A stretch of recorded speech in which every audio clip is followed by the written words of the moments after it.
Hozir kelaman.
Bir.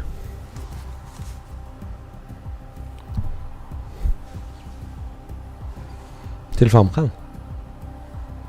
Tak, o'zimni qanday ko'rinyapman? Yaxshi ko'rinyapmanmi? O'tirgan joyimga. Normal.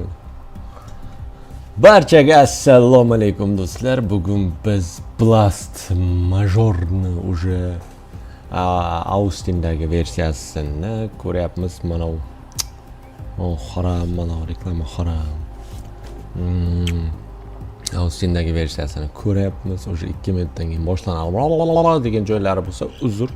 Men counter o'ynayman. Unaqa joylar bo'lib qolsa, men o'zim o'ynayman.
We're going into another day here at the Blast TV Austin Major. Spicy, just like there was a Xo'p, barchaga assalomu alaykum do'stlar. Biz yana bir kunini, ya'ni Austin'dagi Majorni yana bir kunini boshladik. Bu ro'yxatimiz bo'yicha 3-kun ekan. Har doimgidek hamma joyda eng yaxshi, eng zo'r narsalarni tipa sen zo'r bo'lmoqchimisan? Red Bull ich degan reklama Red Bulllar turibdi, как положено.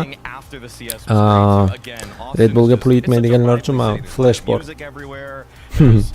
20 necha ming Red Bull, bu necha ming. Ana shuning uchun qimmat. Vot. O'zing narxingni bir har doim qimmat yur. Xuddi shunaqa gap. Guys, I'm a dad. This is my vacation. This is what I get to do at esports events. This is what I get to do. Bir bala bor. Zo'r gapira. The first day I felt like, I was like operating at 50%. So yesterday was like really the first day that I felt like I was getting some game back.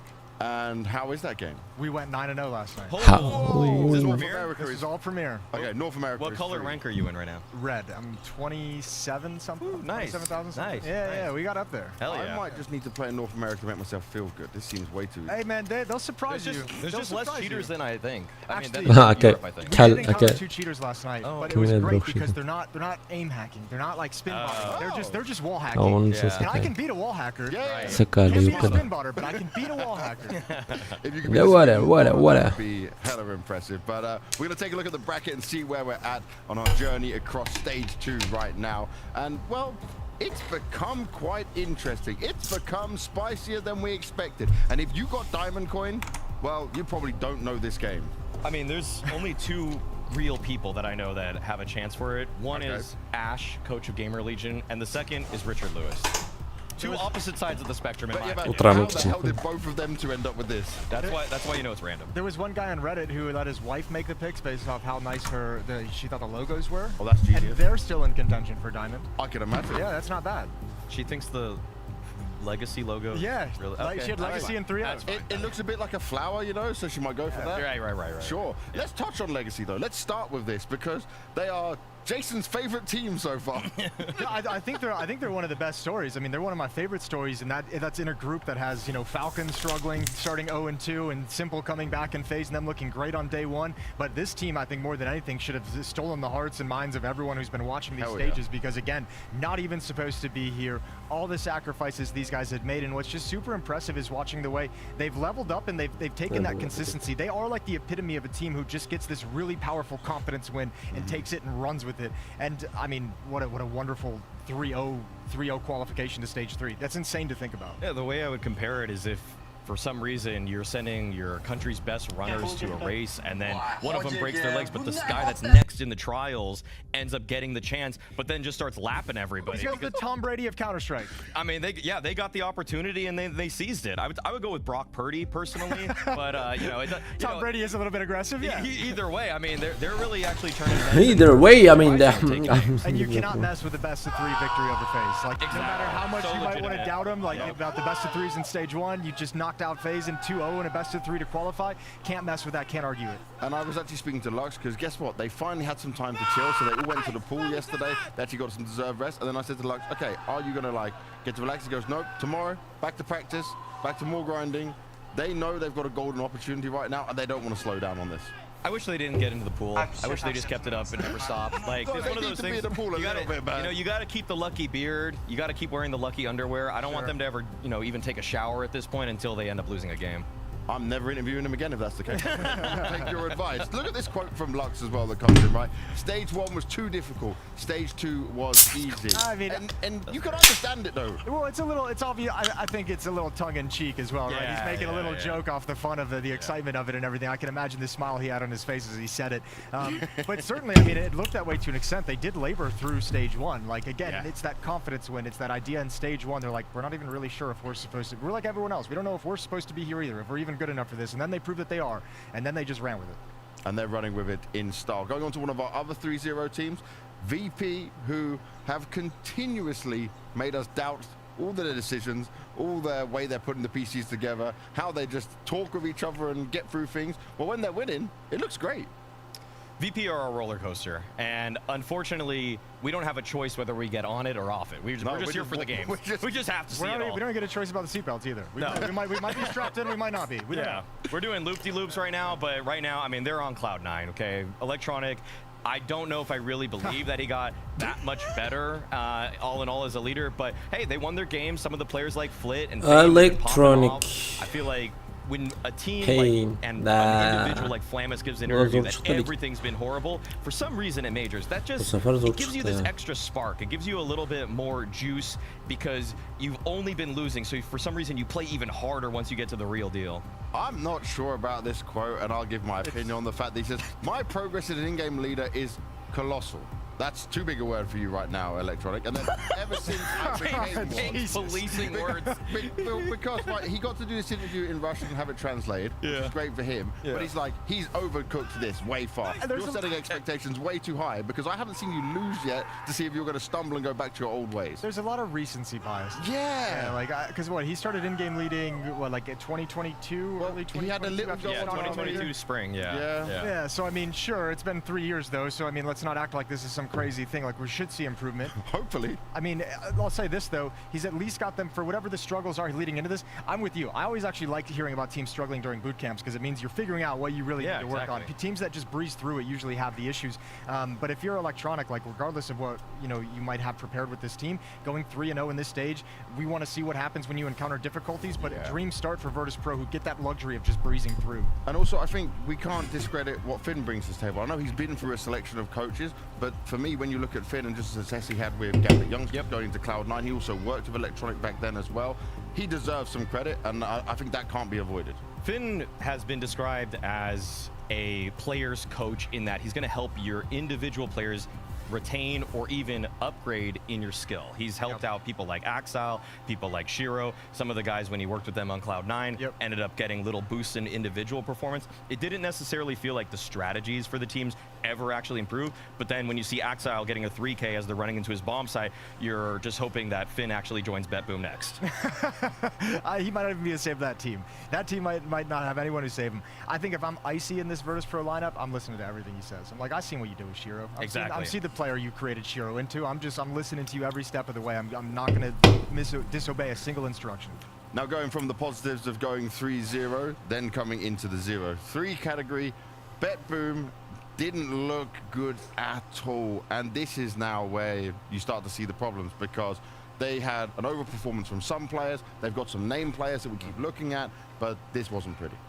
I have unfortunately sold half of my Axile stock. Okay, I was so in on this guy. Not all, because then I would be selling at a massive loss. Okay, because right now it has just been red candles the entire way. I mean, Axile has been unfortunately just easily the weakest player on this team, and he is still playing some similar roles to what he used to. I get he's becoming a little bit more supportive in the way that he wants to deliver rounds to his team, but at the same time, I'm gonna need you to hold your bomb site, man. I'm gonna need you to get a couple kills if they're running in on you and you're not flash. Like, winning a couple duels here and there is something that has really evaded or eluded Axile, and that's why I really want him and Finn to just reunite, because we need to get some of that skill back. Yeah, I don't know what it is with Axile, but it feels like, you know, if he's going to be having those conversations about wanting to be a more supportive element and playing different roles, that's like a mentality shift that I think has just wrecked his ability to be a star player. And the disaster is, it's a team of role players. You need a star player. They don't have one. No, they definitely don't have one. And another player, I know, Matt, we spoke about him for so many times, Siren, is that this guy, he overperformed in stage 1, and that's not reliable, and probably a reason why they struggled so much now in stage 2. Did he overperform, or was it level of competition?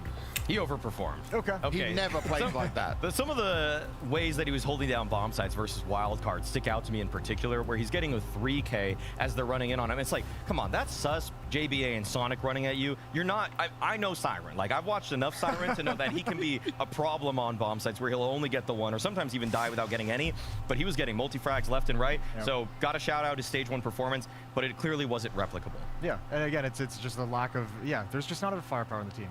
There's really not much to say. There's just not enough people producing enough impact in the rounds for this team to be successful.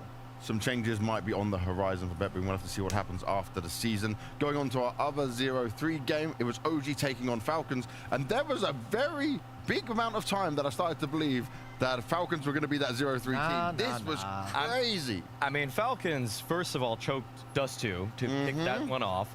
Then they move into map 2, and that one was way too close. Okay, like Mirage was at times like, I think at one point OG were up 10-9 as well. There was a real chance that Falcons lost that one, but OG's T sides kind of got the better of them in this series for me. They were kind of hitting bomb sites just a little quickly. They didn't really scout the whole map out. They were just, after a while, when you have young players, sometimes you think the way to make it so they make less mistakes is just condense the playbook, just go into a side hit. But then Falcons were just in their comfort zone. Yeah, and I think that's the nice thing about Falcons. I still have no real concerns about them going through and qualifying through these best of 3s. And while I hated the interview that Monesi gave on day 1 heading into their first matchup, I really liked his comments last night where he was asked, like, right now? He's like, I feel like I would like to start the major now. And I think that Falcons ikki marta yutqizdi. Musur komandalarga yutqizdi. Forget about the first day, because you guys haven't shown up to play, and that acknowledgement of the fact that, you know, individually we're not even appearing, and no matter what we do, when we play like this, it's going to be bad.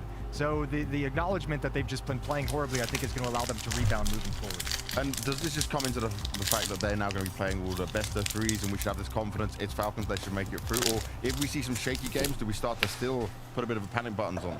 No, I don't think there should be a panic button yet. Or at least I'm not panicking just yet. Some other people might be. But I think when you look at this Falcons team, like, they're gonna be able to come through this just fine. I have them in a similar category as FaZe, where I'm like, the more reps you get, obviously you don't want to start 0-2, but the more games you play, the better you're going to get. And I think people have to have the understanding too that while when Monesi came in, this team looked great in those early events, we're past the stage in Counter-Strike where you can just pick up great players and just automatically be incredible consistently. That consistency is what they're after, not the peak. It's the consistency of the A game. I love this from Tessus, by the way, and it doesn't sound cocky because you're on Falcons. We know what players you got on the team. This is how it should be. Yeah, hell yeah, Tessus. That's what I'm talking about. This wouldn't be a crazy quote if he said it before day one started. And it's still not a crazy quote. If you look at the rest of the competition, in best of threes, Falcons shouldn't drop a single one versus anyone here, and I'm including FaZe in that. Oh, okay. Yeah. We're the best guys. I mean, FaZe, obviously, if you have like a simple pop-off or an Elige pop-off, they can take a series, but I'm with you. Like, there's no way that Falcons should feel like they're going to be vulnerable in a series against anyone remaining in this stage.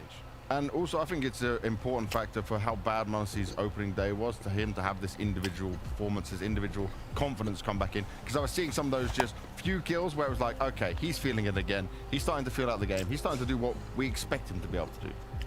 If he's able to play to 80% of what he's shown for this entire year, again, stage 2 should just be a formality for these guys. Maybe not even 80. Like, I liked what Yanko tweeted out yesterday, where he just said, like, they don't need Monacy to pop off. They just need him to stop being a liability.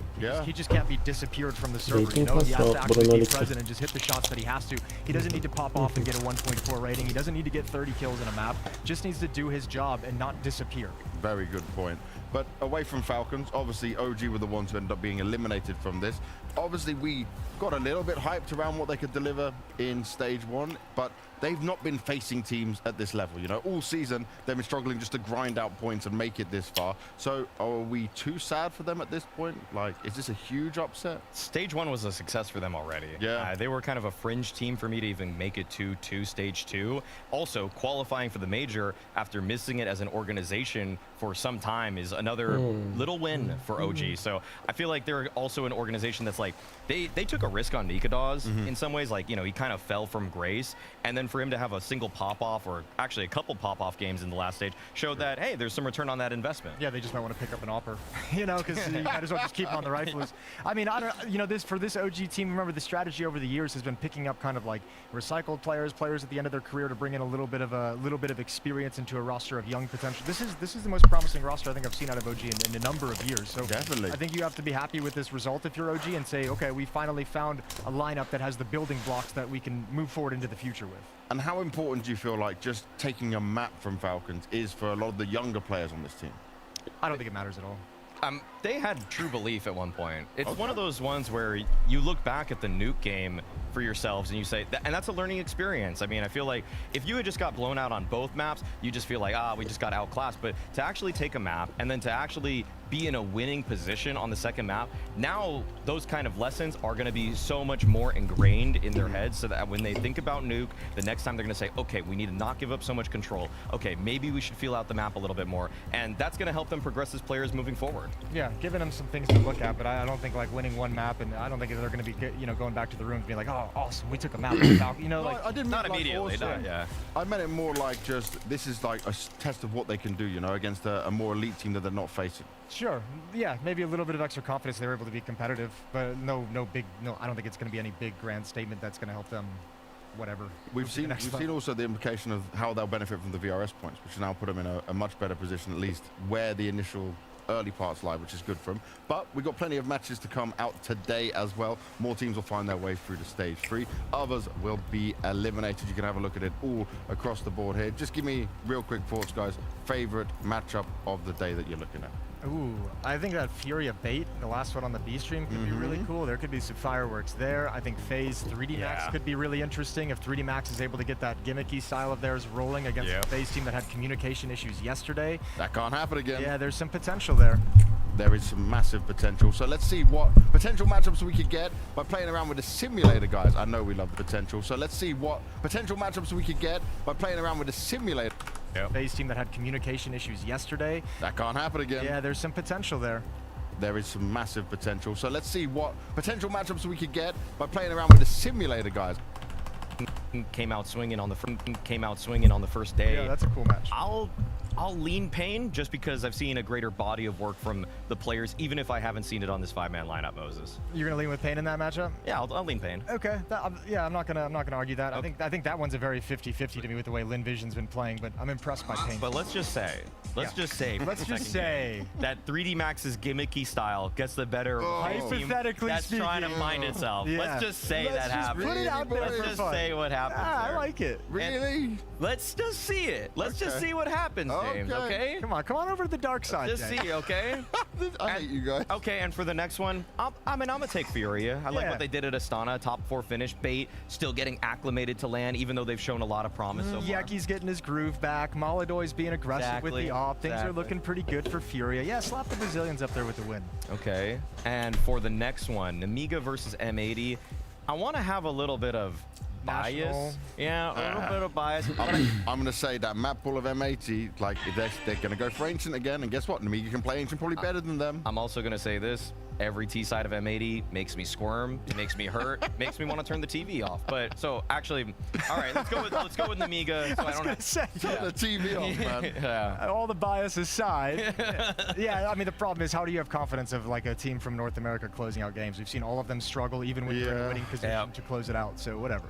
Tyloo Heroic is the next matchup. It's kind of favored Heroic, right? It's got to be. Yeah, it's favoring Heroic for sure, especially because Tyloo seems to have missed a step from stage 1. They don't feel quite the same. No, not quite. And you know who we're gonna go with in the final one, right? Yeah. Surely we're gonna keep the Monacy train going. I think that Falcons one might be a nice little speed run for them against MIBR, who's real shaky. Look at that. But that's what it sets up. Look at that. Okay, so Mr. Banks. 3D Max cannot beat FaZe today. Look at that. I want this more than anything. Oh my God. I want this so Save bad. it for stage 3, no, Jason. Stop give me jumping the gun. early elimination game, FaZe Falcons. Simple, Monacy, Nico, Elige, give it to me. I'm just saying, give me everybody's energy so this doesn't happen. Okay, no, we want I want to see it later. Jason, you are now muted. I'm choosing FaZe. I want to go back to some normality, and this is what it should look like, hopefully, at the end of the day. That's boring, bro. That's the worst third round you could possibly... Like, but I'm just saying, it's better for all of us if Simple is playing Counter-Strike. You guys said that there. You're all as of well. us. And it will go through to stage 3. That's better. Tak pierdolę analizę Rich, Chota poszło Metman. We all get satisfies Plus the minus sponsors, target. get watch hours. Thank you, Damal. You're on the right maybe, track No. right now. That would be like a quarterfinal in stage 2 of the major, and I'm down. Red I Bull. mean, we need Simple in a game so that if you go on Twitch and you do highest to lower viewership, we beat Kai Cenat. We have to beat Kai Cenat. We can't let him keep winning. Who's Kai Cenat? Yeah. Well, that's a point made. Point made, exactly. Okay, yeah. We are fully not aligned right now. I'm going to get us back to the Counter-Strike because I don't know what the hell you I want to know said. who Kai is. Kai was a guy in Beyblade when I was a kid. There was a character. That's as far as I'm going with it. You don't know who Kai Cenat is, James? Irta boshla There's no pojedynczu way nie you don't wiem. know who Kai Show me Cenat. afterwards. Kai Cenat. Realnie Kai Irta Cenat. boshla Maybe I'm pojedynczu, saying it czym wrong. I miał don't know. super I know partię, Kai- I know uzum Kai Cenat. kontrol. Okay, back to Counter-Strike. Yeah, back to Counter-Strike. Stop trying to get me on this. I can't Howie. believe I'm on Zoomer Island here. You are. You are You guys definitely a should- Zoomer. He's We're the not biggest the- streamer. He's one of the biggest 3 streamers in the That's world. kind of a little bit of a self-indictment there, Maui. Yeah, I'm in tune with the culture. I know Flom, I know Oni. Those are my big streamers. There we go. That's more like we're talking. Counter-Strike back to it.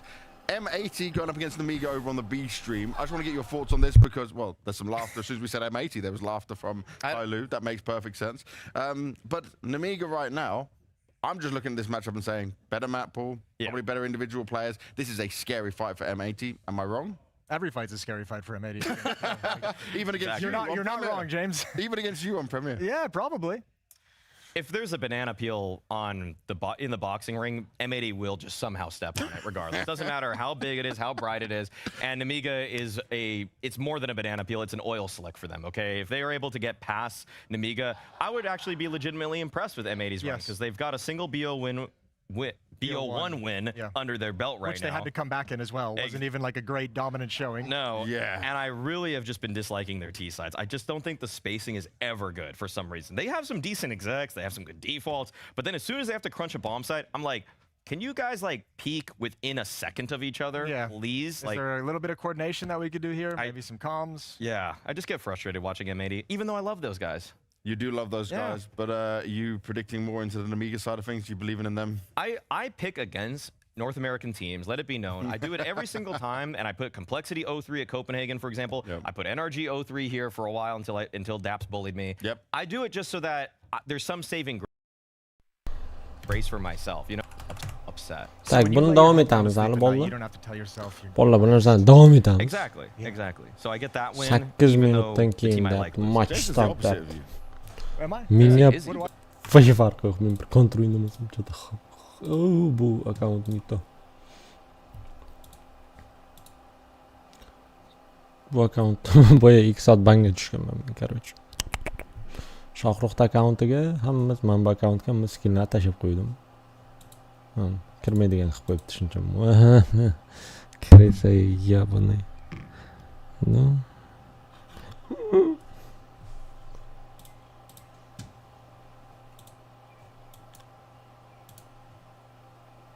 Bu accountda hozir qolamiz.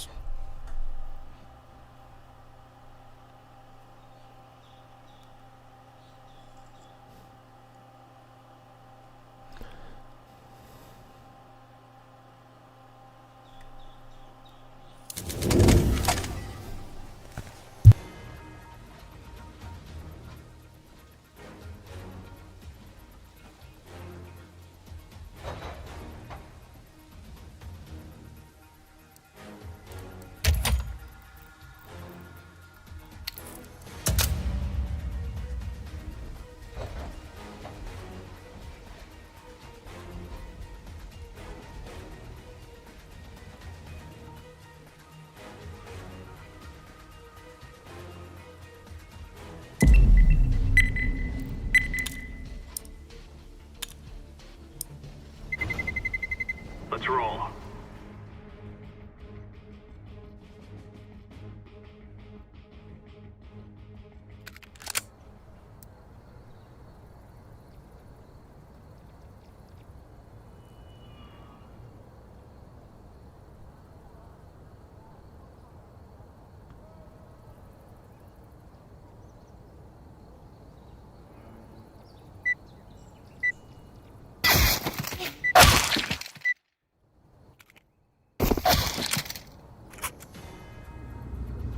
This is easy. We kill them, and then we go home.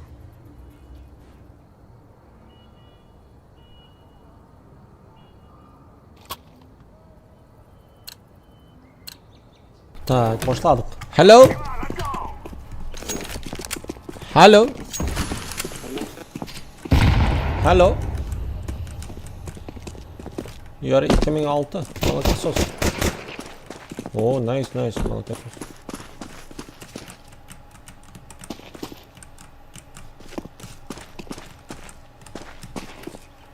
Plant, bro. Side.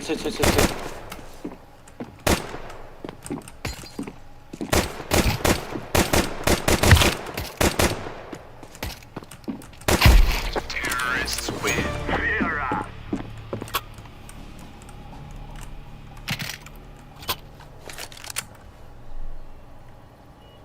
Oh.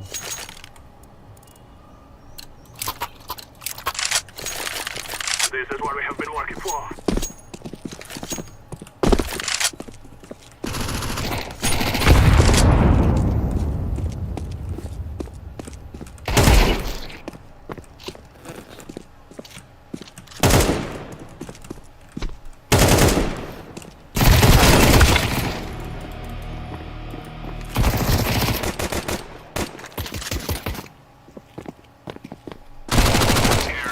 Behind AK, take short AK.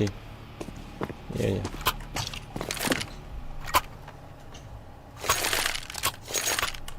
Thank you.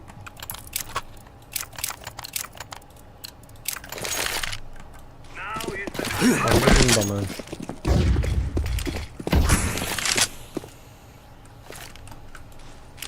time for the flashback.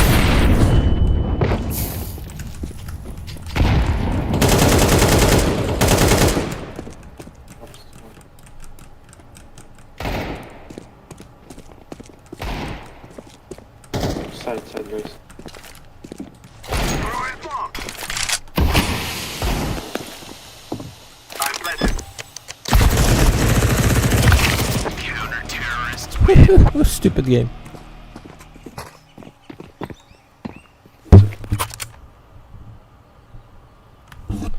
I have 5 minutes, bro. We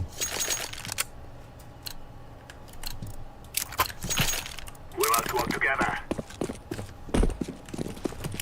Throw in the flashbang.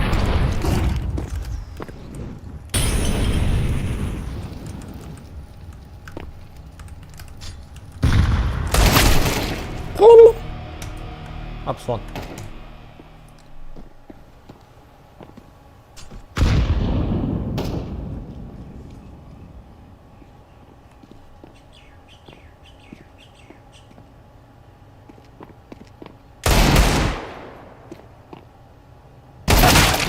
Enter.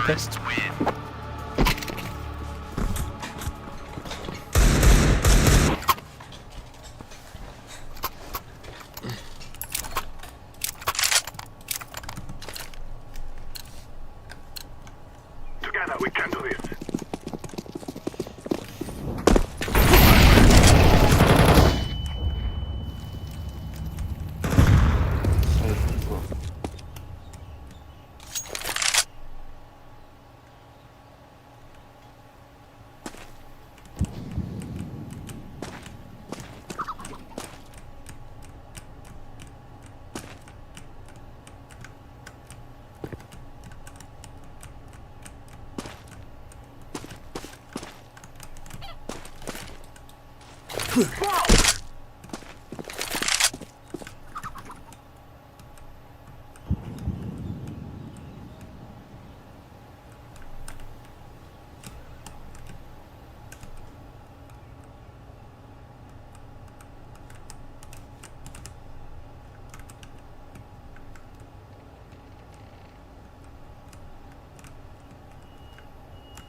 I fear no man.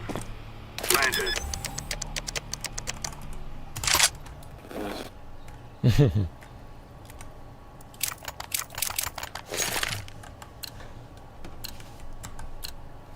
Let's go, my brother. I throw the flashbang.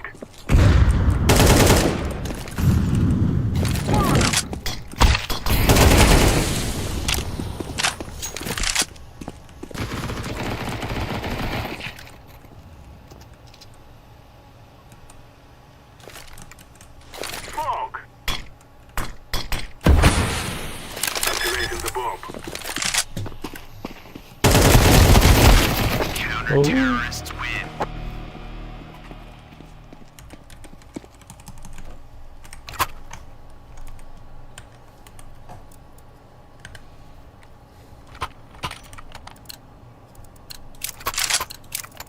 Go, go, go.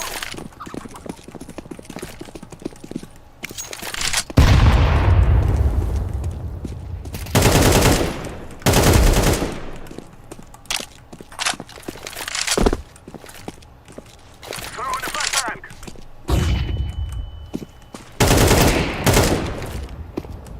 Well enough.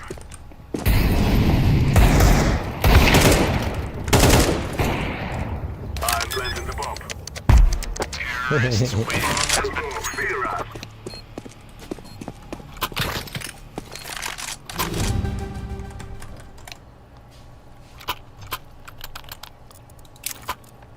Yeah, drop them. Let us go. Да, горит.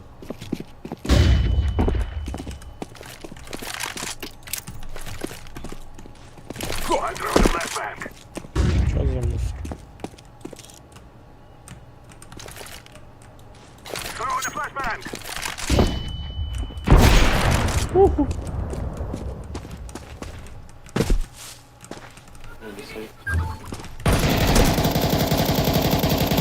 Да. Grenade out. Grenade. Terrorists win. We are the best.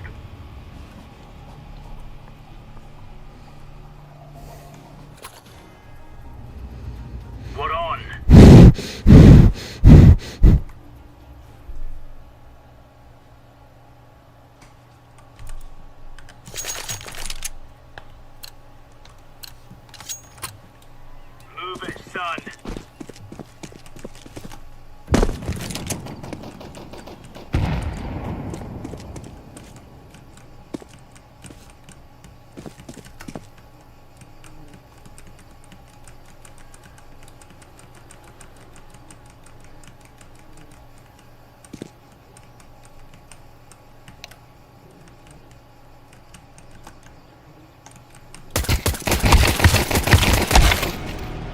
Спустился.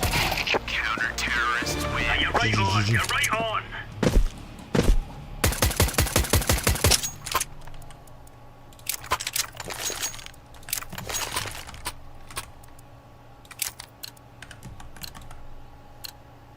These fellas are gonna regret their injury.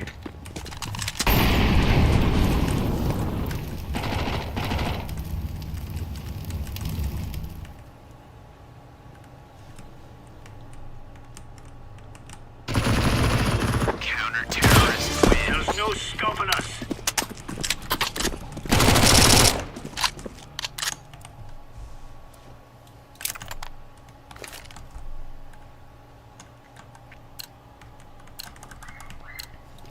Let's go, fellas.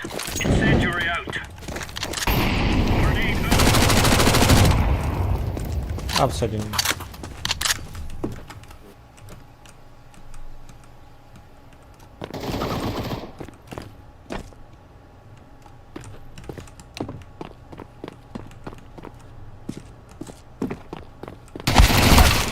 Угу. 50. Counter-terrorists win. Good stuff.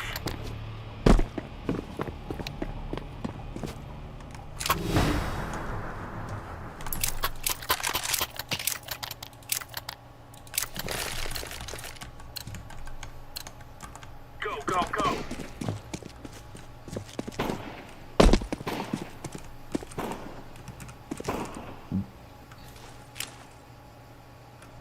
Decoys out.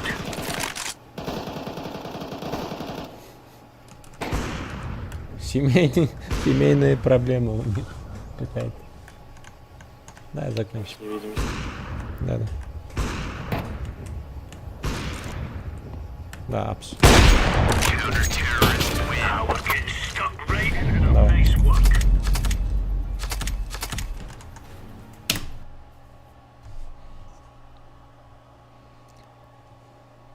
Так, у нас игра началась.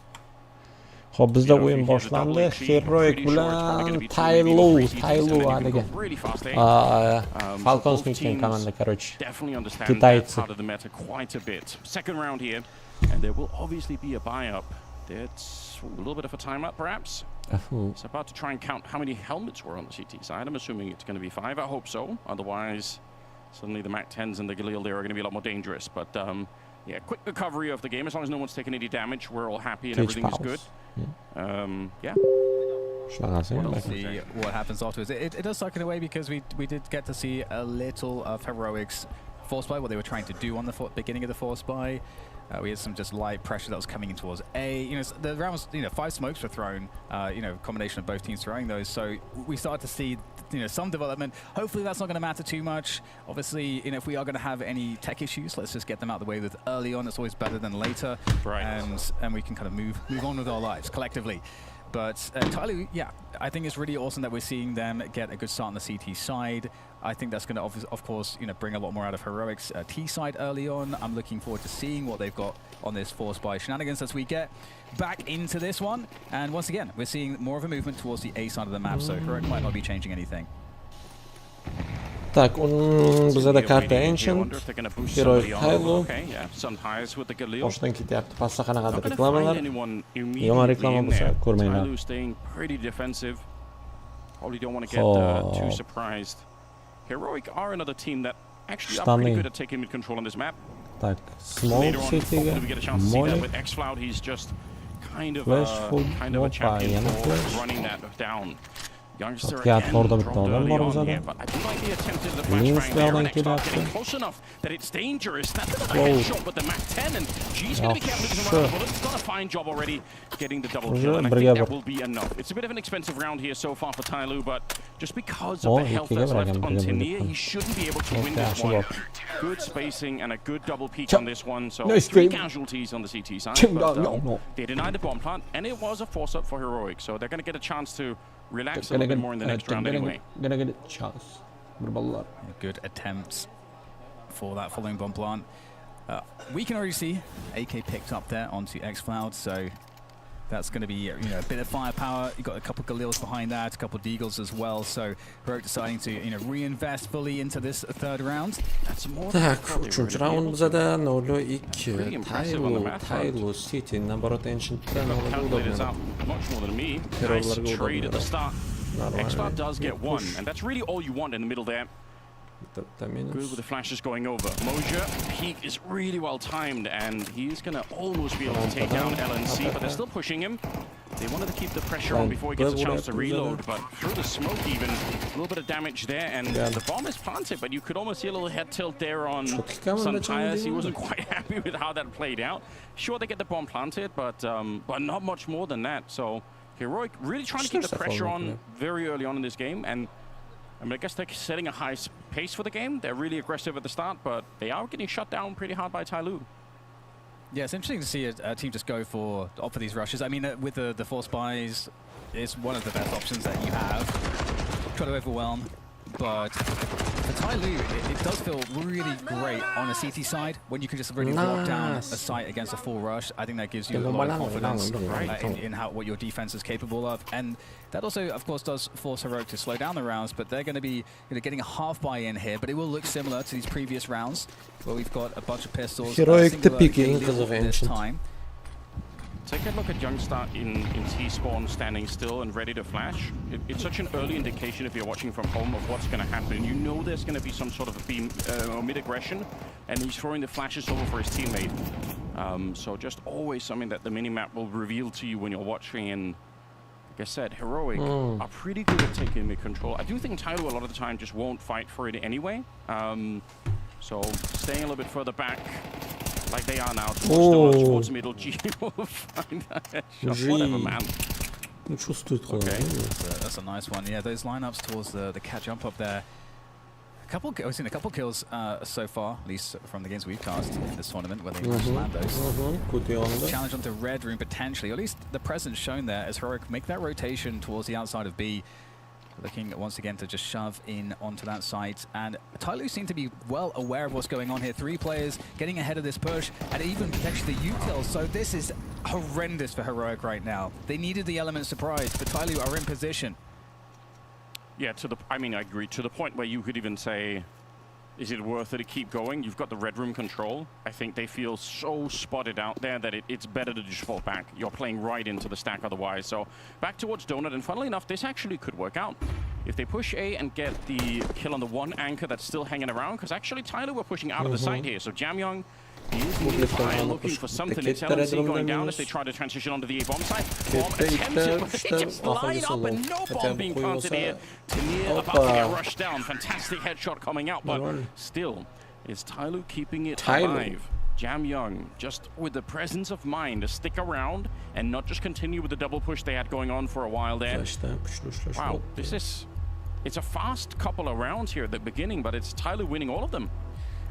It's an interesting approach from Heroic, because it almost feels as though they felt like, oh, we can just keep force buying and we'll be able to overwhelm the defense. Maybe that's something they've had a lot of success with, but in this particular instance, it feels like at this point they've burned a lot of rounds where they could have maybe been a bit more responsible with their economy, be able to have some more buy rounds, and actually have some more defaults and conditioning as a result. And so we would then be in a position where right now they would have established some things, kind of know what works a bit, know kind of how to push and pull Tyloo a bit, but they don't have any of that. Right now they're kind of starting from ground zero. Yeah.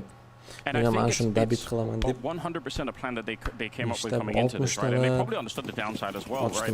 Like you just said, now you've ended up with a couple of weird buys all around here, so I'm sure they knew that could happen.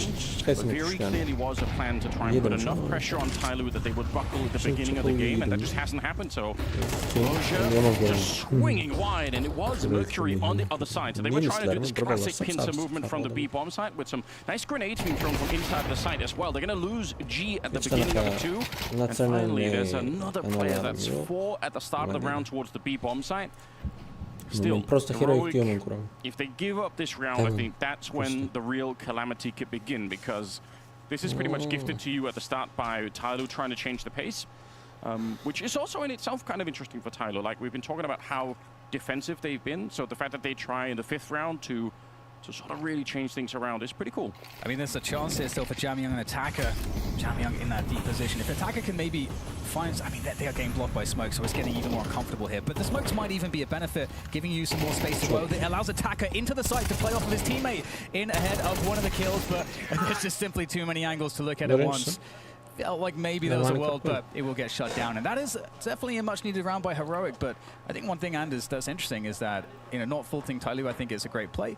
They went aggressive, and it didn't work out. And with that pincer movement, as you described, they lost 2 players. And so I'd be curious what would happen in a more defensive round, where Heroic have to kind of earn the openings a bit further. Yeah, I mean, I think it's easy to understand what kind of, you know, timing Tyloo were hoping to reach there. It seemed like they both got flash for some Pyre, so I'm wondering how that worked out. If there's a flashbang to stop that push to begin with, I'm kind of curious about that actually. Check that later on. This round starts with, again, more classic grenades, but look at the D ramp sneaking up with some Pyres. And if you take your eyes off that B ramp, it's my favorite thing to hate. He's fallen back now. Go for a bit of a wallbang instead, but he was getting kind of dangerously close to walking up there. Smoked off for a while, so he's going to fall back, but sometimes you can lurk in an open kill on that B ramp just because the CT's kind of, you know, are preoccupied with something else. They're really running back and forth and trying to dodge the wallbang, and suddenly you're there. Another mid control here for Heroic, and again, Tyloo very far back, very defensive positions over at the B bomb, such as a single player. Yeah, Jamyang might be testing that red room smoke. Normal. He's going to find a forward kill, just on the X-Cloud by himself in mid. That's a big chunk of information, and at the same time we've got Mercury very deep with the MP9, looking to get ahead of this push. Wow, LNZ is so ready for that one. Still though, 2 players here for Tyloo on the site. They need a monumentous defense here to give their teammates a chance to retake this.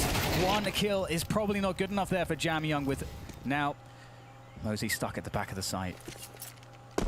Bomb being planted here. The grenade's not going to be able to stop that. Some nice damage dished out at the end of it, but still means Heroic are able to find some good after-plant positions. They're not falling quite as far back as I was expecting. You could see some Pyres here. He wants to take the fight a little bit earlier, seeing if he can catch anyone. That's dangerous, but that is such a clean kill, though. Maybe it's not dangerous if you have those kind of mechanics. I was going to say maybe risking it a bit. He's back for another headshot. That is kind of terrifying for some Pyres. I want to see more of that. Listen, if he's going to have a game like that, then bring it. Let him get some more fights, because that just looked so incredibly clean. Yeah, and Heroic, you know, straight back into it, 2-4 now with the detonation of this bomb. And indeed, you know, some Pyres can get into some of these post plants. He can certainly be very dangerous, but that's so far been the, you know, issue for Heroic, is getting into those spots. But with that said, though, since they got the gun rounds, you know, we had the first round where they had Tyloo double or flashing themselves into an aggressive move, and that kind of gifted this bomb site after Heroic punished that. And then in this round we had, you know, a pick off in mid, but Heroic were already making their way into the B site, and they just entry their way to success. So it does seem pretty clean off of those mechanics, off of the basics from Heroic at the moment. We're not having to see any sort of tactical or strategical kind of mastery that's so next level that we'd be talking about that. Instead, the basics get it done, and that always feels good when you can make those basics work, like Heroic right now. Yeah, I mean, I think this is a very open game once again, and for once it's Tyloo that's running out of cash a little bit. Gonna have the M4 on G.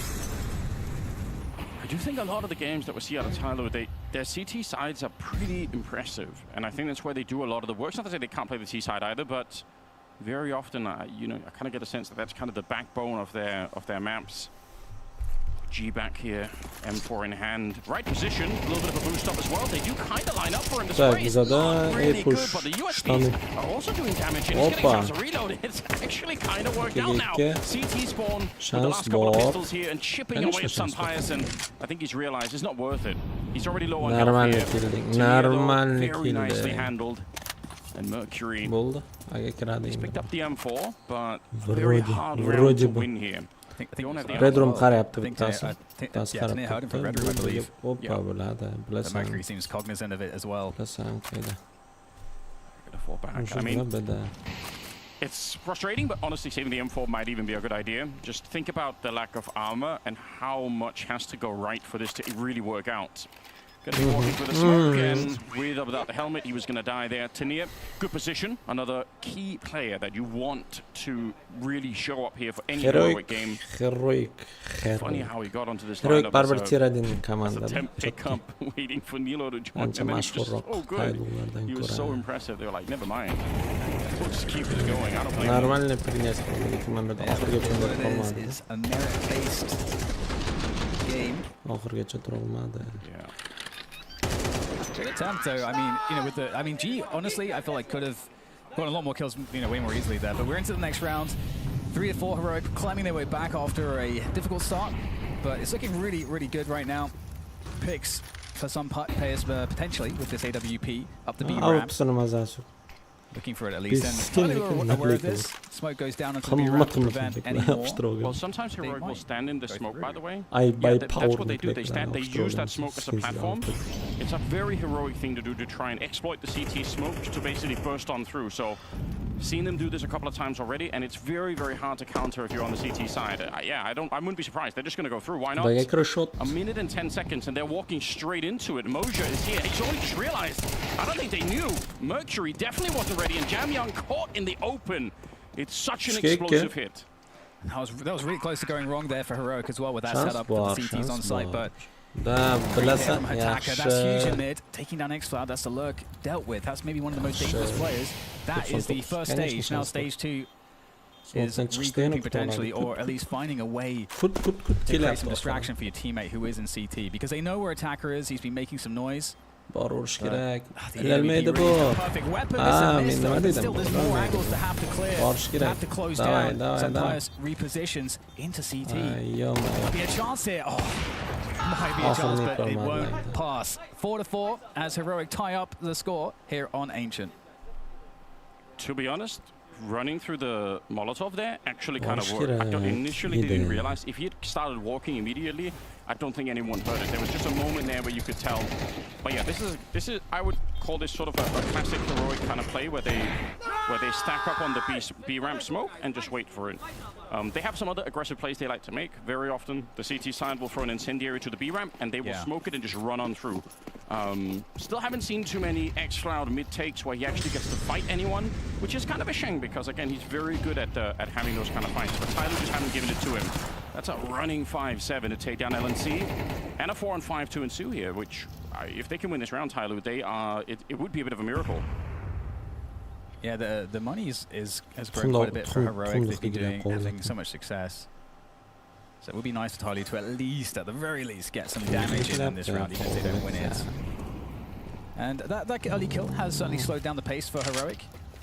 And so that buys more time for Tyloo if they, depending on what they want to do. A lot of teams will try to stack in these situations with the pistols and force Heroic to have to kind of find out like where is the stack. But so far they're holding 3 to A still, 2 around donut, and then 2 on the B side. So eventually Heroic, they're running out of time. They're gonna have to go in and pick a site, and B seems like the obvious choice at this moment. Yeah, I think there's a smoke that was on the ramp that's going to be fading right about now. Yeah, it already has. So for Heroic, this is when you start to sort of realize there are no more smokes being thrown. There are no more grenades at all being thrown from the CT side, and that's probably an indication that they just don't have any. You know the economy is low no matter what here, so just waiting out the time is like you're winning half the round just by not having to push through any smokes. Friendly flashbang, nice, always a good idea. 24 seconds and a missed opportunity there for Sunpires. I don't think it will really make a big difference. They have such limited weaponry. They don't have the kit. They don't have any utility here. Double push coming in towards the cave. And, okay, a bit dangerous. Mercury with one more shot. It's Youngster and Sunpires now to try and hold on to the round. Now the spray is in, but he's all alone. Sunpires hunted down. Good swings for it now. Dancing with that clock on top. And you will save the team. That was way too close. My goodness, Sunpires.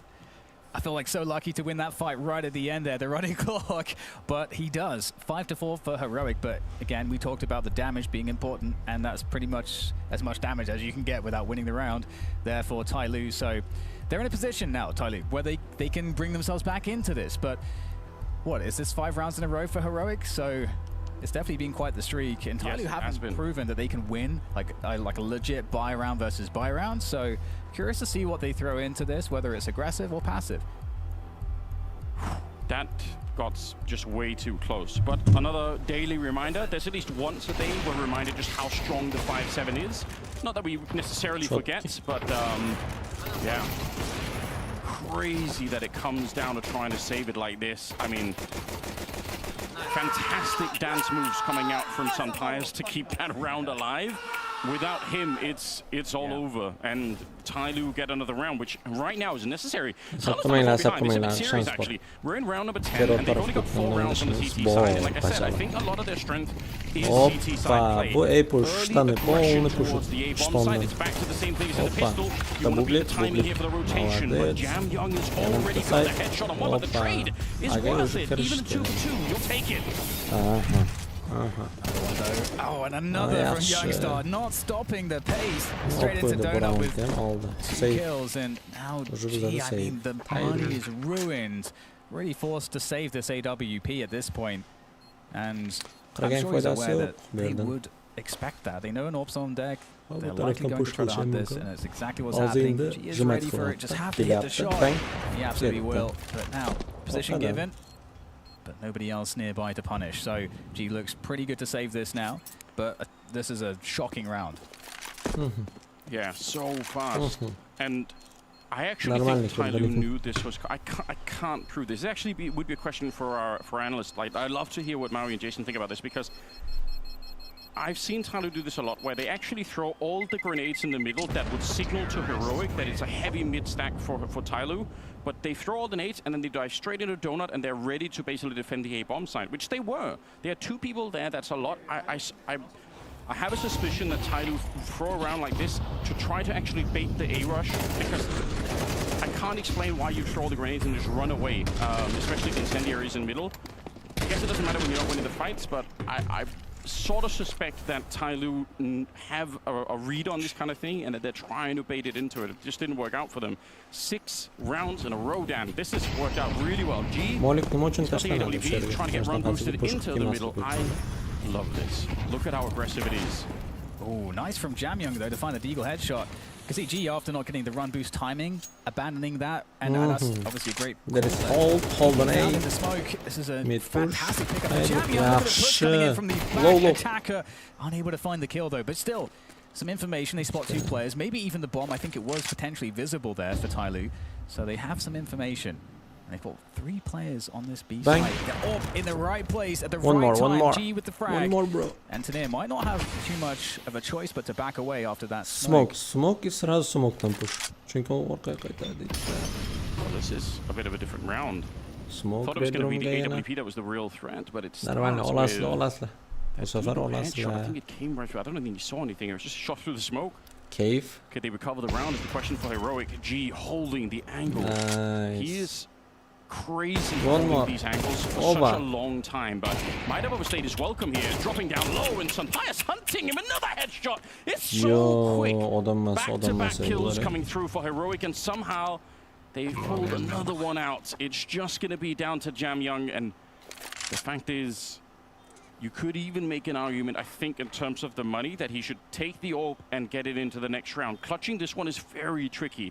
And have a little bit of time here, but he's been spotted, and I just don't see this happening now. It's so rare that you're going to be able to isolate these 2 fights and get a 10-second defuse. That AWP is valuable. Being held, though, by Sunpias. He won't allow it. And it's funny, though. I feel like Sunpias has been more dangerous with an AK than an AWP. But you need to have someone that's holding an AWP. It is important for that presence to be on the map. But he looks so deadly with the AK. For anyone that wants to play this game at home, here's the challenge for you. G's going to have the AWP next round. Now, he doesn't do it as much on Ancient, but on other maps, try and notice how long G will hold a corner for. I swear it's crazy amount of time. Sometimes like upwards of 40 seconds where he just doesn't move and just holds one position. And in a weird kind of way, though normally it's very unusual, it's actually kind of hard to be up against. Nice shot in the middle here to begin with. It's X-Cloud. That's the kind of entry that we were talking about at the beginning. Flashed in by Sunpias. And a 4 versus 3 right away. He won't stop as well. He's in the donut position right now. Youngstar, he's almost taking the A-bomb side. Yeah, and he called to his teammate immediately. Get that bomb over to the site. And with that smoke down, it's going to allow that bomb to go down most likely. Heroic with decent Aga amount of kirish control there. уже Tossing the bizada. bomb across here, A so that plant. the can go down finally. And here is the test. Osea making his way through the back. İşte Oh, gol, baited işte there. Some gol. players still in the back. Hoppa. G though with the Bir trade, that taneniz. might enable there to be a possible. Nice. City'den orkadan kill yaptı. Orkadan kill yaptı. Chris'e orkadan çekka. Coming into the perfect time, Çok. looking to maximize this one. Çok. No, come on, Kinnear brings out the knife, stabs Mercury in the back. And what does G make of this situation? Looking for the headshot there. It's not going to work out. At least we'll take out C, but against absolutely everything here. G trying to find the next kills, but the time is running so low. Another frag to be found, but Young Star is the one to close it down, and it's so fitting that it's him. Kadın bıçak vurdu.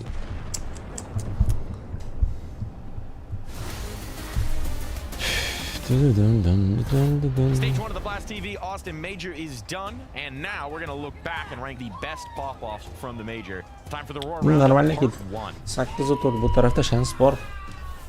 Terrorga udobniroq karta Ancient 100%. Okay, you know what? We're starting off with a very normal one. I'm liking the 2 volume. minut benim I'm buraylar liking kile. the length. I'm liking the lung capacity here. This is like a solid middle ground. There's nothing too exciting. There's nothing too creative. There's a medium amount of passion into it. I'm going to start us off low with this one. I'm going to go in with like 3.7. 3.7 out of 10. Nice red in the face reaction, but nothing extraordinary, nothing exceptional, nothing too special. I'm sure we're going to have better clips in here. Guys, we are not in Australia! Step up! See, this is what I'm looking for. Player popping off, IGL next to you, reminding you what the strat is in the next round. We're not in Australia. We're getting personal, presumably about FlyQuest. But that's, you know, we're getting a little bit more of a personal attack. Just nice volume, nice loud, immediately pop-offing off after presumably the round ends. I'm gonna say that's a solid 5.3. Not again! Guys, you have to win those! Come on! Oof.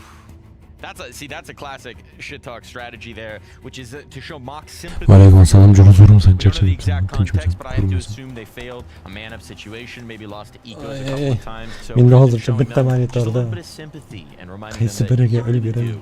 You gotta win those. That's classic. Nothing too special, nothing too complicated there, but personalized to the moment, which I always do enjoy. So we're gonna give that a 5.6. 5.6 there.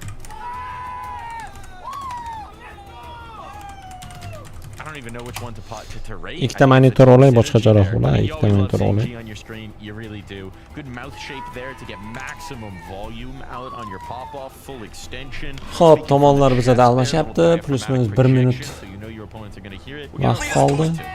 Yana ketdi keyin. What? Is he playing Counter-Strike or did he see a mouse? Can I get that one more time? I don't know if that's going to inspire fear or if that's going to see if they should call an exterminator. Good for comedic value. I don't know if that's putting fear in the hearts of your opponents. We're going to 2.4 on that there, Vidi.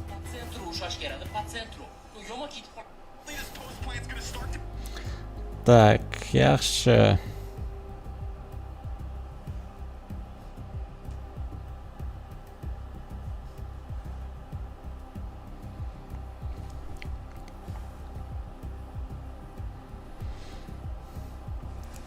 Shu uydaman jura. Uyda. Bugun 3 ta o'yin bor, kamroq bo'ladi. Uncha ko'p vaqt olmaydi, shuning uchun o'yinlarni ko'rib, kunlarcha ishlayman. Ko'p uxladim bugun, chunki shamolladim ozgina. Bugun shamolladim ozgina. It's the 1-2 bracket. If you lose, you're eliminated. It's the first map in the best of 3 as well on Ancient. And now Tyler going to be on the T side. And I think winning the pistol here is going to be really important. They only got 4 rounds, and it was right at the start, and then Heroic just came back and won 8 in a row, which is sort of ridiculous. Yeah, and it was a lot of just great gunfights coming out of Heroic, I would say. Especially some Pius. I think he looked far and away just the most mechanically gifted player on the server. Bugun shamolladim bachalar. You know, honorable mention also goes out to Bugun shamolladim. Tak. well, but either way, into the pistol we go. Normalniy bizada уже yana bitta round. 3 ta shtan edi. Bitta midda. Terrorlar men o'zim-o'zi Tayluga nima uchundir fanatlik qilyapman. Chunki Heroicda nakleykas menda kuyib ketgan. Arzonga sotdim $4 ga sotdim. See if he can land any nice Opa. USP shots right off the Штаны. bat. He's tried it once there, Штаны sees a çıktı. couple of more hanging out, so Yaxşı. definitely going to be calling in for the cavalry at the moment. LNC goes down and Храм, Attacker храмda. chips away some pies, eventually Bublik, goes down. bublikdagi Extra, the bittasini only one here at the o'ldirdi. donut. Exploit yana It's a backup coming bittasini. forward, so that's nice. But still, Uchalasi ham bomb bublikda, is being uchalasi ham planted bublikda. just before the CTs get Qarash there. kerak. So it looks like they don't want to slow it down. They want to keep going. Oy, The oy, Youngstar's yaxshi. dead. The dualies are on the ground now. 1-ga 2. And Tania, could you really do Birga this? 2. It seems Aynen. unlikely. Vaqtni cho'zamiz, bachalar, vaqtni cho'zamiz. There's a tap. Yeah. It's a full defuse. Is Yeah. he really going to stick this? There's no way. Comes off. I think her Yeah. knife is slashing away. Oh, Bıçak gets a oynadı headshot bak onto böyle. Attacker. Now it starts to get a little bit awkward. If he can just find Mercury here. Mercury's going to be very cautious there, dodging into the smoke here, trying to Yaxşı. evade. That's all he has to do. Yaxşı. And I think he's done enough here. There really isn't time for this now with no kit in here. He wants to at least chase Это down the ente frag, heroic. but he's going to get denied. Mercury, ente. really Чёткий. good play under pressure. And that's going to be the much Kılıp needed bu pistol işlerden hiç. there for Tai Lu. So well played. Normal I think mi? in a very, very similar position. İki tane. In the first half in the pistol, tane Jamyon got çatıyı aldı. one kill on the tees as they were coming in. Sunpius was the person who could have got that, and obviously wasn't quite able to.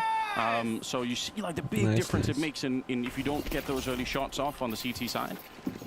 Didn't quite work out. They're going to force him to the round anyway here.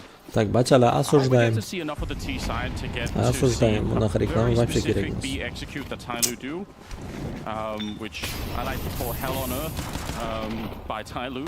They burn out the entire V bomb site.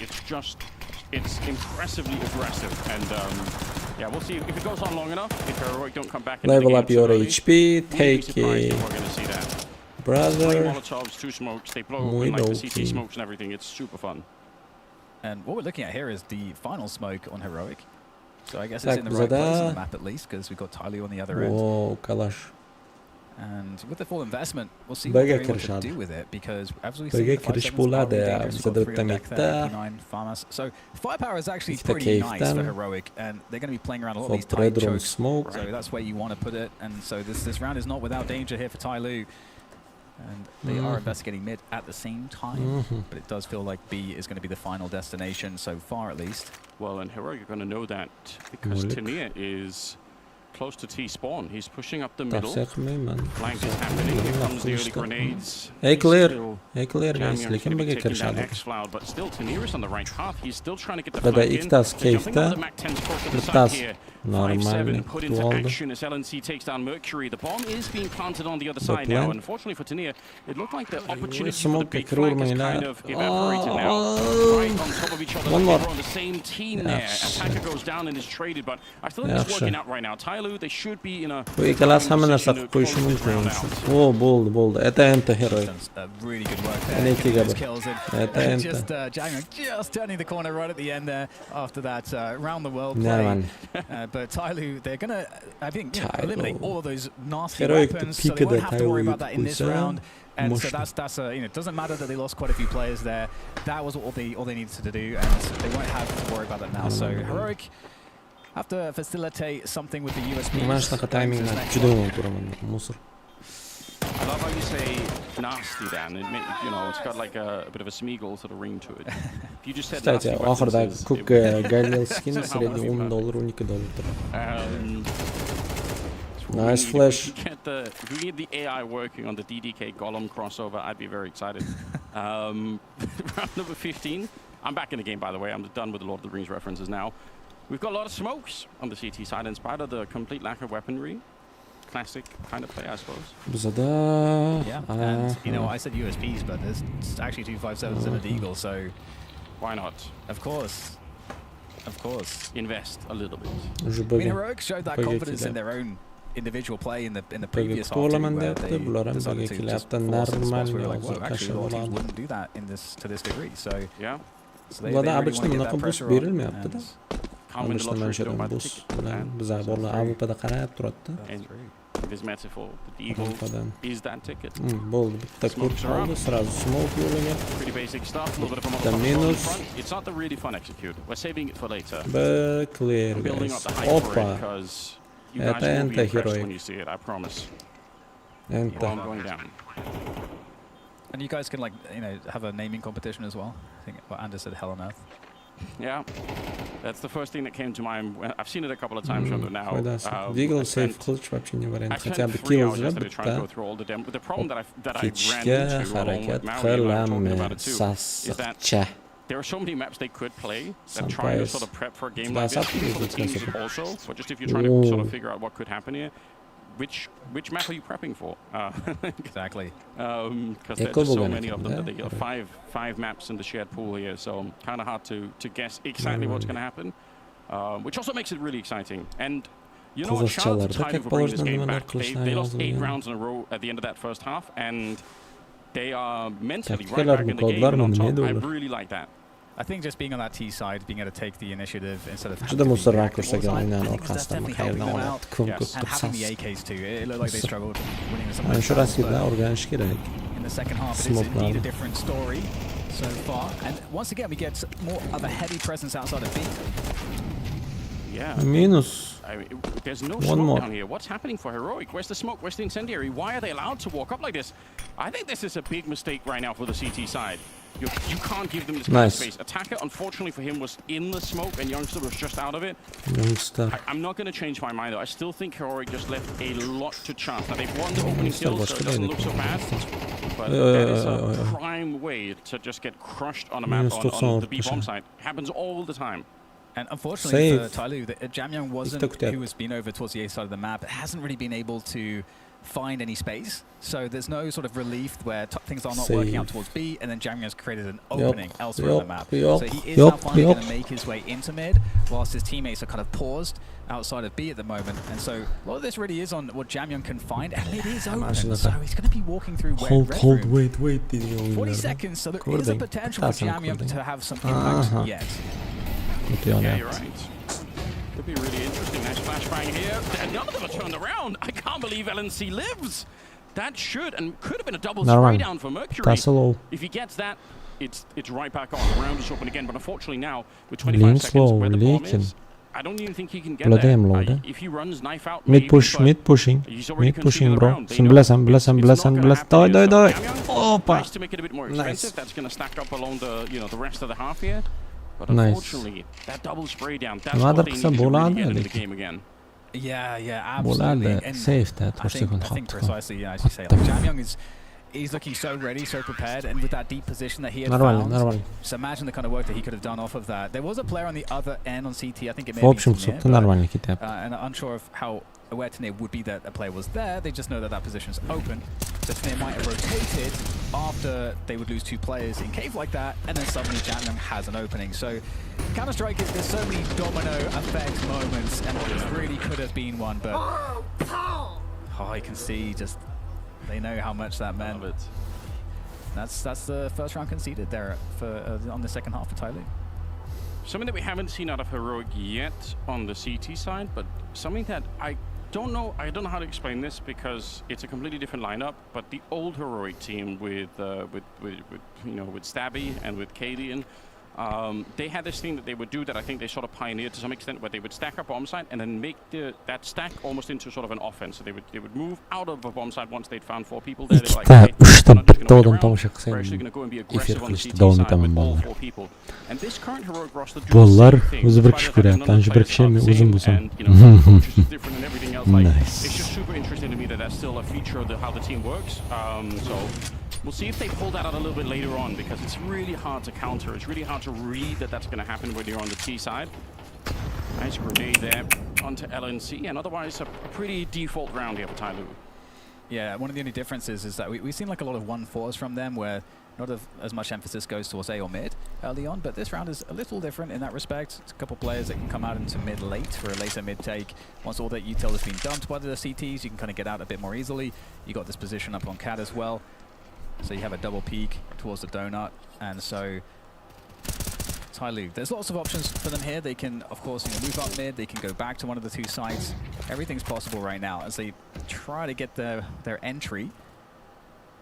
Yeah, and they are just going back to B.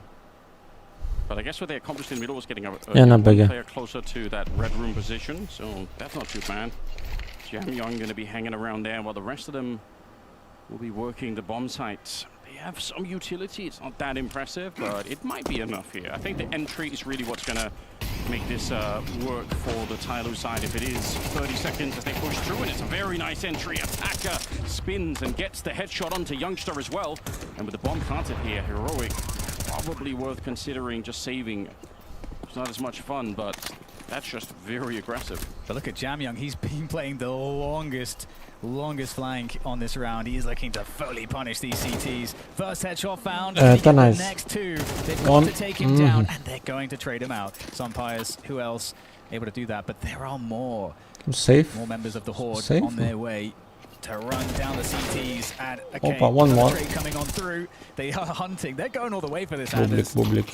Bachala. Yeah, I mean, I don't actually mind. Push hiç narsa kerak A little bit emas. of money still left, but if they can take everything Joy. away, it's worth it. Tezna Would be a bit gidiyor. worried if they give over the AK, which it looks like they will. Tenier hiding in the donut. You can see G is running for him, bloodlust, but not quite able to get it. Tenier just barely stays alive. That one AK, you know, sometimes you talk about the dominoes, you know. Yeah. All you need is sort of one rifle like that carried into the next round, especially in a player like Tenier. Yeah. Could be real bad.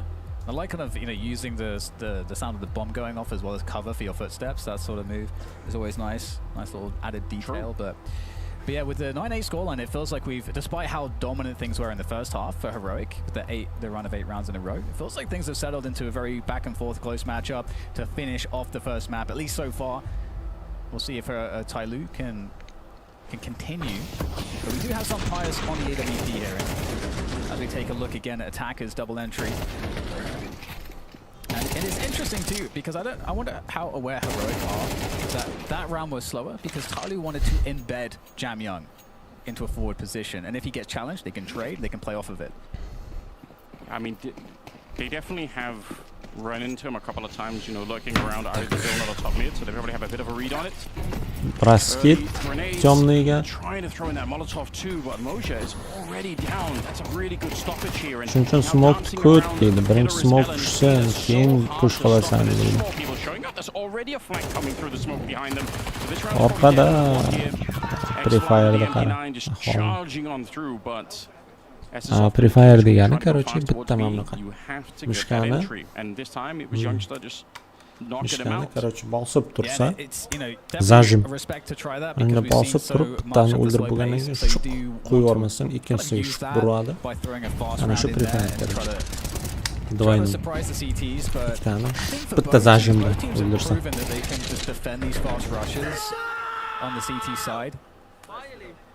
So I'm sure we go back to the slower stuff now from Tyloo. 10-8. Money is low on pretty much everyone in the server, to be honest. And that is obviously not how you want that smoke to land. I'm not even sure who threw that. Is that a CT smoke that was meant to land at the bottom of the B ramp? Like, I'm so confused. Somebody go investigate. It can't have been a T smoke. There's no way. Jamyoung's got 21 kills, by the way, and G's on 17, so some of the players смотрим дальше. Bizada Red Room Control. Sniper degani Red Room Control. Mid clear, guys, mid clear deb.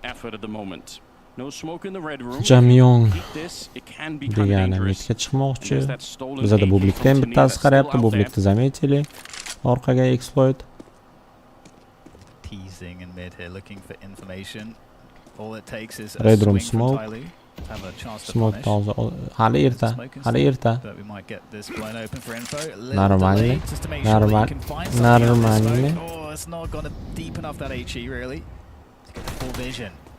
Look, wow, we've got Marcia looking to just push this cave position, creating lots of threat, drawing the CTs into that outside B position, and at the same time the rest of Tyloo are now working towards Donut, so a good level of distraction here, and with Jamyoung getting the opening, a gun collected, the round is really on here for Tyloo. Yeah, it's on some Pyres now, has to step it up, he misses the first shot and then repeats into it before he can even really shoot, so an easy kill for Jamyoung, 2 in the round so far, he can't get the third though. Sniper нормально. Минус 2 yaxshi. Last City. What could youngster do Vasiti here? bilasizlar. He's peeked through. Lowslar They don't know about ekanlar this ham. yet, and the Chiqma. bomb is right there in front. If he had a smoke, he could put a Chiqma. lot of pressure on them. Tojarlista But he chiqma. doesn't, and as a result, he has to go and find the kill. But look at how far away they are. They actually can't be found. They're playing hide and seek at a really big level here. I think youngster's going to be so frustrated. He's like, why are they not on the side anywhere? Now he's made footsteps. It doesn't really matter. He's run out of time here. Hoppa. Just impressive work, especially for G.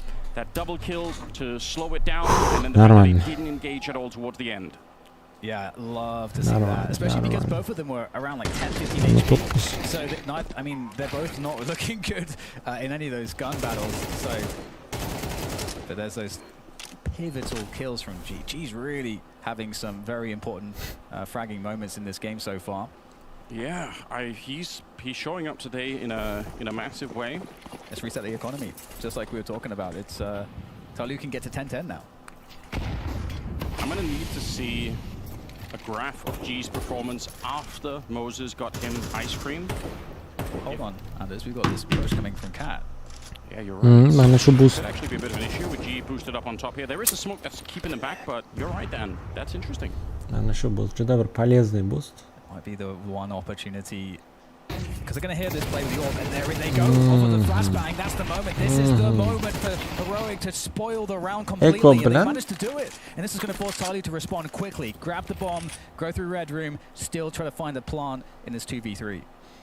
Quite a winnable round for Tyloo because they have the bomb. If the bomb was down there with the other three people, push bo'lgandan keyin ada hech kim qolmaydi-da. Complete disaster. They don't really know it yet. We can see on Push the minimap qildik-ku there's ikki nobody tarafdan. at the A bomb site, but they are being Bo'ldi, apparatlar olib very kelyapti careful. o'sha All ular. they need to be is one CT to hear them step, and then everyone's going to show up. Kalash 150, $200,000 $200,000 srednji They've kalash. realized the bomb is not out there, so they are going Da. to go investigate. Oh, the timing could be kind of weird right now. Molotov on the one side, they have a smoke. That's actually so helpful. That will give them a bit of safety to plant the bomb. And they have a couple of flashes, actually a lot of flashbangs on the T side. If they want to try and slow things down, they could do that even further. Штаны. Some almost running into Не the Mac пикай, 10. дорогой. Be careful about that. They don't have a kit either on the CT side. So if they want to go for the retake, which I'm sure they do, they need to be fast. Pik qilma, With no kutib ol. Kevlar on 2 of the 3 players, that Mac 10 looks really nice. There's that pressure, tapping the bomb, really nice dodging, back and forth for jamming, but gets taken down from the side, and now the defuse will come in. Enter. And that is a Let's go, terrifying Bakar, moment for Bakar. Tyloo. Not a round that they were supposed to Mirage concede. da They were Bakar supposed to get to tursa 10-10 as the defuse comes in, and Heroic instead moved to 11-9. Mirage da bitta Bakar they get an turaylar. AWP and an AK for their troubles. Hali ham shans boru. Mana shuni yomon qo'lladim lekin. Wait, how is that a headshot from Tim here? Juda yomon push That's qildi. crazy. Yeah, just the perfect timing, and obviously the second shot. Oh, he's so lightning fast, isn't he? Such a good timing indeed. Let's go! Because that Mac 10, Anders, that's going to just wreck him. If the Mac 10 is ready to go, it's just going to destroy him. No Kevlar at all. Saw behind them of Ent's fame. Him and Snappy had sort of a legendary partnership, but then Snappy went to join Falcons, now in NIP. Bit of a crazy ride for him in the Counter-Strike space at the moment, to be honest. Yeah, but Saw, I think, is one of those coaches that's proven that he can build a lot. This lineup is certainly impressive. Last time out called now for Tyloo. It's only the opening map in the series. There is a lot more Counter-Strike to come out of this one, but Heroic are pulling ahead a little bit, and that last round winning it is just, it's everything. Flash going over, aggressive push out of the B bomb site. I'm still waiting for my, heavy B execute from Tyloo. Haven't had it. They actually, for a bunch of rounds, they haven't even had enough Molotovs to do it. They just haven't had the money. I check every time. They need about 3 Molotovs. Certainly not going to be this round either. Heroic up to 11, 2 away from taking the victory here. Now it is their map pick, but yeah, we knew it was going to be close. Yeah, Tyloo again, slower start. They just know they can't go fast, and it's just been shut down too many times. It's a really just basic setup here from Heroic as well. The only thing though is that they've given up mid control. Tyloo have walked through mid a few times, and so this could be one of the ways that Tyloo get the space they need. But they're going into donut here, real fast, very fast trade, thanks to Mercury, and now lots of pressure into the air. Yeah, and I think X-Cloud actually trying to minus play 2. a bit Normal. differently, because you could just throw the smoke and fall back, but I think he intentionally is trying to, you know, dodge the meta and say, I'm going to throw the smoke and I'll push in front and you just won't be ready for it. But they were. Pick. Tyloo, you can't question the mechanics. It's something that they do so well. Sunpires mid gets control. one at the start of the retake Nice. here, but LNC dropped Nice. He's trying to go in through the middle. Youngster and Sunpires, this is really high risk here. You could end up giving away everything, and you don't really have a deep bank either. Sunpires now with the AWP, and obviously the truth has set in. Reality come back to haunt him. Can't win this round any longer, especially not without the kit here. So it will be a 10th round for Tyloo, and this is going to make it so dramatic. We're getting to a stage now in the game where whoever loses this, it will have a big emotional toll on them. Yeah, and it's pretty crazy because you saw around there where it's this double-edged sword that we talk about, where on the CT side you know you're against a kind of just hodgepodge buy, so they don't have like a lot of stuff. So you don't feel like you need to play up in their faces or aggressively or for map control as much. So you kind of inevitably on a map like this, you leave some openings. And Tyloo picked the perfect round to exploit that, and they had the pace behind it they needed. So then the round collapses.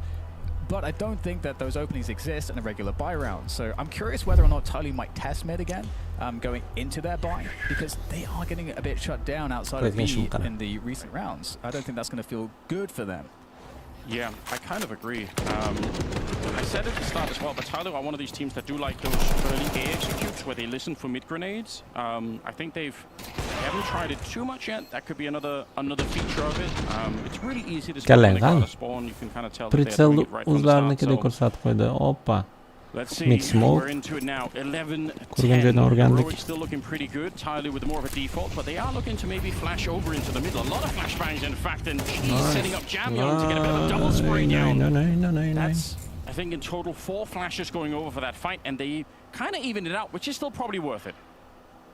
And getting aggressive here as well. Information. That's a beautiful play there from Sunpires. They would love to try to punish this. And they'll be able to take down Z, and that does leave Sunpires alone on the side just for a moment as his teammate tries to get there. And with the smokes assisting, there might be possible. The damage off the spray, it's so close. Sunpires down to 20, X-Cloud down to 39. And Tyloo, they have over a minute to play this map with, to play the entire field. If they get that spray down, that would have been something else. I see what Heroic do. This is where again they sometimes become very active when they're in these kind of positions. I think Tyloo are expecting, or they're hoping for that. You could see they're not aware exactly of where X-Cloud is. They think maybe he's flanking T-spawn. So right now it's just a big game of patience. 40 seconds. And eventually it will be Tyloo to make their move. If they walk into the AWP, that could just be the end of it. Yes, it's a really good setup for Heroic. They've guessed correctly, it seems. Tyloo waiting about 30 seconds before going for the re-hit. Standard timing here, but the AWP is the answer. Oh my god, it's a double! It didn't have to be, but it was 12-10. What a way to clinch that one. Heroic looking good here. I mean, that's one way to get the job done. I can't believe it. Think of the risk as well. This is the difference between, I think, being sort of a decent AWPer, you know, somewhere in Counter-Strike, and being at a really high level. He is low on health. Like, anything touches him right now, he's dead. But he also, at the same time, that doesn't affect his mentality at all. Yeah, and it's interesting too, because it's one of those spots where you kind of have to move, but you know what, I don't have time to talk about that, because we're into what could be the final round of the first map here in this best of 3. And, oh, the smoke gets blown open, but to the detriment of the CT, X-Cloud goes down. And now, you've got a desperate situation for Heroic. They're trying to move here to respond, Anders, and they do. Yeah, Moshe's pushing up, but I don't mind that, but the rest of the team weren't ready to do anything with it. Where's everybody else? Now, they're going to be pushing through the smoke over here, so walking straight into Youngster. He is thinking about it. He is aware that they could be coming around, otherwise he wouldn't take this position. But let's see if they actually do that synchronicity here, or just one at a time. They're going to shoot him through the smoke. I guess that's another way to do it. Wasn't expecting that at all. LNC not really clearing the corner, but he will get the kill anyway. Suddenly, it's back in the favor of Heroic here. 2 versus 3. Bomb is not planted yet, and Sunpires doesn't get the shot this time. G finds him with the Deagle running into Tanir. What on earth is that? LNC trying to get closer. I don't know what G just did. I don't think he'll be replicated either. He didn't even stop. He wants to get another shot off. And now the grenades are coming in. They have one on Mercury. one deep dunk here, and they're going to be able to get another round on the board, but he's going to try pick, for bro. He doesn't want to throw any grenades. Time. See with a swing, and Mercury with a headshot again. Nice. Another round for Tyler. Вы хотите As they допы, get all the way to the final one. One chance. Дополнительный курам зал забачили. What a hero Ай, play бурунда from кара. G, because in that 2v2 or 2v3, they could not plant the bomb. This situation, they can't plant the bomb because the CTs are there. If one goes to plant, it's all over. G makes the play. He is the hero. That's what they needed in that moment. Wow, that's so sick from G. Okay, he's going to be getting a lot of ice cream later. I can already tell. Well, that's what I was trying to ask earlier. What if he's playing better post ice cream? Is that a competitive integrity issue? Has Moses impacted the tournament in some way that we don't have rules for it? I've read the rule book. There's nothing about ice cream in there. It's like, I've never had high fructose corn syrup before. What is this? Maybe there needs to be. Now look at the stack. 3 people near the bomb site. This is exactly the kind of round that can work as well. Very dangerous with the 5-7 up close. That can get the elevated MP9. Early grenade. Shot not quite connecting. Very nicely done for Attacker, honestly. Sampire's going to get knocked out. Overtime looking more likely. X-Cloud with a big opportunity to get a double kill, but he will only get the 1. 2 versus 3 now. Bomb about to be planted in a pretty safe position. A nightmare retake here for Heroic to try and avoid overtime. It looks like Tyloo are determined. Yeah, such strong positions. And Z and Youngstar, is there anything to be found on the ground? Well, there's a step made. I mean, they can't be silent. They have to just go for it here. It's a 10-second defuse, so yeah, throw in the smoke, but that doesn't help that much. They've tapped it once. I don't even think Tyloo are buying it. They know it's not getting happen. Nice. G with the final kill, and we are in overtime. What a return after losing 8 rounds in the opening half in a row. That's Heroic winning 8 in a row and Tyloo losing 8 in a row Нормально. for an 8-4 first half finish. Hiç hatı bulmayınlar Somehow bollar. they Следующий bring şans it bu. back against all of the expectations. Balsing Really lab. impressive stuff here. What a great way to get the series started. Tyloo. It really Чёткий required команда heroics yo'q. Mongols. Tyloo and The Mongols ham chiroyli komanda, chotki bolachalar, bular ham chotki We'll see chota. what this overtime looks like. It does feel like Нормально. Tyloo have somewhat of an edge, given that they were the team that came back. But you just never know when you get to overtime. Both teams have gone through most of their playbook at this point, and a lot of the game can be then played on confidence, on feel, and intuition, more so than it's played on anything else. And so with Tyloo, they've got to be feeling really, really great right now. And gee, I just keep having a flash of those 2 Deagle shots in my head, because we would not be here without both of those Deagle headshots. I think it's especially the second running forward is just so absurd, isn't it? Oh, thank you, production. Beautiful timing. Chotki orada. They are the best, aren't they? They've got it queued up. They're reading your mind, Dan. We've got the technology. It's not in the headset you're wearing. They're actually, They are the best, aren't they? we're actually there already. Bachalar kommentariy yozinglar. Men ham bor deb At yozib least qo'ydim. one. Kommentariy Alright, yozinglar. basic standard grenades coming out here. Bir kishi tomosha qilib. Into the middle we go. It's a nice swing. But again, the counter utility is pretty good. Die. Nice, one more. Attacker will just not stop here. He gets the one onto Sampire's 3, and with just 4 health left. That is a heroic effort. Push rampa. Fortunately for Heroic, it's on Attacker. They'll plant the bomb to follow it, and I don't think there's anything they could do here for the retake. It's not worth it. Plant. Yeah, it's so difficult. If you lose the first round, because this is 10k as well, so if you lose the first round, especially if you brought up an AWP, your economy gets screwed pretty fast on the CT side. Nice. Now, Tyloo also, again, they struggled a lot on their CT side in regulation. They didn't honestly find a great win in any of the rounds. Buy against Buy, they didn't win a single round. So, это сейф, that's going to ребята. be interesting to see if they can solve Это that будет in the сейф. overtime. So, the range at which Attacker is taking those fights is optimal when he gets flashed in from T-spawn himself. And this is the reason why a lot of CT teams want to run boost CTs close to the wall, because then those spawn flashes don't work anymore. So there's a reason why you're trying to, one, you want to run boost over the Molotov, but more than anything, you want to hug the wall that's close to T-spawn in the middle so that you don't get flashed. And Heroic weren't able to do that. So Attacker has a big advantage in those fights because there are just flashes going like in the sky above him, behind, just going over. You can see they're way out in the open where those flashbangs are going to hit him almost every single time. And yeah, sets him up very nicely, at least for the opening kill, sometimes more than that. Yeah, but when Attacker's hitting that hard, it's definitely a problem. It is a problem. Speaking of run boost, we haven't seen too many of them out of heroic, not to middle, but also not up to the B lane position. So kind of curious, but that's not something that they've been favoring. Some teams are, you know, they love the acrobatics of getting the early outside of B pushes like that. Not really been a feature of the game too much yet. Let's see, outside of the B bomb site. Just looking for one opening here, and honestly, just with the when you Zafer degan jirim qarach ketgan Rossiyaga. Har kuni istoriyalar, rasmlar. Ishga ketganman. Zo'r joyga ketgan. Oh, miss. Senga yarashadi. Senga yarashadi. They haven't had much success towards the B side. They are threatening the B side, but once again, there is still a potential that you could have a jammy on moving up into the Reds room. I'm more worried about this. It's such a binary outcome.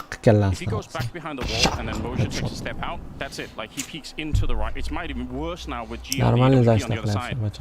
40 seconds though. He just wants to put down the smoke, but honestly, at this rate, even if he puts it down, they might not even fall back. Push coming in. They wanted to push even more than that. Sunpias does get the kill. Nice timing on the smoke. They have to go through. It's not a choice they can make it. They just must do it. There's no time left. Fire gets one. Mosher on the follow-up headshot. They've beat the smoke. Now they're through. Bomb being planted on the other side, and Mercury stopping any attempt at a flank coming in. So well done, but so high risk as well for Tyloo. Once that smoke goes down for Youngster, there's no choice. They have to pop through. And it's great too that Tyloo are just not completely giving up on their B stuff, but I think recognizing that if they, just going fast is really a problem, and to show the slow round shows some presence and threat. Like we see the missed shot by Sunpias. They're creating this uncomfortable spot for Heroic too, where I'm not quite sure exactly what this round is supposed to be just yet. So if Tyloo keep running rounds like that, it's going to be a good look for them. Absolutely. Final round of the overtime for this half. So this is the round I was talking about earlier, right? They've heard all the grenades in middle, so they know that it was an early big mid stack coming up. Early. It's pretty much textbook for what Tyloo like to do. Xflow not going to be able to pick it up. It's Mosher on the double opening instead, and a bomb plant soon to follow. What a great time to call this.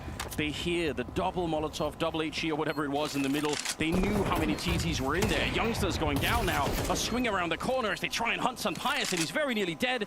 And I don't think this retake's going to be very possible either. LNC, he wants to walk through the smoke there. It's fading right in front of him, but Attacker is more than ready, and Sunpias doesn't have the health for this.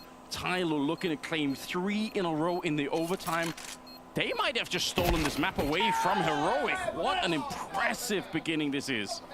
We will see though, Heroic know that Tyloo didn't get a single buy round victory on that first half when they played on their CT side. So Tyloo, the only difference from that CT side to now is a couple things. One, it's the confidence that they have created by winning all these clutches, winning all these gun battles with the AKs. But additionally, they also have more information as to what was feeling good against Heroic and what was not. Wow. Something that we didn't get to see in regulation out of Heroic, just for whatever reason they didn't end up doing it, but some of those X-Cloud mid-takes I still kind of want to see. He's really good at it. They've got Youngstar ready to flash on over. Speaking of which, that's exactly what they want to try and do, but Attacker is playing close enough that he doesn't get flashed. That's why you push up. Oh, they're playing this almost like it was a lesson in Counter-Strike on Ancient. 3 versus 5. A minute and 30 seconds left, and now they're in a lot of trouble here. Tyloo need but one more round, and they steal away the map pick for Heroic, and this series becomes way more interesting. It's all about how you play this advantage now for Tyloo to close it. And they haven't given up all of the forward control. They've given up some of the more risky positions, but it's very hard for Heroic now to challenge. And there is a challenge. Sunpias kind of has to try something. Doesn't work. Same for story for Tnir there. Now Youngstar, the last player here to prevent it, but no, 16 to 12. Unbelievable comeback coming in from Tyloo. They went 8 rounds unanswered, but still managed to force overtime. Still managed to take that one. Heroic's choice. Yes, it was Heroic's choice, and it did look like that if you just looked at the first half of the game. A 4-0 start for Tyloo on their CT side. Okay, then they get absolutely smacked. You think it's going to be over, but Tyloo, they find a way to keep on winning even when making some, at times, questionable decision-making, but the individuals were sharp. They were winning their Короче, fights, and they come through with a перерыв very начали. impressive win here now. Yeah, I think they got sharp in Qimmat overtime. I think mikrofon towards the end of qo'yib turish regulation, I think kerak-ku. they're very fortunate to Qimmat even get to monitor overtime. I bilan think stream not so qilayotgan much like paytim questionable o'zbek decision. Yeah, maybe quite like just the way they were taking some fights to beat bombs. I felt like they Brat really wanted to qo'shib, rinse and repeat o'zbek over there. man-ku They almost got deyman, forced o'zim away. sizlar. But that being said, they had Keyin chances to qimmat o'zim collapse when they got ichimligim. stopped in that B rush, when they got stopped a number of times trying to Chernogolovka. pick in. It's great Buncha tenacity qimmatmas. from Ty Lue to 1,5 find a way to litri. get an OT. 13 ming. Ama bu qimmat. I gotta be honest. Mana shuni Heroic played scared. I mean, olib buni Heroic ichiga didn't solib play the normal kameraga game that I saw olib in stage 1 there, okay? The way that they wanted to play on their own CT side, they were on their heels for so much of that game. They were letting Ty Lue dictate the pace. And I get it. Ty Lue play a pretty ridiculous style. Like they sometimes get in your faces. They have all these different cool fast starters, but like Heroic, you gotta take something here. Yeah. The pace changes, I think, really made him nervous. Like that little pace change to rush the A bomb site and OT after kind of taking mid and then hitting the B bomb site. Like they did a number of different looks in some of these rounds. It's really tough to get a hold of. The Necha conditioning minut? was really there. 15 minut berib bermaydi. Yo'qmi? Execute onto the B with some success because it was a bit of a back and forth on this. I mean, you can't just say that Ty Lue play random when they're able to push a CT side from Heroic all the way back into the corners, and then they just do a really simple execute. I mean, they had some mid space in this one. They were able to throw some good utility out, and Heroic, I've seen Heroic in this kind of situation before, but usually they'll double cave or they'll be going for a re-aggress in mid, and then the one guy at B is playing far back. Instead, they got kind of caught in a moment of transition where they were kind of 1 foot in the bomb site. Youngster was kind of out of the bomb site. Sun Pius was kind of just holding for a top mid swing. Like they were all the way back as far as they almost could be. I give a lot of credit to Ty Lue for that execute because I think what they're doing, that player in Cubby is like playing anti-flash, so he's waiting for the flash cue to peak, and then the long player is going to come through the smoke.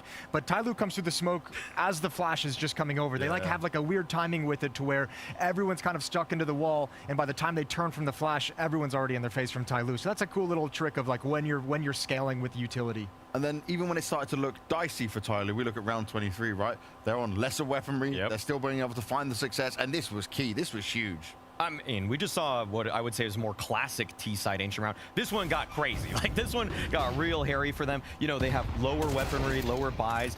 Amazing shot being hit by Mozia there, but then they just kind of let this get so chaotic. You know, the pressure in the middle, like there's no one even around him, but then they're lurking out. They were lurking out towards A earlier in this round, then they started swinging back, the pendulum towards B, and then we had some incredible G moments, and Moses, I know you love that. Yeah, you have to love it. Why not? But I mean, they kind of in some way have no business winning this round. These shots are unreal. Sun Pius with the narrow miss, that follow-up one with the Deagle is nasty.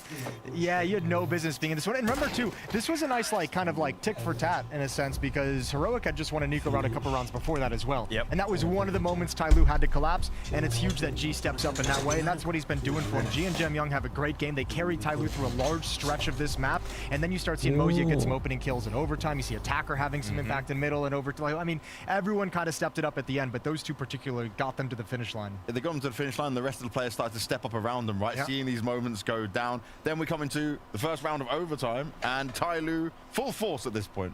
I feel like the best player in overtime for Ty Lue was Attacker, which Bratlar, I did not expect at all. bo'lamiz, I mean, round bratlar. 25, I mean, he's set up for success though. Bular Look at how o'sha blind bu bo'lgan the narsani players yana are bir from marta Heroic. muhokama X1 qilishimiz gets one, mumkin, but chunki he's like full bu wide. narsani And these tushunadigan players from kontrol Heroic, bo'lib they're kind of ko'rib dancing o'ynab back yurgan and forth odamlar constantly tushunadi because they're nima getting flashed, bo'ldi, they have to turn. nima No one qo'ydi, can qayda, fight nima uchun together. bunday Attacker qildi. got 3 Bu consecutive narsalarni 1v1s. aytib Maybe he o'tirish should shart have emas. lost one Shuning of those, uchun but look at how just biz they ham keep bu having to fall back, 10 minut press back out, fall vaqt back, press qolganidan back out. Like, foydalanib it's perfect stuff from Ty Lue on that mid. bizuka qo'yamiz dagini. Chaq Steam'da ochamiz, chaq kiramiz, bitta naparnik bosib chiqamiz, og'alar. Nima deysizlar? Mana shu fikrga. Chiroyli ish bo'lgan, bilasizmi?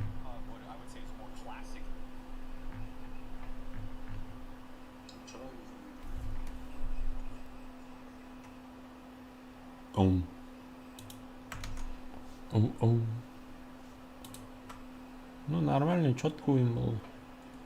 Muhimi men xursandman. Jigarlarim.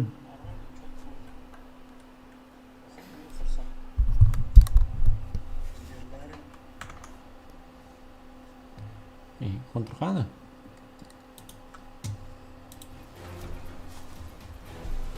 Tak, naparniki ketdik. Inferno bilan yo'q o'ynayman, chunki qolgani kattaroq, bazobar kattaroq qolgani.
Так, zada naparniki boshlandi. Trenirovочный versiya. Bu akkauntimda skin yo'q paka. Yo'q emas, borlarni yo'q bormi?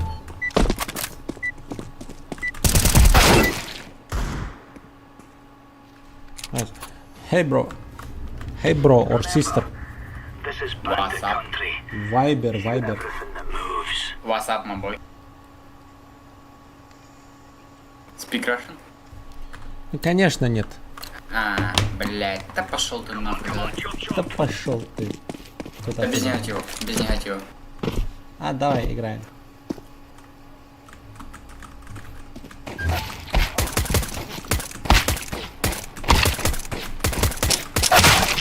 Ну,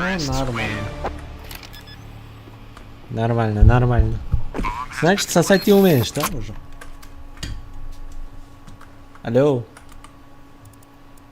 Что еще раз? Умеешь сосать, значит? Нет, сейчас. Let's move out. Вот. Ну, как так? Incendiary.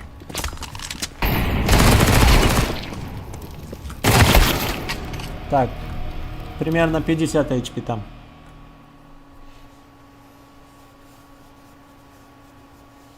У них в базе был.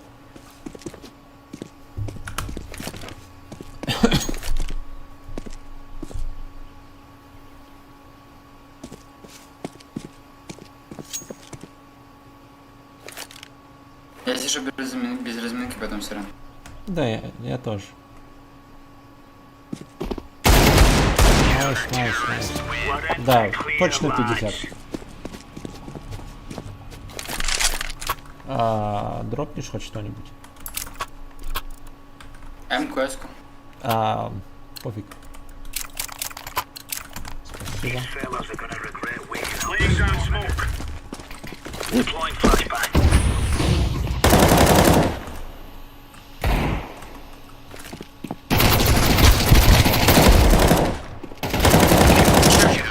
Найс. All right.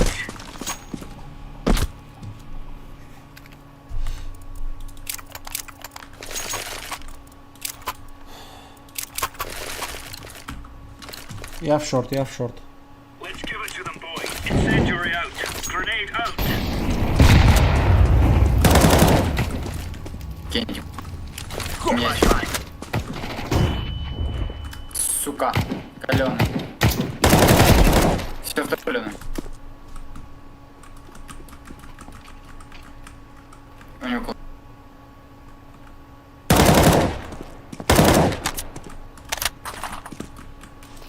Smoke.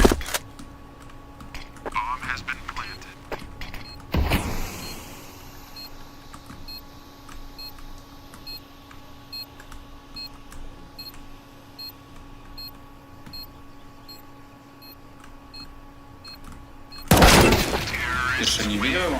Видел. У него было 12 кп. Да.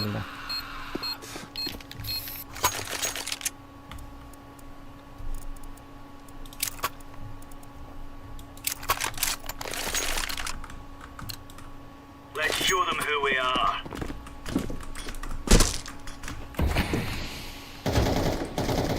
Не пуш.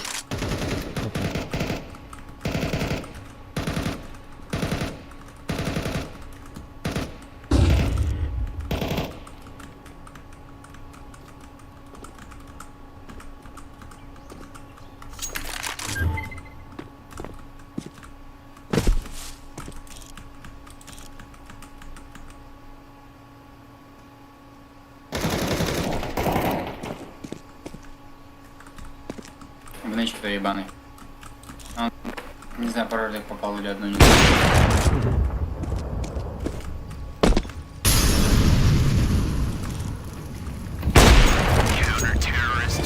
you go.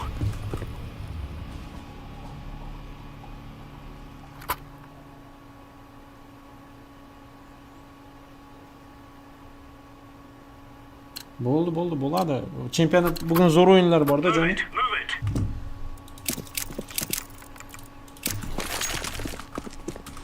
Throwing smoke. Throwing flashbang.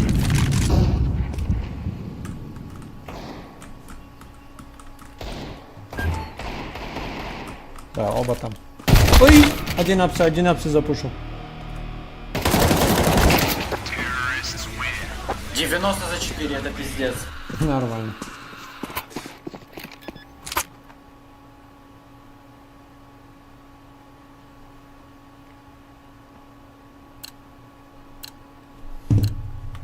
Move it, son. Так, Laying down smoke. шорт один.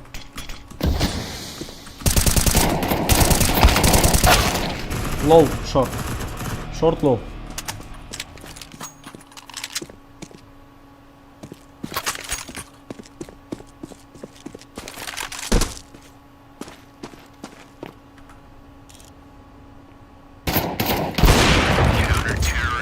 Now we're getting stuck right into them. Нормально, ты читер.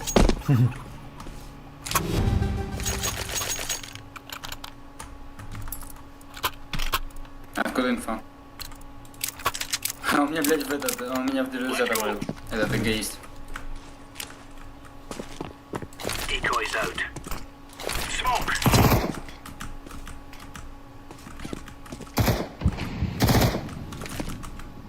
Throwing fire. Апсы. Что нам? Каленый.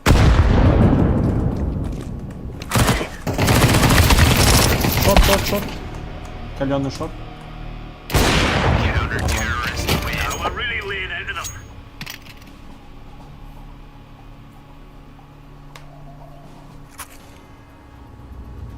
This is easy. We kill them and then we go home.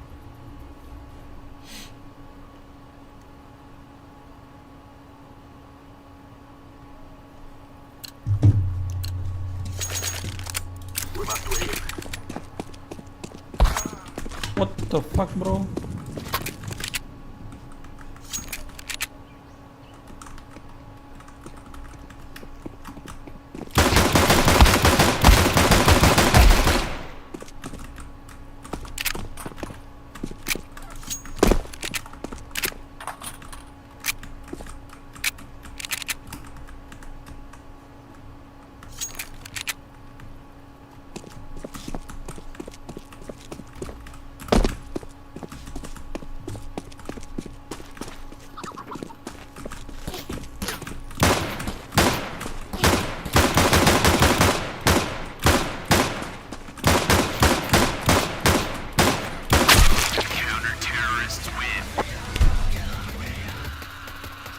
Doksan beş verdim.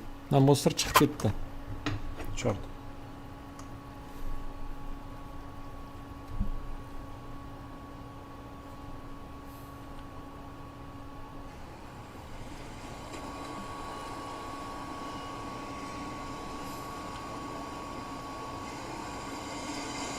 Signal qilib kelyapti buncha. Pip pip.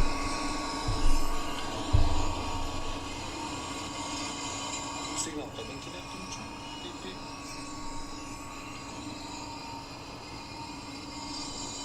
Signal qilib kelyapti buncha. Infernoni o'zidan ekan-ku.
Сорян, ебать, на это вылетел.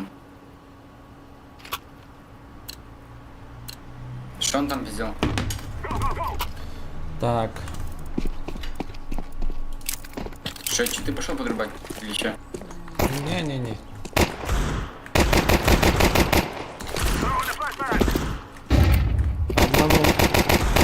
одного убил. Ну, сука, он каленый в пизду. Давай, не пуш, он назад пошел. Второй апсы. Апсы или сайт, не знаю.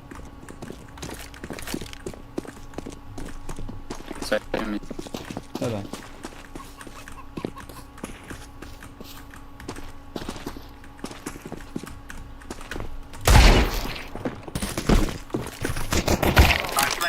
Броза, блядь, без башки, нахуй. I'm throwing a flashbang. 90... You will all die. Я Да. тому типу въебал Да, 93 за 9, который ты... Это ж пиздец, сука. Видел. We must move. Flashbang. Flashbang.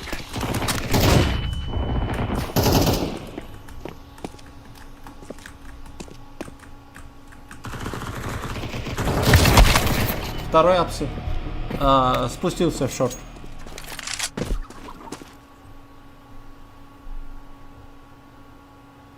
Туда.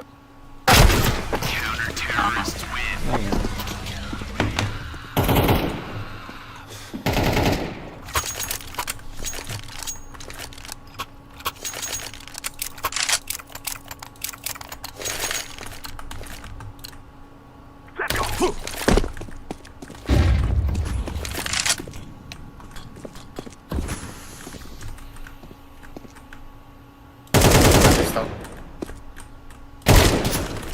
Маркет один. Throwing smoke.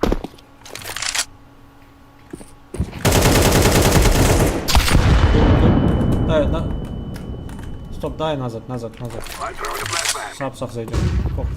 Что там, брат? Да, я знаю. We will dance on your grave. Planted.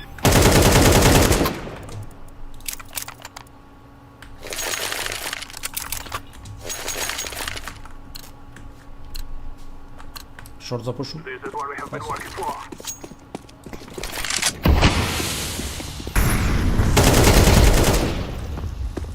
Меня... Так, шорт.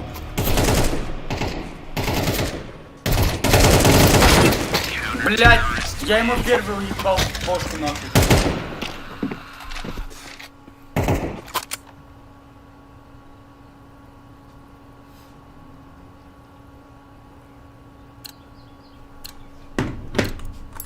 No more talking. Now we fight. Decoy.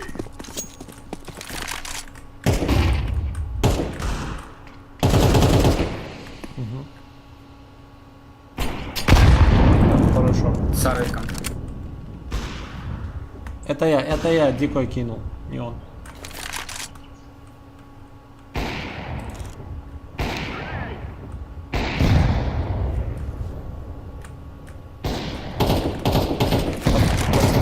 Сука, внизу потом. Fear.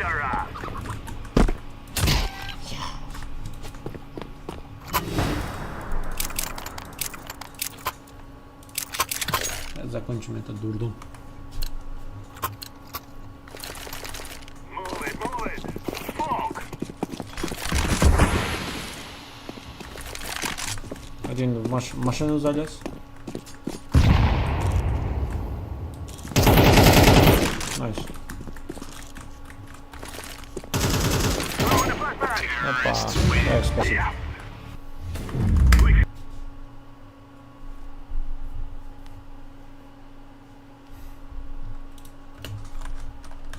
The site, that's an opportunity for attacker. He's waiting for a moment just like this. He gets a couple of first bullets and he will get the kill here, but there's still more to be done. No HP to do it. His teammates, I don't know how they're going to get into position here. They're trying to make their way forward, but Youngstar with that AK he collected is doing it justice. Great headshots, and that's the 2-1 now for Heroic. What a scary bit of mechanical work from Youngstar in the first couple of rounds here. When life gives you lemons, Anders, you buy a 5.7. Yeah. And what? Become a mass murderer? What's going on? Where's the analogy going here, Dan? That's really impressive. I mean, even with the AK in this round, you could just tell the confidence is there for it. Round number 4. Another round without a bomb plant. Not that I think it would have pushed Tyloo into too much excitement. They will probably just go for a straight, you know, rush into this one as soon as the grenades are gone. HE perhaps a bit early. Smoke to follow. LNC kind of knows. He's got the MP9 though. I would say even with the smoke, just go through, I guess. Walking back into Tania though. Could be a bit of a slaughter. Okay, they're going to recover this bomb. Okay, they're going to do it.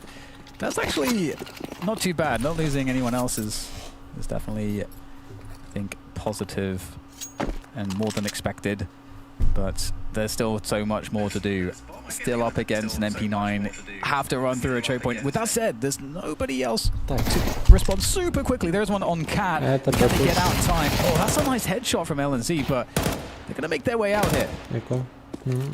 Already such a better round than you were expecting. I don't think they're going to be able to win the afterplant. They really should never be able to win the afterplant, to be honest. Some Pious with a good spray down, but 2 kills in a bomb plant is still really nice. The only thing for Heroic, I guess you could say, is those were 2 MP9s that are going to end up going down. So it's not like they're going to be super ranked behind this. But definitely a little bit more money being made on the T side. Let's see what Tyloo can manufacture coming into this next round, because it's a little bit of a slower start than we were expecting. They win the pistol, and then they run to the 5-7, and now they need to find a way back in here. See what their T side can end up with. They definitely are a team that can be hard to play against. Jamyong's lurks on this map are still really, really annoying, especially if he gets into the ladder room in middle. He's just one of those players that's hard to control. So we'll keep an eye on it. Classic smokes in the middle. Yes. Tyloo make their way up to that top mid position. Quite a tentative round, default from them. The smoke that you're seeing right here, a lot of teams will blow it open themselves, like that's a T smoke, and a lot of T sides will themselves blow that open to take a fight. I've noticed that Tyloo don't do that a lot. Instead, they flash wide for the swing that we're just seeing right now. They love that play, like so much so that I'm wondering if they could even exploit it. Because it's such a common thing for them to do. They are hitting they're looking to hit a specific timing, it seems, with this mid push, gathering everybody back through T-spawn with the bomb, trying to make their way forward. Nothing's been given here in mid. There's a flash! Oh, what a shot there from G!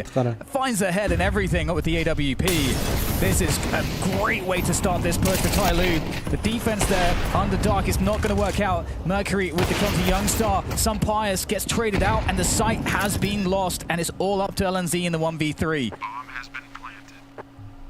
Fair play to Sun Pious. He had a perfect read of what was coming. He knew there was a second player going through the smoke there, but just couldn't stop himself from getting shot in the back of force.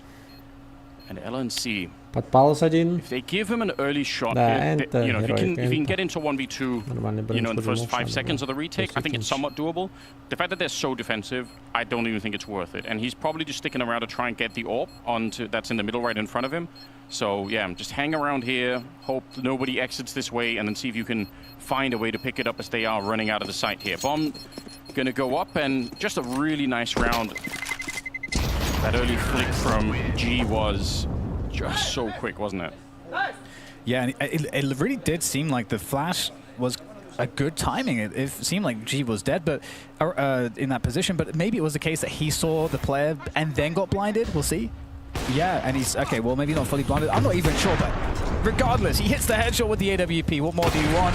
Some Pious looking really sharp, but just overwhelmed at that stage. So Tyloo fighting their way back in, and it's going to be the final buy for Heroic for now if they don't win this round. They're going to be jumping into mid, looking to play a bit more aggressively here. This is the first time we're seeing this from Heroic.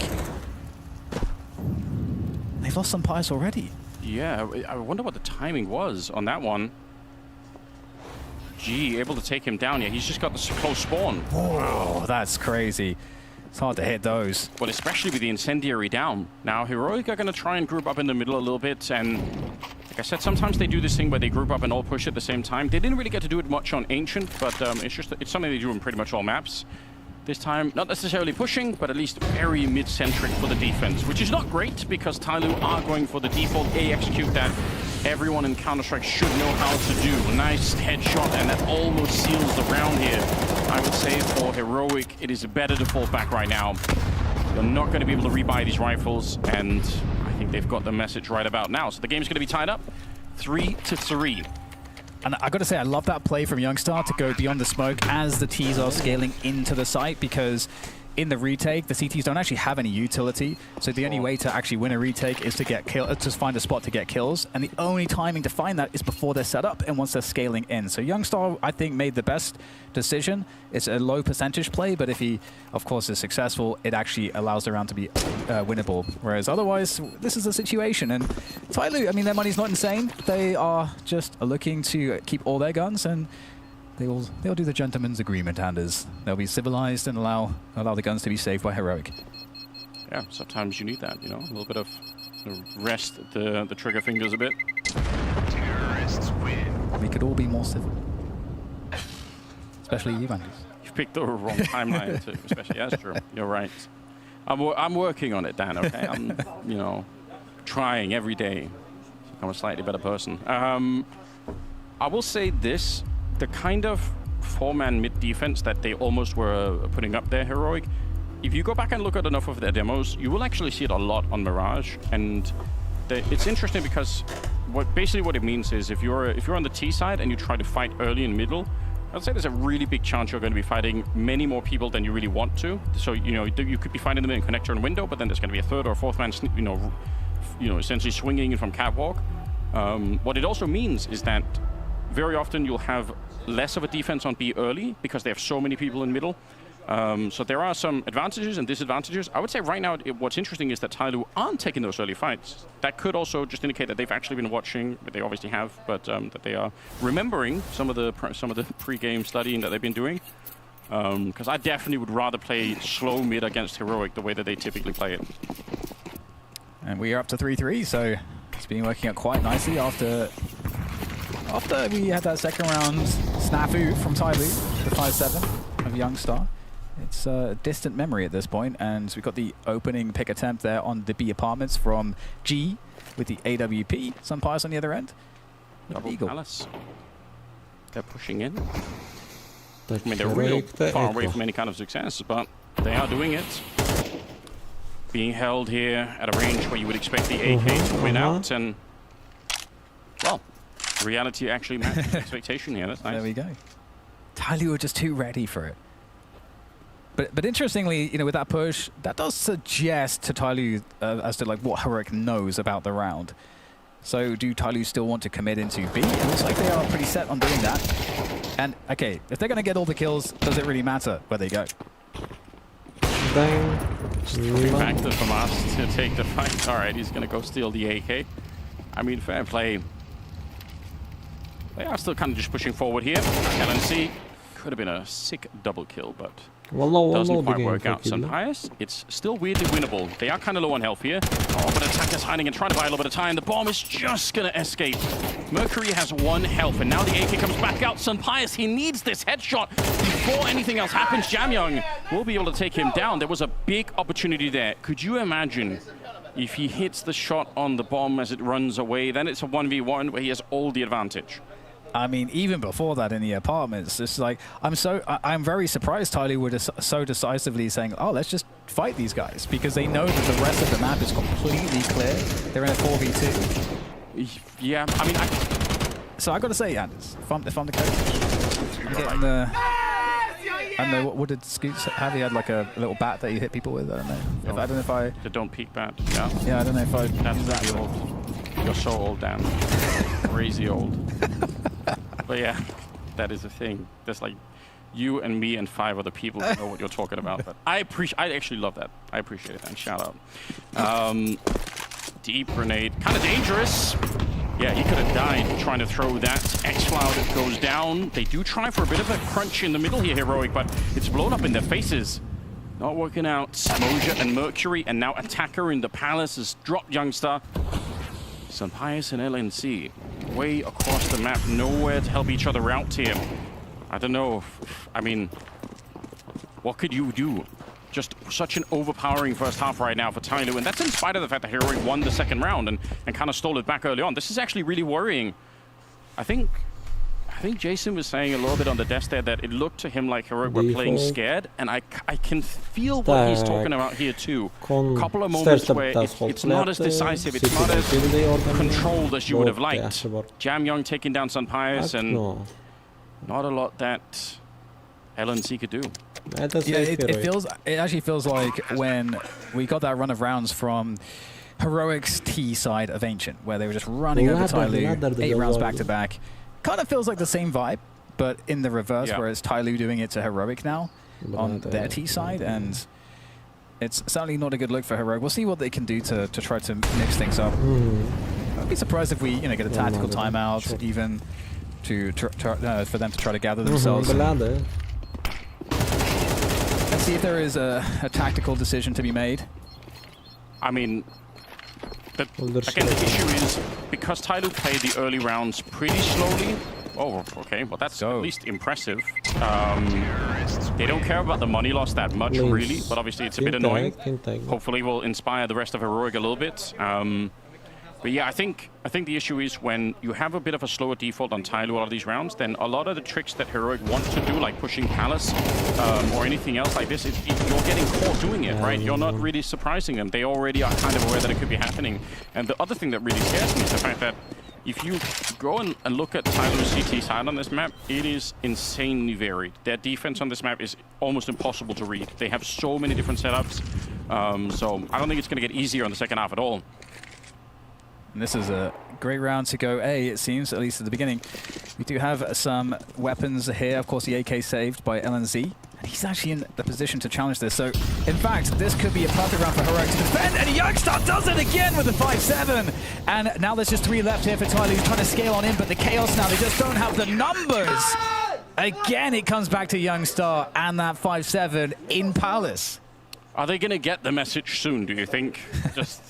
There are ways to deal with it. You don't have to just, you don't have to peak that with your forehead showing and just ready for the 5-7. They did have the Molotov at least this time, so I guess fair play. They were trying their very best, but Youngstar responsible for a lot of the output right here. Okay, let's see. 4-5. This has to be the turnaround moment. I think Heroic need the rest of the rounds. They need to make this 7-5 in their favor. They're in a lot of trouble. They lost the first map at overtime, remember? So all of the pressure is on. If you lose this one, the map here, if you're Heroic, you get eliminated.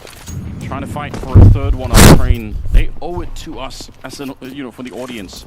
I'd love to see Train between these two teams. Yeah, I'm definitely with you on that one. I would love to see that.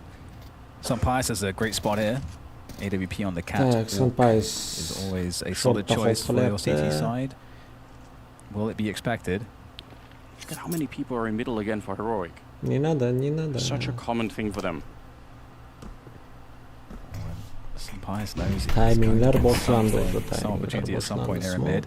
That might have been it, one of them at least. Yeah, he recognizes they might be scaling, repositioning after showing himself. Of course, it's so powerful to do this on Mirages and Orpa. Yeah, they've also heard it though. He was running back the whole way, so they definitely heard the footsteps. So at least Tyloo are going to probably be aware that it's likely the Orb is in a different position. 40 seconds, and it's right through the smoke. An annoying kill for Tyloo. Attacker goes down. LNC, is that going to spread to him? He's going to take the fight. I think it might have, yes. Timmy in the back, and it's a good little burst. He picks up another headshot. He's ready for a third, and very nearly could have taken down Moja.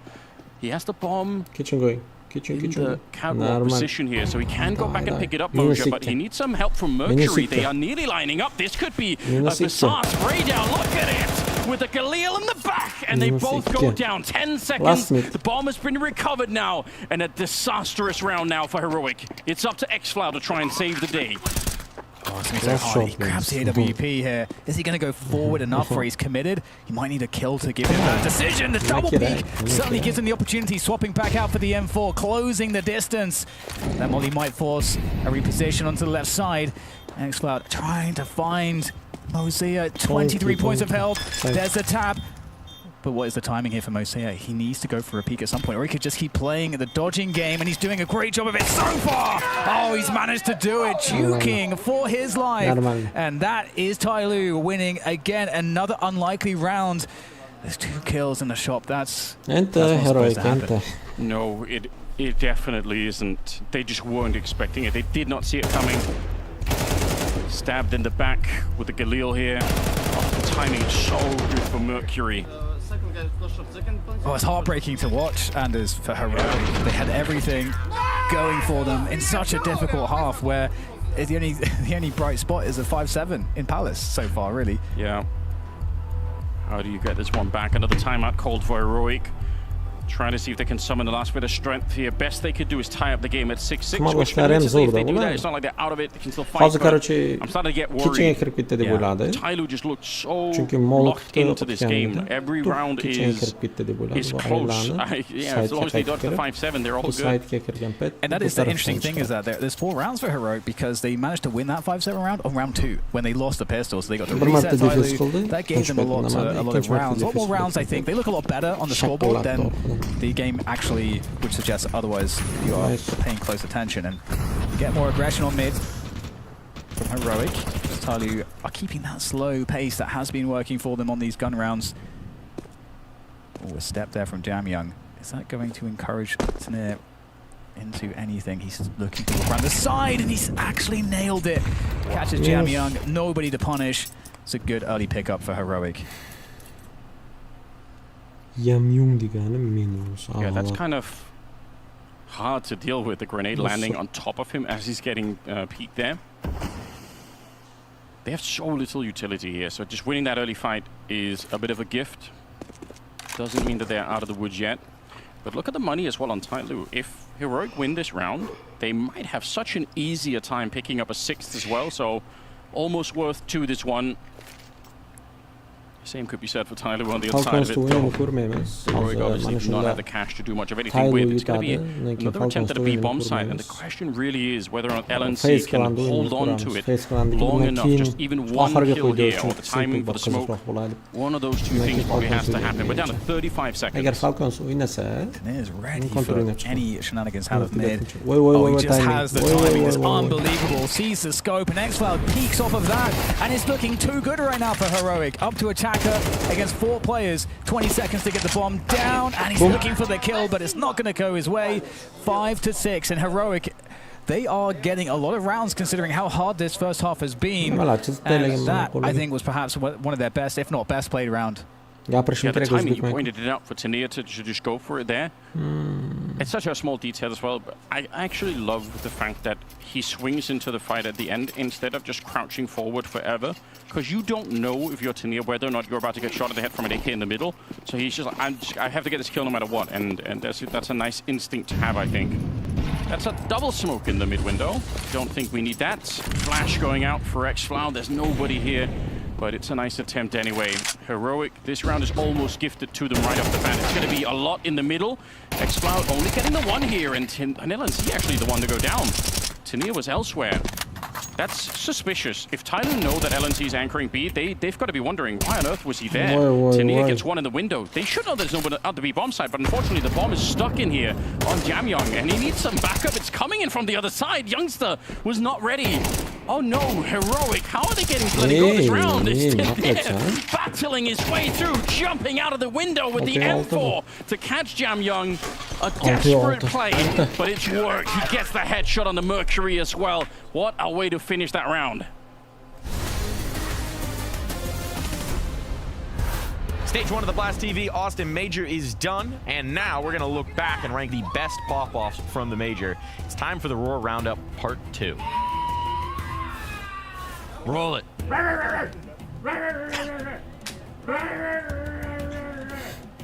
So the dogs bark. Dogs off the train. Letting them know. Letting them hear. We'll go 7.1. 7.1, great idea. Maybe a little bit more commitment to the bit. A little bit more of the get guttural with it. Get guttural with it. I want to believe that you're hungry to chew up your opponent. What do we got? Suck my fucking ass! Okay, actually, wait, chill. Don't do that. Okay.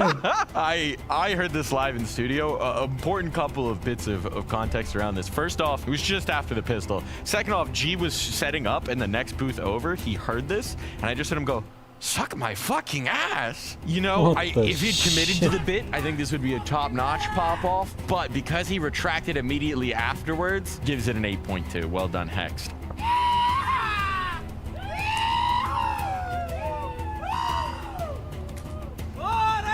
That's top-notch. That's top-notch. Tailoring your trash talk to the location that you're in, hitting the yee-haws here for Austin. We love that. Localized here, nice volume, pure joy on his face as well, just immediately comes through the player cam, and then hitting the Bora afterwards. Is that gonna break a 9 though? We're going just below. Gotta leave ourselves room to grow here. 8.9 for Che on that one. That's what you love to see.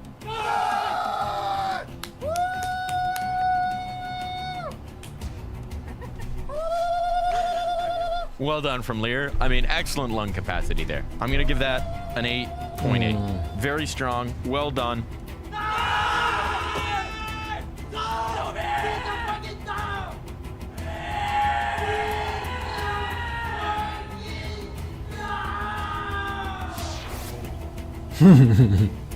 God damn. That was masterful. I mean, that's power in the pop-off. That's not just shit talk. You could tell he was pissed off at them. That's just a timeless. We just gotta. That's a beautiful pop-off. That's what competition is all about at the end of the day. Passion, excitement, glory. You know what? I'm not even gonna pretend. That's a perfect 10. He got up on the desk. You could see the anger in his eyes. You could see the passion in his eyes. You could see what that moment meant to him. And that's what a pop-off is all about. So that is a perfect 10. No decimals. Now look, we already had some strong pop-offs here, but the emotions only run higher as we go longer on into the tournament. So we're gonna have to check back in after the next few stages and see if anyone's beat that perfect 10.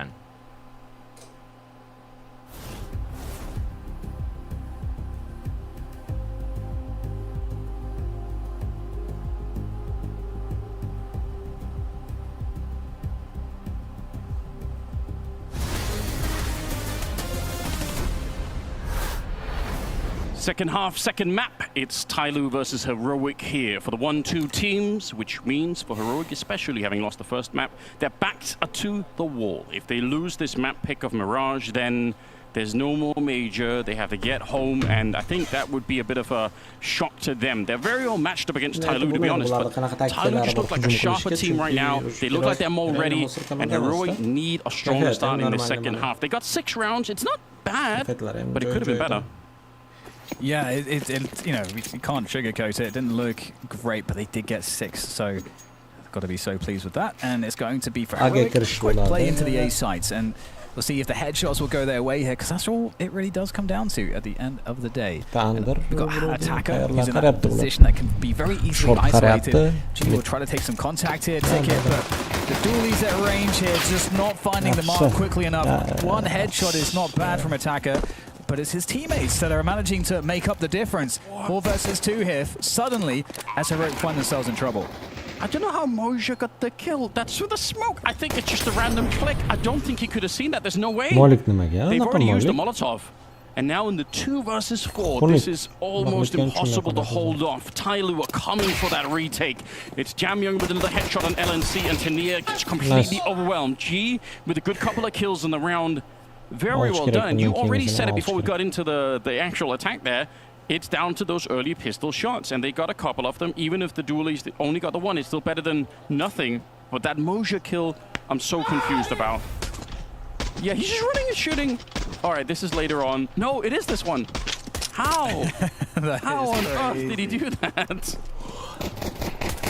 Oh, that really is. That's pretty crazy. I mean, that's you know, we talk about the pistol rounds having variance, and that's, you know, that's some variance for you. Yeah, that really is. And that's going to give Tyloo that much-needed pistol. Let's not forget they won the pistol in the first half, but they then did lose the second round to a 5-7. So we'll see if they can hold on to this one, this following round. And the buy on the T side always looks so good. Yes, when they force up. They were hoping that Tyloo wanted the fight. They would have been ready with, you know, a 4-man swing at top mid. So They were really expecting or praying for that. Short. Tyler, they're really far back, and a little bit like on Ancient, you know, it's not that easy to get Tyler into some of these early fights. Some taps coming out.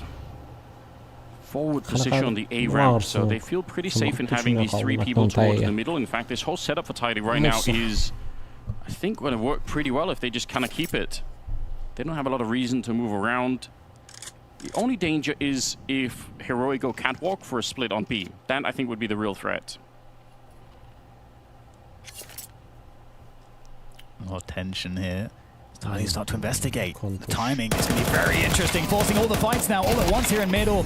2 kills going the way of Tyloo, though. The trades aren't bad. Mac 10 from Youngstar doing the damage and now opening up that connector position. But Attacker is on the other end. He could be the last bastion here. The defense on that A side, he's gone into the smoke, and Youngstar's absolutely had him.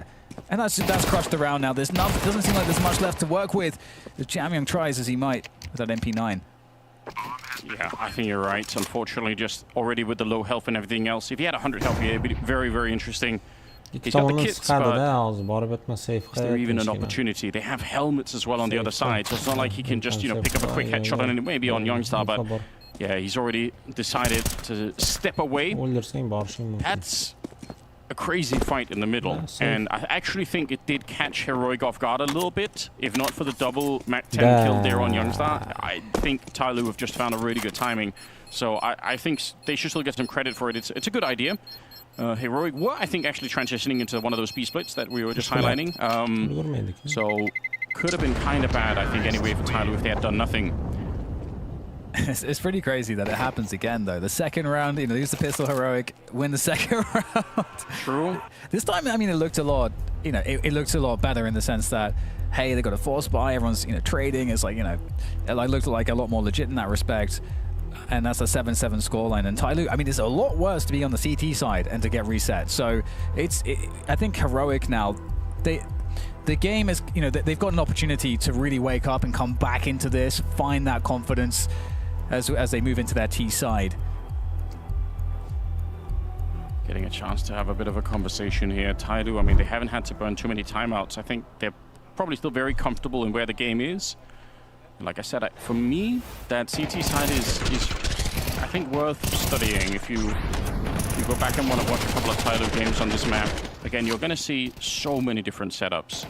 And that makes it hard for Heroic to get into a groove where they just, you know, oh, we know they have this is like their default, you know, where I've seen so many rounds where you end up counting, and out of 12 rounds, they all more or less run 12 different setups.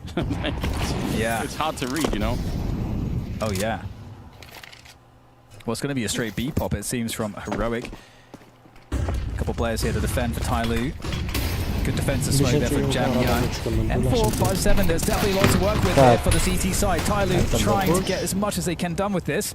Couple kills, holding onto position, trying to keep that position alive as long as possible, but it will get removed. It's a long flank, but for that flank to really be activated, G's got to get some work done with the scout. Good job on Heroic to slow this down. There are a lot of different ways this could have gone completely off the rails. The flank should be expected by now. It's like you're going to be watching for this timing. So, yeah, you're right. The scout probably has to do something to offset the defense a bit. He's trying to put some pressure on, but he does go down. Attacker will pick up the one, looking for the headshot, and Xcloud will keep it alive. So, very close round, to be honest. Obviously, Heroic excited to win it, but it's another round that you have to struggle for, right? It's not an easy round where you just, you know, oh, we win, we're back, we're crushing them. Yeah, they have to fight really hard to stop the Tyloo team. So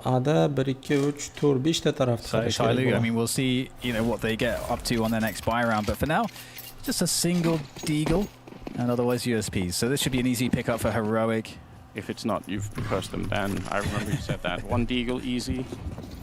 One deagle easy. Let's go, Moja.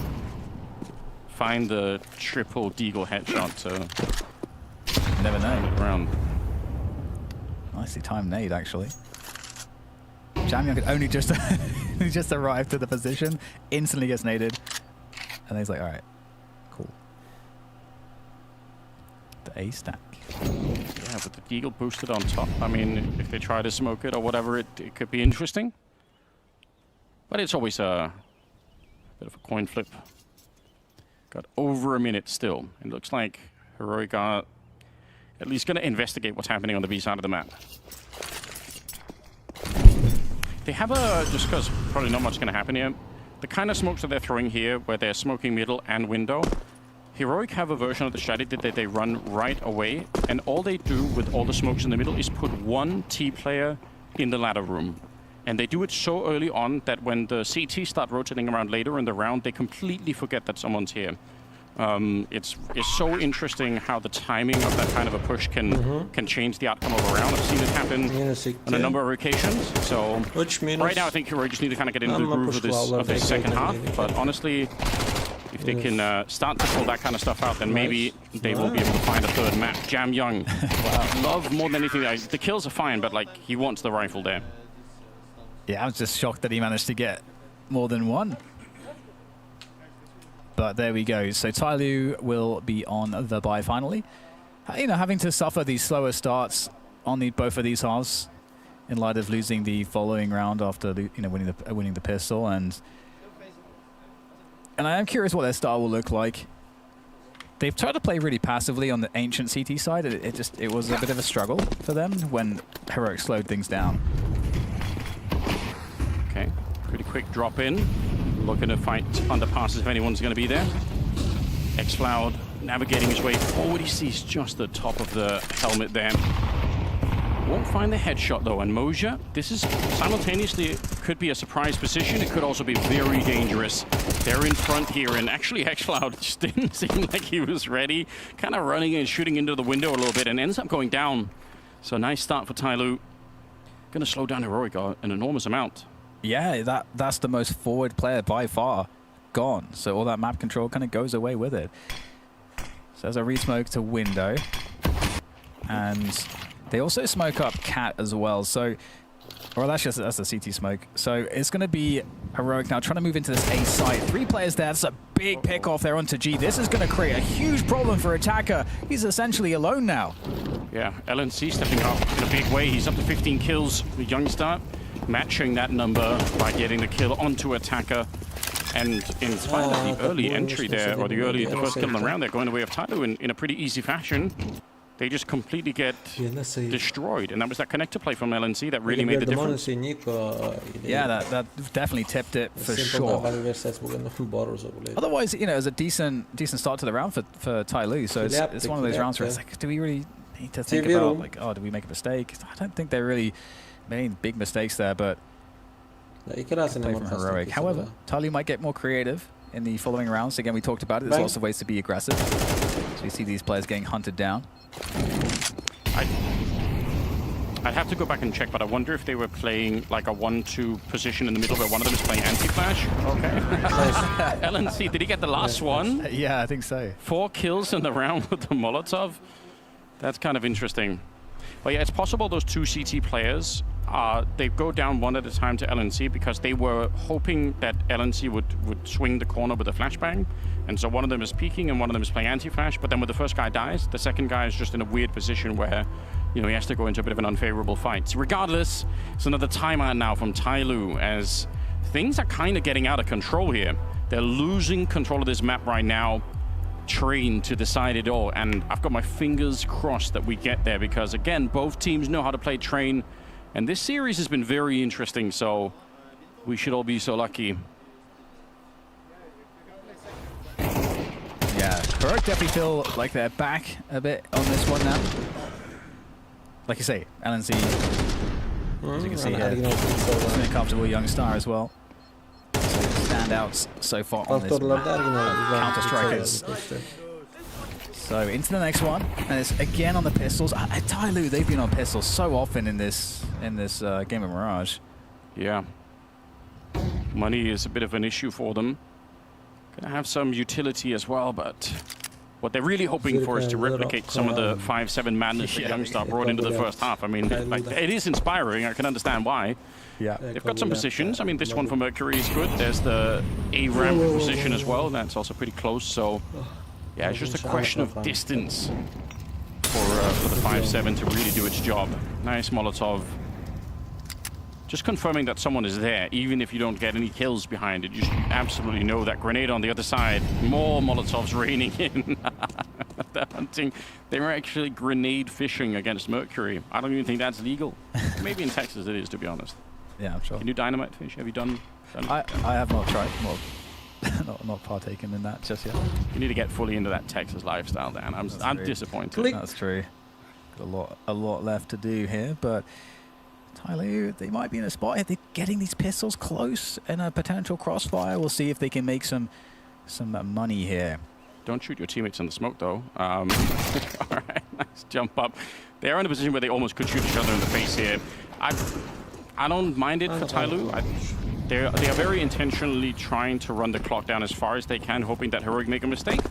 But Heroic back to playing some more structured Counter-Strike now that they have, you know, a bit of momentum. They've got more money. It's all kind of working out for them, to be honest. And I guess on the other side of things, where are Tyloo for the second half? I think you've given us half the picture already, Dan, in just the money. Yeah. But where are the kills? Yeah, indeed. Well, it was really cool just to see the anti-eco from Heroic, to appreciate it. Just, you could see, you know, we saw the nuking of that window position, but we could see how important that control was, because once you get a player out to jungle, it really makes sure that that nothing bad can happen if as your team's trying to come out connector into a A site, because that is obviously a dangerous position. But once you've got a jungle player that's swinging that, you're totally fine. So really nice fundamentals shown to us by Heroic. But once again, we have the full buy. AWP from G makes jump across. Elevated up on that fence. Can he find something over the top of the smoke? The answer's no. Yeah, flashes out. They're trying to get pretty close in here, but an easy shot from G will take down xFloud, and Youngster is not long after him. 3 to 5 here. Just a couple of early engagements. Nothing really spectacular here, but we really only care about the result if you're Tyloo right now. You want to stop Heroic getting up to 12 rounds to near, though. That's scary. He could have easily won that fight. It's the kind of fight that he loves. LNC takes down G. That's an AWP that he peeks straight into and wins it somehow. LNC having himself a bit. He's not really meant to be the superstar of the team. Obviously, he's the captain here, but really good work. Sunpius unfortunately goes down, and it's too much to handle. Mercury getting the last one there. But still, even with the early double kill there for early opening for Tyloo, it's still kind of a dangerous round. Yeah, totally. LNC creating a path to make it potentially possible, but the thing that's interesting is that despite being on a really rough end of the Mirage here in the economy and everything else, we had a lot of great individual gun battles won by multiple different players for Tyloo. So still feeling very confident in that respect.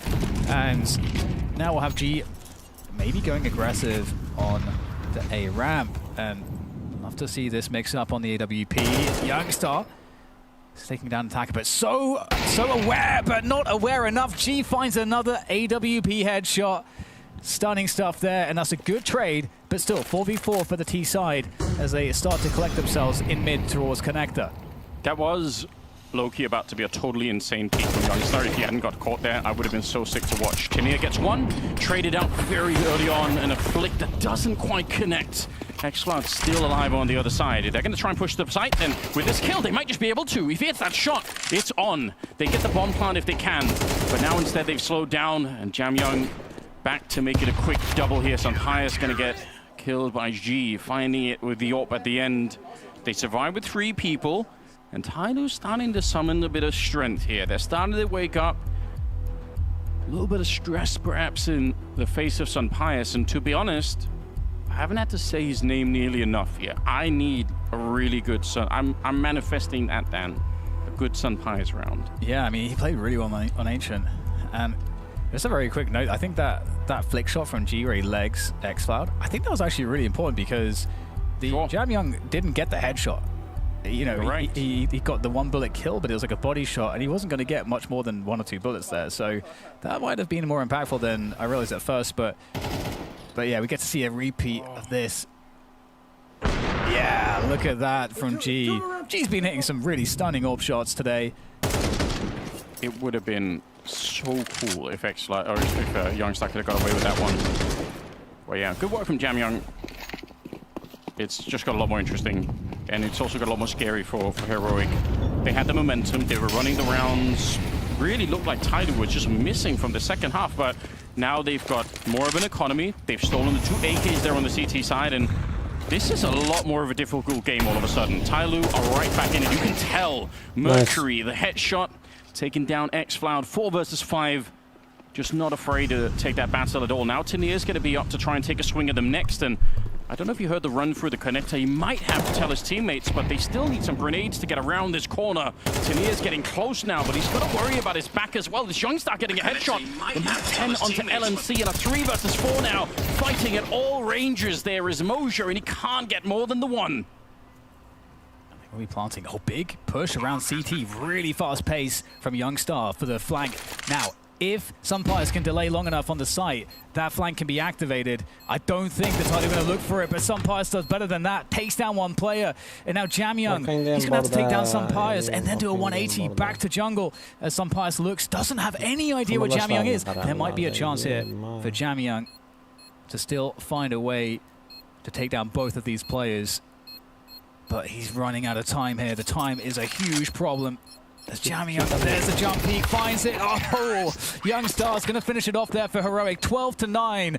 And this is the most stressful game, I think, for Heroic possible. Yeah, that is really close. What a comeback into the round, though. And you're right, the flank through CT spawn is such a nice move from Youngstar, just massively increasing their chances to win that 2v2. And unfortunately, if they had a kit or a smoke, or preferably both in this 1v2 at the end, it's a very, very different kind of feel. But right now, Heroic on map point, looking to push us onto a 3rd here in this elimination game. The whole major for one of these 2 teams is on the line.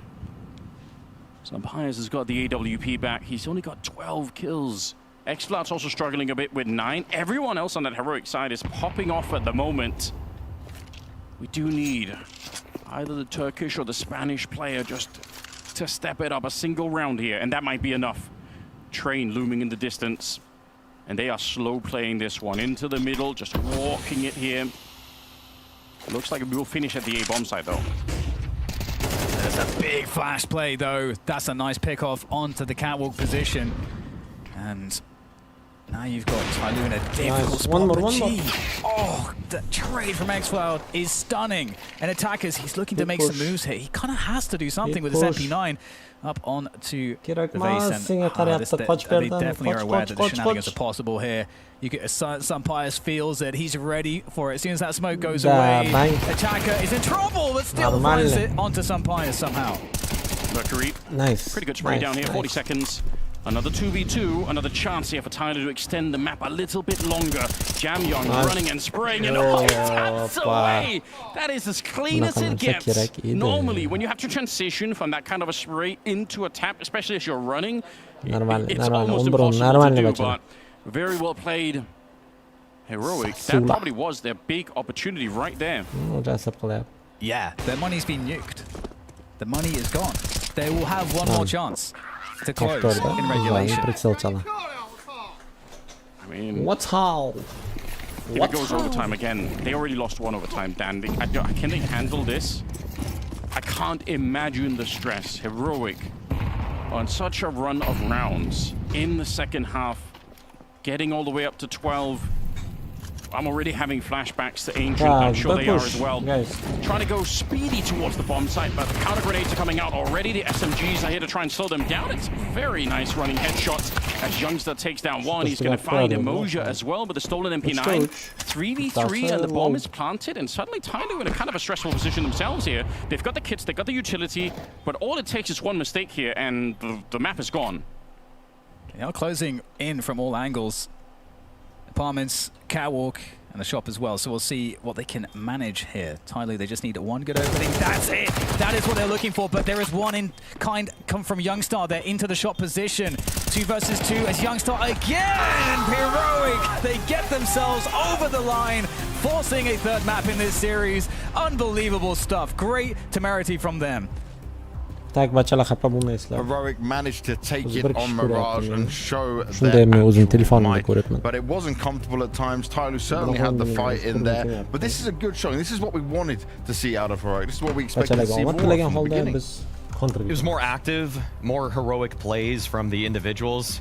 I know I fell into that pun, but I really didn't mean to do that. But that was just my brain getting a little it lazy. happens. But no, yeah, I mean, that last round kind of threw me for a whirl. I'm surprised that it ended in that fashion, the way that Heroic was able to just... Kontr o'ynaymiz bachalar. Eng yaxshi variant.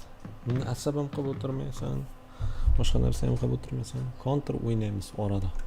Kontr. O'yinni o'zim o'ynab qo'yay. Men o'yinimni tomosha qilib mazza qilinglar.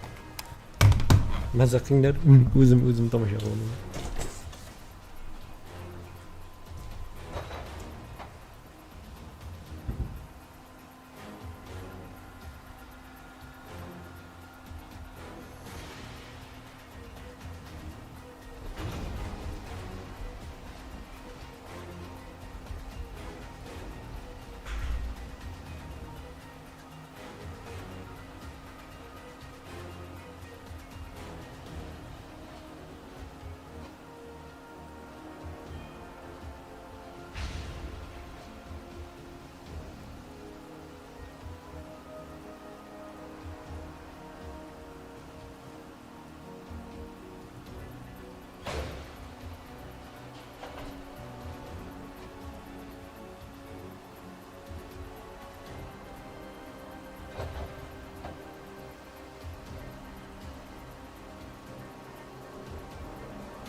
Let's roll.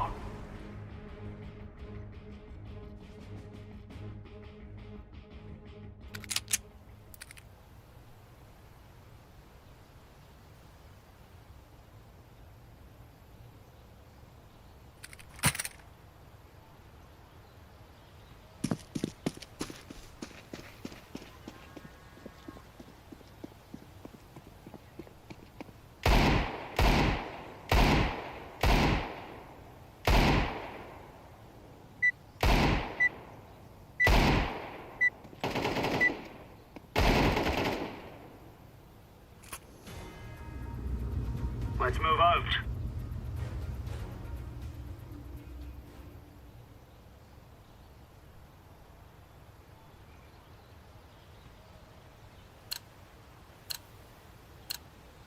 What on?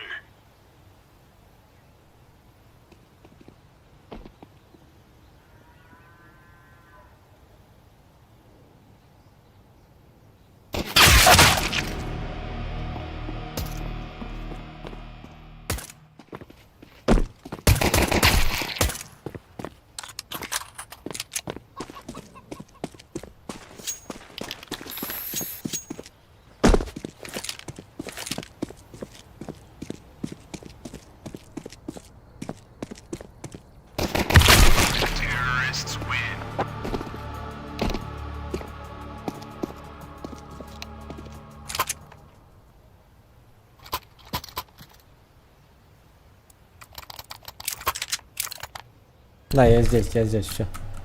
They're gonna wish they were never born. Throwing fire.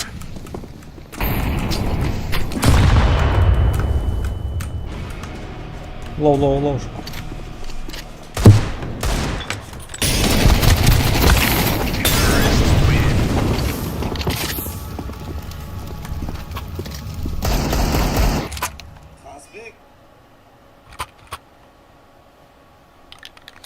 Bo'ldi, tugagandan keyin bosamiz.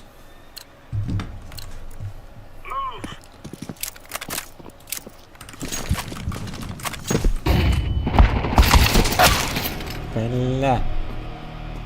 Long один pushed. Çok.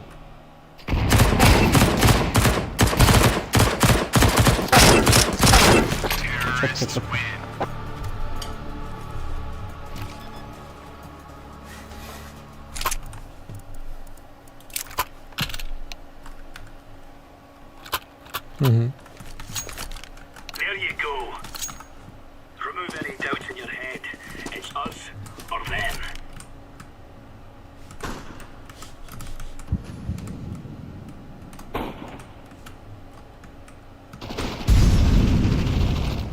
Counter-terrorists win. Champion.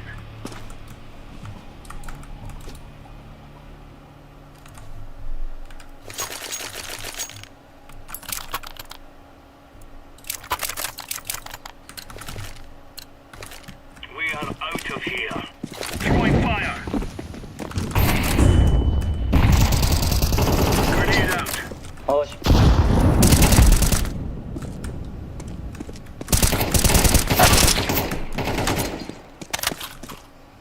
Smoke.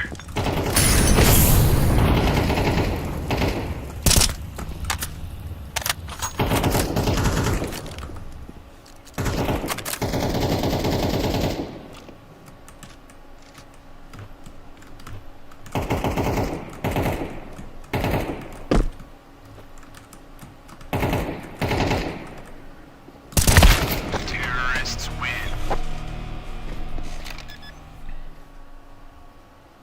Bomb has been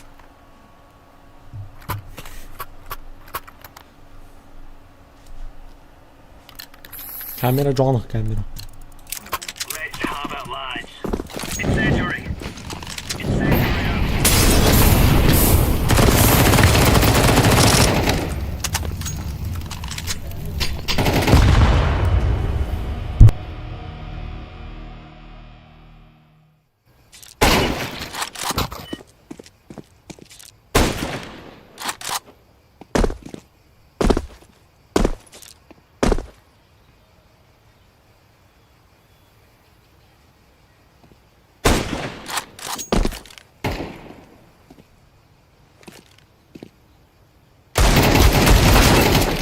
Terrorists win.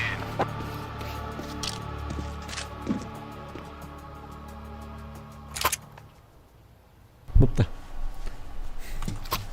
Hello. Let's make this right as right. Decoy. Laying down smoke. Info. Info дай. Я ем.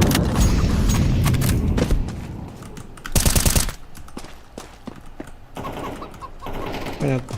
Все, не пикай.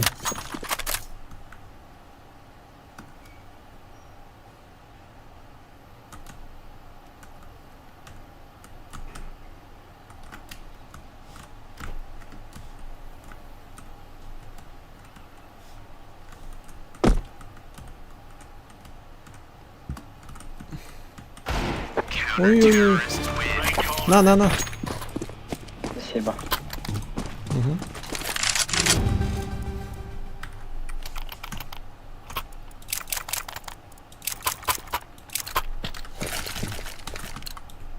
Go. Throwing fire. Incendiary. Grenade out.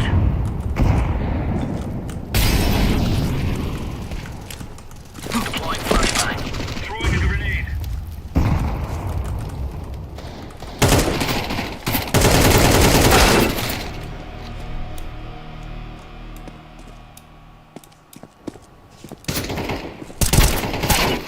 Найс. We took the piss out of them. Нормально, нормально. Можно что-то подумать. Guys, I tell you, we kill them all.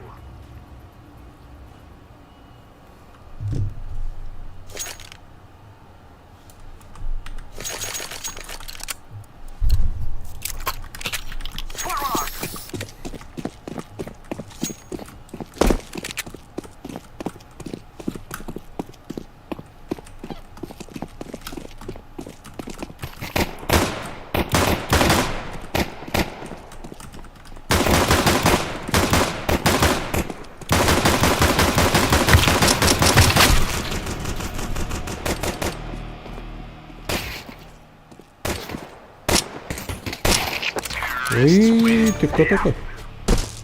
Я зверь.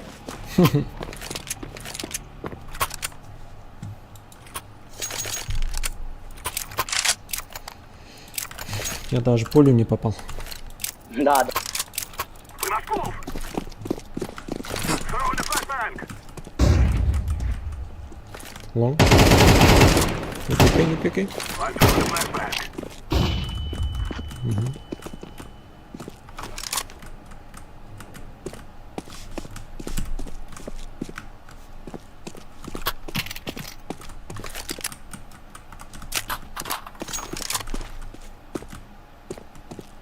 Throwing fire. Лонг, лонг, лонг. I'm planting the bomb.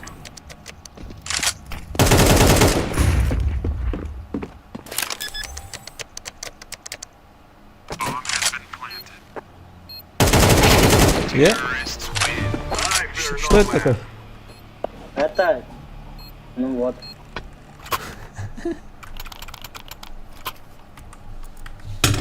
Не знаю, это лаки. М. Now is the time.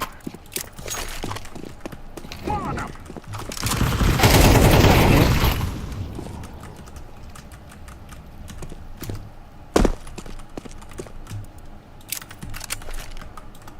Decoy.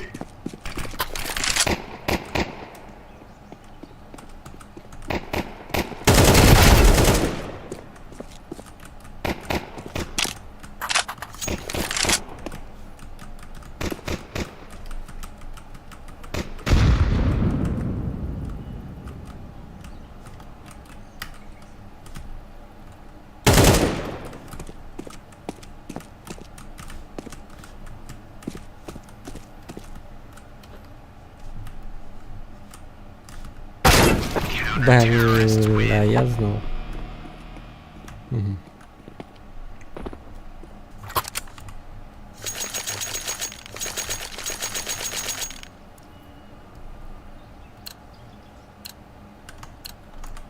This is easy. We kill them and then we go home.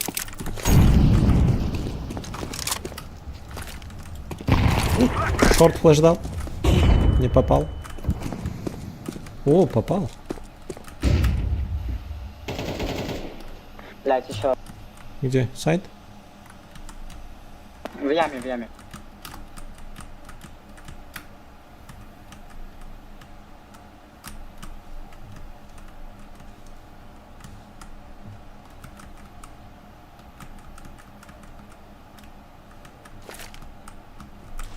I'm throwing a flashbang. Throwing fire. Не. Мусор. Ладно, бывает. Мгм.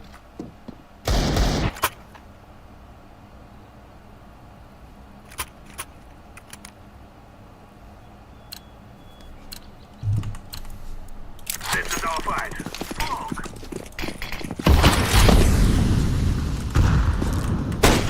Спит один. Яма. Хорошо. Блять, такой мудак.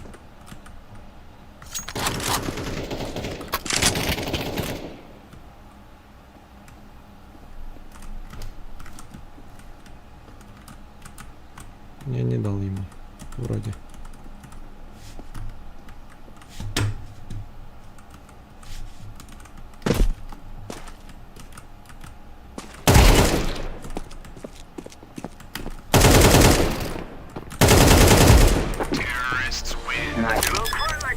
before you die.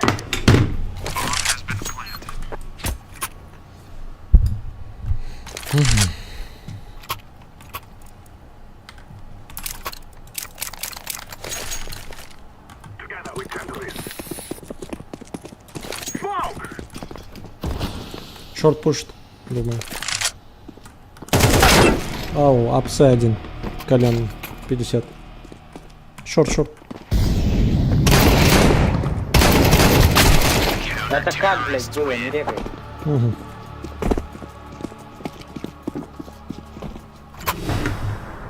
Минус 60 дал. Да.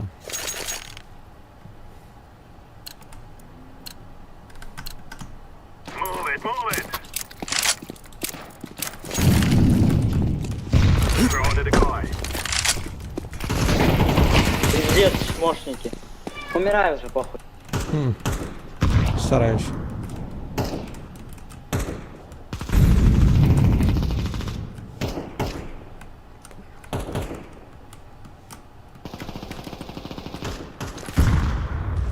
Throw in the flashbang!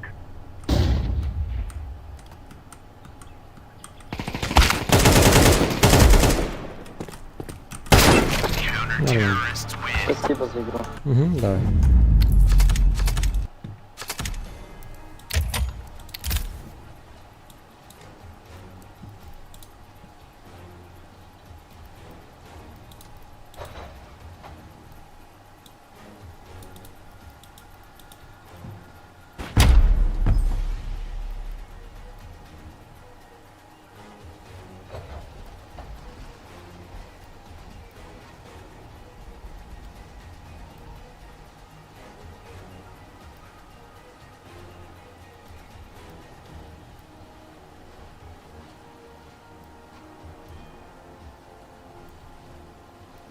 Face qani face?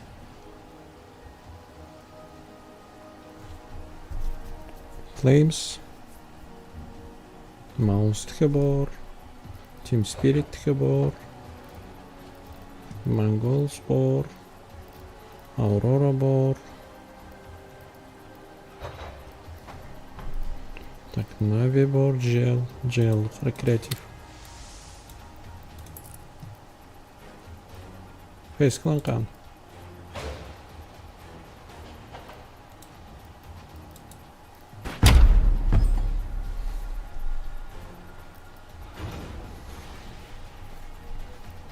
Elite, Frozen, Rain, Broken. Шунарно. Yeah, what's going on here? Train, oh. Heroik yüksek kerak, bilmadim.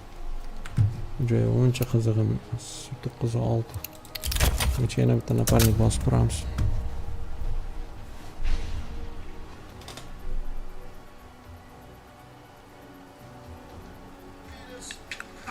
Что нужно? Clean up!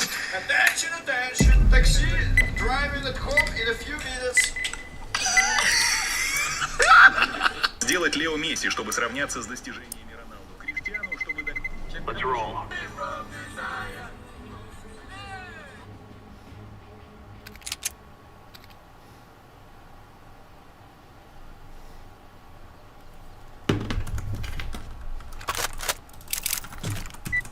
Deploying flashbang. Flashbang.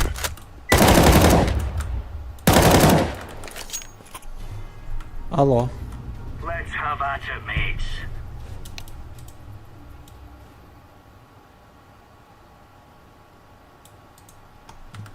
Снова ты, deyapti. Move it, son.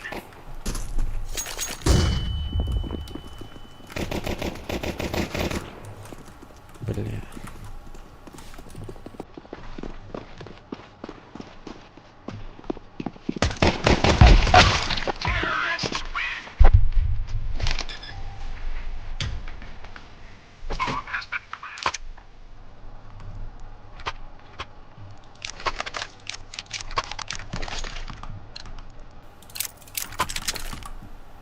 Come on, chop. Incendiary.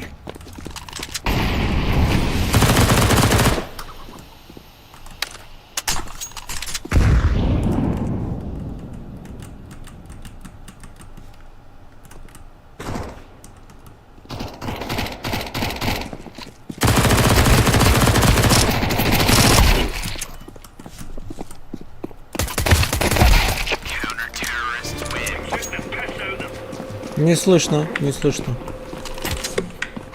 Эй, конченый. Я долбоёбка. Понятно. Let's go.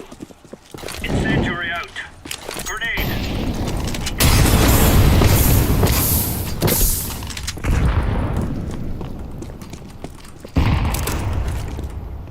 Throwing Апс, апс.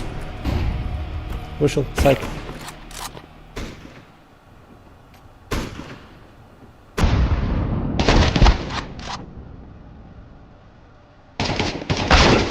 Как? Ну, как-то так. Бляха-муха.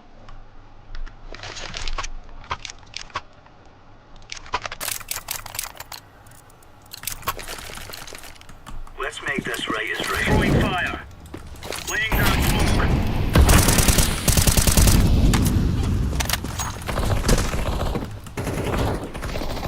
Flashbang.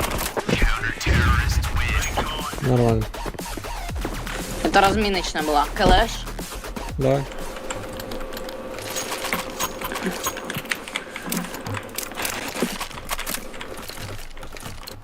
Я король этого мира.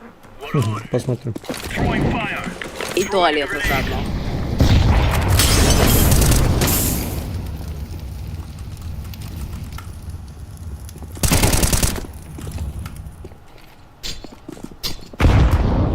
Smoke.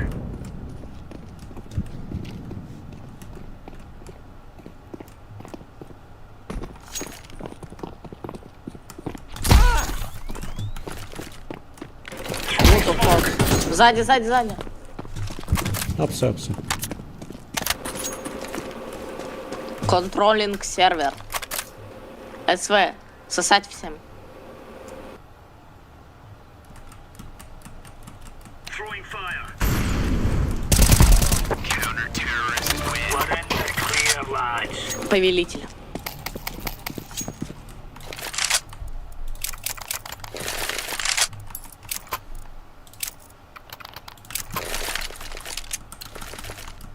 Бр-бр потопили. Rushing in. Oh, no. Throwing fire. Grenade out. Твоя милая Алла. Дарка.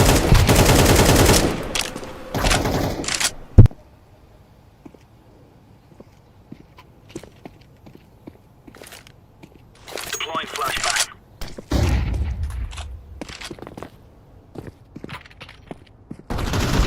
Сзади, сзади. Справа.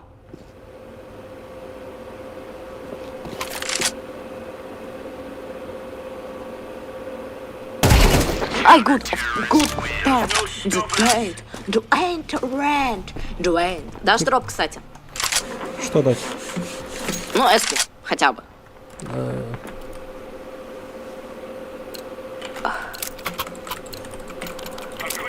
Thank you very much. Соси. Сосок.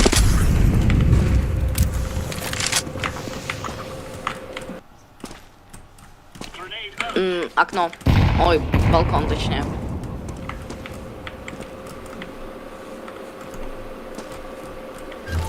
Все, вырубай.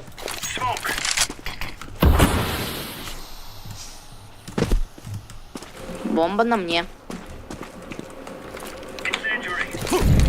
Шорт. Сайт. Сайт, сайт.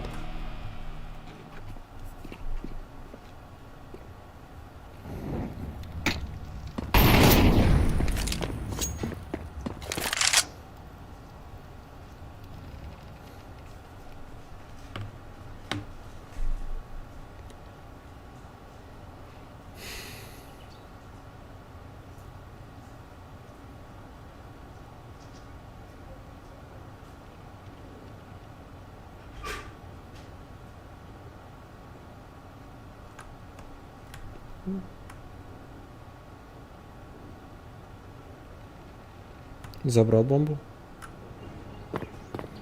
Угу.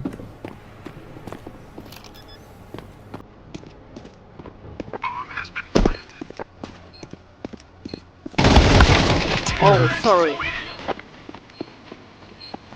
просто наушники не full громкость.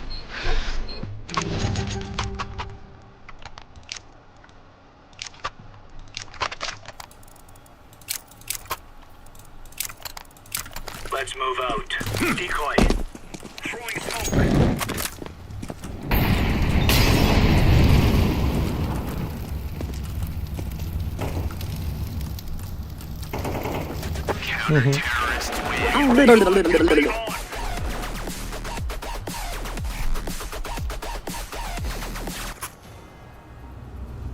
Let's go, my brothers.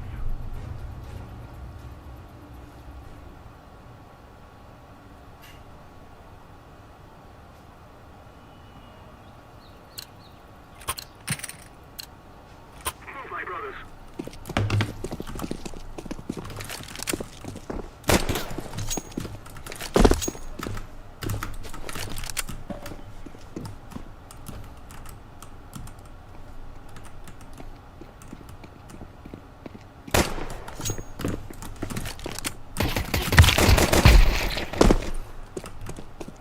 Одного забрал.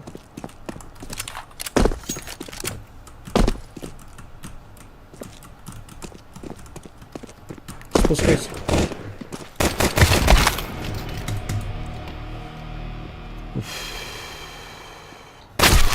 Эй. Говорил уже, что спускайте. Он смотрел на меня.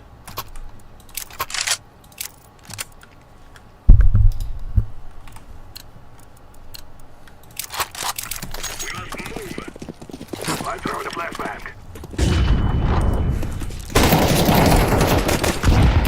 Спасибо.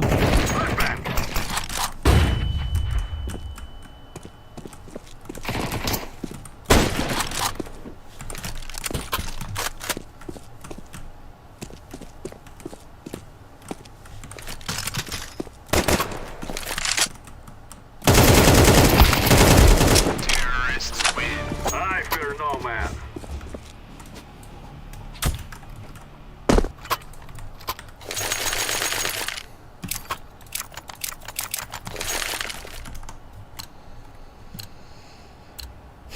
Now is the time. Smoke. Flashbang.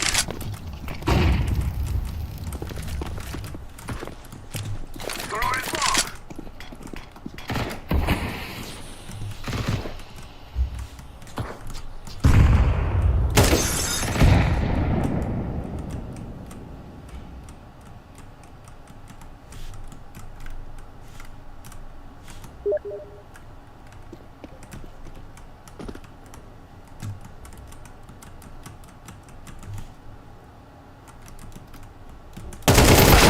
Counter-terrorists win.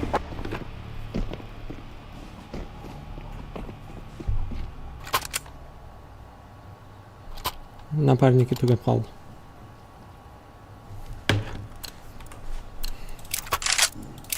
Who here is not ready?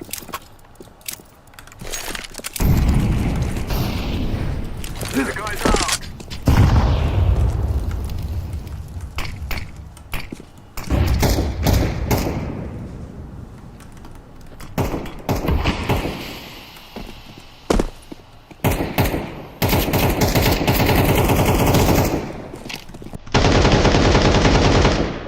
Наверх, наверх. Шорт. Counter-terrorists win.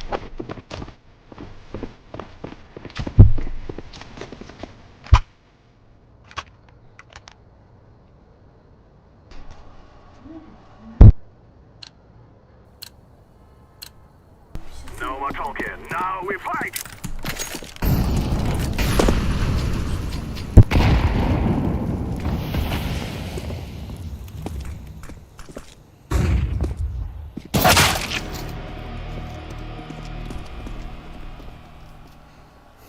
Шорт был.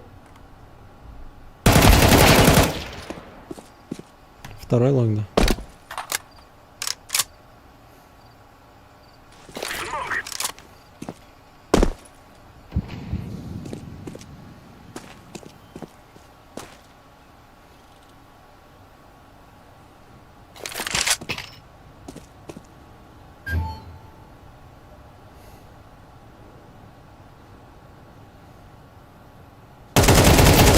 We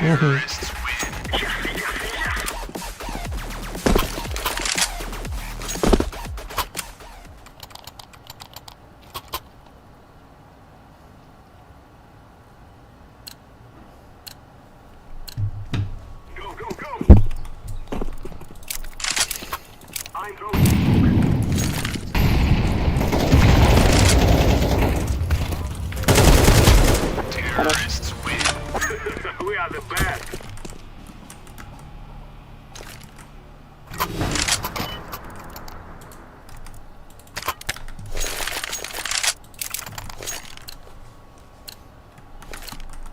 Together we can do this. Go and throw the flashbang. Smoke. Throw in the flashbang.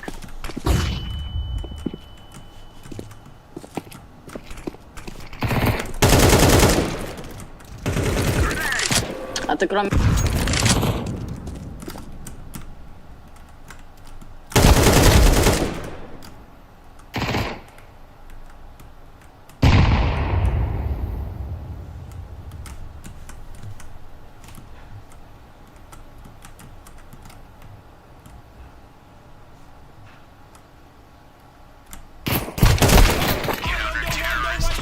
Мусор.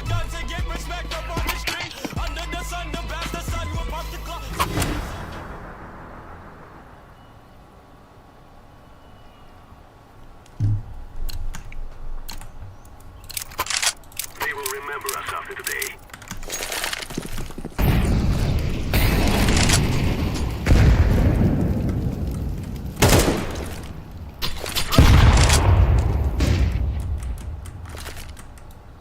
Smoke!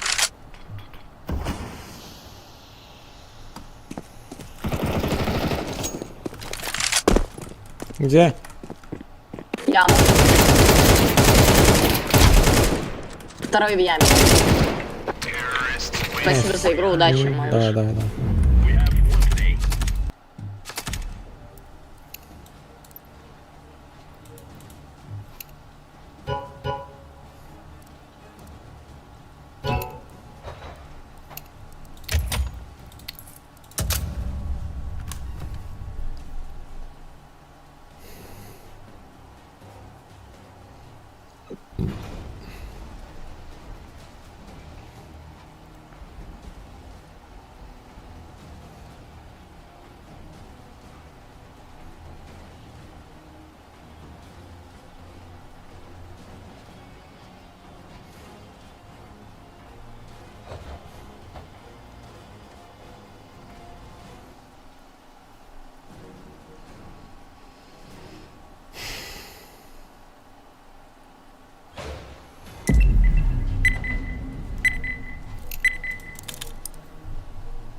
Let's roll.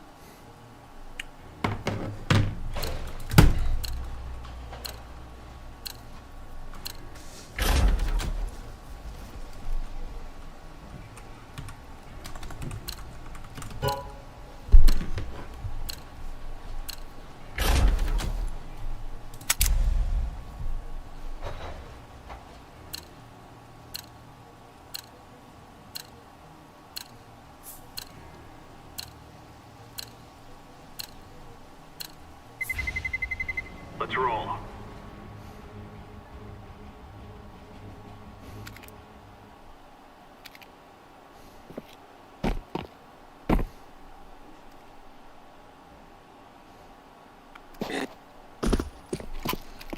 Nima bo'lyapti? Assalomu alaykum. Va alaykum. Ладно, выходим. Пацаны. Бля, давай, Арван.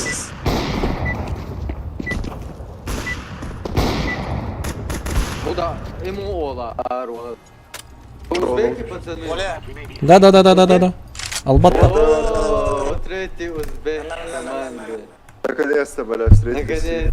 О, это Джонни тоже Как узбек. к таджикам относитесь? Как к таджикам относитесь? С уважением, брат. Таджик, узбек, казах, бір туған. Вот, Давайте, брат. Вот ваш братуха, бля. Куда идем, пацаны? На Б. Давай, братуха. Ты кидай ложную, братан. Узбек, сила, бля. Олимпийский чемпион! Go. Да. Давай! Не, двое. Трое. Ау, ошибка была. За Таджикистан, бля. Я. Да, сзади, давали, бля. А я чантер,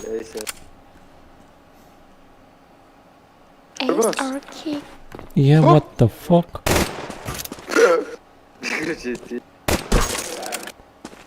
Ace or kiss? Давай, гирем.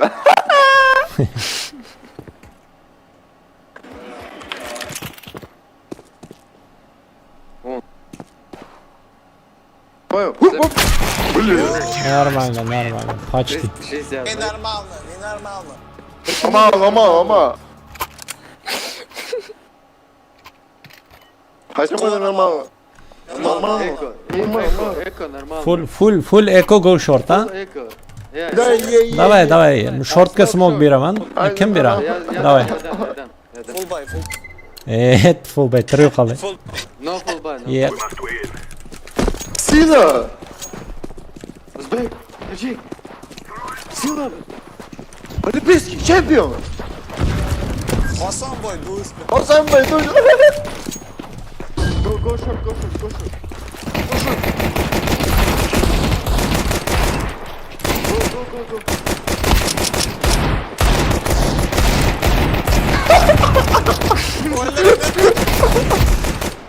Bunu sen söylüyorsun sana.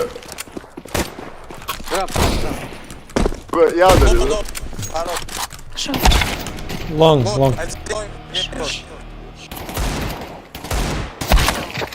Нормально. Саша, а есть. Ненормально это. Нормально. Ой, бля. Таджик, чекай. Давайте.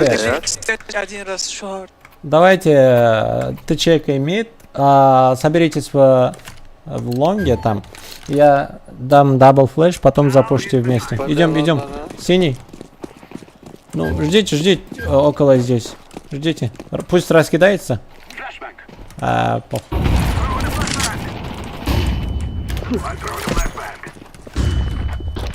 Бля, желтый, что делаешь? А? Убегай, Сабин! Убегай! Твою мать. Хватили? А? Вот он. Еще где? Чё? Simple. Короче, сразу давай в друзья добавлю. Нет. Я это пошел тот гей. Simple, это мой друг. Не говори, блин. Пацаны, охуели. Мы пойдем в Б.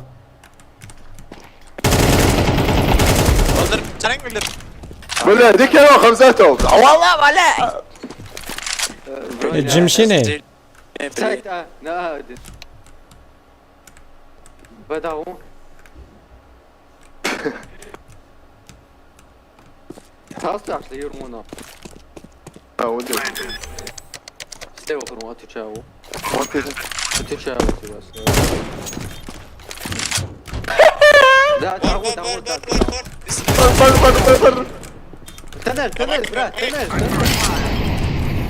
Хайцан даводы просто. Уй. Брат, закрытую до конца закрытую, хорошо? Я ухожу. Б. Зеленый, что делаешь, блин? Джим. Давай. Не пикай. Он не успеет. Да пиздец. Если успеет, тебя я в рот там. Со стимой. Вот это. Зеленый, что делаешь, блин? Эй, это что за хуйня? Пойдешь. Не определиться, она девочка или мужчина? Мне 25. Сколько? О, как раз. Как раз бы, В зрелый возраст. сентябре. В сентябре. Что будет в сентябре? Что за Свадьба фигня? капитанова. Свадьба будет. Свадьба. Ничего себе. У кого? В сентябре. Я уже женатый. Будет. Будет? У нас тут это... Только сзади, да, вход? Да? Вход сзади? Бля. Платы. Флешку дал. Эй, что за флеш? Гошу. Найс. Никого. Кого мурем?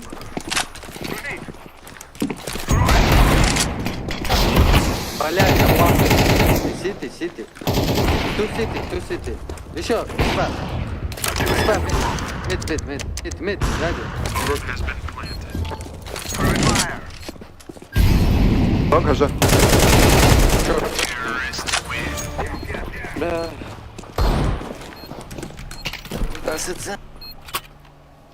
Вот у кого был этот дигл, ребят, розовый, У меня который? был, у меня.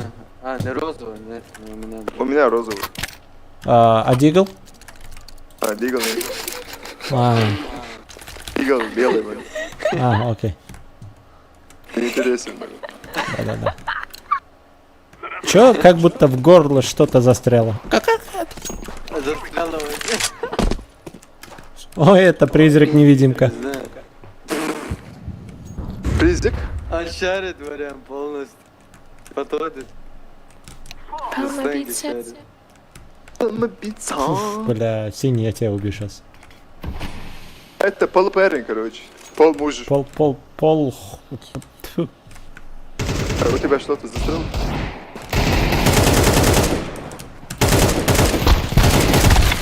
Да.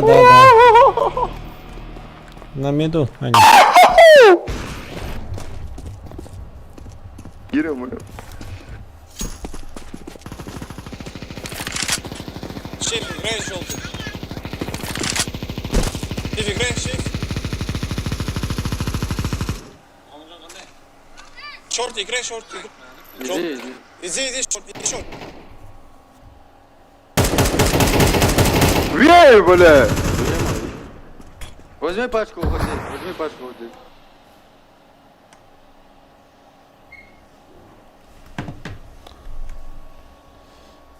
Вот где большой. Инфа. Блядь, желтый. А, пиздец. Сзади? Чего он вообще?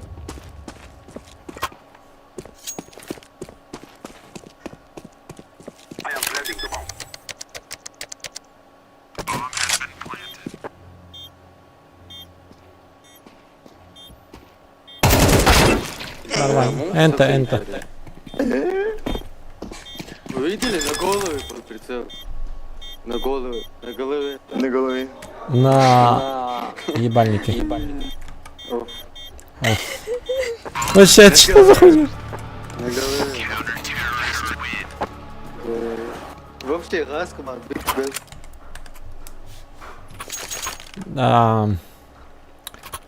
Давайте лонг запушим. Рот закрыт. Фу. Ты обязан это сделать. Ему приятно, наоборот, бля. Фу. Синий, иди в лонг, я дам флешку. Что, флешку? Давай. Дал, еще одну. Дал.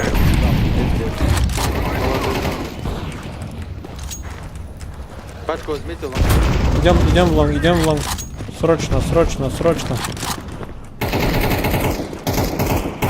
Инфу дай. Сайт. Давай играем, пацан. Бля, Го.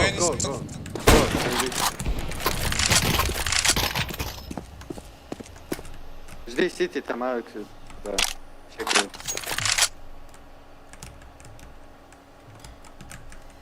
Что ждать-то?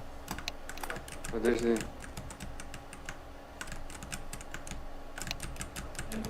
Просто...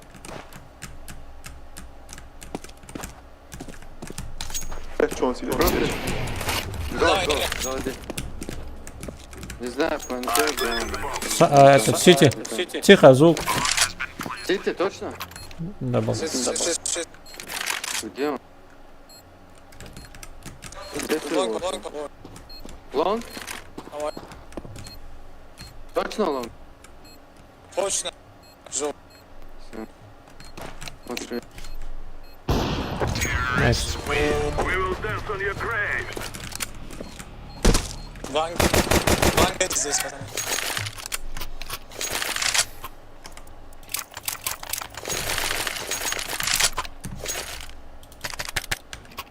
Бомба.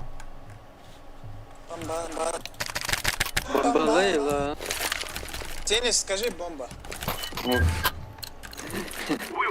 Все доли моя. Зайди, я флешку дам. Я дам, дай флеш. У меня один. Дал? Бам? Там двое. Шорт.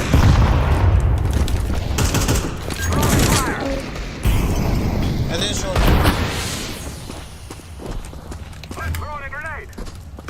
Поедь. Возьми авик. Иди, блядь, синий, блядь. Иди, бля! Чисто. Чисто, пацаны, чисто. Окей.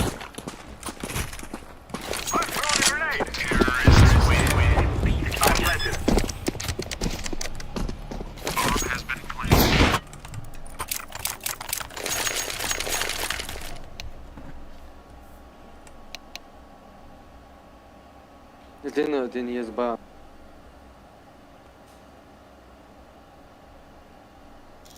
Гиру он один.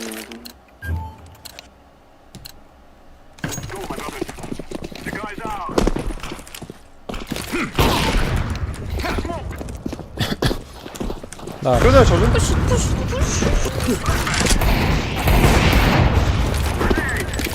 Жди. Бля, عم سقي شو؟ Суицид, у тебя первый. Суицид. Дмитрий. Суицид с авиком. Вместе, с двух сторон. Он на виду.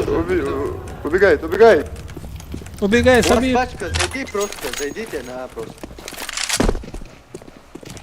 Он шорт будет, скорее всего. Максимум. Эйс, это эйс.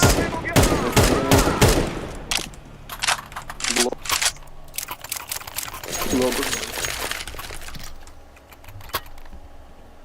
Бля, мой дикус. Накиньте флешки, хорошо? Трое. Нет. В смысле нет? Нет. Я за тебя это синюю. Ясненько. Ну что там? Кринж, надо руки.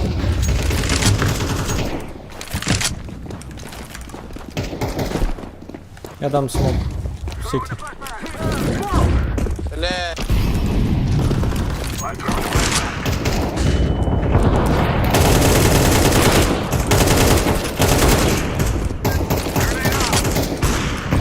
Го, заводите.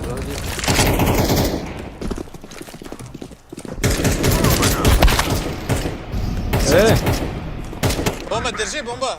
Желтый. Бомба, держу бомбу. Чьи бомба? Бомба. Давай, зеленый. Бомба держи.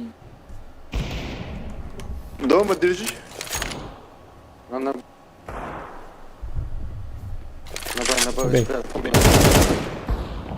Пуш. Он савит. Пуш. Догоняем. Дагни. Справа. Спрыгай.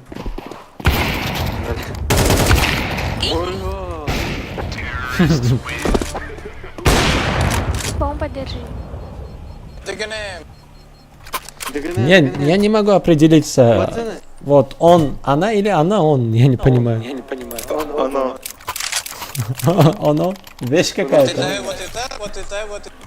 Пацаны, вроде. Бля, включай,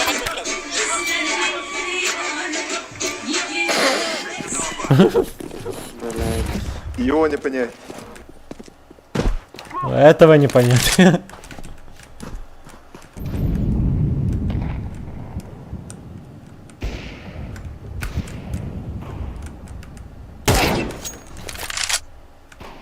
Мисклик.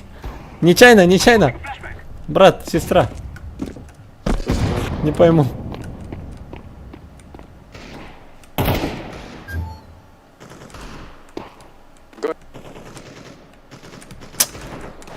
Отделить. Игорь. Они... Кар. Один на. Все, дайте звук. Он тебя. Отвечаю. Нет, ладно. Зайдите Б. Дагон Б. Давай едь. Один только на Б. Ласт A, чисто Б. Б чисто.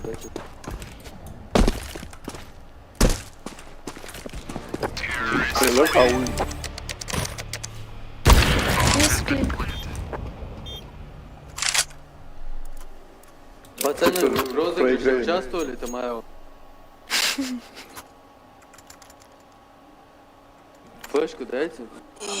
Нет. Нет тебя.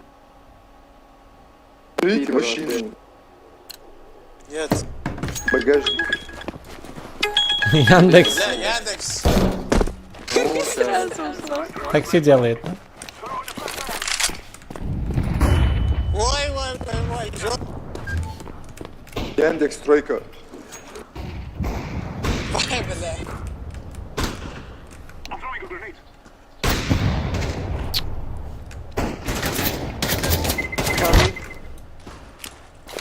Нам было.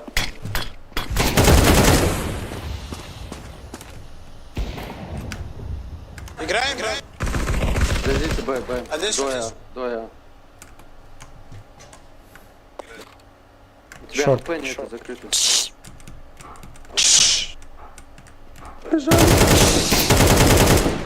Играй с ним, бей.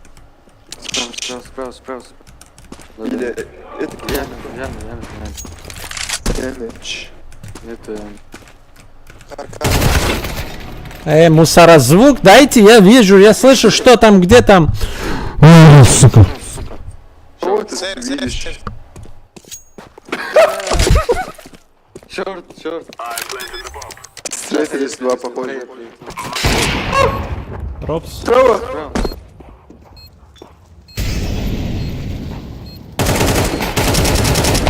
Или... Ё-моё. Я знаю, что там, как там. Я пытаюсь убить кого-то, а вы это что за... Звук дайте, пожалуйста, после Что смерти. ты делаешь? Yusuf, aşağı granat bakırsanız. Yaşarsın. Қазақ, өзбек, бір туған. Granat.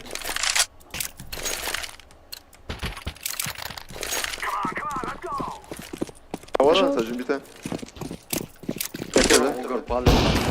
Ава. Бля, чё это? Один, это...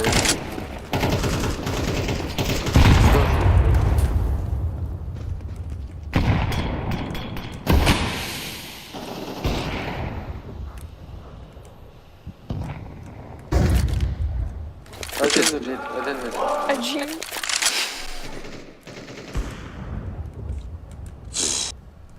Оранжевый, зайди, бай чисто, бай чисто. Не хочу. Хочу стоять здесь. Один лом. Карла. Ay lan. Блядь. Чик. Digal ya şu an. Kar hudi ya şu an. Арвей, Рон, выкрыть, Хаш. Точно это? Сайт, он. Бля, оранжевый, блядь. Оранжевый. Да, услышал он тебя. Отвечаю.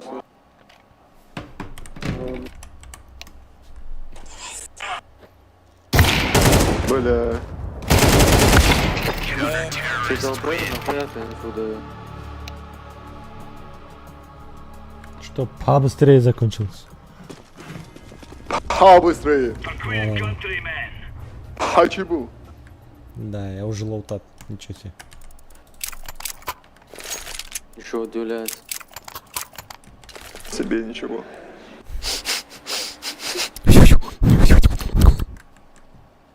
Что с тобой, брат?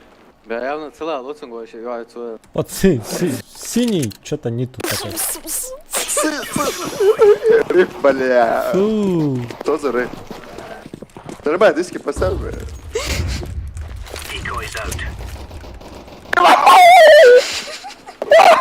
Назад. Убегай. Бля. Звук дайте. Да. Эй, мусора, звук. Звук! Что за звук? Распадается после. Или... Что закрой?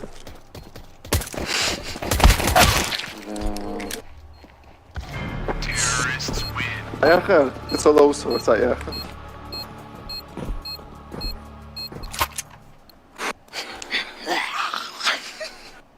Мид запушим, мид. Так и было, бля. Дорогкам. Блин. Продай оранжевый на всякий. Бля, заебал. Заебал, чувствуешь собой. Бля, да.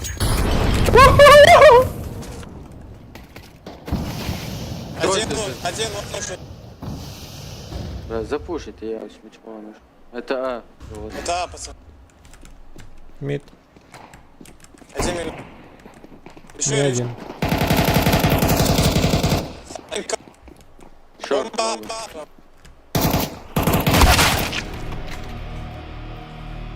По репе получил. Последний мою. Остя. Да, последний. Да, Я.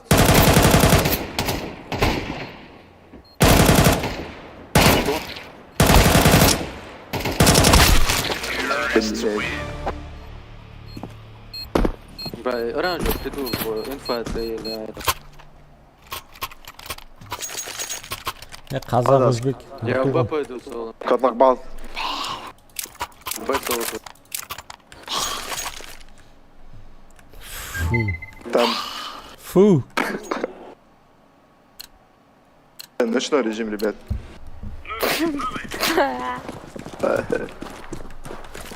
Он все целовал. Справа, слева.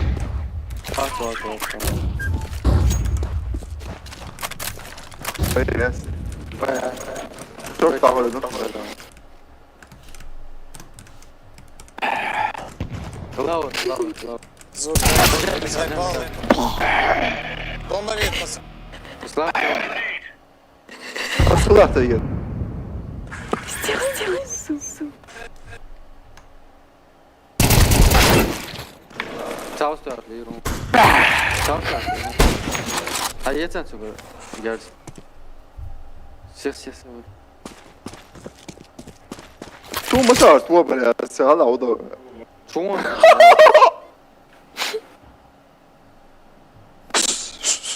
Bal kıldı, doğru mu?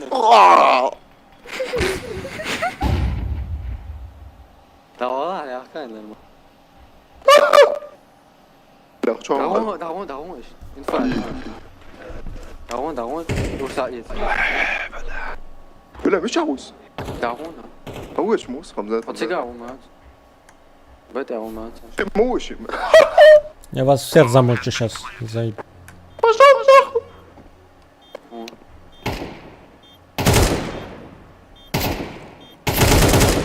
Пошел нахуй.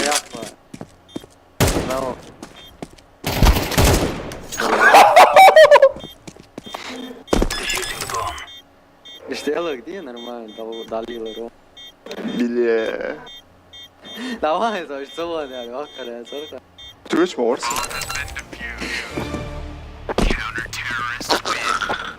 Свободен. Cake, so it is.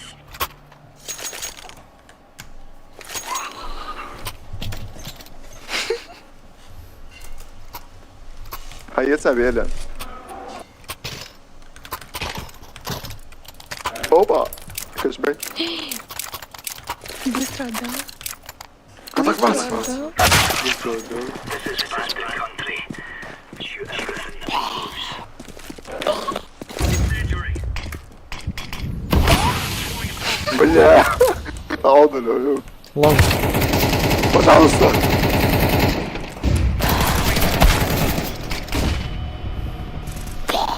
Бля. Short, the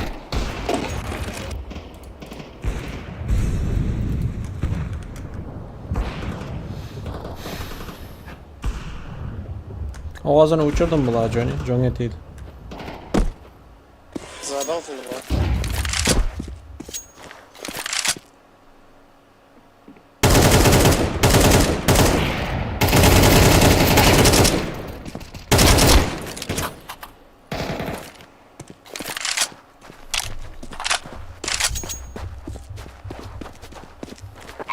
This lower sight, there's no real scramble out of Lin Vision. Felt like it had to be West Melon if anybody was going to slow it down long enough for the other Chinese players to get into position. It does indeed seem like they are more interested in the split onto the A side. They need these opening shots. I mean, this is a decent setup for Heroic, to be honest. Still only 3 here, but in a couple of seconds, one of them's going to rotate back. 30 seconds, it's essentially repeated last round, but this time, Sampaias hits the first one, and he's going to stand his ground. He wants to send Tyler home. Wants to send him back for Austin. LNZ goes down, but we're at 22 seconds. They're pushing him all around, but missing a shot as well. 17 seconds.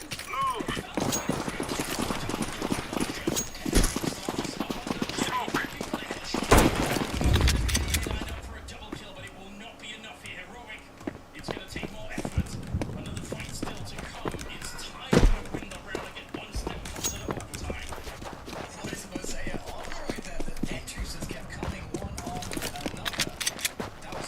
Info bormi? Long.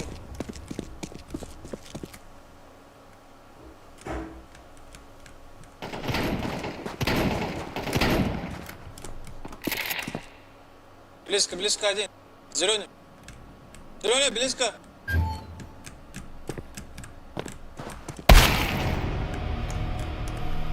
Один здесь. Last one.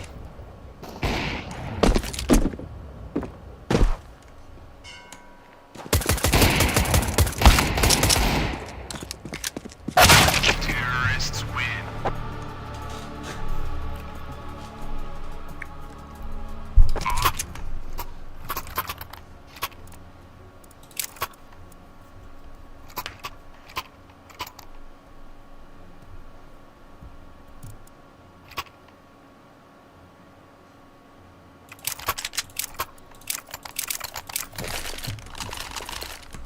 Let's move out.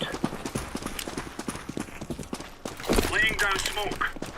Deploying flashbang. Deploying flashbang.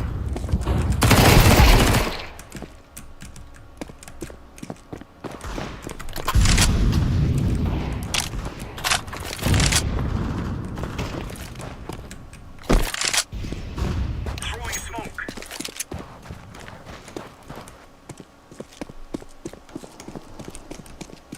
Info? Short, not low, very low.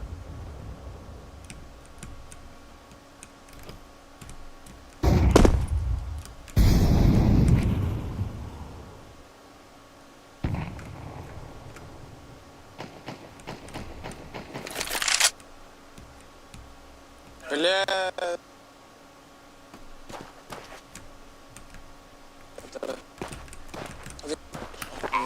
But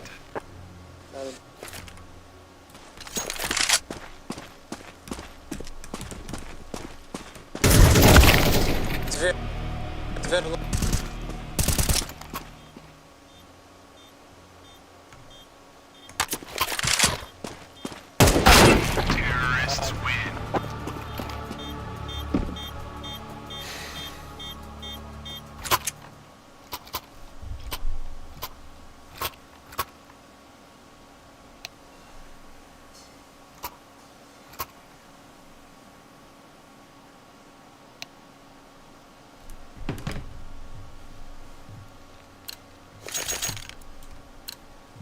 Let's go.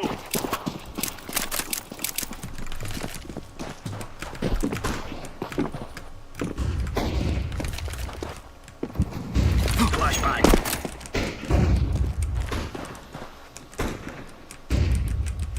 Long, это long. Throwing flashbang. Long, это. Laying down smoke.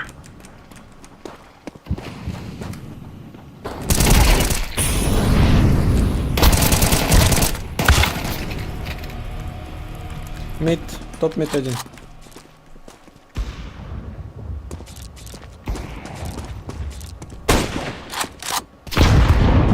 Deploying flashbang.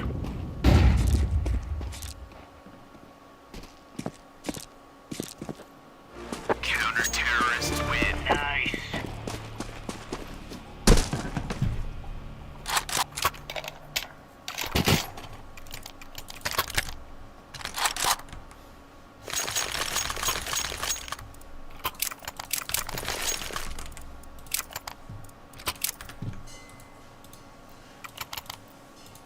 Два авиком дам. Move it, son. Здравствует киберспорт. Throwing fire. В жопу сяди.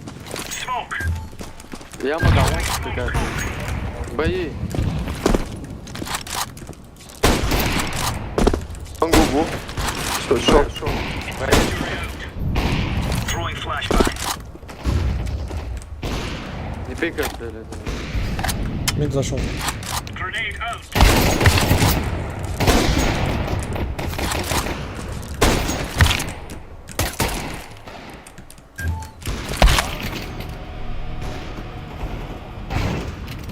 Шорт. Бля, зашел на плент, Да. на пленту. На пленту. Давай плент, last плент. Подожди, фиолетовый. Вашу нахуй. Не пикай. Зеленый, не пикай. Зелени. Counter-terrorists win. Stopping us. Ha, okey, bekle. Kasalı var mı değil mi? Nasıl? Çok beni. Mrazi. Anladık bir. Oh. Kasalı var mı değil mi ama? Вообще Yine o hepsi. Bağış bakar ya. Bunun nasıl var mı? Let's have a Bile. laying down smoke. Çok kasma. Ne gelmiş şuraya? Incendiary.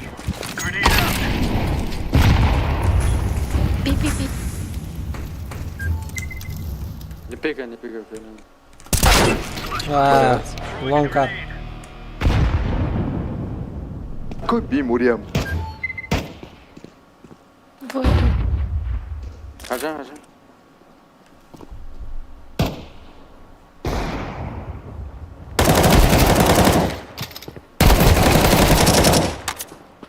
Симпа, близко.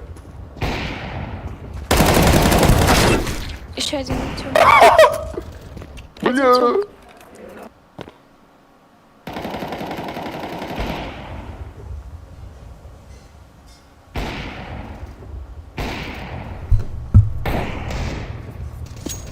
Counter-terrorists win. Here you go.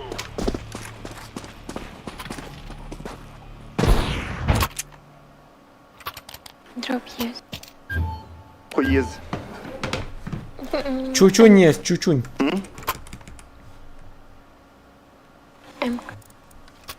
Ты секси. Иди нахуй. Потом Шлем отдашь. купи оранжевый, шлем. Не. Трусы купи. У меня голова железная. Что это слева?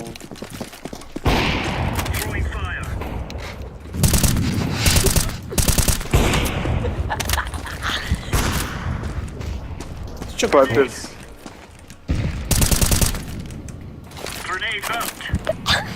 Давай, берись.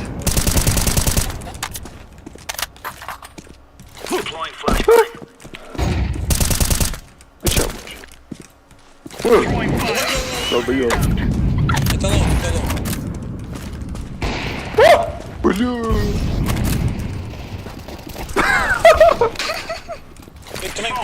Били. Опять, барон. Орыч, АВП. Слева АВП, забирай.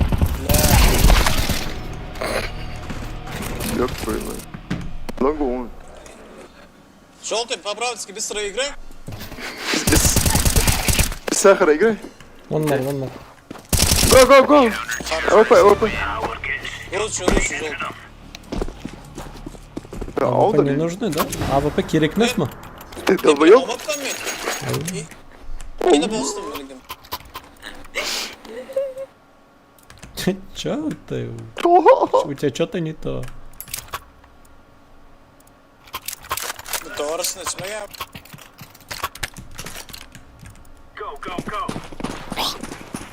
Били.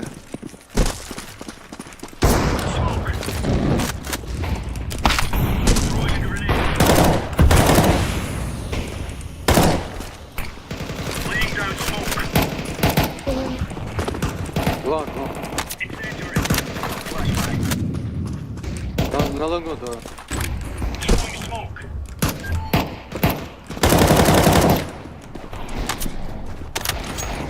АВП. В яме.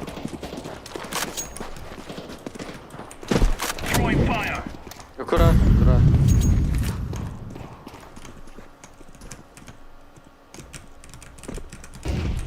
Şimdi info.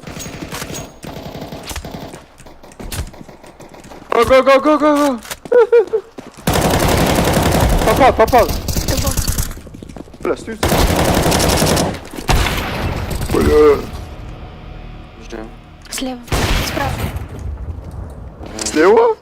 Nice kill, Archit, nice kill. Найс, долбоёб. Коляна выйдет. Nice call, green. Не понял. Nice call. Green? Где green? Это... Фу. Бауырым. Близко! Бля. Сатига, ойгуштан хамыр. Башан хухан.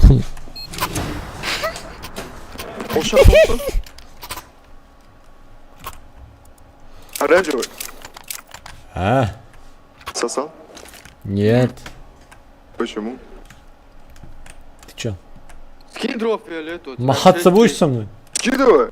Рот дам сразу. Какой махать? Опа. Бросок. Боже. Заберите ее у нас. Ne, long, short, pizzy. Трой лонг. Это горишь, я считаю, еще. Да я, конечно, нахуй, на допу, да я допу.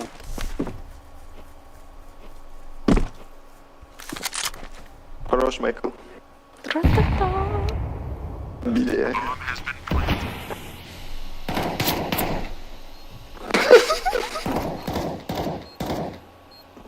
Nice kill. Orange. Если минус 4 дашь.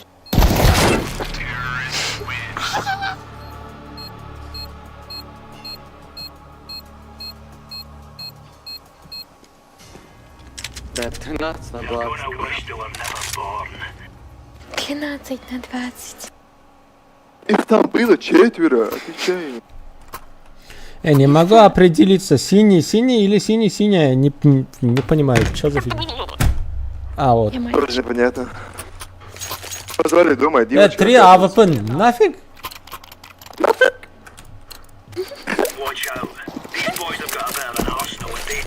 Using it. Throwing fire. Long çıkış. Short house işte. Kama vaydinç. Check short. Все, лонг. По башке. Laying down smoke.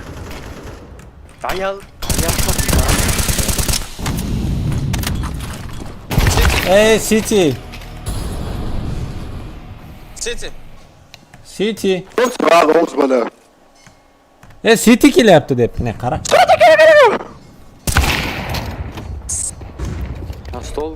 Тебе хана, братан. Школар oynadı ne? Böyle تعتويق ولا شوية نقش ولا ايش شورت يبان شورت بلاي Эй, сиди. Эй, макарена, макарена, макарена. Все, капец.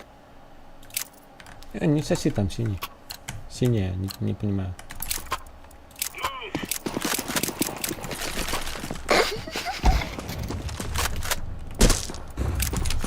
Пошел.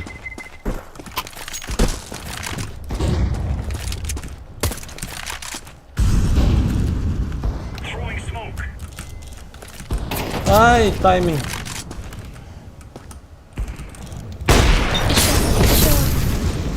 Throwing fire. Throwing Ve bu arada.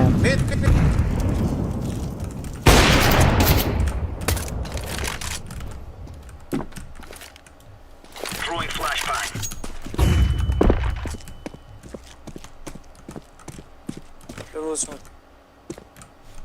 Ama karama yaptı seti gel. Bomba short. Long da border. Ettim. Last long. Nice. Hadi ayıp et buradan. Karakan ne olay yapmış? Kim? Birama, Johnny bir anlama. Kerem sonra. Bronjulet bala batları var. Granata. MK birama. Oynuyorum. İyi. Abrikta oynayayım. Брейкдай. Öyle uydur olmasa kıp olur onu. Никого. Суицид никого. Throwing fire. Smoke. Throwing smoke. Medball. Short. Meta kubu.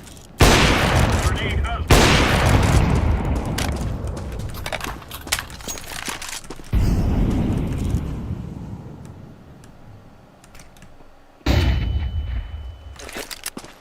Short.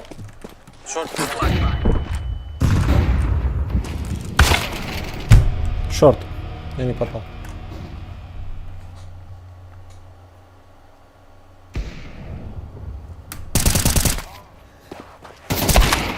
Один шорт идет еще. Один ловер. Смотри, Сити. И еще. Сити. Right on.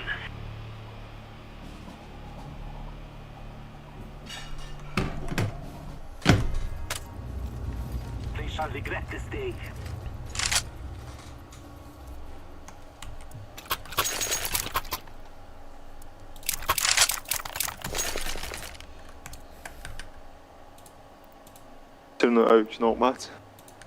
Yana bir ballar deb yaptı. Bitta zulkini ochdim. Пикни с авиком лонг. Let's go, my brother.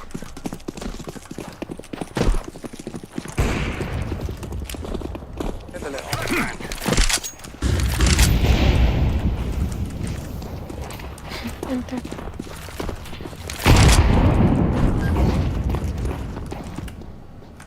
Справа близко у тебя.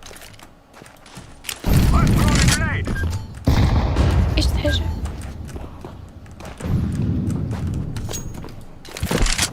Шиф. Setini yapayım, böyle hareket yapmamız.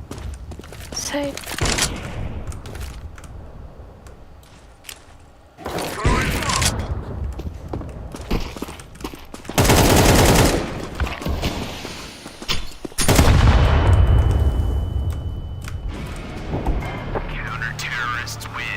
Birga pik qilmadik. Men pik qildim, lazım ki. Пошлите фулл стеком на Б. Не смотрите Тёмку, просто на Б залетайте. Я дам, да, я дам флешки там.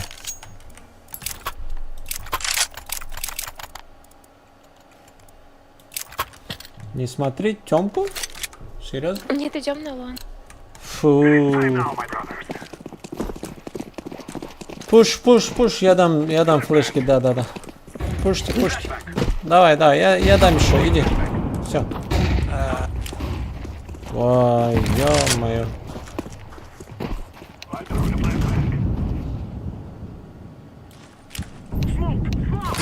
Флеш лонг дал, бам.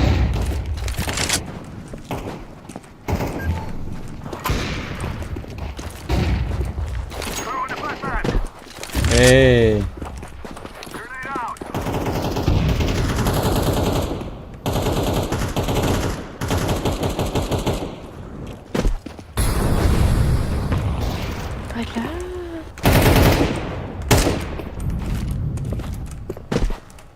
Помогите.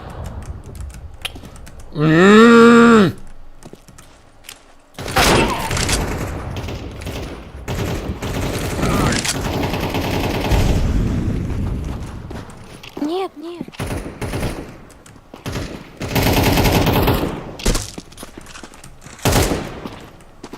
На Б. Жив. Давайте под размен выйдем. Слышите? Да. Раз. Жди. 3.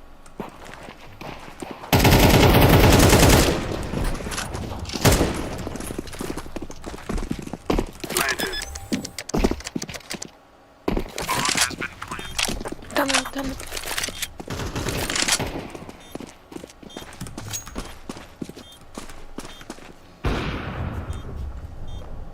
Да не пикай. Мне.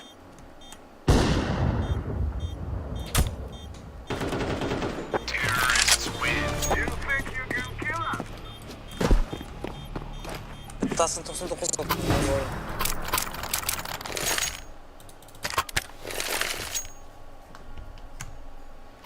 Ne otuş gerek bunu? Ya mı tosa gitarmış.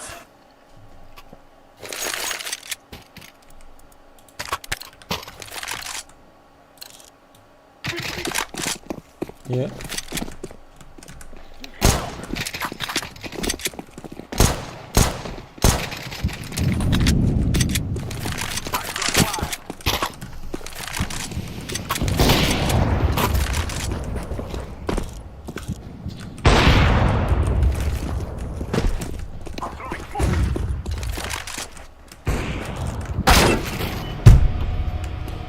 No mid.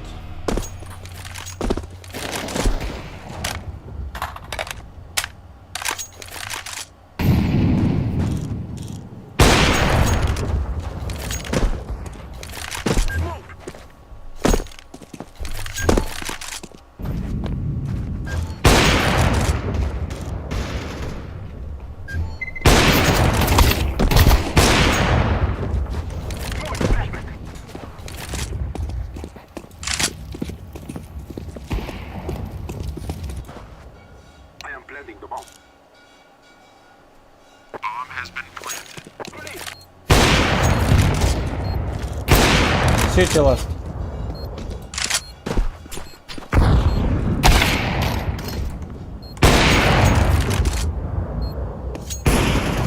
Terrorists win. Yeah. That was a win.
Ooh. At 2 HP, they have to find a vantage point. It looks like they've elected to play from cave. Win up, There's a smoke for the retake, no defuse kit.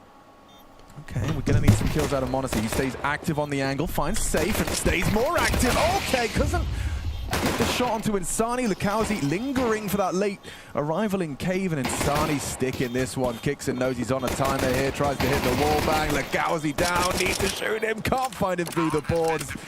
It might be our pistol. And that's something Falcons have been struggling with ever since the opening map, where I think they picked up both. They haven't won a pistol since. So for Falcons, it's been tough in that department, but it doesn't start well, losing the 2 opening kills despite those gooshes. So with the bomb going down, there will be a force buy to follow. Nico's going to get the AK into his hands. 2 headshot it, no. 2 headshot it. 2 headshot it. Double take on that one right there as we get into the fourth. So there will be 2 Galils, the dropped AK, and a couple of pistols to work with. Limited on the util, so not going to try and fire with fire, as taking this mid control will be no issue for Insani. Doesn't hang around. Account gittimi.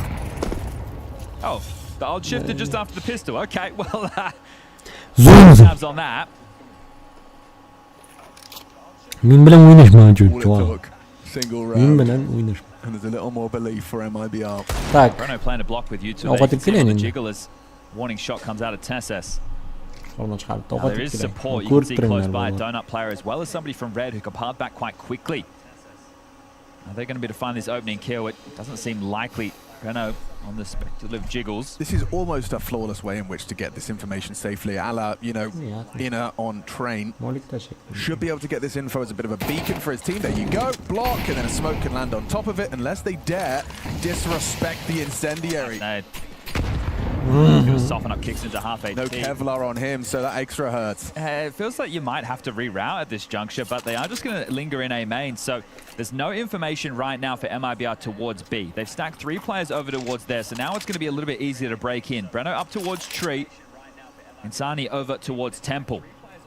Yeah, they're really backing them, and oh, it's worked wonderfully. Both of them winning their initial duel. Now, it is up to Insani to get anything more. He doesn't really have the health, but he manages to...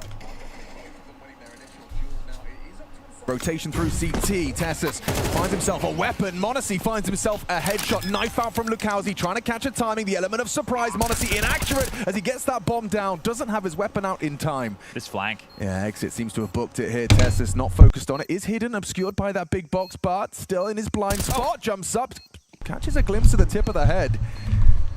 Don't see a kit for these 2, but still, I'm very uncomfortable for Tesses. Overwhelmed, overrun. The MP9 runs him down. Okay, well, they will pick up an M4 and an AK and carry that through, but a 10-second round. Both have come with the diffusers. This one, a whole lot harder for the Brazilians to get past, but they do manage to weather the storm. Monacy has 4K if they want to go for another hero AK into the mix, so they can continue to apply the pressure. But the bravery here from Lukowski, just pushing through that smoke backside, taking the fight, isolating the duel, and then putting Tessus in a tough spot. And they were going to buy again. So in for a penny, in for a pound are the Falcons right now. Money's name of the game is it's going to be 3 Galils, a Deagle, and now an AK, and still limited util. But they know that MIBR's purchases are brittle. Going to be able to drop M4s across, so they're fully fledged. Kits to work with, util there as well. Would you say that this is the buying pattern of a confident team? I think that they believe they can go toe-to-toe in the firepower, and they should. This is a team to be feared. See that individual firepower on display in this one. Lukowski just sweeps through by virtue of that door's smoked. Whether or not he sticks around remains to be seen, because Kixon, he's going to be cooking up a flash for them to take this space upon the fade. And this is the thing. Is there a redeploy of the smoke towards doors? First one's faded. Lukowski tucks it in the pocket, but gets the opener. Yeah, he's gotten away with murder there. He's even got himself a block util piece if he gets... Yeah, he's under pressure. Yeah, okay. And that's a quick reaction shot out of Tesses. By removing Insani, now Lukowski, they're trying to force him out of his position. Monacy, he'll hit flush him out. This investment looking to be justified. Just 2 to find. Exit the unknown entity lying await in cave. Brano spotting for the heaven relocation to A. But they're not in any hurry here. You've got 50 seconds. Nico's just stretching his legs in mid, and it does look like that pivot is starting to take shape. Gamble right now from these two onto the B side. Exit.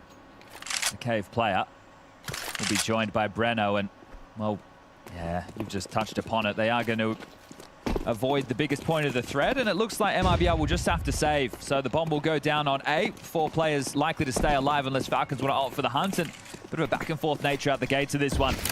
You know, when I saw the news of the Falcons roster, Monacy and Nika reunited, and so many big names alongside with Magisk as well, I'm surprised by how much attention Testis has drawn to himself. He really has kind of demonstrated a pretty solid case for him to be in this team. His mechanical ability on display, I think he's taken to this team very positively. Well, I think this is the thing. When you're in a team of this stature and you have to perform, we've had a lot of big roster changes out of Falcons in the last year and a bit. And the expectation is with money should come results. They took a core at the start of the year again. This time it's been more successful than last. Helps when you can get Nico and then Monacy joining within a 6-month time span. But it's about who's going to get replaced next, which is a story for after the major. Yeah. But they've definitely been the most competitive team to Vitality in the first 6 months of 2025, and that's why it would be such a shame to not even see them to get a chance to play in Stage 3. Lukowski, even though he gets the opener here, he fumbles his util. So the molly's under pressure, the smoke is bad, it's allowing the T's to work their way into ramp, and because of that, they're able to burrow themselves in and get a couple of key frags. So very well done as a tactical timeout called. Going to get on the microphone immediately, MIBR. They don't like the way that one felt. And when you looked at the video going into today, it felt tough for MIBR to go anywhere. With Anubis being the ban of Falcons, that's one of the maps that you would have liked to have seen MIBR to be able to pick in, but hey, not the case. Removed from the pool, and then Dust 2 gone. It's like, okay, well, Falcons are pretty good on that, but they also have a few more that they can turn to. When I saw Ancient as the pick, and then Falcons deciding to start on the T side, they want to make sure that they can deliver the tone. We move into Nuke as map number 2. Those are guaranteed in this one, as both coaches get a moment on the mic. So they will be able to hedge in behind the saves. It's going to be a Famis, an MP9, and a Deagle joining the M4s carried across. This is your chance to break in if you're Falcons. You win this round, and you should be able to make it a third without too much problem whatsoever.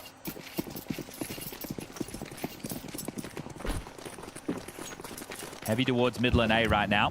Red smoke lands. Standard exchange to U2 and an A main push into a double kill. So that one's quick as you like. There's an aggressive maneuver to get the space to get the info, but they get nothing, just 2 deaths. Yeah, only slight chance. A little beacon of hope would be safe hitting a cracking Deagle shot prior to the smoke, but no. Well spaced, well timed. Nothing for him to find through there. So the investment falls flat. The problem is when that's the 2 saved M4s. Yep, really maximizes the hurt. If that was the MP9 and the Famis, or even the Deagle in the mix there, okay, then you still might give it a go. But right now they are just going to try and save again because they know they'll have nothing to work with in the next. So that's quick, smart. We'll tie it up 2-2, and we'll have another save.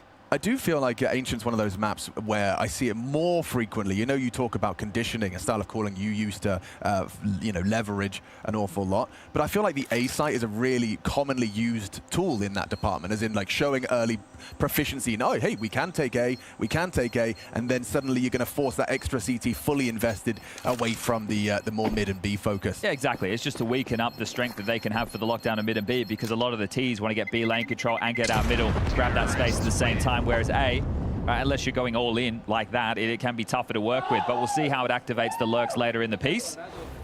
Want to see a couple of red-rated games in the best of ones. He kind of turned it around against OG, but eyes are on him to see if he can perform to, well, what is expected of him.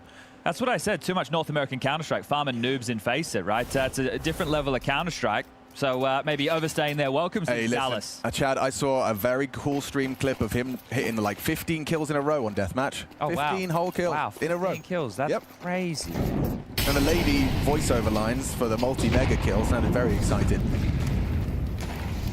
So we're out mid, and you know that they're rather unequipped. Yeah, look, there's a few things that I think people tend to forget about with Counter-Strike at the highest level, and you can see that with complexity. This should be a bit of a farm fest, so unless Insani grabs another, there's nothing really to worry about. Smoked off for now. And And that's them blocking and trying to channel them in towards red. So you have lost Nico, the highest rated member for Falcons so far, but 2 kills straight through the smokes and the round is over. So as I was saying, complexity. Yeah. People thought that they were going to be good in stage 1 because of the caliber of teams, but you had a stand-in. And people were like, oh yeah, but what about G2 with Stewie? You were talking about completely different teams. And we're also talking about Halzerk. Stewie was replacing Hooksy. He wasn't replacing one of the best players in the team. Halzerk is like a top 10 AWPer in the world when he's on, right? Definitely. So I think complexity got overrated. This isn't to send any junior slander. It's actually to say Halzerk's a great player. That's what that's to do. Wow, so Chad hates North America confirmed. Well, North America hates themselves. M80 eliminated now. At the moment, if you're a North American Counter-Strike fan, you better be loving Brazil because they're the only ones that can keep you spots going forward into the next major. Budapest coming up later in the year. But nothing to really write home with this one. If I was asked my opinion of how I think this game is going to go, I think it's going to be a quick 2 over Falcons. That should be. But again, if you'd have asked my opinion on how the first day was going to go, I'd have said the same thing. Yeah, but this is the thing. We've seen individuals on this roster, sure, part of a different team before, crumble under the pressure of being one of the favorites in an event and play terrible Counter-Strike. And coming in right now as the world number 2, and you're going up against... Look, if you took a look at, since m0NESY joined, the other teams that they had lost to in the world, it's only Vitality and Mouse.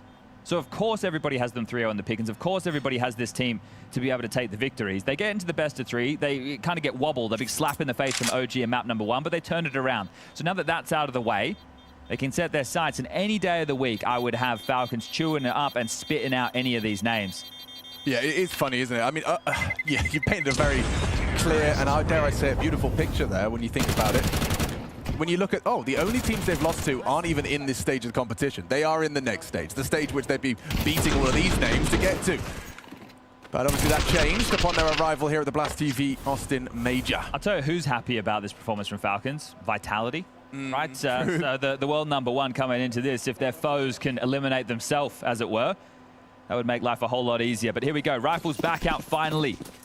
You lose to the back-to-back force buys of Falcons. You find yourself now a round down, and the gun's invested safe into the AWP.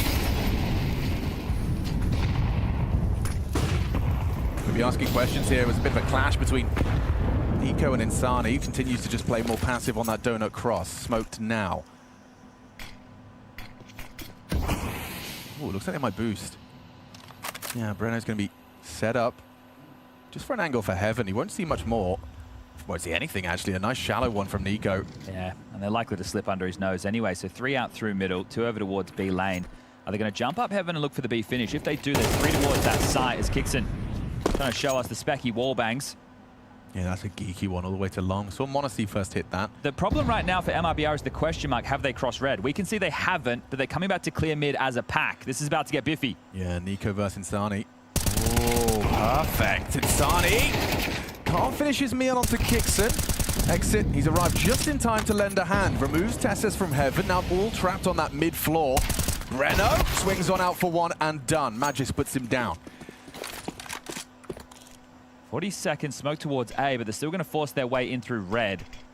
Oh, smoke missed, so didn't get the trajectory on that one quite right, did the young buck. It got the reaction. Yeah, but he needs to get this kill, and the problem is going to be the time. So Magis is going to continue to try to go towards A. Does m0NESY play first? It looks like it. Yeah, he's basically seeing if he can slip to the back lines. Like, how's his angle, though? I feel like this is going to book m0NESY. He'll have a shadow advantage as well. Gotta go. Yeah, or not. 15 seconds, boys. What are we doing? m0NESY does get caught out by that Lakowski off angle, and they collapse. Okay, that's convincing. Ties us up 3 even. Important there to make good on the opening kill on from Insani. It's another Nico opening death. It's going to be a second so far, and we're still very early on, and Nico still yet to find a frag. And we know that he loves to show the frustrations. The haters out there have been building compilations of him just wincing. But not clearing his corners, punished for it. Stunted in donut. And an easy round as the fire in the belly. That's no surprise with the Brazilians' legacy. Just yesterday taking down FaZe to book their spot as the team that's not even meant to be here in stage 3. Meanwhile, Falcons here, battling for their life every day. Could have a fight here, yeah, Breno! Nico dead again. Again, an opening death for Nico. This time at the hands of Breno. Kixon goes looking, he looks like he's about to catch an AWP bullet if he goes a step too wide. Safe in a forward position despite that early man advantage. They're not playing scared. Maintains that angle deep into ramp. Honestly, boosted up to go looking. Oh, he sees the shadow. Look, he can see a body! Oh, it's all just the smoke and mirrors. Or shadows and headshots, I should say. Gets it anyway. Okay, well, this is very tough now. Very tough. Oh, angle. Just as he mantled up, that was suboptimal for Magisk's timing. Yeah, just the spray at range. Not stabilizing for the fights. They're getting mauled right now. It's about to be in favor of MIBR. And now the money in question on the other side of the server. 4.7 at the high end, 1.9 at the low. Do they take another tactical timeout and bring Zonic on the mic? Yes, they will. So first now called from Zonic. We've had one apiece within the first 7 rounds of play.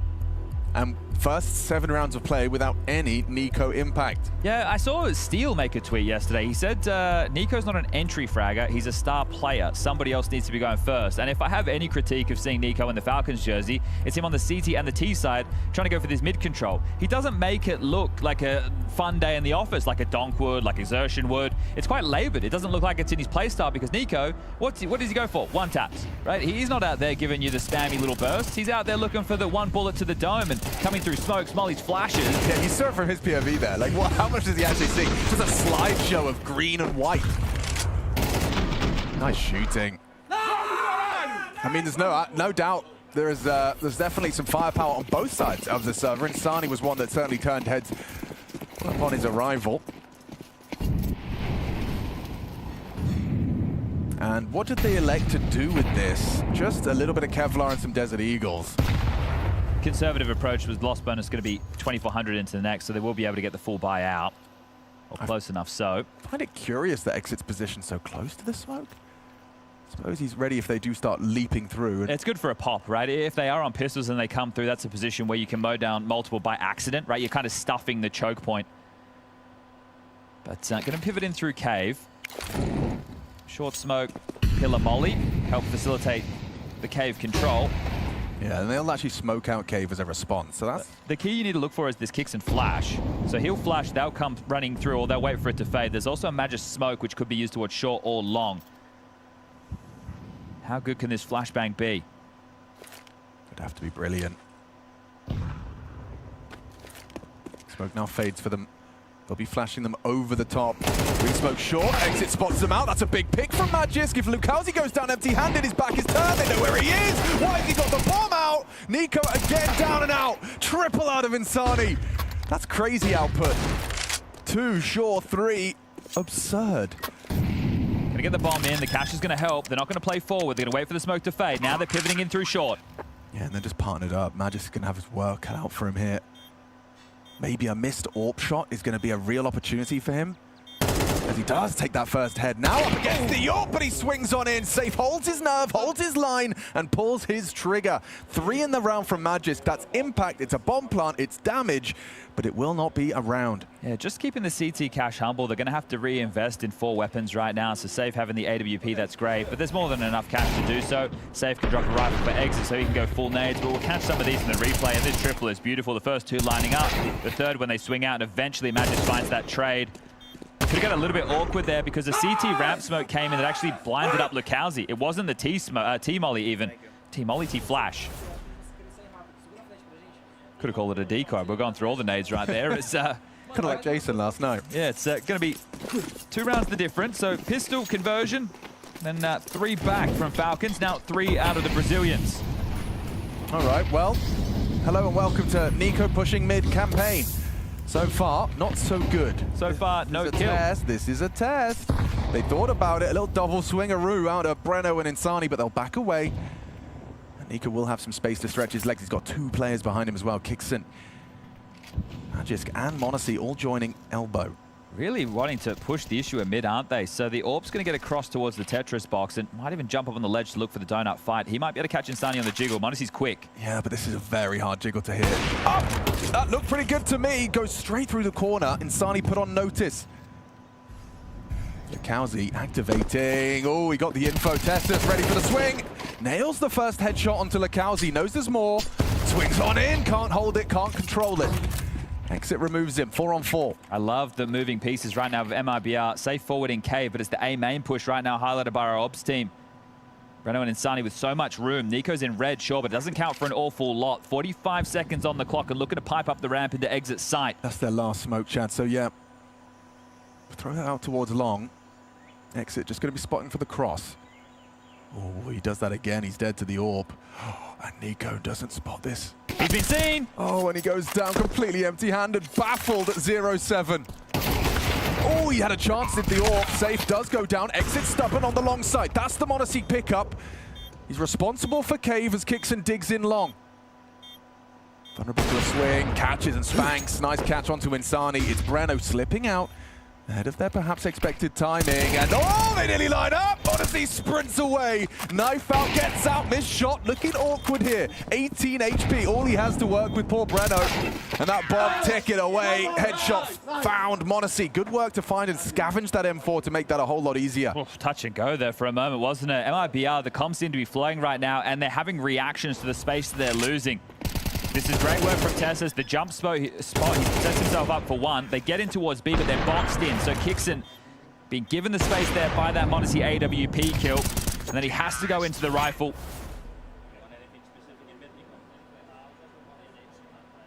All right, Molly HE and fight. Going to buy back in with a FAMAS and MP9. Make it 2 FAMASes on the CT side. Nico should get the space. We're studying 4B. This is a change-up. Might be aggressive. Yeah, Kixon eats that flashbang, pulls away. Fortunately, Tessus was tucked, and that's a nice counter flash. Monacy sets up Tessus for more.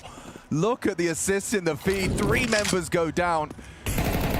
Monacy's flashbangs playing a part in all 3 of them. Oh, that's beautiful, right? Whether that's protocols that they've discussed, hey, if we're going for this, you just need to have a flash at the ready, or if it was called coming out of spawn, you need to be ready for some type of an aggressive maneuver because their cache is a little bit hamstrung. Yeah, they didn't have enough to be playing a standard round. I do love the fact that the MIBR are trying things, right? You can't just sit and play default round after round. So this AWP and FAMAS, will they get to retain it? That's the question, because we can see the B bomb sites open as Nico searching A, still looking for his first kill. Some exits, they're not the most glamorous, but they'll make a dent in MIBR. Yeah, I mean, removing this up would be very valuable at the tail end of this defensive half. Nice tap. There you go. Oh, I love the little POV cut. From Safe, yeah, gets just the go info B now, though. guys. Nico's coming. And Safe is trying, attempting to save. Oh, yep, he's seen you. He knows what you're up to. Bomb has been planted. Oh, he made a step. Nico gets the early warning. And no AWP for Safe. 5-5. Competitive on Ancient, despite it being a bit of an eyebrow raiser in the veto, but the desk discussed how difficult it would have been for MIBR to just find a territory. It doesn't feel like they have anywhere to go, yeah, to be completely honest with you. Those are the flashes you can see just thrown out over. It's clear that Kixon, either he called for it or had previously requested it, because as soon as he gets flashed off, he pulls back into the smoke and Monacy starts to flash. But that's what you need to have ready. If there's any time delay on that, the flash is too late and your teammates are dead. So really well handled there from Falcons, and now it is going to be the eco out of MIBR. So a chance for Falcons to take the lead. A big red stack. Yeah, and they're just counting on someone getting a little confident and walking into the smoke. Watch Nico tilt if he dies without a kill here. He will. This is a prime opportunity to just completely like farm them up, right? You could just sit in mid, your teammates start planning B, and you get 5 USPs running at you at range. That's certainly what Nico's set up for here. But he'll slip away as his team prioritizes a finish on B. Yeah, been a lot of action over towards B, hasn't there? So I'm curious with the last rifle round if at that point they try and head over towards A. A little bit of trickery out of Kixon for the final round. But together, the snake slinks down through middle. Nico, how many are you going to get? This should be like shooting fish in a barrel, a chance for you to redeem some of that stat line. Might even be Monacy. AWP posted from the doors. And he's just pivoted away. Spots the shoulder. This is the first, but Nico now, he can just knock him down. There you go, controls the spray in for 3. And Lakowski, the last man standing.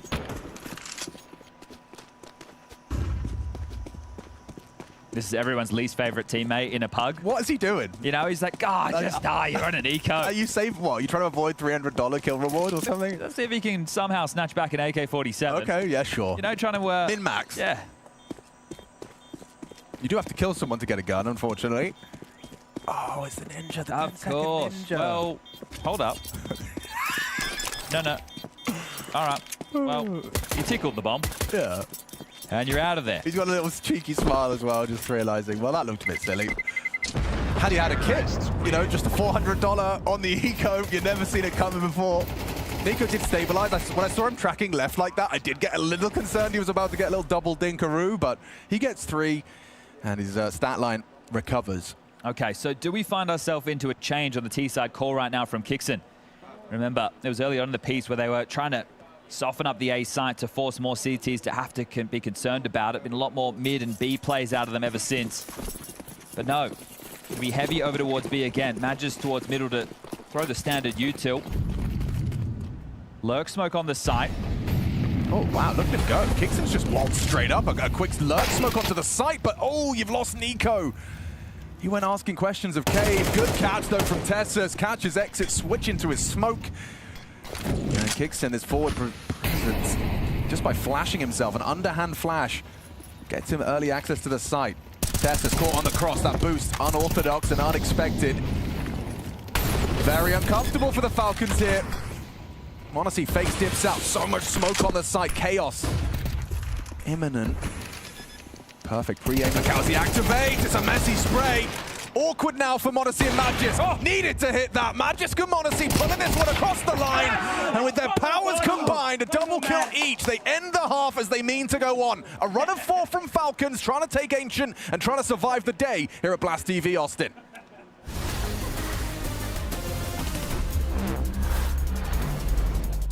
Welcome to Roles and Responsibilities. I'm here with Bigusera from Pain. Thank you for joining me. You're the in-game leader for Pain. How long have you been the in-game leader? You've been in this team for 6 years now. Yeah, it's been a long time, but being IGL, it's been 2 years. When I used to play with PKL, I used to say a lot, give some calls mid-rounds and this kind of thing. So for me, it was easy to play and say rotation and reads, this kind of things. So for me, it was the best decision that I ever could do. To talk about positions on CT side, what's your vision as an in-game leader there? Because some in-game leaders, such as Apex, who used to play, you know, star roles like Connector or Mirage, but then you have the Hooksy style, who's going to be jump spotting B apps every round. I tried to play like a B on Mirage, and didn't work well because mid-round rotation, guys come mid and let's fight together. If I'm B spot jumping, I cannot have this read, you know. We were playing Navi, that was like a 12-8 for us, the third map. We were in city side and we lost 4 rounds in a row just because the read of the guys from mid was not good. We just made the change and said, guys, these kind of things, it never can happen. Yeah, you want to be in a position where you can affect the round and you can see the full picture. Where do you play now, just out of interest, on Mirage? Connector, yeah. Yeah, nice place to be. Nice place to be. As an in-game leader on this team, do you prefer CT or T sides? To play my own game, CT side, but I prefer T side because I can control and think more than CT side. What maps are you really liking right now? You know, what's working for Pain? Nuke is not a secret. We made some changes as well about T side. Outside of Nuke was impossible to play. I'm now playing lobby because I was like playing for the team all the time and just dying all the time first. And I was, oh, what the f am I doing here? We made some change and worked well for us. Pain, take 12! I love that move, man. Inferno and Nubis, if you start T-side, you can make 11, 12 rounds. So these 2 maps, I don't like to play BO1, but if you have to play, we're gonna play. Inside of your role being an in-game leader, there's also another role, and that's to be the captain, right? You're looking after a team of some young players, such as Snow. What's it like bringing up someone who's 16, 17 years old when he first joins a top Counter-Strike team? Snow is like a sponge guy. If you say something to him, he just absorbs all the time. Exceeding all expectations, it is Pain! When I'm not playing, I'm on the server. I just like to leave the Counter-Strike, you know? Bigusera, thanks for joining me, and good luck to you in Pain.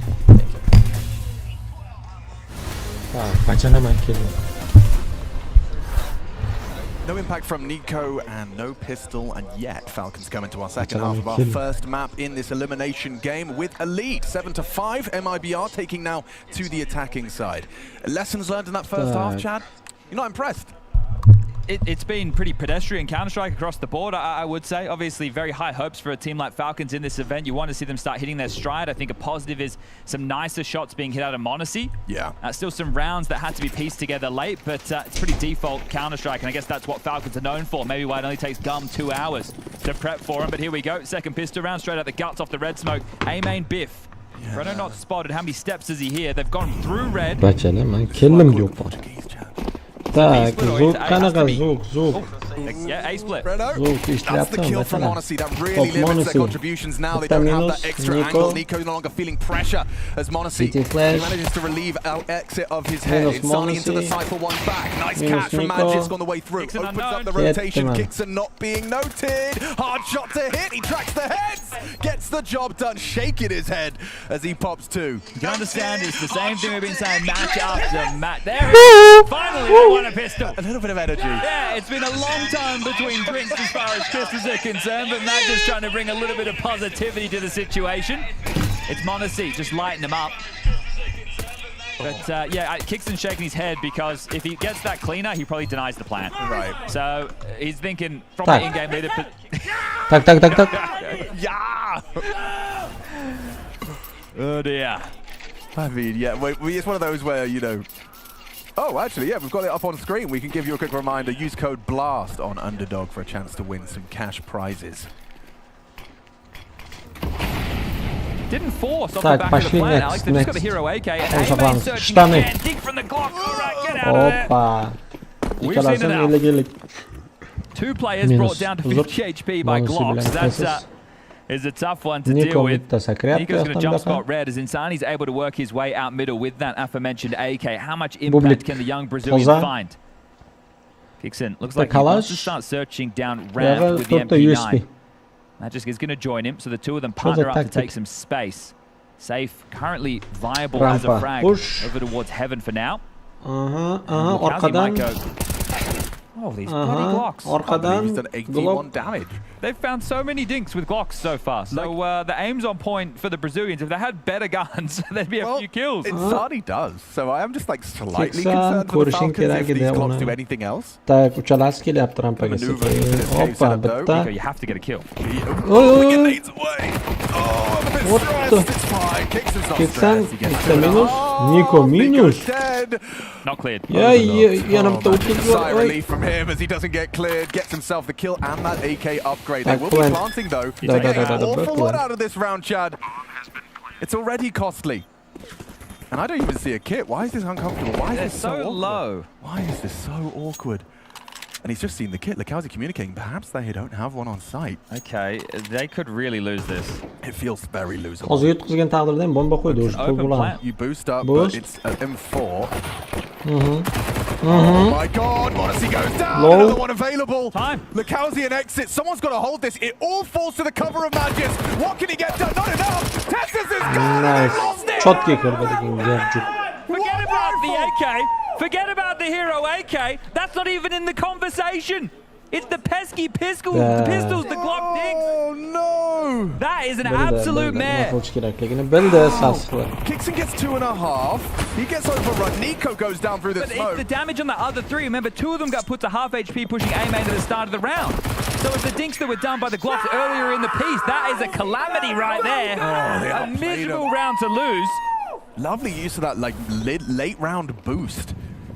Look what it's done to the Falcons' economy. That's a different story, right? Okay, oh, the AK gets an opening kill and then he doubles up and they pick up a rifle. No, it's Glocks getting dinks. Glocks getting dinks and then an MP9 just arriving. Lukowski's just been escorted straight into the site and puts a bullet in between the eyes. Monacy's gone and he gets a second onto Kixon. Okay, is the round over? Nico doesn't seem to think so. Neither does Tessus. He slips out, removes Insani from the bomb site, denying the plant. He's sticking around for more. There is body shots connecting. You see Brano and Safe left wanting at half HP. Now don't forget Tessus and Magisk only equipped with Deeks. This FAMAS really wants to stick around, at least have a bit more output from him. Shots to track. Nico and Magisk get that back. Tessus, Nico getting the job done. It's exit in the clutch. Bomb down on default and plenty of time to cook. Tessus is cutting off the pass, so he's pushed through cave.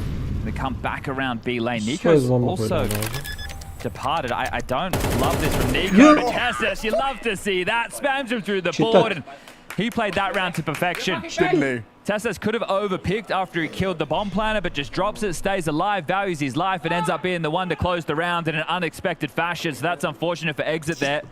We'll go back and forth. One was a hero AK with Glocks, the other was a full force buy. I'm amazed they win this after this start. This is a 5v3. Yeah. Tess is definitely going to be MVP of that round. Such incredible impact. Beautiful. Great shot. And the wall bang. He's got his lineups. Perfect. Yeah, helpless there if you exit. What are you really meant to do in that situation? And to drop the ball on that one. So both teams have had a hard round to swallow. That'll put Falcons up to 9, a 3-round gap as second tactical timeout for MIBR has been called. I see another AK. This one in the hands of Lekowski. He doesn't have head armor to go along with it. 1900 lost into the neck, so they will have enough for a buy. I just want to make sure they continue to do damage to the CT finances before it gets too out of control, because we're only 3 rounds deep. Feels like we've had a lot of action with just 3 rounds in the second half. Fevral, mart oylarigacha kutso'rang hammasi. Yeah, definitely. This half's already got a very different flavor. Here's the problem. You can't rule them out of a round with 4 Glocks and an AK. No, sir. Even though I want to, because there should be no way to win, but they've already found one. Can they do it again? This one looks like it is going to have a tempered pace to it. I'm no geographer, but I don't think lightning strikes twice. I don't even know if geographers deal with lightning. I don't think they do that at all. Meteorology? I think, yeah, that's probably more like no meteorology. Unless like the geography of the world was something you'd study in terms of like storm patterns, the frequency of thunderstorms and lightning in certain areas, but I'd say there might be some weather people out Back there. in the day, you'd call them a storm sage, probably. Probably. In a way. I am a storm sage, trapped in the modern day. That could be your alias for tonight's Pretty side. good, actually. Yeah. I'm into it. That's one of the X-Men, I think. Yeah, it does sound like it. So this one has got a different approach. It's wait and then go, rushing into Kixon. He's got his gun out in time. Nico oldu. That's the power of a well-timed Nico's smoke, Deagle deganlar sana şurada. Sometimes Plamia. $1,500 Deagle is the best one. Turns out you are a geographer after all. Lightning didn't Kixon strike push. twice as Last Kixon oldu. pushes down, finishes off the round. Double digits now for Falcons. How many different types of rock can you Magic. name? Sedimentary, that's what I've got. Granite. That is a rock, I think. Limestone. Let's end on a, oh, damn, sandstone. Okay, we win. Chat, keep going. Any more rocks? One's in chat if you love rocks. They're minerals, Marie. Minerals. I jump pool? Pool? Is that what he said? I don't know where pool is. 5th floor. All right, well, could be an A-go. Yeah, Exit's already lining up some util to throw straight towards CT spawn. They're just going to rush A. Nico out mid. Modesty finds nothing either. There's not going to be a quick rotation for this. CT smoke's already landed. They've whiffed it. Absolutely Nice CT bamboozled smoke. Yeah, you're right, they have. And Safe's got 9 HP. Oh, that's a messy one. Modesty gets nothing done. There was 2 on his screen. He kind of got a bit too much of a target-rich environment, got a little overwhelmed. How have you hit a skyball in the CT smoke? I can't quite understand that. It's harder to hit that than what the actual CT. Magisk and Nico are retaking this one very nonchalantly. Everyone's dead. Wallbang headshot through a smoke, of course. Well, Lekowski's on his own because Exit up to Exit tricks. He's just lurking. So, Lekowski, you need a multi-kill, mate. Yeah, but the bomb is actually quite light on time. If he had got some output, maybe Exit's position could have been a bit of a late linchpin into the clutch. Diffuses and planted for him. Nico just needs to provide the covering fire. Another body goes down. The fuse comes through, but he'll farm up a couple of extras. Triple kill from Exit. Solid output. But the 11th round is Falcons, and that's kind of where the focus is drawn. This second half from MIBR is going down the gurgler fast. Yeah, and you hate that as well. Like messing up little details like smokes when the call was good. There was nobody home. They went for the B lane and the mid press. There was 3 players dedicated towards middle. You were in towards the site. You get the bomb planted. You know, if you had the safety of the utility landing properly, the comms not having to be chaotic, players not needing to pull out nades, start focusing on the territory you're going to take. Maybe, just maybe, that could have been your round.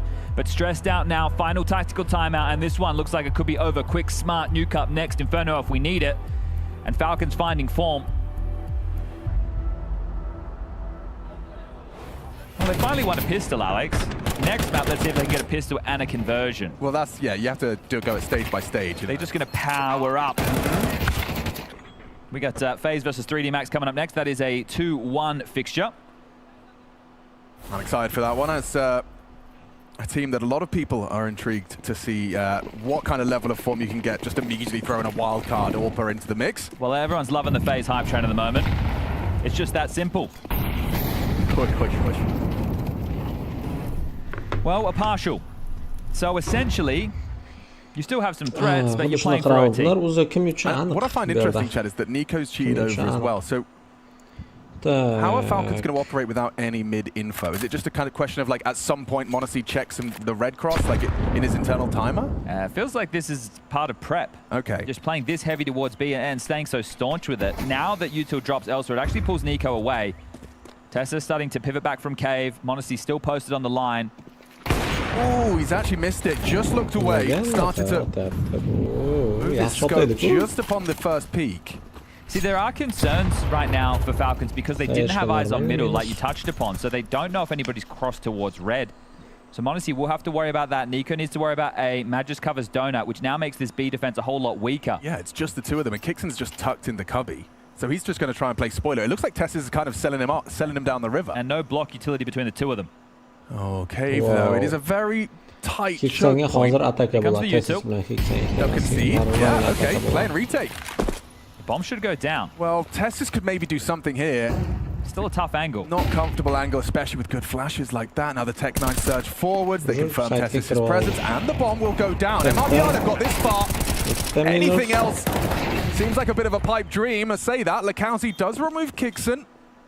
Insani in the cave side. It's all Speedway. So no threats from late ramp, cave. Flushes them back, but Incendiary won't spread, won't force fights. It still is a fight from safe. Makes it work with just the P2. Mad just gets low. Softened up for that Insani D. Kind of needed to hit 2 consecutive bullets here. And yeah, swings into Nico. Plenty of time for a 12th round on the defuse. Okay. Well, the buy does come through. Obviously, the max loss bonus in play with the extra cash money. Insani and Lakowski, 17 and 16 apiece. So the two of them delivering in the frag department. Feels all in vain as MRBR stared down the barrel of a loss on their map choice. That round's a great example of, you know, how you're trying to hammer it into the people we're playing with, that you can give people the sight sometimes. It's fine, right? You can give over the plan. As long as you win the round, you understand your protocols as far as the retake is concerned, but let's go. Likely the final rounds here. Okay, well, Nico's got a partner in crime for the mid-hold this time. Yeah, and m0NESY also there to throw some flashes in case there was a barrage utility coming back their way. But the surge in through heaven. Tessus is going to meet exit, but completely blind right now. Both of them blind in the smoke. Tessus gets out first. That's a huge advantage now, but it does leave a potential cave slip. Covered in the smoke. Insani doesn't matter. What a transfer into Tessus. Different elevation. He pulls it up, finds the head. Double kill out mid. Oh, he should have had that one. Yeah, well, Lakowski's in the side, so Lakowski should kill Kixon on the way back. It's going to be m0NESY and Nico going to have to mantle up, and Kixon actually playing it safe. So he is essentially communicating to his team they can be anywhere on B. I'm going to value my life. m0NESY jumps up. Now, there is the late piece of Breno coming through lane. m0NESY could catch him here. Breno peeked this. Okay, he jiggled it out, so just takes a leg shot for his troubles. But now Kixon's heard those steps. Safe starts to plant the bomb. Kixon buys time. Nico's flank. Coming in from the door side. Breno distracted as well. Not looking. Should be Nico. Boom. Yep. Not going to take his time with that one. Now should be safe, but he's jiggled out, forces that AWPer to pull the trigger. Now getting uncomfortable for Lakowski on site. They're pressuring from cave side. Safe distracted, eliminated now. Lakowski getting closed in on. He knows where they both are. Has to isolate these duels. Nico and m0NESY though, they've got the synergy, and he gets overwhelmed. A convincing start to the series. Falcons, it was necessary. They are on death's door, and they stand up and deliver map 1. Yeah, well, the underdogs might smell blood in the water, but right now, MRBR are looking like fish food. We've got Nuke up next. That was their map choice, falling very flat. If you thought there was a weakness because of bait, maybe that was just day one jitters. The most dominant form we've seen from Falcons throughout the entirety of the Austin Major so far. Dupree, Austin Major. So far, so good. I mean, I still think that Falcons has proven us that they can still play some good rounds. I think Falcons has shown also that they are in a position where they get when they get the things going, they play great. But at the same time, they still show a lot of weaknesses. I feel like there's been a lot of rounds where we just see them fall completely flat and then just look super silly. Yeah, it's hard to disagree with that. I feel like it's still not polished. It's still not clean, but then again, you're winning 13-6 after what happened yesterday and what happened the day before that as well. I think it's very hard to be negative in a sense that it's significantly better than what we've seen the first couple of days. So I still think they're trending upwards. I also think there's a case to be made then, and you can probably attest to that as well, Peter, that sometimes you play up to the level of your opposition. And I think Falcons are one of those teams that whenever they're facing a good team, they will also inherently play better Counter-Strike. And I think them facing the likes of Bait, them facing the likes of Linvision, them facing MIBR, I think it drags Falcons down to a level that is not necessarily justified. Yeah, it's kind of mental to reflect upon, you know, before coming into this particular tournament. From the point that they added m0NESY, they only lost to Vitality, they only lost to MOUZ, right? That's the caliber of opponent that we're talking about. And then when we're talking about m0NESY, it's great to see him back in this level today, isn't it? It's definitely like I still feel like he has misses, but it's just way better from yesterday. Like we saw some of his more characteristic hits with the AWP as well, and also coming into round 9, we saw that m0NESY, he came into the round and saving the things for Falcons. You know, it actually didn't look too pretty. You know, Nico gets caught off by in this situation in the flank. Then they know that they had to speed up on the opposite side, and then Save comes in with a little bit of a bad miss here, but overall it just looks like m0NESY understands the situation that they need to go for the aggressive plays here. m0NESY, he hits the first one, then he gets an out kill on this one and actually falls back. And Freya, we talked about now the fact that he picks up the M4. We talked about the fact that maybe he's actually not feeling confident now because he gets another uncharacteristic miss right here, but he's out of bullets. He actually goes back to the M4 and just instantly goes for the fight. Love the fact that we get to see m0NESY on the AWP. You know, one of the big critiques I had when they lost to Bait in that opening game on Ancient was that he didn't play the AWP in the entire first half. So I think, and I hope that's something m0NESY would have said and localized as well. Maybe even Sonic, for that matter, as well, have realized that, listen, we have to treat our economy in a way that we allow m0NESY to get into the game. We know he's capable with the rifle. You see this in this highlight package as well. There's going to be kills with both the two guns. But I think Falcons are a better team when they have an AWP presence, and I think Falcons are better when m0NESY is playing the AWP. It was something that I kind of wanted to combine, you know, when I checked in with Majest yesterday. He was talking about, you know, we have to treat this as individuals, right? We have to step up individually. And then Nico saying a little bit more on that today about the being proactive, being reactive to what your opponents are throwing at you. Were you content with what you saw from m0NESY in terms of that aspect in this particular map?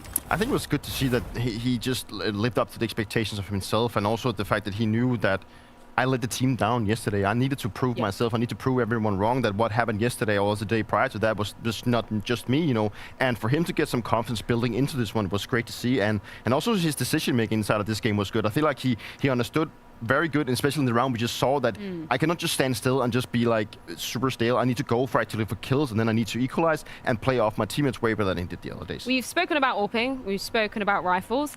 Let's talk about the pistols, because prior to this, Dupree, Falcons, they lost 9 of them? Is that correct? We've addressed, yeah, it's correct. We've addressed how important pistols is. Like, pistols coming into these games is always going to do one thing, it's going to build economy, but it's also going to bring confidence, you know. And at this given stage, you know, the whole A gamble thing for Falcons finally paid off. They also did that against Bait. m0NESY hitting another banger shot here, and it just, you know, he just creates the scene for the rest of the players to get some good kills inside. He tries to bring things back. Kicks in here, you know, he comes out of temple. He fumbles a little of the kills, and he actually shakes his head in the position, because I think if he would have gotten the kill faster, he would have actually denied the plant, which is also important going forward. But you can see how much it means to Magic like winning this pistol. We're going to do a little bit of a flip-flop here. How do you say it in Danish? Clip-clap. Clip-clapper. Clip-clapper. We're going to do a bit of clip-clapper here, because what happens in the next round then, Jake? Well, that's when it gets ugly. You know, that was the ugly moment in the game, because you think Falcons finally win a pistol. Now also shows you can convert that pistol. Unfortunately for them, they get into an uncomfortable 3v2 where the bomb is going down. You're playing against an MP9 with no armor and a Glock with no armor. And the cool thing about Exit, the only thing he does in this round is boosting Lukowski and making sure to stay alive. Then he ends up dying at the later moments, but you think to yourself, that is unlosable. At that moment, 8-6, we think Falcons, oh no, this could be really ugly again. Luckily for them, they bounce back right here. A 5v3, you think to yourself, that's unwinnable for Falcons, but they find their way back. Tessus gets out, what a good timing. I don't know what the hell MIBR is doing. Planning the bomb this early in the round where you have no control over Cave, you don't have long under control as well. You're in a 5v3, there was no point in rushing it. And at this point, Exit left by himself. I think it's Tessus who's going to pick up a kill and a spam kill as well. And I can't help to feel that, yes, that was the one moment in the game where MIBI could have come alive again. They could have installed a bit of fear in Falcons, winning the pistol, not converting. Oh, we're back to square one. We're not looking good. But from this moment and onwards, it was Falcons all over. And sure, we got to praise Tessus for hitting some really great shots, but what I want to boil it down to is that the plan is just incorrect. correct. Like he gets the first 2 kills that go in the way of MIBR comes from the long position, and the fact that he actually decides to go for a plan where he's actually spotted from cave, where he doesn't, like they're unaware if there's a guy in there. I think that even there was a smoke in there, so they are probably aware there's a guy somewhere around.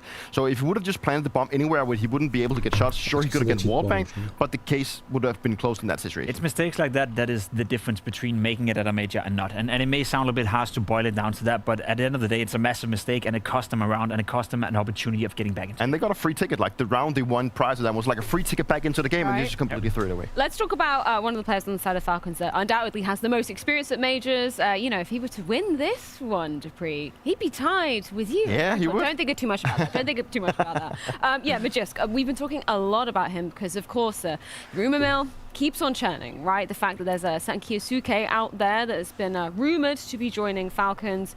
Magic's name is always one that's thrown into the mix, but he has been showing up here, hasn't he? I mean, whatever is on the line for Falcons of what's going to happen after this tournament, and whether who's the one that's going to be on the chopping block, I think it's great to just see Magic just leave all these things behind. You know, he just takes matters into his own hand and actually plays some good Counter-Strike. You know, we saw he had a bit of an uprise also when they were in Dallas, and now coming into this tournament, he's also been probably the most consistent player, maybe alongside Munacy, if you could like look apart from the first couple of days, but then everyone just really played really bad. I think Magic in this game, like he didn't get like super flashy kills or went to do like a lot of the heavy lifting, but he was just like being stable, and that's what's needed of him. Like you have Nico and Munacy inside the team, they're the ones getting the highlights and getting the flashy ones. So for him to just step up and be this rock that we know he can be is definitely the right approach for himself as an individual. If you're a Magus fan, you should be happy because every game is an audition for him right now. If he is going to get cut, if that is true, all the rumors that we're hearing right now, and Kyusuke's coming in and he's out of the lineup, then I'm pretty sure there's a lot of other teams right now that we're going to speak about at this tournament. The likes of Astralis, who's not here, G2. There's a lot of teams who could use a player of his stature, a player of his caliber, a player with his experience. And if he's showing that at this tournament he can still play at a high level, then he's just basically playing for a new contract. And so far, so good, Peter. I agree with you. He's been consistent. He's been delivering. Had a bit of an uptick at Dallas. So Magisk is proving that there's maybe still a couple of years left in him. I reckon he would go back to Astralis. I don't know. That's a conversation for another Hopefully day. Not for him. Was this the best opportunity for MIBR to take a map off of Falcons? Obviously, we're going to talk about a bit more about Nuke, the pick of Falcons after the break. Was this the opportunity for MIBR to strike when the proverbial iron was hot? I think it's fair if they head into momondo.com right now and start picking up flights. Oh. I don't have to agree. I mean, coming into this game, what map are you supposed to pick? If you decide to go and pick Ancient against Falcons, then you just have a pretty bad map pool coming into the series.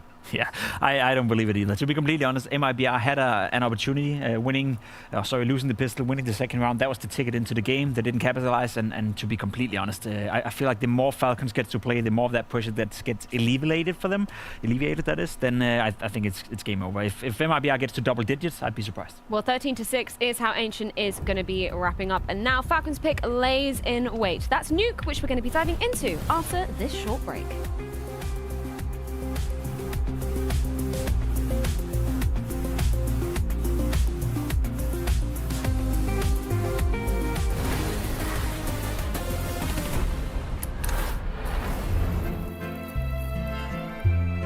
Counter-Strike, like a fine wine, has aged well. As have you, Mr. Bloom. And that's why I bring you today into the Counter-Strike Clubhouse. I've heard through the grapevine that you've brought the Paris Major. Mr. Bloom, please talk me through your decision to present this to the council. Well, how right you are. I went down to the Clubhouse archives and I happened upon this one. This is at the Paris Major Grand Final, the last round. We're talking overtime on Nuke, home crowd. Everything is on the line right here. Apex and ZywOo in the Agar Arena, as French as it gets. I think it's poetic as well that all 5 kills in the final round are from the 2 French players. Yes. This was supported by Dupree and by Magisk and Spinks. This moment is everything. Like, this round would have been so different if ZywOo doesn't hit that shot. You can really taste the fear in Gamer Legion when they run from the ZywOo AWP. In fear, you see ZywOo shoot 1 bullet.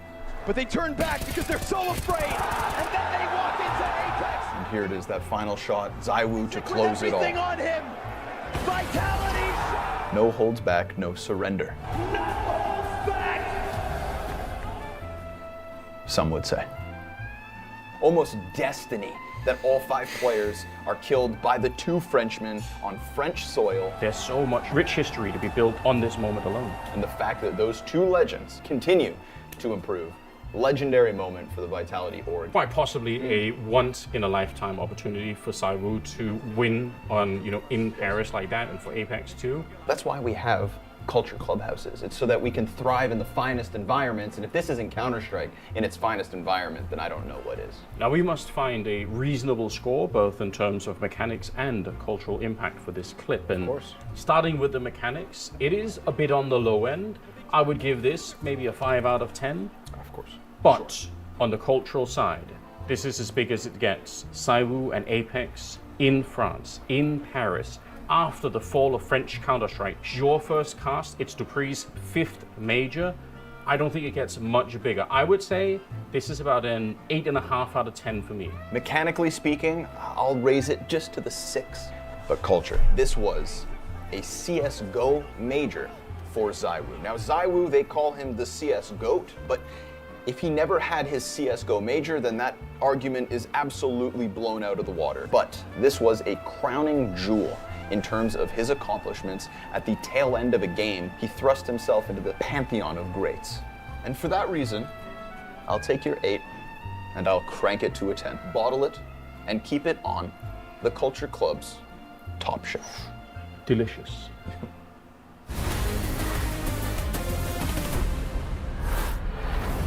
Nuke as the pick of Falcons coming into this series, and a chance for them to go 2-2 here at the Blast TV Austin Major. Obviously, we've seen them playing a hell of a lot of Nuke in their careers. What should we be looking out for coming into this one, Dupree?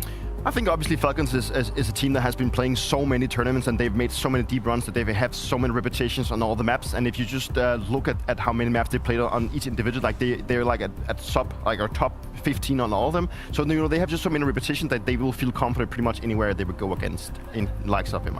I think the biggest storyline for Falcons when it comes to Nuke is keeping an eye on NiKo. Obviously, leading into this tournament, he had a period where his CT sides in particular on Nuke were lackluster. His T side necessarily not good either. And we know NiKo to be, for many years, we described him as the best outside yard player. We described him as arguably the best CT-sided player in the world on the map of Nuke. And he's been in a bit of a slump. So in terms of Falcons winning this game, I have full confidence in that. But if you are a Falcons admirer or a Falcons fan, you want to look out for a tendency trending upwards for NiKo, because he's going to be needed when they play the likes of G2, when they play the likes of Vitality, when they play Mouse. Against MIBR, it's going to be no issue. They're going to be starting on the T side of things. Sorry to interrupt you there. No worries. Just going back to a point that you said yesterday in the OG game, you were a little bit concerned about NiKo maybe getting bullied in that outside area, right? As Pimp said, so crucial on the map. Yeah, but that's actually what I want to buy into. Like, I think if they can keep NiKo alive, if NiKo can get to the secret area without getting punished, I think that Falcons is in such a good position where NiKo can help play and make out the rounds for them. It feels like every time NiKo gets punished outside yard and they clear him out and see, okay, there's no one else here, then they're like, okay, they probably fall lobby, they're gonna either hit in or they're gonna go ramp. But if they can keep NiKo alive and he can actually bully whoever is actually trying to control this secret passage for the CTs, then I think they have so many more options, whether they can go back to yard, they can come up vents. There's like so many possibilities, but it all kind of relies on NiKo staying alive, and that is probably where I would be looking for this series as well. Does it sound like it's over then for MIBR? We're literally only mentioning NiKo's name and how much impact he's having. There's 4 other players on the side of Falcons as well. Are MIBR going to be able to surmount this hurdle? Personally, I don't think so. I would love to be proven wrong. I would love to see MIBR maybe take a map off Falcons and install a bit of fear again, so we have a bit of excitement. But nothing to me right now, Peter, suggests that MIBR is going to win here. Insani is the one player I'm looking out for. We had a talk about it in the green room as well. Lukowski used to be a guy that could make the difference, but let's be honest, NiKo Monacy versus MIBR, it's as clear as it should be. And I think, like, Insani and Lukowski has been the 2 best players so far for MIBR, also in the game before this one. So if you have to look like a bright spot, sure, they have the ones that they expect to go up and make numbers. They are playing well, but I don't think it's going to be enough. If anything, MIBR got the coolest shirt in the building, so I would like to see that a bit more, but I think it ends here for you. That's why we pay for the high-level analysis, Jacob. Well, it's time to get this show once again on the road. It's Nuke, the pick of Falcons, and a chance for them to go 2-2. Wait, you get paid?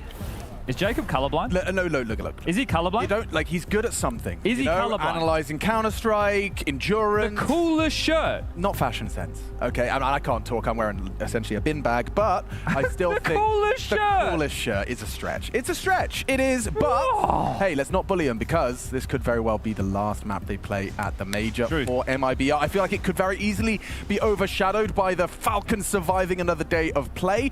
It's understandable, of course, a star-studded roster for MIBR MIBR, they are still seen as mere fledglings, and arriving in this stage an achievement in itself. Yeah, I think this is the tough part of this. There's only really one side of the story that the greater Counter-Strike world cares about unless you're Brazilian. Obviously, it's important for the Americas region as a whole for the second major of the year. But right now, all focus is on Austin. Budapest is a whole long while away. And well, Falcons are a team who are meant to be in contention to take on Vitality for the trophy. Let's see, can they find consecutive pistol rounds? Well, the T-side start their map choice. They were very happy when they won the first. Yeah, well, I can understand why. A drought of pistols, especially with just the tense games that they've been playing. All right, looks like the top pop set up. Molly at the ready for top hut. And away we go. Okay, well, that dual Berettas is going to be forced to drop down. He's set himself up beautifully. Lakowski smoke drop double. As many kills as he has pistols in this round. And yeah, I think the knife slashing in the smoke is an embodiment of how well this pistol's gone for MIBR. Wasn't that beautiful, though? Smoke lands, removes the vision, and don't worry about that. You get fade to black in a moment because the dual Berettas bang, bang. Round over, job done. Kicks in a 1v5 situation. We'll call that the 1-0 start for MIBR. You want to see, you know, full justification for Breno facilitating Lakowski with a smoke and the dual Beretta drop. Breno essentially just bought everything, got away with just a pistol. Mr. Nice Guy. Yeah, nice boy indeed. All right, well, Kixon, see how much you can find because, yeah, you would find the U2 on that T side. So he's been spotted. 40 seconds left on the clock, and it's tough to even bother talking this one through. He does have the bomb. He could plan on B. That certainly gives him something to work with. However, held by Insani, and they will have 5 alive. Not an overly extreme pop-off. Second round conversion is still going to be a question. One of the keys, and it is a smaller one, is the fact that only one player took damage, which means the players who already had Kevlar get the cheap investment into head armor, which facilitates more rifles. We don't bother talking about it too much, but it actually does have quite the huge ramifications with the early stages of a game. So you're going to see 3 M4s and 2 MP9s going up against what looks like it will be the Glock Eco. So should be MIBR able to get away with the 2-0 start before Falcons bring the rifles out. And remember, there has been a roster change for MIBR this year as well. Obviously, Drop was formerly part of this team doing the in-game leadership as we get the odds up on screen, and they've even grown ever further in the favor of the Falcons. So you're going to have Breno playing over towards ramp, occasionally assisted by that safe AWP. You're going to have Lakowski as your hut/door guy. Exit is going to have to be the topside anchor plan on the rafters, back sight. Insani, the outside rifler, and safe, of course, as the AWPer. The desk obviously highlighting Nico. Dupree pointing out, hey, if they can facilitate so he gets control, it is going to make their life a whole lot easier. And Nico is a very strong player, but there's so many more ways these days to be able to deal with yard players, the clears of the smoke, the understanding of the rotations, the spams are becoming picture perfect as the Glock Eco is about to be dealt with. There you have it. MP9's getting the lion's share of frags within that one. So Insani versus Nico was a fixture on map number 1. Nico was, what was it, 0-7 at one point before he got on the board with any kills, and he was having a tough time giving up a couple of frags. But, let's see if we can get into these guns right now and they can find their first rifle round. Quick message from our sponsors. This is Underdog. Playing on Underdog is easy. Just choose higher or lower on your favorite Counter-Strike players to win real money. Moving into round 3, though, it is guns out. 1 MP9 for Lakowski. Khalil for Magis, that's the weakest of the weaponry right now, as Tesses top silo. Quickly mantles onto main, kicks in. Tasked with the util. Diagonal smoke wall dropped. Insani aware of Tesses' position by the looks of things. Now, just we're talking about it, can Nico get across to Secret, or is that even part of the plan? Is the first clear of the smoke, the speculative shots, nothing found. Now he starts the crawl, another HE. Second smoke wall, so you can just see how much utility is exhausted to get this control. But Lakowski's already down to Secret. So he's in a position to get early information, trying to play an off angle against Nico's AK. Insani drops back over towards Hell, and they're quite clustered up at MIBR.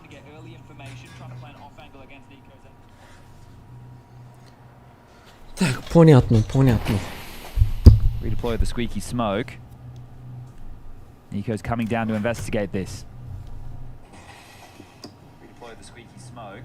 Yeah, Lakowski committed angle, and with 40 seconds left, the finish is imminent. It's not going to be B, so they can stay quite heavy towards A right now.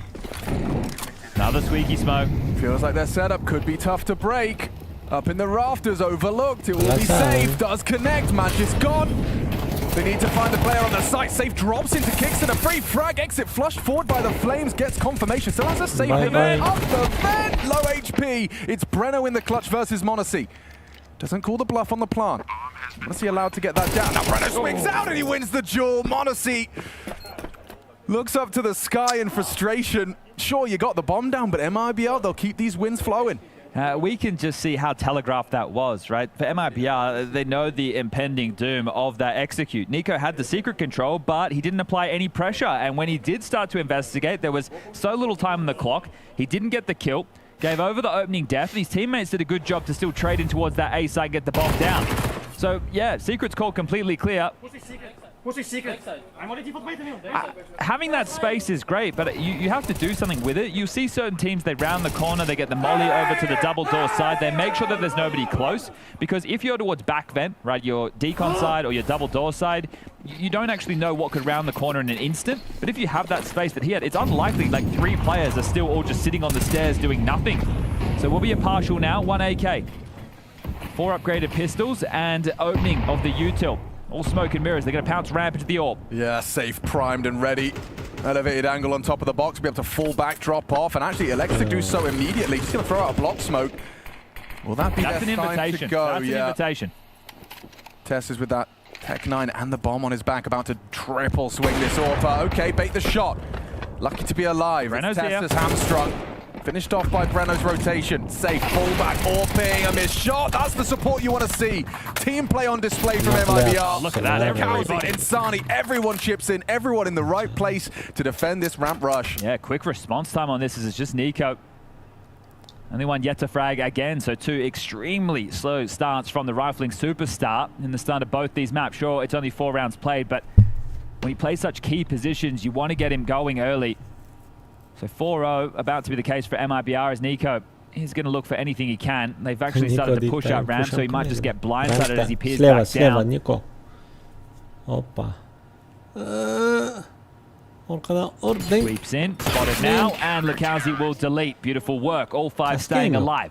So you think about it, the pistol round, clean and easy. They're able to get the M4s out early. Now, we're talking round after round. Sure, Breno came down to a 1v1, but this alleviates a whole lot of that pressure against the partial. I mean, here's the maths for you. Falcons, 5 frags in 4 rounds of play. That will certainly do it for the CTs. They're flying high. Nice! The coffer's going to be a little extra padded. All right, well, no tack taken. Just going to get straight back underway.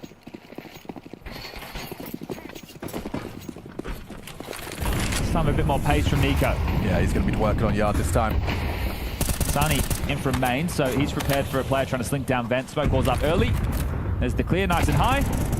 And slightly premature. Nico can wait that out. Is there a second HE who's going to part through this? Oh, he's holding for it. Oh, Nico, despite that, still hits the headshot. That's an opening kill for Nico. Impact being felt as Tessus gets aggressive. I love this from Tessus. Depends on the timing as he mantles up. You see there's a player in the heavens. That's Breno. He's just dropped down in towards the site. So high alert right now is the lobby anchor. This time there is follow through down towards B and nobody home at the moment for the Brazilians. Just one here. He got that little shot. The jiggle does tame the spray. Lukowski, did he hear Breno on the swing through? I think he did make a step. Yeah. Concerned about more in lobby, but that's keeping him so busy. Feels like the round's almost a shoe-in now. Yeah, okay. Well, they've sprawled out everywhere, haven't they? Lobby control. You've got Tessus who's gone all the way outside. Now he's going to flank ramp. It will just have to be the save for MIBR. Tess has hard clear this. It's not an easy one, but step straight in. Safe will take it for free. Breno goes down in the interim. Magisk is playing this. Look, it's not the most glamorous role. He's back in T-spawn where he started the round, but his impact, it's massive. Stalls them out, drops back, removes an avenue for them to save. Eggton and Safe really going to try and tussle with him because they could lose everything by going for it. Yeah, exit and Safe are trying to exit and save. However, Magisk is in a position to really slow them down if that bomb radius. They were just a little lower on 8. They're crawling in. Bu birinchi kelsa, da ikkalasini What a ridiculous save. Just on the other side of the wall. Давай. You got quiet neighbors, Magis. You don't even know they're home. Okie dokie. First round on the board, and it starts with a Nico opener. Yeah, that's his first and most impactful kill on the map so far. Who would have thunk? Is that the first of many? Wasn't that long ago I was proud of myself for asking you about the lowest rated player on Nuke for Falcons. Yes. Being Nico. Yeah, well, look, he's had some up and down times within this jersey, hasn't he? They've had some heartbreaking grand final losses, but considering how quickly they've got there. Well, exactly. You know, they hit the ground not running, but sprinting. All right, well, this time doesn't have the follow-through outside, but they've got the response they were looking for. Insani has started down secret immediately. We talk about this. Red pole, not secret. Aggressive Orc draws the line and removes Tessus just as easy as that. Couldn't have come in a better round because it's so lobby-centric right now. Now you're already walking into a man disadvantage 4v5. Now testing Breno and comfortable onto Monacy. A second is crazy. A headshot, instantaneous deletion. Kixon's removed, and now Nico and Magisk forced to try and come up with a 2-on-4. Well, they're hoping for an over-rotation, but they don't really need to move too much. Lakowski's already down towards being safe. Here he is again. Re-sweeping through. Last seen in this exact position, besting Tesses, and he confirms to the boys that it's either heaven or they're coming down ramp. Well, when Sani's going over to deal with heaven and hell right now, you can see just how curious he is of the possibility. Lakowski is on his own. There's rotation is far away. Magisk. Так, пока ikinchi polовinadan bo'lsa with 37 encroaching onto the site. Lakowski staying active. B'ga kiryapti, Magic. Now that util drops, their intention is clear. Lakowski stays hidden. A single kill would be good. He needs to kill that covering player. It's Nico. Ooh, some damage, but with 96 damage inflicted, Nico flicks. Tough spot for Nico now. Two going to come through decon. If he could just get one sharp. more, an extra kill really sets up Magisk, but with such low HP, a single bullet can best him. Nade of the door, he unloads, he gets his. Magisk, the unknown entity, only so many places he can be. Times it well to engage on the first. Swings one out, isolating Jaws! Oh, it nearly came together. A really valiant attempt between the two of them. 2-on-4 goes 1-on-1. Okay, well, the defuse comes through. Exit will secure that. Might be able to get Safe's AWP back as well. Yep, can grab that just before the time expires. So, well done. They had the man advantage thanks to Breno on ramp. His double kill felt like it should have been more than enough to secure that round, but they gave it a good shot, didn't they? Here it is again in the replay. On board with the over-the-shoulder cam. And the double is beautiful. One, great. The trade, not immediate, as they make the most of this. Tactical timeout called from the T side. Falcons wanting a moment to talk this one over. They do have money for the buy. Monacy even now equips the AWP. So they can have a full rifle round. Kixon gets the delight of whatever he'd like to call with the conference of Zonic. Stressful time in the Falcons jersey. Looking to bring success to another organization. Vitality Australia is most thankful for the big man's contributions to their major trophy cabinets. Falcons hoping to find that same success. Under a lot of scrutiny as well from the community day after day. People preying on the downfall. It's hard to argue with the talent in the server. It hasn't come to play in Austin just yet. But if they survive the day, tomorrow they go into a 2-2. Their opponent, well, the possibilities are endless. All boosted up. Safe this time outside. And he's going to get found. Lovely work, Monacy. Just catches that timing. Safe just pulled away, and so on that repeat, Monacy with the advantage already posted.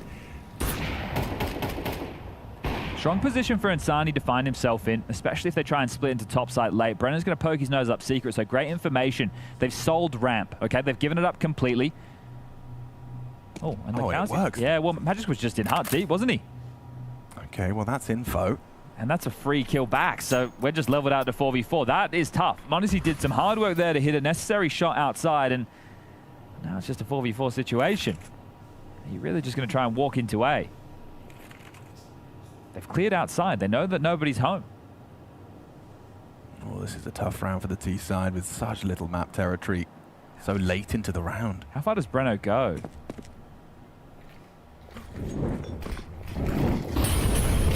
Exit, burnt in, drops down. Tessus puts him in the dirt. Quick drop, Fen. Okay, so bomb maneuvering B. Monacy to try and cover their rotation, stop that vent rotate, but someone just slipped down the vent. Oh, okay. Breno, though, will be the unknown entity. Nico's going to be furious. Nico, bye-bye. How is it possible that I'm getting shot in the back of the head? Oh dear! Breno in the 1v3, goes 1v2, looking for that bomb, sitting in the open! Missed shots from Kickson, how is this going wrong? Throws out incendiary, Monacy doesn't like the sound of that. Does he dare push through the flames? He knows it could be a stick, but Monacy's going to call the bluff. Now there's not enough time on that. He'll have to stay active.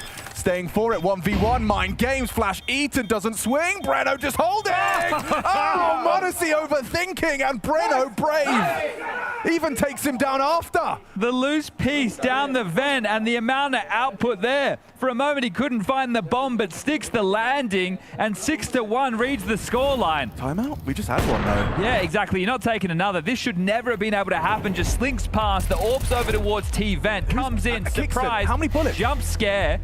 One, two, he can't three, find four, the five. bomb. Oh! It was the erratic movement of Breno looking for the bomb, like he's like looking left, looking right, crouch, uncrouch.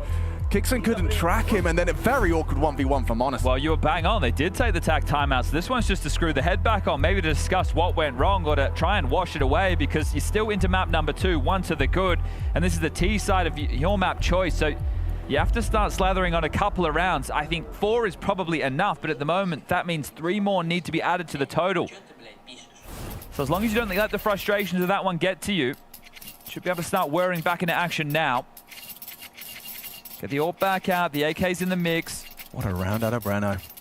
And to think about it, the money's still not great over there on the Brazilian side of the server. Sure, it reads 6-1, but it's min loss bonus if they do lose the round, and they don't have a lot of leftover cash to work with. Yeah, just the exception of Lakowski would have a little bit more to work with, but that's it. Okay, well, this time Nico and Monacy working on that early yard fight once more. A break, that's what Monacy was hoping for. Oh, just in the right angle is safe. Got the better of him. Yeah, wins it out this time, gets a bit of revenge, and Tessa's just walks straight into his crosshair. Yeah, reading the default like a book, huh? I know it's a little bit more different on a map like Nuke. It's not as standard as a Mirage or an Ancient in terms of the positions you'd find yourself in. Nico picks up the AWP, that's never a fun sign. It might be fun if Safe was to go looking for answers, but why would you? It's 5v2, you're holding enough. Kickson and Nico. And this was off of, I mean, they've burnt 2 timeouts in this half. The biggest problem I have with what happened in the last round, then obviously Breno manifested the gap, caused the chaos, as we can see here. Exit denying exactly that. It's just been a lack of opening kills. The one round they do have was Nico getting that AK kill as he slipped through the standard straight wall smokes in front of Red, kills Insani towards main. Then in the last round, Monacy gets the opener, Magis gives one back immediately, and that felt like a bad death to give over. So you've got Safe, Lakowski, and Breno all with 2 opening kills apiece for this CT side. There's a unwinnable 2v5 now gone 2v4. Nico just thinking about, oh, I thought he was thinking of saving. So are they really going to give this a crack? I mean, Kickson swings into Breno just as he looked away. Yeah, they're going for it now. They are giving it a go with 15 seconds left. And no one's on the site. Insani will have to come up the vent. Never, never fun. Nico not covering though. And Lakowski, oh, he nearly found him in the smoke, but it does give him his position away. Nico chips in with another. Kickson set up for a potential clutch. 2-on-5 is a crazy ask. But now a 1v2 feels a little more manageable. Chip damage inflicted. Nade for the encroaching. Chips on Insani. Kickson, that smoke fades, loses his cover, loses his head. MIBR, a solid CT side taking shape now. 7 already under their belt. Okay, well, the bomb goes down again. The loss bonus is there. You could justify another buy, of course, on the T side, but what are we going to change? You lost a pick there. Monacy unable to beat Safe in back-to-back rounds. Then Tessus was a free kill. It's crazy that they even got the bomb down in this, so props to Nico and Kickson for that. He's showing some frustrations there. Still got the mic mute etiquette. Oh, wow. You see that? What a camp. Yeah. Just a glance as he swings. Oof. I mean, you can only imagine the level of pressure these individuals are feeling right now on both sides of the server. Certainly, as far as expectations go, Falcons themselves and their fan base expecting a whole lot more of them here. The big money, big expectations. And that's why they've got some of the biggest players in Counter-Strike. Nico with some space. Yeah, when I see Nico this far forward, this early into the round, I have expectations of him. Oh, for that kind of action! Straight headshot ahead of the smoke wall. Beautiful. Okay, so those are the mind games between your yard holders. Boost is perfect. Yeah, Breno, he's in the prime position, doesn't exercise any restraint, just goes straight for it and is punished. Bang. Honestly, swings into the AWP. 3-on-3, has to respect the flame. Decision-making tree is wild right now. Exit, he reveals his position in lobby, smokes the trophy return, and then leaves. Yeah, he's got a lot to worry about. Lacalzi's already hedged down towards the B site. He's playing Joker right now, just going to hide behind the single box. Tessus, Nico, and Kixon are going to be able to group up. Nico is worried about, hey, where did that smoke come from, and has he disappeared? So diligent work over towards Squeaky. We can see nobody's home. Exit opting to play behind the CT. Venom might get caught by a timing. Nico sticks the landing. Yeah, that was a tough spray to commit to. Converts it in half a magazine. Well, we discussed the finances previously. Yeah. And you've already got 7 rounds, so I don't think there's any harm in giving over a second, holding onto your guns and going again for it in the next. Exit should be able to buy something with the 1400 coming through. And Safe will be able to drop potentially a FAMAS or an MP9 depending on what his teammates want. He already has a belt of utility, so that's quite nice. Lacalzi, if he holds onto the AK, that'd be great too. So they'll have at least something to fight for within the next round. But we've been here before.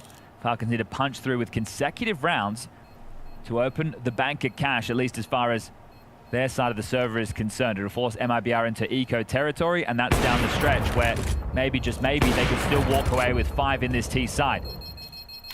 So really well done. Nico, there's his second opener, and that one was a thing of beauty.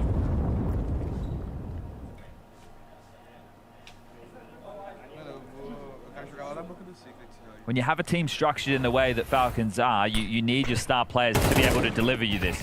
This is why you set them up. You know, they're, in some cases, calling the way that they're going to go for those fights. I wouldn't be surprised. Actually, I would be more surprised if Kixon said, hey, Nico, can you go get the timing as I throw the smokes? Nico's probably gone, you throw the smokes, I'm going to peek as they're landing. So tactical timeout called first from MIBR, and understandably so. It has been an easy stroll down the sidewalk of the CT side of Nuke.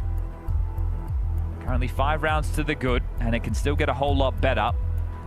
There's M4 territory as discussed for Exit.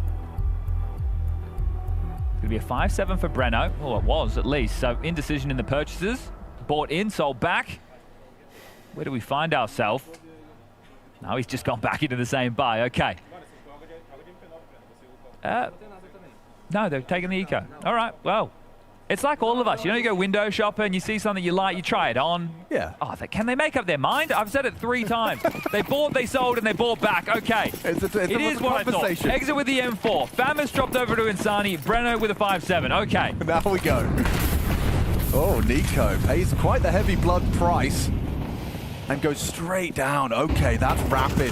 And he's not going down secret. He's slipping into warehouse. He's calling that this is unoccupied, and he's bang on. No one red pole. This is great as well. He doesn't know it, but the AWP started ramp, so he gets so much space for free. Oh, and it's come clear back. Nico didn't spot him through the grate. I think Exit got that info.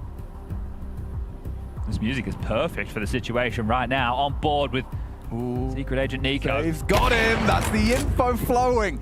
Comms are good. Kickoff found. Nico an opening death this time, but that's the difference maker. Tessus and Monacy, dispatched to the secret stairs, have managed to find themselves both of the defenders. Safe, likely close by. They know where he was, towards hell. Yeah, if Falcons rushed that, they could have been picked apart at the seams right there. So I love the fact they've hit the brakes. Jumping back across, Tessus needs to be very, very careful. Another flash, another jump away, and still could be caught. Safe sees him darting away, and they're rerouting completely. Just trying to get that info safely. Tessus in the vent, Magis lobby, and the other two going to poke their head back up the secret stairs. It's Lacalzi on top site, highlighted here as the next man to be under pressure. Yeah, he's got a lot of work to do because he's concerned about Heaven as well, simultaneously as he's going to get potentially walked on. Hart is another threat. Magis makes that clear. Good find onto Monacy. Oh, Lacalzi, the one-man army, takes on 4. The Falcons are trying to find something to cling on to, something to hold. And Lacalzi's holding his sight strong. You just see right there how the spacing works against Falcons. The player wrapping around the right side from Lacalzi's perspective. You're going to catch it here. Essentially lines up as the hub player comes out. The Danes double up, and that is trouble. There is no trade found. One man in the top side defends it all. That was a broken buy. That was one that had indecision around the purchases. And Falcons, the best they can get now is 4. Yeah, they're glad they bought on after all. It was one of the safe guns as well. So the type of rounds that Falcons are lost in this one, it was the Breno slip down the vent. Now it's the Lakowski. 4K, A-side, denial. MRBR, they're not giving up. Yeah, well, understandably, you know. This could be your last map at the major, and they are doing everything in their power to ensure it is not. Making this CT side flow nicely, as are their communications. A bit of a lobby flavor to this one. Yeah, Lakowski's coming looking. I think he spotted the barrel of madness because he pulled away again with the info flowing. He takes full lobby control. But with it being so quiet, the implication is they have to be elsewhere. Yeah, they're playing some very confident Counter-Strike right now, aren't they? Obviously in the last having to deliver from an anchor position, but this time taking the fight to them, and they know that they got Falcons under this pressure. Like just straight away, like as the solo lobby holds, suddenly there's 3 CTs walking into your position. It's almost a bit of a... Oh, hold up a second. Yeah, because Safe is going to be tested by a little boost. Easy flick. Oh, comfortable for him. Puts Nico down. Banging his head off the doorway for that safe info retrieval. And Insani can do the same from Decon. And now they're just rotting that clock. Playing wicked games here with Falcon, just pulling them all across the map. Kicks and reveals their intent. They want to try and finish towards this A side, but Lakowski again making it difficult. You got to get another one of those, Tessers. Heaven is occupied as well. You want to have to plan Heaven side. You have to. Insani, he could just deny the plant right there. 7, 6. Time is of the essence. No time in the round. Falcons have lost another. Can he go down after time? He certainly could. He certainly could. He's holding on, fighting for his dear life, Safe on the hunt. Does he even bother to pick up the AK? He just wants to focus on living. Didn't want to be condemned to no Kev, no Web. Has anyone ever called a weapon a weapon? I don't know. We add that new one to the vernacular. Yeah, that's a new one. Right. Lakowski pushes in, deals with Magic, who has been good at anchoring down the lobby position. But this is all too little too late from Falcons, right? These kills are coming in as just this spurt. There's not enough time on the clock, and the frustrations are brewing. They're really struggling on the T side of their map choice. Yeah, and that's the hard thing. Doesn't matter how much experience you've got when you're in that seeing red state, when the frustrations are just inescapable. That's when those unforced errors are amplified. They carry over, they linger. This is more harassment towards Yard, just the constant clears, the jarring timings, and it's 5 Galils to finish. Good angle for him. Oh, wow. That's an AK, that's a kill. Wow. He got first bullet, it was the dig. It was just a Galil, it wasn't an AK. Yeah, he pays the price for it, the ultimate price. Okay, now you've got to recover. You ask questions of Breno, who has had a lot of impact already in this half 12 frag deep. And again, he connects. He connects twice at the same time as Lakowski beats out Nico. It's too easy for MIBR right now. They are on elimination game, fighting for their lives, fighting to survive here at Blast TV Austin, and they got 10 in that first half of play. My name is Jacob Winneke, and today I'll walk you through a little bit of a map analysis on Nuke. It's between Spirit and Eternal Fire, and what I want to showcase for you guys today is how you condition your opponents to feel uncomfortable and maybe deny them information in order to cause rotations and then losing your rounds. Now we have Spirit on the T side and we have Eternal Fire on the CT side, and I want to set the scene from the get-go. Donk over here towards Yard is being applied to, I guess, pressurize a little bit. According with Dong right here, there's also 2 smokes being put down. One here and one here, which is going to deny the vision for the player up here in CT spawn, so he no longer knows whether or not anyone can cross down towards secret. So with those 2 smokes, you're conditioning the opponent and forcing them to make a calculated guess whether or not someone is going down secret, which is why they have placed a player down towards secret already here. So the CT defense have now been spread thin from the get-go. Now what's going to happen now is that Spirit is going to stay inside the lobby, and what they're hoping for is some sort of reaction for Eternal Fire. However, they're playing very defensively. As you can see the way it's set up right now as well, you have a player very defensively out here, you have a player down towards Secret who's super defensive, you have 2 players inside who at this point haven't made a move or haven't pushed or haven't done anything, and you have a player boosted on ramp as well in a very isolated position where he cannot rotate away. When you're in this position right here, you're fighting till you're dying. Now what's going to happen is that we have 3 Spirit players moving towards ramp right here later in the round, and they're going to go out and they're going to go out towards ramp and applying that pressure. Now before they do that, they have players out here in Donk who's now rotated from yard back towards lobby in towards center with this boy. They're going to throw Molotovs towards inner. I believe they're Molotoving behind the second vent. They're Molotoving somewhere on this side as well. And they're also going to throw a smoke towards gate. Now what that does is that they're trying to sell the idea that they're going inside. Meanwhile, 3 players from Spirit are moving in towards ramp, and they're actually going out ramp right here. Now Chota, who's in the boosted position, he's getting a double kill, which in itself is very well handled by him and not according to plan by Team Spirit. But what happens subsequently as well is that they are reading this fake. So the Eternal Fire players have no information whether or not Spirit are faking inside and already are in secret. They may think that, okay, they're going to go 3 guys towards ramp. They already have 2 guys secret, so they're going to do a lower crunch, which means that these 2 players in Magi and Wycadia, they feel the pressure to do something. They feel the pressure to get some sort of information.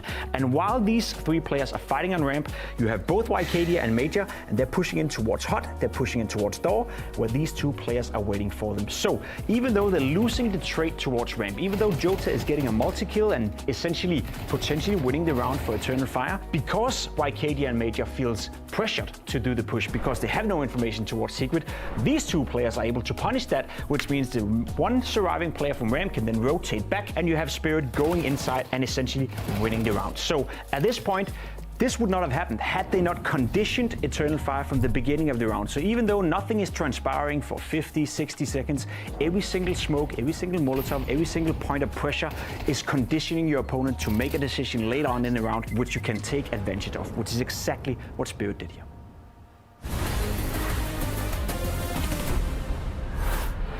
Alarm bells continue to ring as Falcons find themselves with only 2 rounds to boast in the first half of play in our second map. This is an elimination game. The fact that Falcons are here is already alarming to themselves, to the fan base, and to the expectations of a Falcons playoff run. There was all this stir around a very clear, defined top 3, top 4. Falcons were in that and seeing to be the only team that could push Vitality, who are coming into this one feeling like it's a shoo-in. I think if this was behind closed doors, there was no cameras, there was no public eye, and you told them you had to play Bait, Linvision, OG, MIBR to go through the next stage, they'd laugh you out of the room. This is worrying. This is only 2 rounds T-side. Sure, they won Ancient, but that was their opponent's map choice, and MIBR have a weak map pool at best. Oh, it has to start somewhere, and pistols have been a real problem for Falcons. Can Monacy's dual Berettas be set up for success? No! Safe will immediately cut him down after his first. Not the same output we saw from Lakauzi's, and speak of the devil! He finds Tessus, and immediately they recede now. Equipped with Monacy's dual Berettas, he could do it again. He did him so dirty in the first. A very convincing start to MIBR's first half, and doesn't look like it's going to go that way here for Falcons. Quick into the top side, through Squeak. Magic smoked off, Kixon needs to hit a hard shot on a jumping safe, and has done so. So it will be 3v3 for this post. They have to wait for Magic smoke to fade before they activate, but they're taking their sweet time, Chad. I don't see a kit. Yeah, this is going to be a tough retake. It's late lobby piece as well.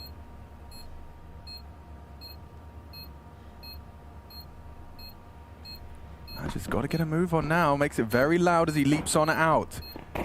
Lakauzi primed and ready. Very quick deletion of the first. Nice from Magis. Can he get any more? Does so. Just exit. They need to be defusing. Magis has to hold it. Nico has to hit this shot. Falcons, if they want to have hope, a nuke, but he hits it off the defuse. Is that actually going to be? There's no way. There's no way. I don't even know where he was hanging around. He was hanging around out of frustration. Yeah, that's what that was. It. The round was done. That is insane that shot gets hit. I don't quite believe what I just saw in my eyes. It whistles past Nico's covering face and it hits the diffuser. Well, this map's over. Yep. I guess we can stick a fork in this one, but I mean, how? How is this happening? And you bang on. Nico has to cover. He just has to hit, it sounds simple, a shot.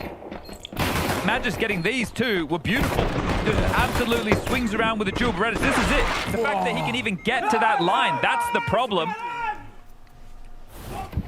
Wow. I mean, that's impact from exit, and it does, yes, surely signify the end of a very quick nuke. Falcons map pick could be over this quickly. Oof, okay, well, the odds are still favoring Falcons, likely for the series, sure. Inferno coming up next. I didn't think we'd be seeing Inferno, to be honest with you, Chad. No, but this is just wild. The type of teams that they've lost to. This is the beautiful thing about the majors. A 13-8 loss to Bay, a 13-9 loss to Linvision. They lost a map to OG. Ooh, Nico's Deagle's done something naughty there. That third is crazy. Oh, yeah, he wasn't ready for safe. Still hits one into the belly. Gets him on 50. That retrieval mission could cost Tessus his life if he's not careful. Gets away from the flame. This is where I hope that the desk is hypercritical of situation. Nico gets 2 kills there. You have a number advantage. What are you doing? Why are you going for one more?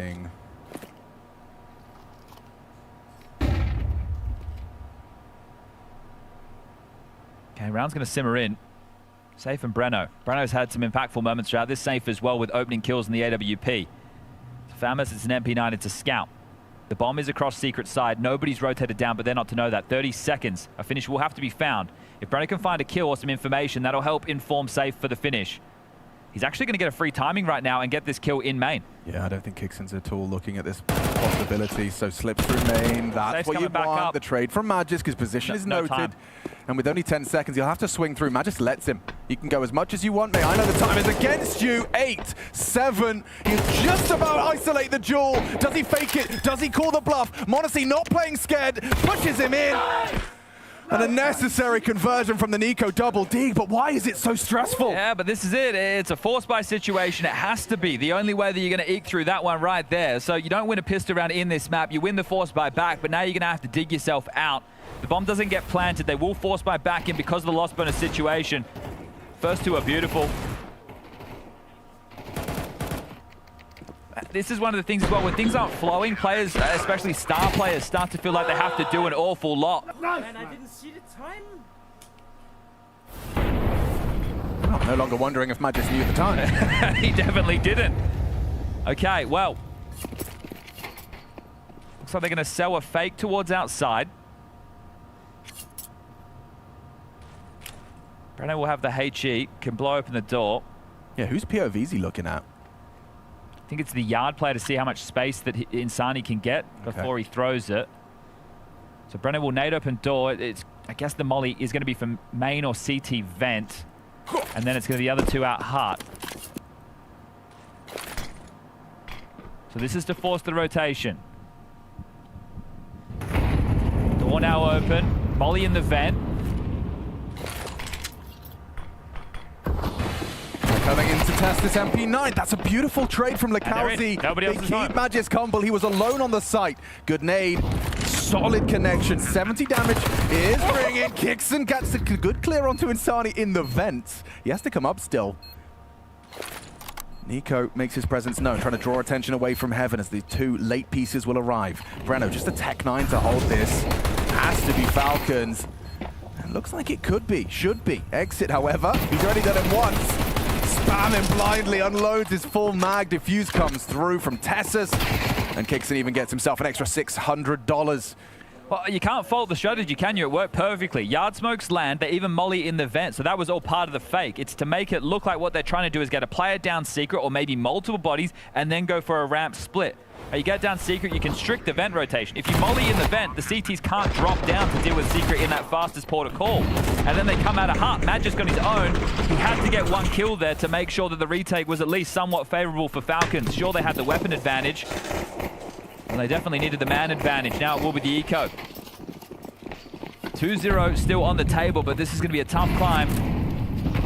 Tessus about to have company on ramp. Yeah, here comes Lekowski. It's not the weapon you'd want. A Deagle walking through a smoke. Yeah, he thinks twice about that. Doesn't seem advisable. He's been having a good game, him and Breno. Lekowski had two good back-to-back maps. It was him and Insani in map number 1. Right now, it's him and Breno. Still not too late for the players like Exit and Insani to activate. Yeah, RBR are just going to ask questions of Tessus. Just delayed by that joining smoke. him. Ooh, just in time. Just in time. Tessa sticking around, unloading. Monacy cleans up. 3 down to the M4 spray. Not even bothering to reload. It's just going to be sidearms to try and finish the job, and finish they shall. Insani's lost his gun. He's lost his gun. Doesn't matter. Lost his life as well. All right, well, that was just an eco. We'll get back into the rifles now.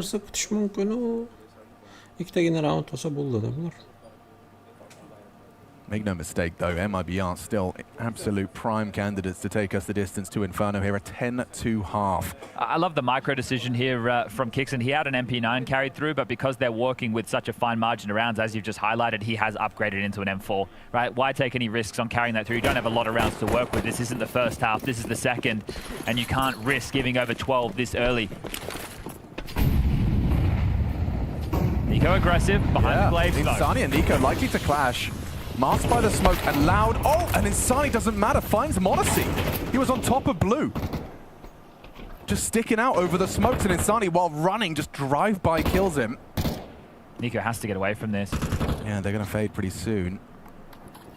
They'll park one on red, catch that secret rotate. Tessus under so much scrutiny here. Oh, they passed. Oh, a jump scare for Tessus. Saw the bomb. Yeah, and a necessary trade out of exit. Forced a big rotation. Magisk has hedged down ramp immediately. Nico's now taken the ramp position. Kixon is going to have to worry about everything under the sun. We'll have to eventually worry about them going heaven and hell. He's worried about main. He's worried about heart. He's worried about squeaky. And MIBR could just hit the brakes and let this one simmer. So Kixon takes the round into his own hands, pushes into a safer haven of the squeaky door room, giving them space, but also giving himself less to worry about. Nico also starting to activate. So he's pivoting back, or is he? So coming in through lobby, Kixon needs at least a kill here. Yeah, but you're surely going to be double swinging this. It's not going to be an easy duel for Kixon. 2 AKs peeking, you know, they crouch walk in. A real golden opportunity for one. Nico the other, gets that belated trade onto exit. Remember, Magisk is lower. Yeah, and Breno's been lobby this whole time, just come back down the ladder and waiting for Nico. So Lakowski sideswipes him, and the plant should be uncontested. Lakowski has that bomb on his back. Magisk will slip up and starts his crawl. 2 AKs are behind him on that site. And Breno hits the first bullet. That's what you want to be seeing if you're MIPR. They put themselves on 12, and notice this kind of mute celebration. Win a whole other map after the end of this one, but the fact that the third is even a discussion is a sign, a warning sign for Falcons and their form here. It has not really changed too much from the best of ones. Yeah, I think one of the keys right now is that you touched upon there is it is quiet, and this matchup hasn't had the same banter or same yelling as some of the other games that have been taking place across Stage 1 and Stage 2. The serious ramifications for this for Falcons is going home so early and not even in a position where you're even contending. Both of these teams found themselves 0-2 after day number 1. It was losses to Bay and Lin Vision for Falcons. It was losses to Legacy and Namiga for MIBR. MIBR took down BetBoom to send them home yesterday. Yeah, Legacy with a 3-0 finish in this stage, doing what Falcons thought they would be. Yeah, the Brazilian team that's not even meant to be here. It's crazy. That's the Cinderella story of Austin so far. All right, well, back into the buys. AWP for Monacy. You're just going to need, what, 7 rounds in a row? Oh, is that it? Crazier things have happened. Oh, the pace on this! Oh my god, Insani straight in, breaks his legs. And Monacy chips in elsewhere. What the hell? The timing on the Spanic lines up perfectly, and this round just falls immediately apart. In tatters. All over the map, bodies drop. Okay, well, trying to finish it with pace off the back of the tactical timeout, thinking, hey, what is their response going to be? Let's just try and throw pace in their face to unravel whatever their opening hold is. Safe would be loving some damage right now, but it's tough to see him getting anything. And I think for MIBR going forward, a bit more standard defaulty rounds, as it is all 5 staying alive for Falcons. How many AKs can they scavenge back? Everybody gets one alongside of the AWP, so at least they're as fully equipped as they would hope for. And you may as well be buying in with head armor, get your defuse kits, get all your utility round after round. Oh, he was so rapid on that. The outside player on Unbreakable is very fortunate. Kixon was so active there. So an impactful round from the captain. Good catch on that pace change. And it is just going to be 2,400 lost into the next. There's a hero AK for safe. Everybody else will eco. Now, they did win a round like this on Ancient if you missed it. It was Glocks that did the damage, not the AK-47. So let's see if that can happen again. There is a Deagle. The hand cannon for Insani. Can he find Monacy with the AWP? Will have to be a cracker of a shot. Ooh, I think Monacy saw the tip of the head on there, on crouch there. So swept away. Can help fortify ramp alongside a TSS. You know, you have some problems in a round like this if you're expecting lighter fires. It's always a bit more poppy. But now Safe going to try and isolate a 1v1 against TSS before that AWP can help.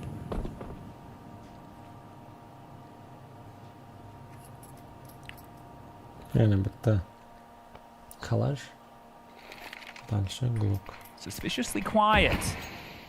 That forces a smoke and now a redirect, or at least a hurry up and wait out of the Brazilians. Just one more round. 5 kills, and this one seems like the most unlikely of the bunch. Yeah, but you'll play for those kills. Magics. Doesn't matter how late that clock goes. Rampani. Respect the smoke, start to accelerate soon. Insani trying to get across, and he's found the gap.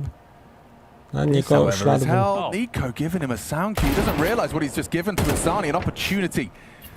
That's enough of a distraction. Comms flowing, now rushing into Tessus's spray. That's what you're expecting to see. The hero AK gets nothing done. Yeah, it's just a tough one there for Nico because that's Counter-Strike timing, right? He starts thinking, okay, there's not going to be anybody outside. I think I'm going to start moving elsewhere to help, and then makes a step. I think he spots maybe the tip of the deagle, almost gives his life away in that situation. So the Counter-Strike god's not smiling down. Yep. There you go. That's Counter-Strike. Okay, well, that was the eco. Now we get the buy. Safe with the hero AK will have to operate with something lighter. He gets a Tech 9 instead, but the rest of his team are fully strapped. Can Insani accelerate into this yard space quickly? Oh, negated early by the deep CT molly. Smoke ball dots across the yard. Nico. The yard player will have a lot to communicate, a lot on his plate, and there's a lot on the other side of those smokes. He's not alone though, his duo. His partner in crime, Monacy, working on secret stairs early, so this will be a nice opportunity for an AWP. You'd expect to at least get one and fall back. Oh, Madness is going to chip in all the way from downtown. Committed to the spray, finds Insani through the smoke, and now if you still want to commit to B, you meet the AWPer. Feels like the setup's poised to be perfect for Falcons. Oh, and even if with the drop, the unorthodox approach, Monacy, he ain't scared. He gets his frag. Nice reaction shot from the sniper. All right, pivoting back now, Nico Redpole. Good position to deny all of this. And he stays tucked. He doesn't want to give them the way back in. And that's Kixon covering Nico. Look at the team play. There's synergy on display now. Is it too little too late though? Don't forget, just one single round. Kixon's a dead man. Kixon, bye-bye. It bowls him over, but swings to his demise. Okay, well that is the first 2 kills for MIBR in the first 3 rounds of play. Those remove 2 AKs from the board, so they're not going to have those to work with, but it will be another partial investment now from MIBR. Now, they shouldn't be worried too much. See with this kill here, it looks great, but it's on Insani. So the problem with that is you've taken down the standard outside crawl player anyway, so you don't exactly know what to expect. Good point. So as soon as Monacy kills Lacalzi and then understands there's more, at that point, Falcons get a better understanding of the picture, the strategy that the Brazilians are called in with. And they are going to take their second tactical timeout. Now, they've got one more of those to burn. Take a look at the top left of your screen. You can see Falcons have nothing. And, well, they're not even going to get a chance to take it unless... Falcons keep going. Yeah, well, look, if we get into overtime, we know that there'll be replenishments of tactical timeouts. This is where you hope in the lab that you have a great pocket strat, right? You know, what type of... set piece have we calculated? Last time they brought out the lighter buy, they did the outside smokes, they got Insani across, they mollied it into the vent, and it actually just left Magisk on his own towards the top side. So you could throw a similar pattern, and they actually have the util to do the same thing again, but you could have a different finish. Okay, yeah, clearing 10 off the rib. Set piece. Imminent. Ooh, and a little bit of damage just through the corner of the box. Confirmation there's bodies outside, and plenty of bodies now. Tagged up by that HE. A little bit of flak damage, re-smoking, and oh, he was holding. Monacy, good awareness, and spam from Nico. Removes the threat. That was easy. Yeah, there is no 1B. You know, there is perhaps a chance for Safe to get this bomb down uncontested. I think the ramp player might be able to get... No, he's planted Safe. Okay, well, you take the $600. Thank you very much. It's just going to be Breno, so very late to this. Unlikely to find anything whatsoever as the diffuser's already been stuck. Mad just down towards the lower deck as the last man standing will just have to saunter on out. He's got the Kevlar, it's all good. He's going to be able to upgrade into head armor, no dramas, so all good in the hood because, again, there's still plenty of rounds to work with. 3 more, though, to complete this comeback and take us into OT. You go down 0-2, you go down 10-2, like Falcon's just doing it on hard mode at the moment. Want to get in as many reps and rounds as possible, apparently. Yeah, it's all Zonic's plan. All part of the plan. Get him all warmed up. All right, well, that plant has actually facilitated a safe AWP. And he's even got the trimmings, some utils, some head armor, all the goods. Can it be the difference maker? Oh, Monacy's under so much pressure. Oh. He still gets one. Down the fence with the bomb, though. That's an awkward one for the CTs to manage. He's done very well to survive the nade barrage. So quick. Yeah, but look at the lobby hold. Exit lingers. Catches, kicks in quick to it. Lukowski will not be forced out. A missed incendiary. He still has a vantage point. Behind the site, can pivot between them. They're all coming and channeled through that narrow choke of ramp. Bomb's already almost halfway gone. Yeah, this is already looking like it could be the last round on Nuke. MIBR, have you done enough? Is there anything from Falcons on this retake? Couple of pieces of util, well placed. Brenner reveals himself as he spams away at the control side smoke. Gotta get a move on, boys. They're advancing. They need to be diffusing. Look at the time. They've got to get on that bomb. Lukowski catches another. Nico doing his best. Molly towards the bomb site. Nico bringing up a storm, but exit's done it. MIBR take us the distance. The Falcons are on death's door too. Loser of Inferno's going home. World number 2 versus Brazilians, and the Brazilians take us the distance. A vent dive is going to send Falcons to hell. The insanity of that call, the damage done to Monacy, he still finds one, but they get that bomb clan and quick smart, and we'll call that a quick one from MIBR. Dominant in the first, not so much in the second, but that buffer around, it was beautiful. The Brazilians with resilience. What a way to be closing that one out. Inferno will decide who is heading home here from the Blast TV Austin Major. But man, talk about a rebound from MIBR. Good job by MIBR. I mean, I think they actually played really great on Nuke. They came off get-go. I think it was a 10-2 half. I think they played really great. Like, they had a little bit of a struggle closing it out, but you had the individual like Lukowski having some impressive rounds. Very impressive rounds. We spoke about it. Lukowski coming into this game, we said and highlighted he's been the well-playing player for MIBR throughout the tournament. So if they wanted to make a comeback, it had to come from him.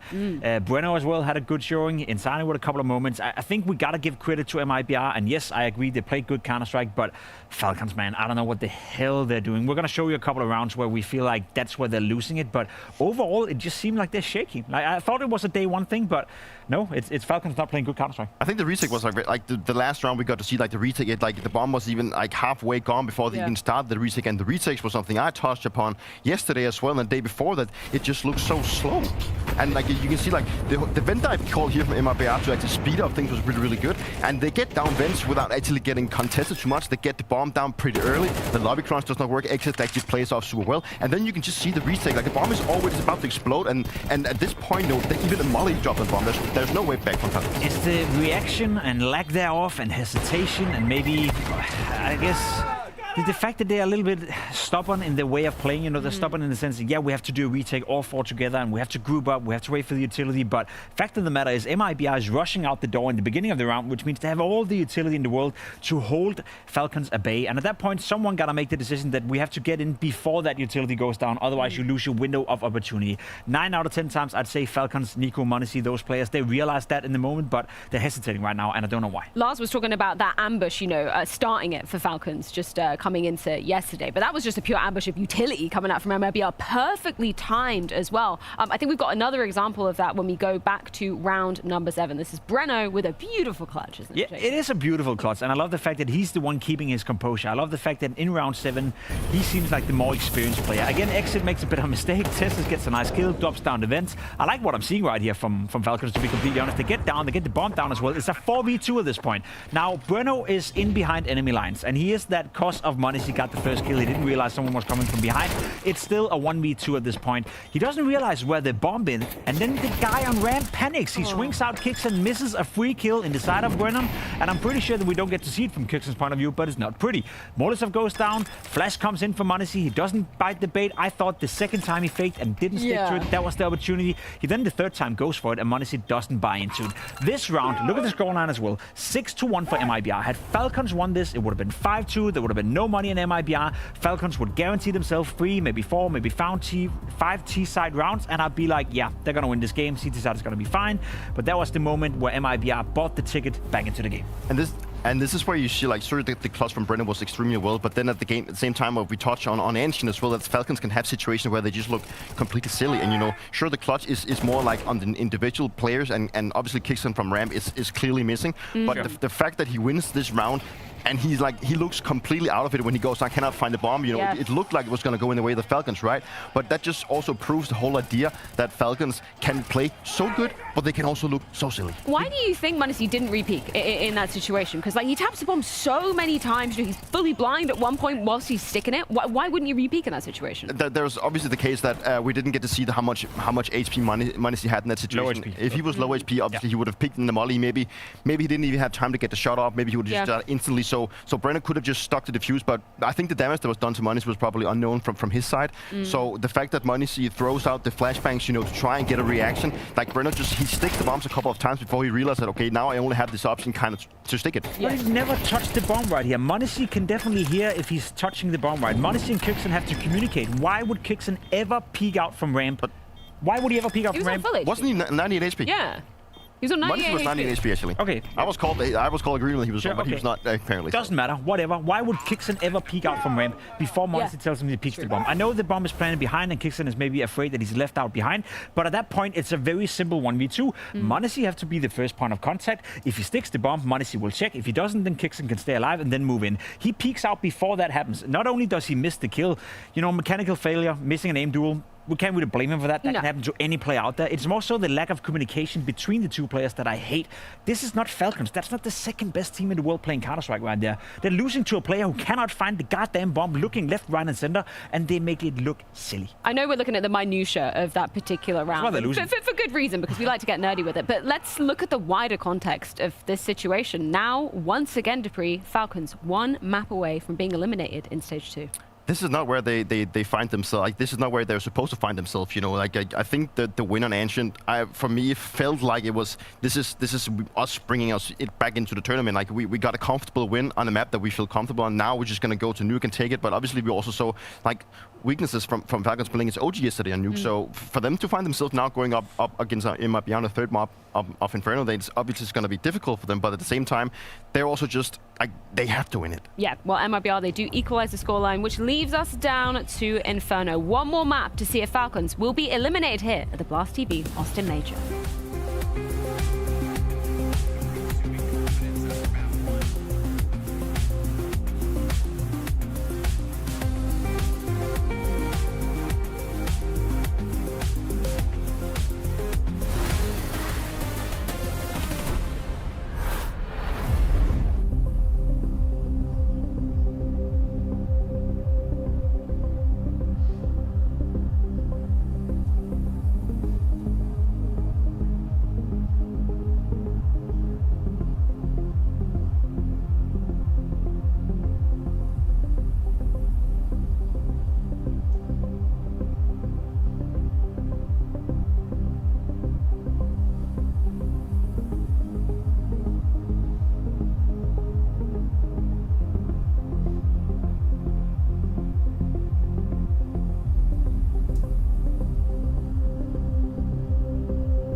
Falcons knocking on death's door, and it all comes down to that third and final decider of Inferno. This, Jacob, this separates Falcons from potentially one of the earliest exits we've seen of one of the favorites coming into the Austin Major. And I feel like we've been there before. I feel like we've been there before where we had that scenario happen against OG as well. They survived against OG. We think to ourselves, what the Is it a bat? Is it a plane? No, it's an eagle. No. It is actually a falcon. Kinda. What? I decided that I needed to show my inner support for Falcons, so now I'm here. I have been degraded from playing a player to now being a team mascot. Is this like still in your contract for Falcons, or? Actually, I'm not contract anymore. This is out of my free will. Oh, okay. Do you come with any words of wisdom, Mr. Falcon? I made a poem for them, going, Falcons fly, Falcons fall. Do you know who's gonna save us all? Manisi. Manisi? Yes. You're predicting Manisi, Mr. Falcon. Is he coming back for Inferno? Is he back? Is he really back? He is back. He's never been missing. Like, Manisi is here to play. Like, he is the one that's gonna bring Falcons back. You do have such a massive brain in that right? debris. I actually have a beak up here as well. Anyway, how do you guys feel about this game? I'm feeling all kind of ways right now. How about you two? I can't believe I get shit for saying MIBR has the coolest shirt in here, and then you show up in that, and you probably get praised. We should make a poll who has the greatest shirt. Oh, shit.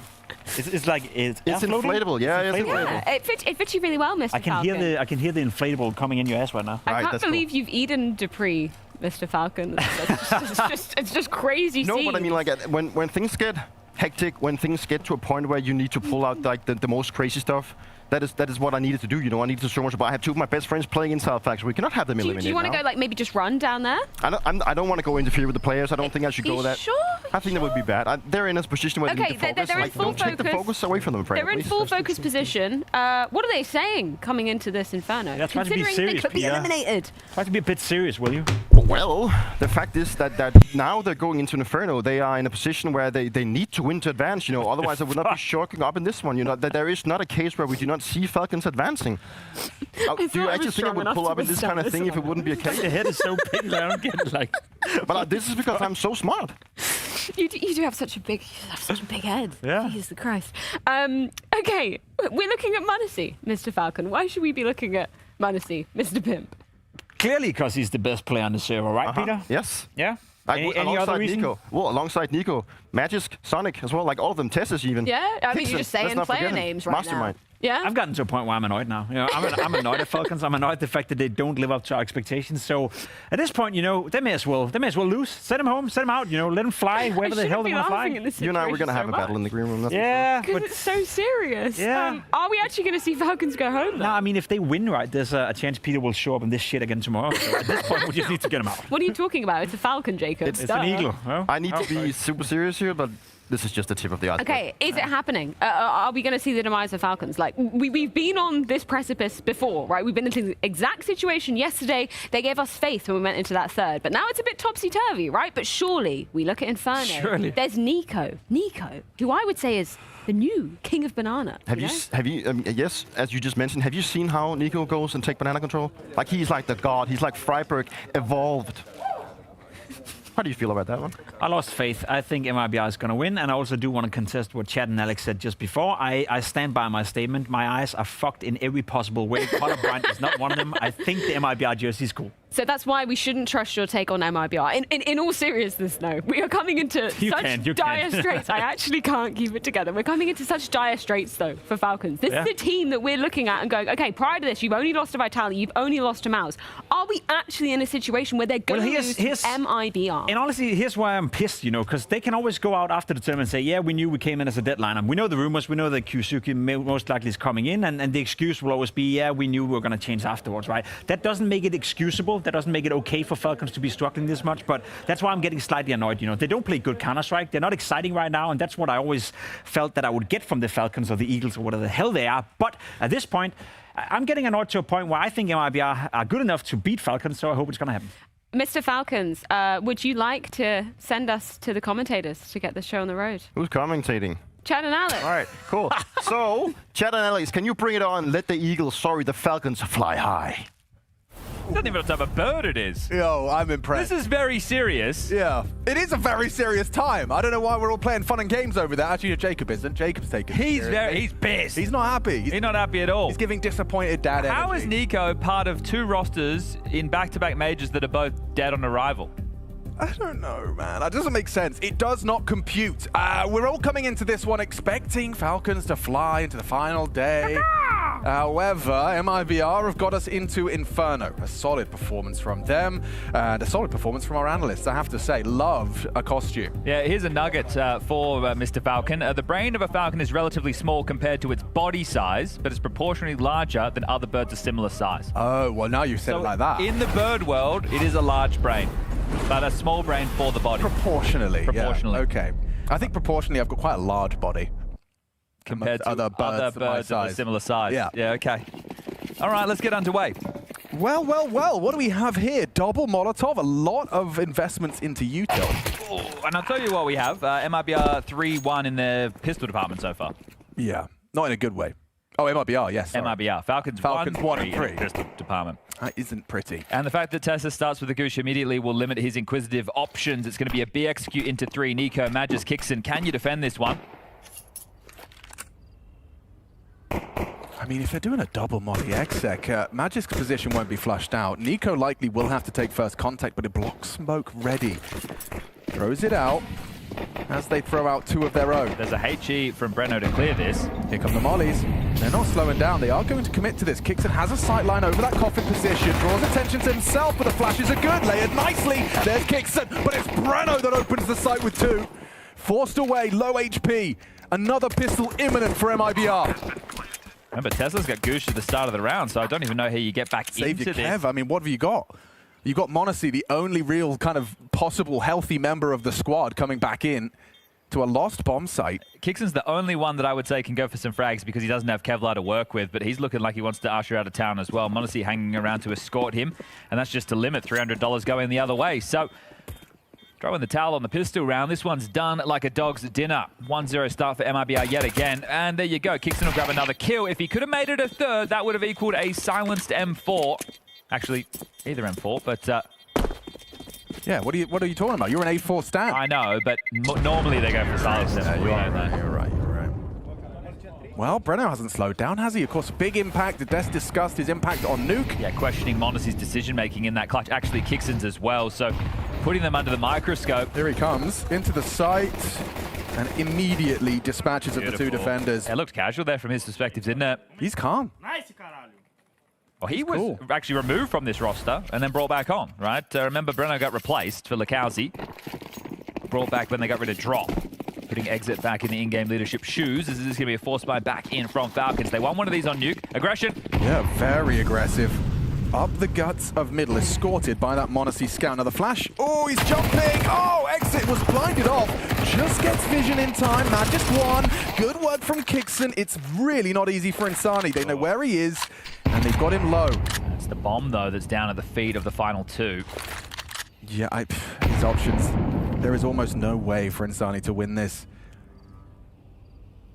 Trying to scavenge any additional util he can find. Another smoke takes his place. He's just going to have to make a Hail Mary maneuver. Hope the flash catches his opponent. And Monacy, oh my God, goes down. Oh, and he even connects another bullet. How does that one come down to such a close exchange? Kixon, with 3 kills in the round, has sorted the Falcons out. Yeah, Kixon and Magis combined there. So sure, another pistol lost, but another force buy win. Problem was they couldn't keep that going on Nuke, so see what they can pull out of this. I can't believe Exit gets a chance to recover there, so the timing of that flash may be a little bit early with the pathing that was coming through. Exit did very well to avoid just instant death. Something gets an AK.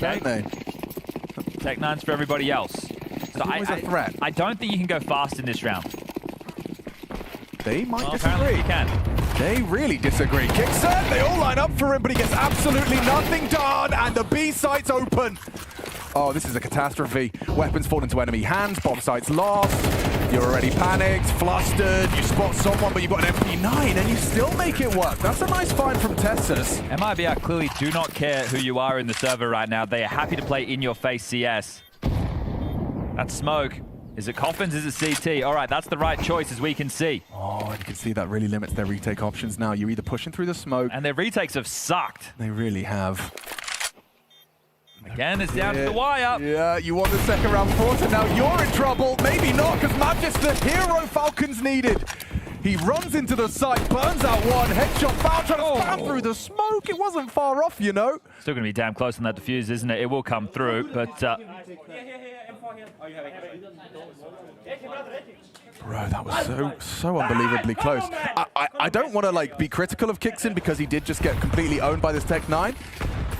But like it feels like you're due a couple when I see the util, I see the damage, I see them line up for him.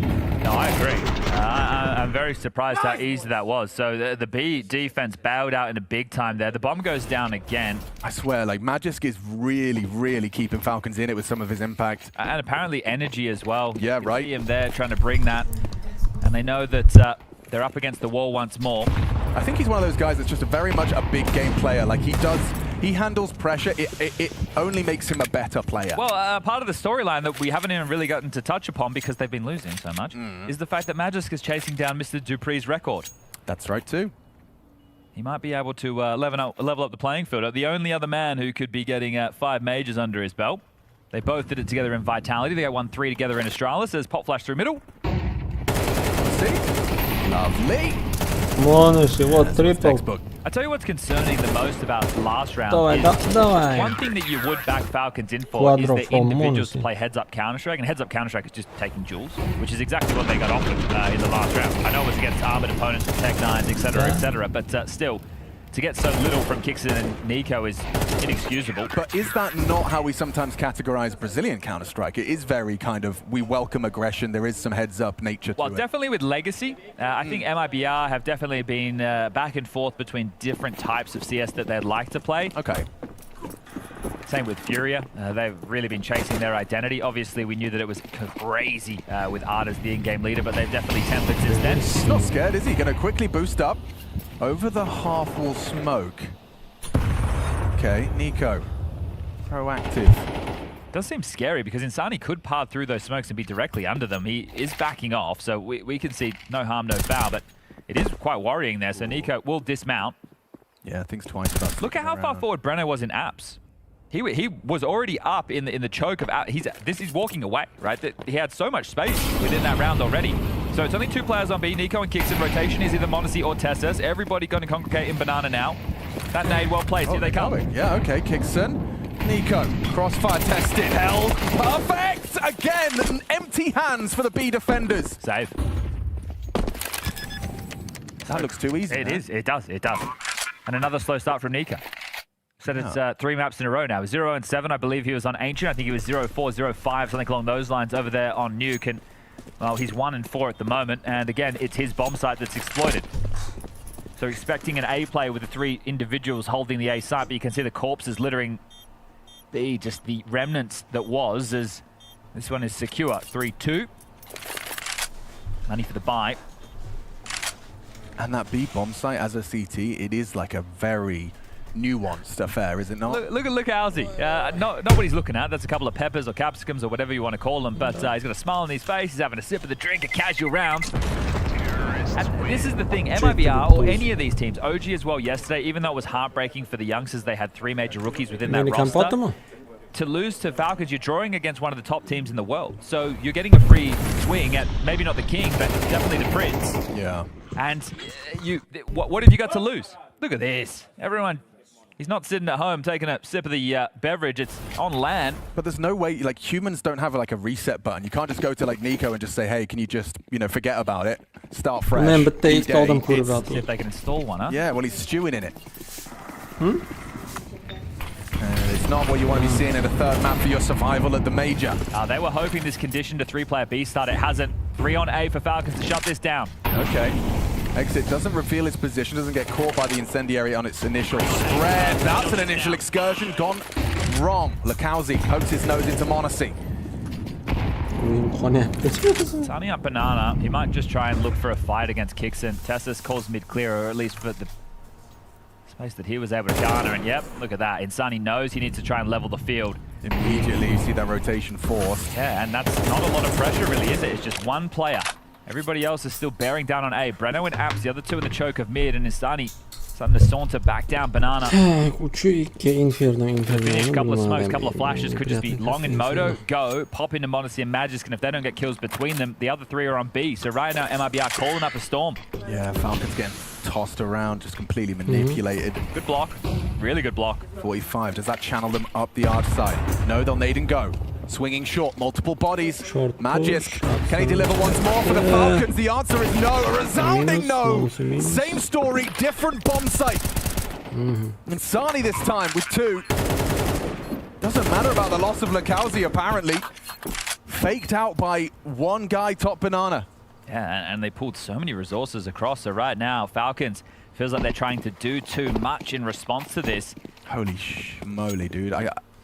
I'm just processing what we could be witnessing by the end of this map. Yeah, and this is Falcons coming into the major as one of the top dogs alongside of Vitality, Mouse, and Spirit. That's your top 4 in, well, any particular order after Vitality. I just saw a photo on Twitter, Cycron, with the boys in a facility right now watching this very match, and they're another team who'd be happy to see Falcons getting sent home early. Had some back and forths with them throughout this season. Watching this very match, and they're another team who'd be happy to see Falcons. And I would just reflect on Rio, where Monacy and Nico in G2 weren't even able to qualify for the major. This is stage 2. They would rightfully think that their spot on the table is with the big boys, not even in the top 16, but the playoffs. With the way that this season has unfolded, we've had 10 Tier 1 events up until this point.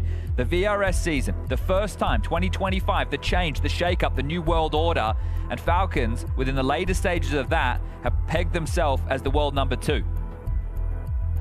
Before that, Mouse was in the conversation. Coming into the new year, it was Spirit off of the Shanghai major win, but it's been Vitality dominant. I mean, what an incredible final that most consider, you know, it should have been a Falcons victory in Melbourne. Yeah, they had him down. They had him out. It was a crazy comeback on Nuke. It certainly was. And yet now, oh, how the mighty have fallen. They find themselves here. A third map getting double entried by Brazilians, swinging you up short. It's a good sign of life from MIBR. If they want to see another day of play, they need more of that from Insani, more of that from Breno. Nico and Kixon also need to lock down their bomb site for the Falcons. They're never going to win out banana control with just 2 players. And again, they're already cheating. This could be poor prep. I really don't know what else to put this to. The fact that you're hedging 4 over towards A, the similar setup as the last round. Maybe this time you get what you're looking for. They couldn't be further away from A, Jad. Like, you look at the map. Yeah, like that's the thing. This could be a scenario where they're waiting for like a second banana control, then they win out the jewels, then they hit the side because they get blocked, and now they rotate back. So you're really hoping for a brackets control next on the menu. Tessa's playing anti. Nico with a supportive flash lobs that one out, and they need some cues. There's one, so at least somebody spotted over. Tak, o'zining gapi o'ziga qaytarib eshitilib qolyapti. Tak, Nico City'dan birga ketyapti. This is going to. This is just. I'm not. This has to be from bad. Well, it's not bad prep. The prep is not being called around from MIBR. Yeah, MIBR again are in the right place. They have found the Honesty versus the whole squad. It is a 2v5 on A. What have you got? Turns the flash. Matt gets light on ammo. Still gets 2. Solid output from him, but Monacy, he was instantly deleted by Lakauzi. Your bomb site's lost, and your retakes better be good. Well, again, they're in this position. A number, look, at least not disadvantaged scenario where all leveled up. 3v3. Just goes down now. 40 seconds. Do you even try and tussle with this? We know how hard it is to retake on a map like Nikolakovic. Oh, and Tess has just took 46 damage from AG. He's backing away. They are not playing like a team who's trying to win. They are playing like a team who's trying not to lose. How many times? That's the third. Yeah, the third time where they've just been kind of outmaneuvered by the T side. Okay, lost bonus again. Nico can drop. Monacy can buy himself. They can buy again. But either way, they're just being completely out-called right now. Yeah. You need gargantuan with levels of output from your individuals. I think a timeout has to be taken. You're not going to get an AWP again. Oh, actually, Nico could drop one, but he needs the nade, so I would say an AWP right now is not advised. Yeah, but you're bang on about this whole banana take. Like, why have we not started 3? Why do we, like, at no point, at no single time in this round have Falcons said, oh, we've got banana, nothing's the banana, rotate the AWP over, cheat A, stack A, whatever it may be. We haven't gotten that far. They kind of throw a nade and then fall into the site and getting pulled apart. They're getting destroyed. Okay, well, Magisk is the one who's going to have to swallow the bitter pill of the FAMAS. Everybody else with the M4s. Well, this is what you wanted to see, 3. Yeah, but right now, just call into a fast A. Okay, yep, they are. Breno's quick to abs. And he has been a lot of the time. He understands he has this space. He's actually been taking this liberally. Yeah, well, Magisk lets him know that he is going to be active this time. The incendiary. But actually, Magisk is called away, pulled away, and Breno, he is in hot pursuit of Magisk, already out on the balcony, not even worried about the site. He's looking for Magisk, slips into him now. Magisk needs that, gets it on the FAMAS. Wasn't expecting Safe to have been there with the bomb on his back, and the A site lost. Say it again, Alex. More S-A-V-E. Falcons, they ain't got no economy. This is another locked-in round for MIBR, and it's just consecutive blows. A 4. You haven't been able to compete. Not once. In these last 4 rounds. This is baffling to watch. Look, if we're going to take a step back and we're going to look at the bigger picture and we're going to say, okay, Inferno, what are we looking for on the CT side? You can get away with 5 rounds. That's fine. Falcons will be happy with 5 rounds, but at the moment, it's just a flow of this. They don't feel like they're in touch with the game whatsoever, while MIBR are in this flow state. The calls are perfect, the shots are being hit, and Insani's on the hunt. This is one way to rumble them. They're going to jump on his head. Yep. Nico gets out. If everything else is going south, you'd hope your save is executed well. Finish out. Okay, the minigame of just holding onto your guns. Oh, fortunately, TaSS will take down Safe. Can't risk losing anything in that scenario. We'll be able to drop again. And there's that timeout. CT's already. I mean, this is an emergency meeting now. Magisk again. I mean, honestly, I feel like he's the only one that's putting in a solid shift right now. You're being dictated to at the moment. That's the problem. You're not dictating the tone of the game. You're responding to what's happening on the map. You're taking no space. You're not doing anything aggressive. You're not being jarring to second mid defaults. You don't have any map control. You're responding to what MIBR are offering up, and right now it's hot. It's like when you watch any of the best teams in the world, you know, major outside of what we would have put Falcons in that category. You look at Vitality or Mouse, and when they're playing Inferno, just the fights they're just taking all over the map. You know, stops on the CT side by dictating those fights early. And instead, MIBR are getting to do everything they want. And Nico's still quiet, just 1 kill for him still. All right, let's go. This is crunch time, folks.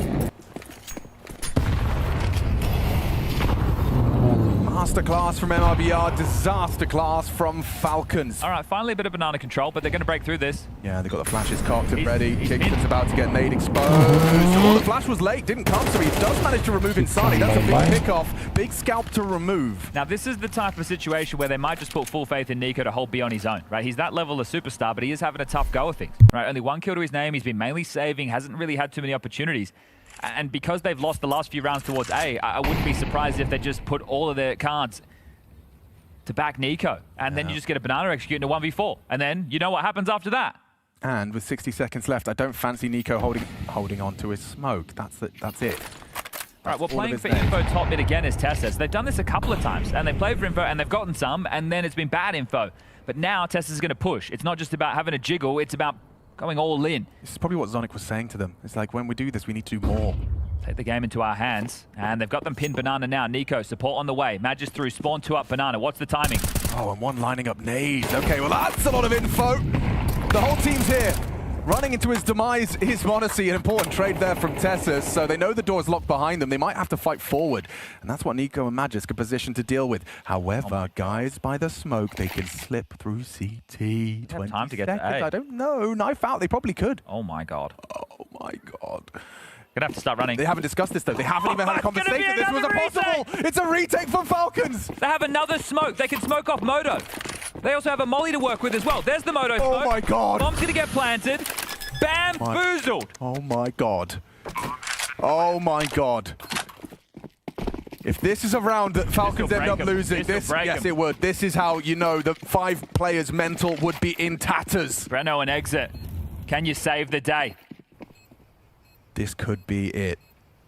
This round right here, round 9, map 3, remember it. If they lose it, Tessa's putting up a fight, and the flash is perfect. Sets himself up for success and avoids red faces, steam coming out of their ears if they lose that one. I felt like Tessus has had some of the absolute best rounds for them over the course of these matches. Remember how this kicked off on Ancient? It wasn't convincing as far as the gameplay. They get the ult for Monacy. Okay, well highlighted there, but it was convincing in terms of the scoreline. There were still some really laboured moments. It wasn't an easy map, all things considered. Nuke was essentially a no-show. There was a late comeback. Tessus with a couple of beautiful frags right there. He did an awful lot in that one, didn't he? He was the reason that flank came in, and he devastated them on the retake. So Tessus gets forward in the round. Kixon got the opener onto Insani in Banana. And they actually dictated a little bit more of the tone, right? They took a fight in Banana, they go 1-for-1, and then at that point, then they make the play down middle because they've identified that MIBR are playing quite packed and grouped up in these scenarios. Yeah, I mean, you know you're onto a winner when Tessus has walked down mid and catches Lakowski crouching, lining up a nade. That's, I mean, you've booked him there. And that's more the proactivity that Zonic's probably trying to reinforce. The fact that MIBR call one, it now frees him up to just reiterate the same message. It's a 4-5 scoreline in this final map. All right, well, where's Monacy going to take the AWP? Looks like he's going to start over towards B. Now, will this be to help get him set up in Banana or just to donate some utility? Bruno has help in second mid this time and multiple bodies, so this is telling of a different round. With that timeout taken, it looks like they're probably going to go for something a bit more direct again. That's what you want to see. Yeah, it could be a step piece into A. Set up on B. Nico freed up to go and support the Danes on A. Oh, they're ahead of this now. Just obviously fortunate because of the incendiary. They can't start to brave through. We'll have the smoke to block. It's awfully quick, but they don't have Banana info. This is going to happen rapid. Yeah, this is maybe ahead of his internal timing. Yeah, he's still putting out nades. Sideswiped. Good find from Tessus, but traded. He actually gets exit. He braved the flames to take that fight. Falcons have the advantage, but how long will they hold on to it? Nico gets leg shot. Bomb gets planted uncontested. Smoked off on Moto. Kixon and Monacy healthy. If anything, it's going to be Nico tasked with just, oh, never mind. Monacy just chips in, but so does Insani. Double spray. And Monacy, last seen behind that smoke. He's going to be able to just slip away into the smoke. What's Monacy doing? Just rotting the clock long enough? Insani's chilling. That bomb's ticking. Half gone.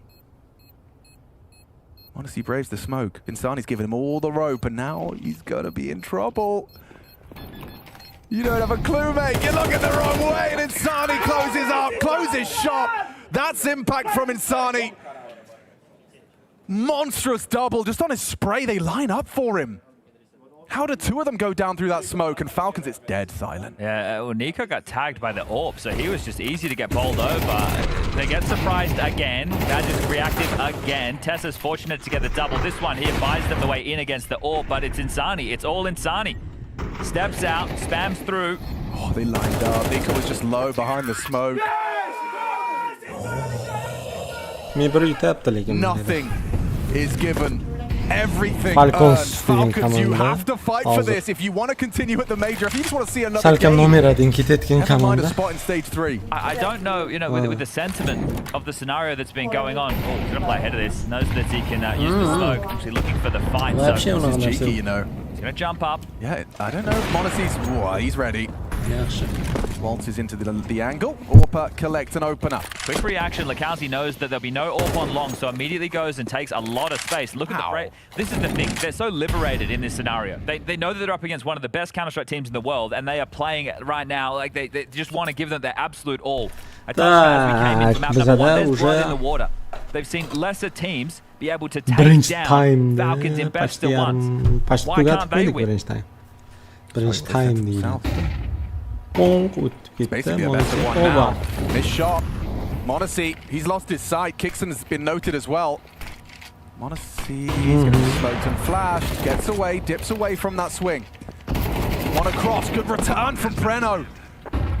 Oh, and it's a perfect weapon for the job. Safe holding that banana, rotating. Just racks him up. It's too easy for him.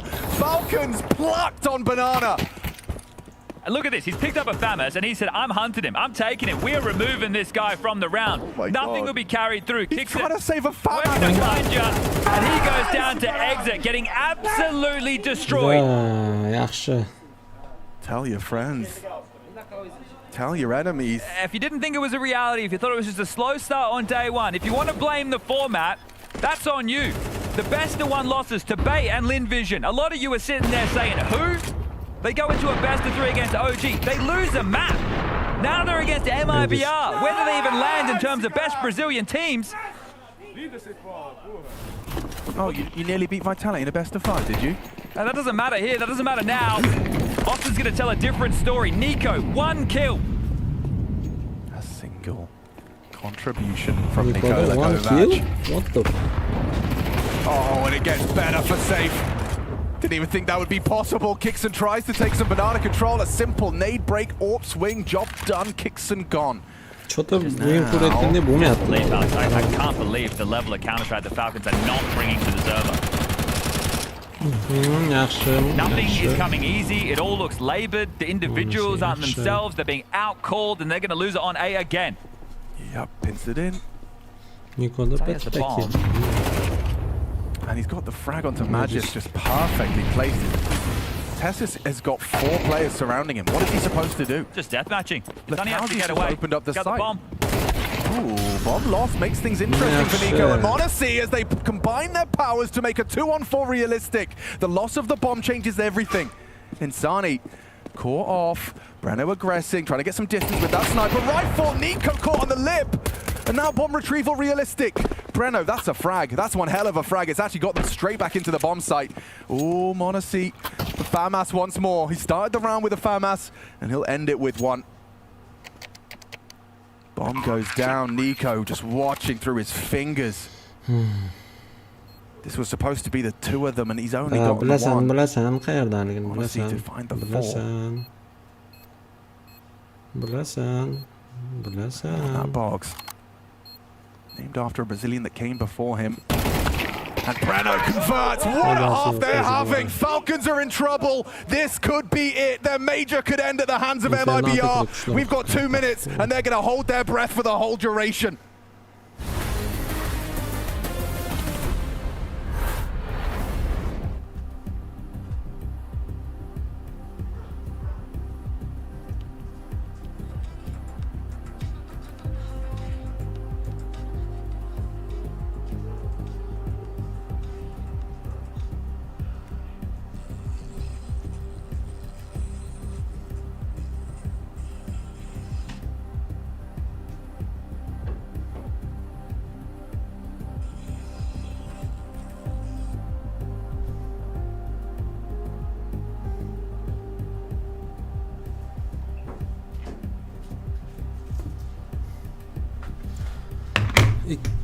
$2,5 million xarajat qilinayotgan komanda Brazilian komandasiga yutqizib million dollar xarajat qilyapti ular.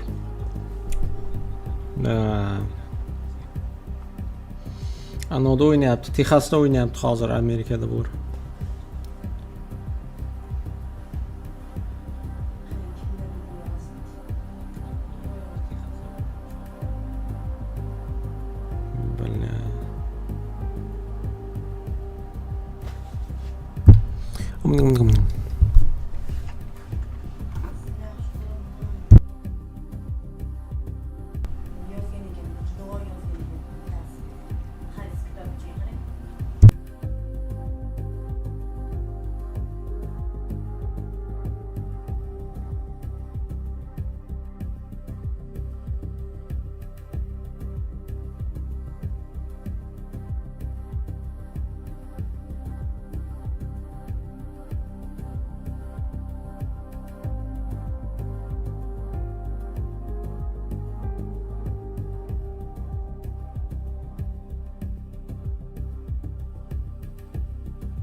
a roster stacked with talent, major champs. They've got it all, apart from a spot in stage 3. Falcons, it could very well be ending right here and now. We didn't think it was possible. MIBR, we thought a team they could swat away like a bothersome fly, and yet Falcons have only 4 rounds coming into our final half of this best of 3. Elimination at stake. A pistol. They've been eluding them all series, Chad. It has been tough to watch. 1 out of 5. Let's see if they can make it 2 out of 6. Kind of sounds like a Nico scoreline. He had a tough half. Limited impact. Could even say none. First half.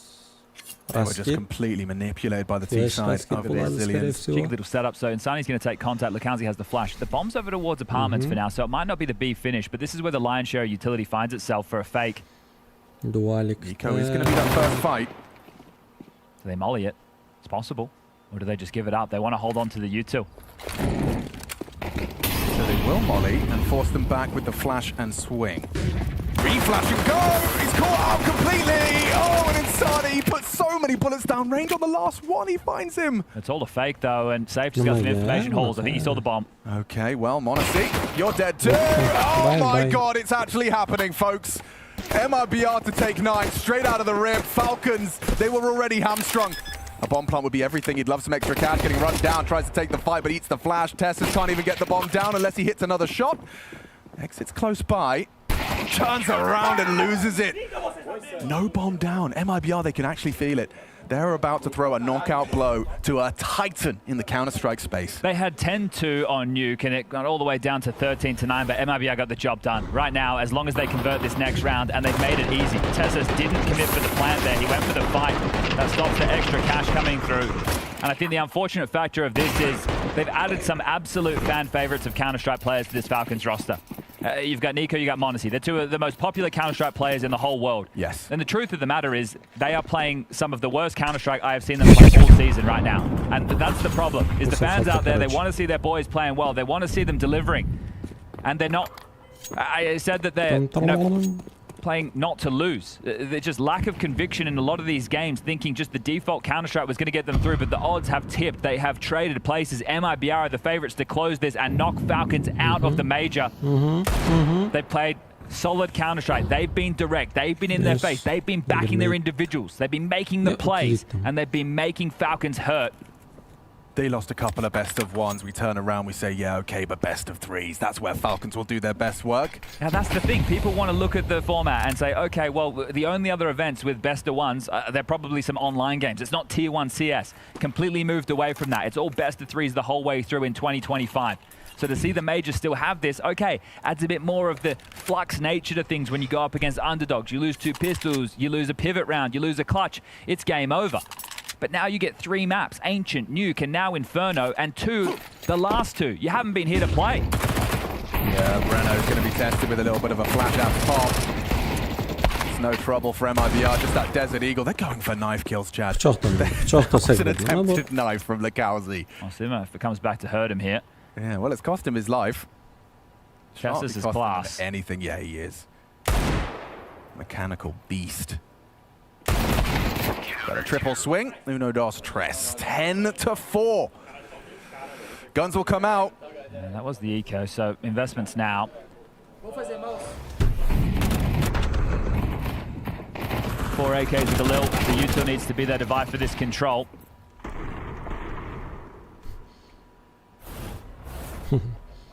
And the 2 down the end, they felt the feeling of not even making a major before back in Rio. This is only the top 24. We're not even talking about the top 16. We're not even talking about the playoffs. MIBR, they're looking to do what OG couldn't. And this is just to keep their major hopes and dreams alive. Qualification not on the line here, literally just survival. Mal's spirit, vitality watching on with a big smile on their faces. You want to take care of one of our hardest opponents for us? Yeah, thank you very much. Certainly not looking like that now. Shadows of their former selves. Previously only losing to Vitality and Mouse, and now the list is long. And MIBR want to add themselves to it. You can only sing the praises of MIBR. Some great calling on that T side. Constantly outmaneuvering Falcons. Yeah, but Exit's going to be empty-handed this time. Still 2 here. Time to work with. A minute on the clock, going to pivot at least deeper into Banana for now. Still could go for the finish. Lukowski looking like he wants to cheat away. Block Smoke will dart in. That blocks top Banana for 20 seconds. You could even go for a gamble if you're MIBR. I wouldn't even hate that call, and that's exactly what they're going for. Right, you have so many rounds to work with. Take your chances. They have the stack in the right place. Safe has a flash. How well timed and placed will this be? Right bodies, crosshair in the right place. Nico was inaccurate mid-air. Lukowski finds him. Important from Kixon. Safe is still there as well. Chips in. Monacy on the smoke break. Good for one. And it's Kixon to save him. Determined as they pick themselves up their first gun round T-side. Okay, your heart's going to be beating a million miles a minute there if you're Falcons, and the realization is that you're into the stack, so you just have to deathmatch your way out of that. They made the gamble. It was the right call. They get the job done. Kixon gets 3 in the end.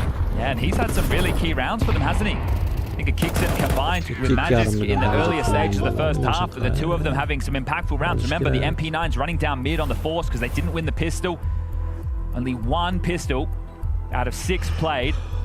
And if you go back, I think the last time they had 1 pistols before this series was against Bait in their opener where they won both, which means they lost 2 against Linvision. They lost 6 against OG. That's a miserable stat line as far as pistols are concerned. Yeah, well, that's certainly a good place to start. But I haven't seen any signs that MIBR are like in their heads or overthinking. Like they are so chill. It's like it's all been Falcons where we've seen displays of that. Well, that's a key point right there, because that nervous nature will start to creep in now. Right after you had just won that pistol and you'd understood the fact that you were so close to knocking them out and keeping your run alive, keeping your major hopes and dreams, your season after this tournament break, you get a month off. It's going to be more if you lose today. Make it a month and a half. You woke up, you knew the task at hand. Sure, you have that belief that anything's possible. It's always made towards second middle. It's an aggressive stance in boiler. Sorry, on the porch. Excuse me. They have 4 players clamping down on middle. Oh my god, and it seems like it's in the right place once more. How many times can Falcons walk into a stack and get away with it? This time looking good as Brenner. Oh, and they're looking at the wall. Perfect. Set up for success walking into a stacked A site, and Safe will just slink away to save his Kevlar.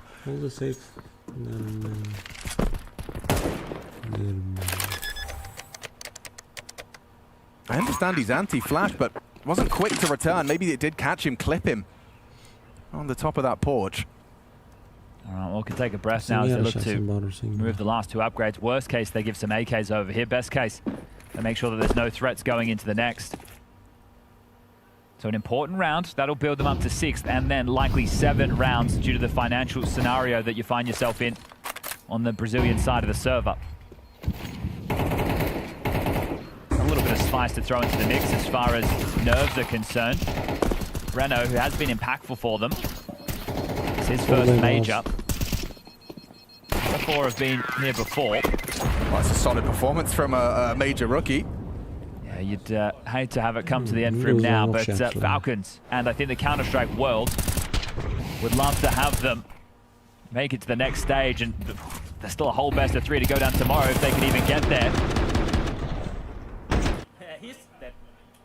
Okay, well, Magisk still, with a jovial tone in the voice, the serious nature of the situation, I'm sure it's dawned on them, but they need to keep themselves locked in. There's no reason Falcons can't do this. The Counter-Strike they played today, they would not say is their best CS. They're still able to pick up the victory. I think when Monacy was having a tougher time in some of the earlier games, Yanko took to Twitter to say, Monacy doesn't need to carry, he just needs to not be a liability. And I wouldn't say he's been that in this series, but you could say that almost player to player within this team. I think they should have enough in the tank to be able to get past a team like MIBR. It is the full eco. It's a cheeky looking stack, not on each other's heads, just everybody taking a hidey hole on A and hoping that they walk on in and the USPs can delete a couple. Nico's top Banana finding no resistance, so depending on how far he goes, it might just inform them to come back to B. You should send a beacon into either site right now just to make sure you're not waltzing into a stack.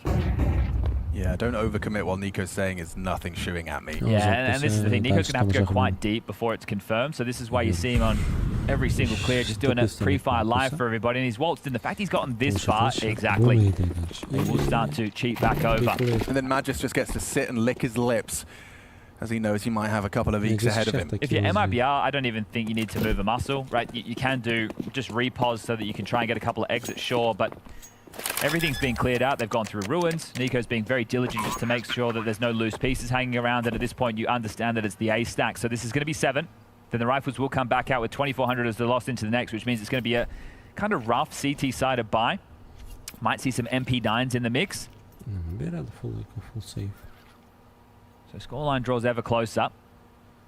And I thought that the OG win would be a confidence-building win, right? You could shrug off the fact that this pressure is at such a heightened point. But again, today, I think I would have agreed if it was like a really convincing 2-0. Sure. It wasn't. And that's what I was expecting today coming into this, especially after map number 1, right? The scoreline was convincing.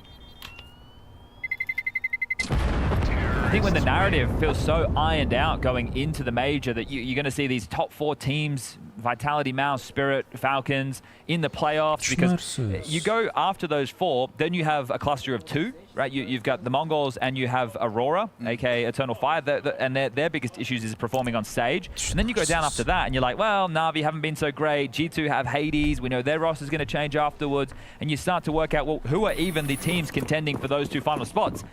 Falcons being in this state was never even a worry. Yeah, I don't think it's even a conversation of, you know, our roster knows they're going to make changes. I mean, that hasn't affected some Pius and his contributions. It didn't affect G2 in Shanghai. They all played. You're right. Top Counter-Strike. Boom, boom. Perfect example.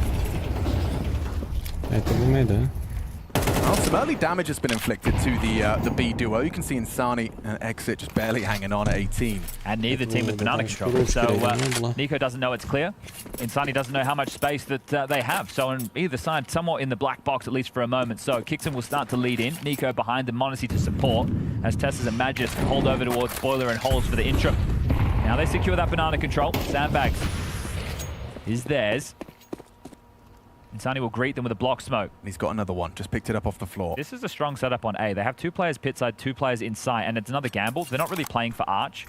You can get one of those pit players to worry about Arch side from the headshot angle, and actually right now, not even doing that. So it's another gamble. I like it, and it might pay off. It looks like it might, Chad. 4 players occupy the A site. Nico less progressed as he was previously. Just so much space. This is essentially, can you duel your way into a 4v5 situation? Yeah, that is the question. That is the question. Smoke's thrown out. Last 30 seconds. They are going to be running into a 5-on-4. Say forward on short. Audible wrap. Lukowski comes in. Good for his. Gets his work done. And then a little extra. Double kill. Headshot onto Tessas. And they're not ready for exit. Too many bodies on the site. Too little time. Not ready for another. Magis flicks in. Oh, Magis! He may have saved the Falcons. They got a plan. They will. They're on the site. Nico punching in the code. Magis gets the cover. Running through. Magis! He is the hero they need right now.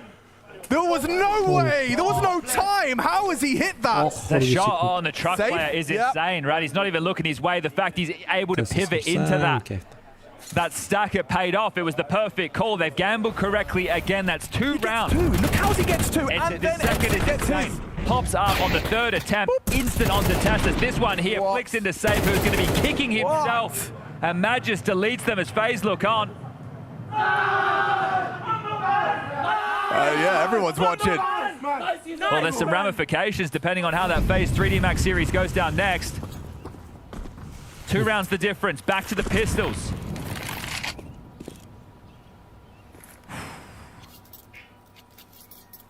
Telling you, man, big game player Magisk.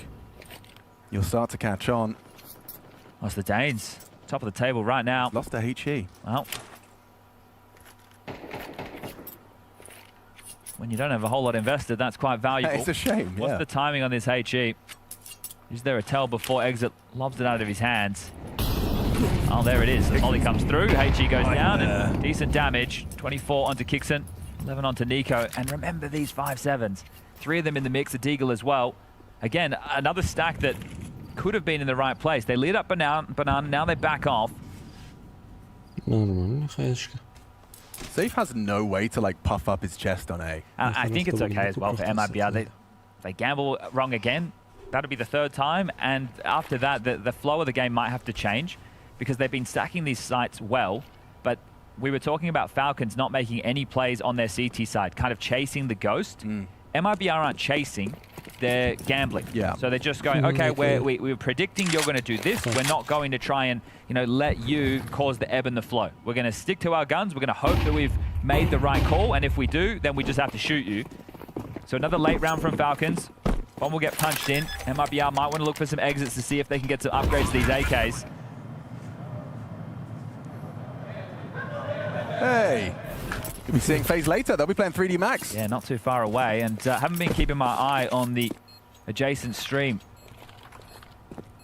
Looks like that's all wound up, so all eyes right now.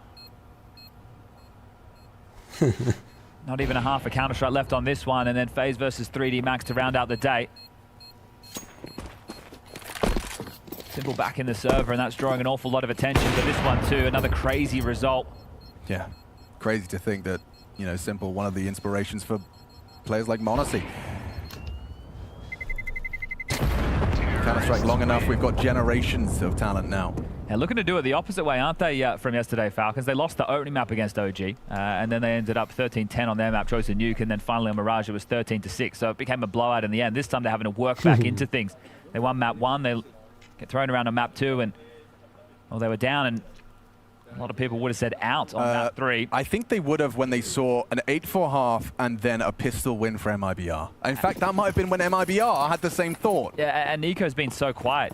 He only has 3 kills. I think that's only 1 so far in the second half of play.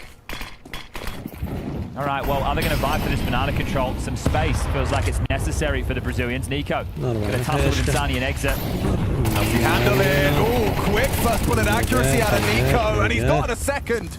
8 damage is high, but Tessas with the cover just commits to the spray on the predicted swing. And this is about to be 6 consecutive rounds now out of Falcons to tie things up 10-10. The wobbles now being shown from MIBR, and they've had their opportunities. That safe whiff in the back of Magisk.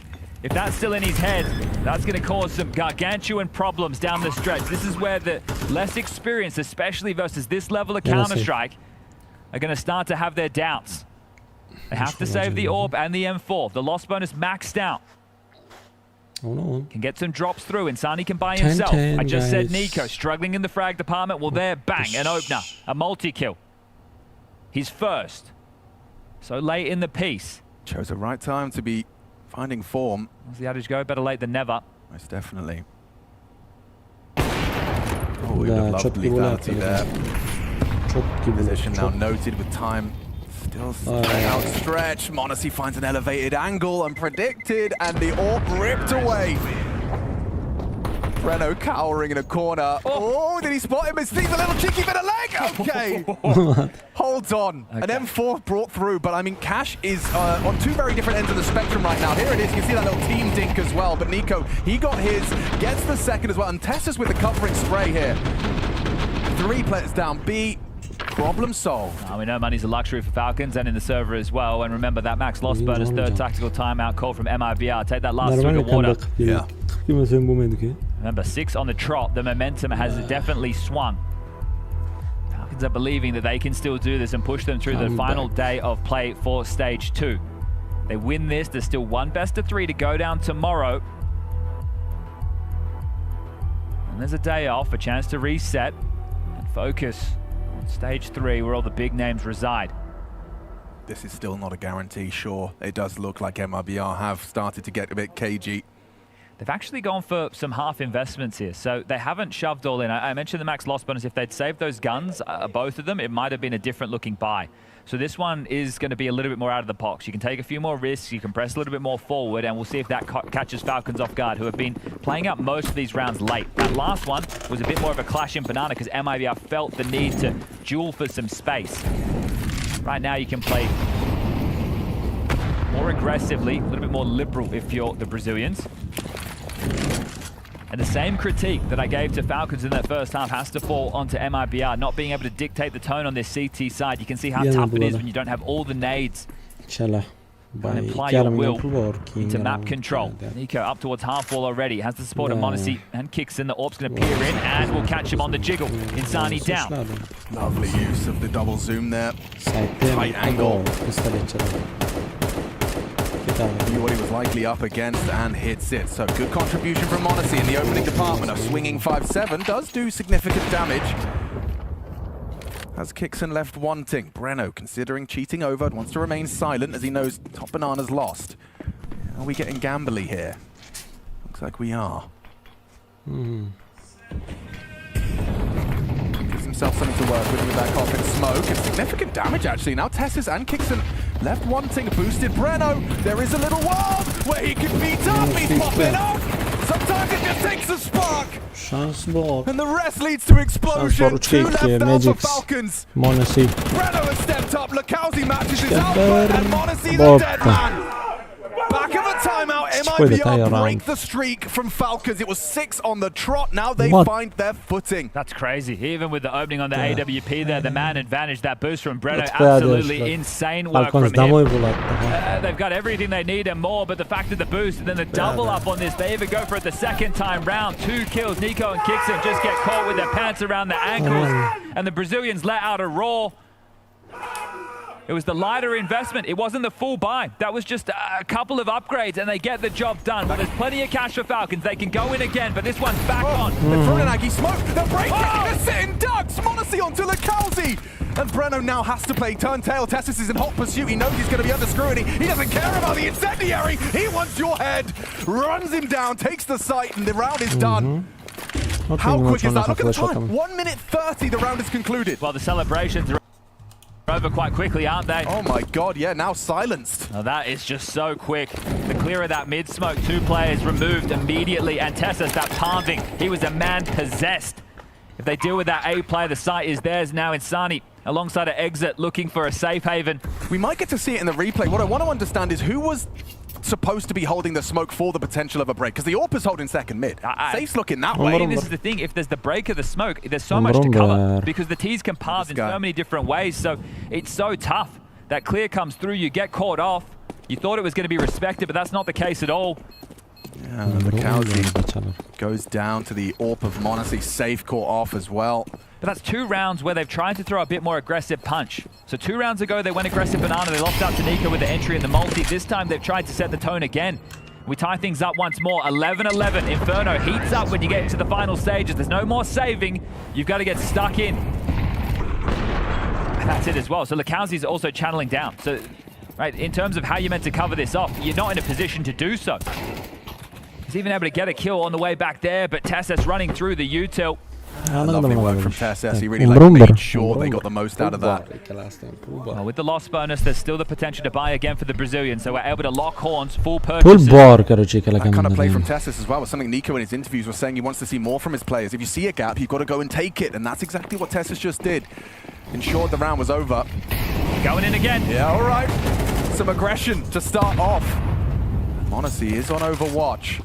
Second break. Does he sweep for the half wall? No, just checking for the walk up. Look at this though. There's 3 players immediately in towards apartment, so they're going to go for something poppy in towards A. Breno Pitt safe short. Lukowski's rotated over from Arch. Can he assist? Yeah, Save's so focused on this brackets fight. Will block mid. That might slow things down. Insani jiggles out, sees nothing. Banana, it's dead silent. They'll have to change that. Informed by the information, likely something a little bit different coming. There wasn't the tussle in Banana. So these smokes will start to fade. They've used them as emergencies. So none of those to work with unless dropped on the floor for MIBR. Once the smokes fade, Falcons will have their path of least resistance as they choose it. Congregate at bottom of Banana. Oh, not Insani getting caught on a jump.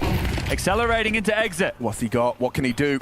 The captain of MIBR readies himself for battle. Gets one. The flash isn't there, but he's out of bullets. Impact from Tessis. It's broken. Didn't quite get the clear he was looking for, did Lakowski, and now across the ball. Good find from Magis, gets safe notice. Spot pushes through, covered now eventually. Monacy had to hit that. Bomb's not down, gotta be planted. Yeah, Breno, the unknown entity, walks through. Molly should spread, or is there a gap? Can he slink through? He's actually going through. He's ahead of the timing. Where's the cover? Monacy goes down, a double from Breno! The rookie steps up at 11-11 and Magic a mile away. 1 versus 2, Kit on the AWP. Brenner will have to be the one to get this last frag as well. Behind this, stays composed. That's the cover. That's Breno. Impact on impact. It's MIBR 1 round away from knocking out the Falcons. He pipped the gap perfectly, delivers when he had to, and the type of rounds that they keep on converting. 12 has been stolen. Falcons back against the wall again. 6 consecutive rounds to draw them back into it. The nerves. It looked like it was getting to the Brazilians, but they have bounced back with a vengeance. Some small details, Chad, tiny details, and Breno exploits them. Oh, you didn't throw a perfect molly. I'm ahead of the timing. Double kill. Frustration, head in hands. Disbelief on the face of the Falcons. Is this really going to be their last round in Blast TV Austin Major? And the timeout saved exactly for this. 30 seconds to catch your breath, to focus in, to push this to overtime. The Falcons have what it takes. One hell of a round of Counter-Strike, isn't it? This is it. I started with Monacy on that jump shot. Yeah, he got it. He got Insani. Breno is just having a field day. And guess what? He's dropped across the AWP in this one, and he's taken up an MP9 for the final round of play. Team player. A couple of massive impact moments from him. Get you a teammate like Breno. 3B start.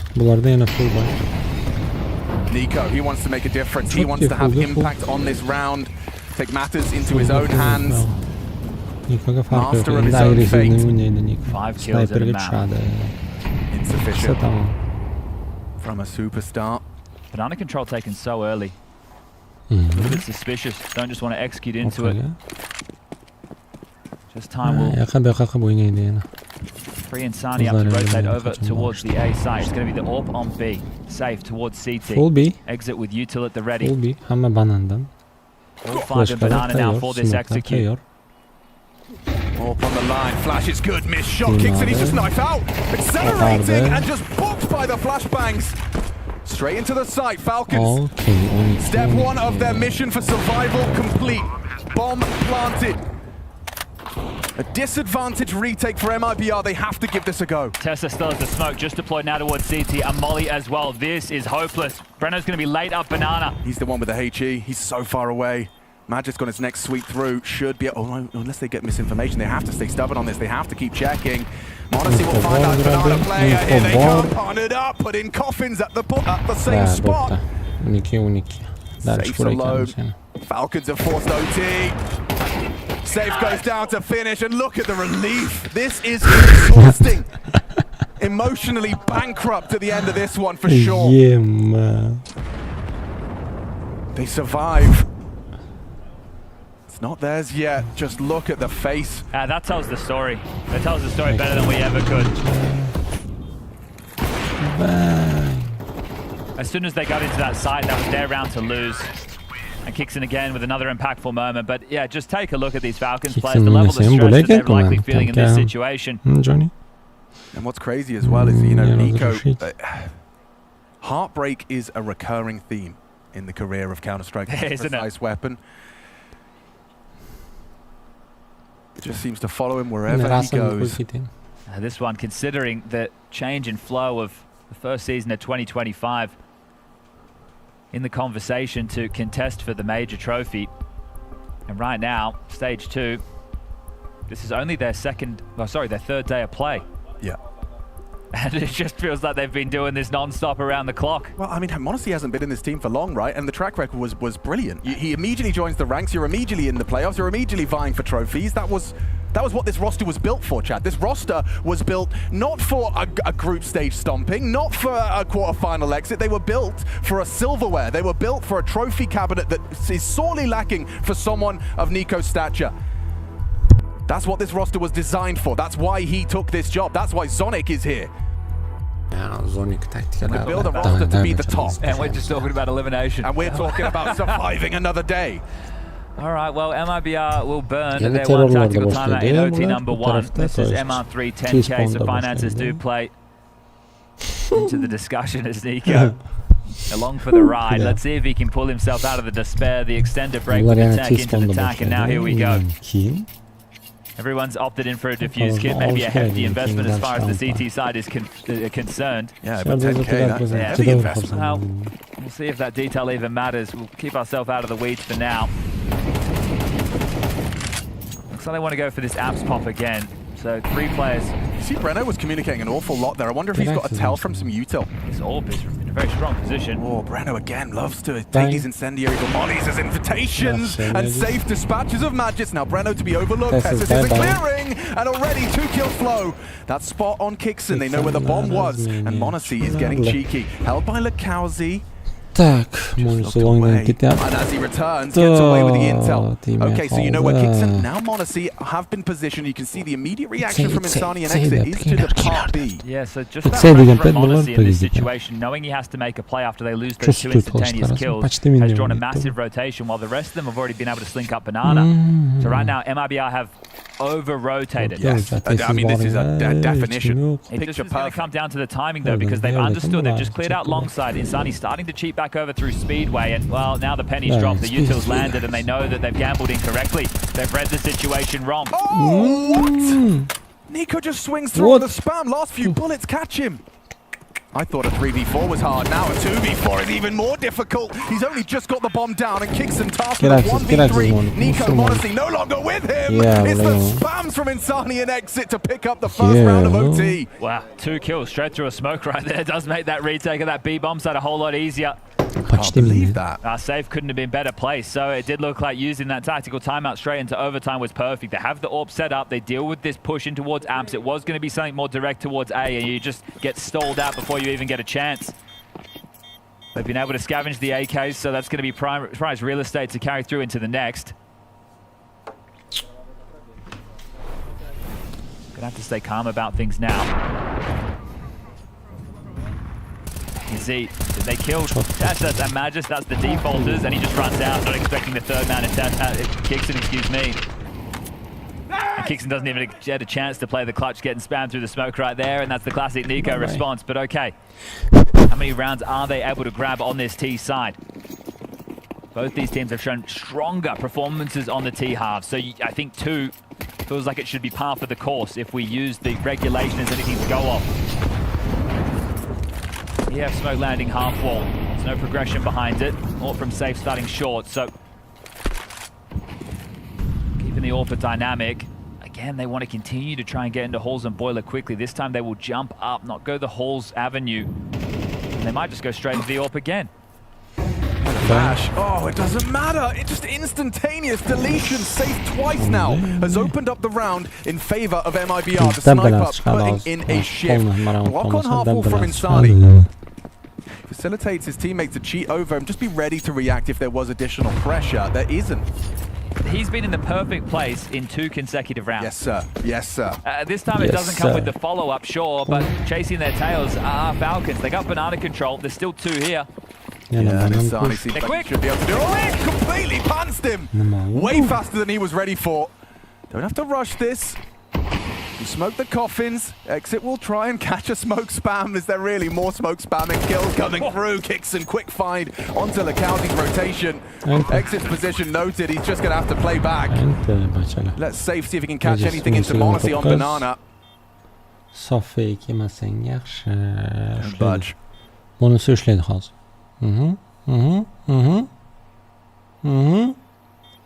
They don't buckle. داوي بيك Do not move a muscle.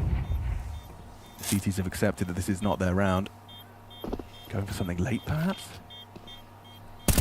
Trying to do something on the exit. Magic swings out. Exit gets his.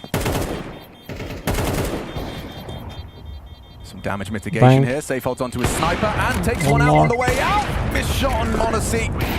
And an overzealous repeat baits the shot. Everyone goes down in the end. The financial ramifications on either side of the server are nothing. It's just a bit of deathmatch. I think what they're doing is hoping that Falcons think they're saving and start moving early and then can capitalize on a late retake. Because quite truly, there is no emissions for either team in the buys. Hence why they stuck around. Exactly. So even with those exits, they do nothing. And there was still money for MIBR to buy regardless because they had won the first round of OT. So right there, going for something a little bit out of the box. I mean, it was probably the only way in which you're going to win that round. Here we go, ready for this. Oh, perfect. All right, This not time. 3 from 3, but just for safe. It's going to be m0NESY to grab the opening kill. Okay, Falcon Sniper has been the difference maker in their last T round of our first overtime. Third map elimination series. I have to just give all the props to Kixon right now. The type of plays that he has made in lieu of Nico's complete absence in this map has been insane. He's at 21 kills, yeah, that's top of the scoreboard. He's happy to take risks. He's taking a lot of duels. He's not backing down. He's not playing scared. MIBR have read the play quite well again. 2 players over towards A, going to be joined by the third of Exit. Breno stays over towards B. He's taking the AWP. All-time block because of the banana pressure.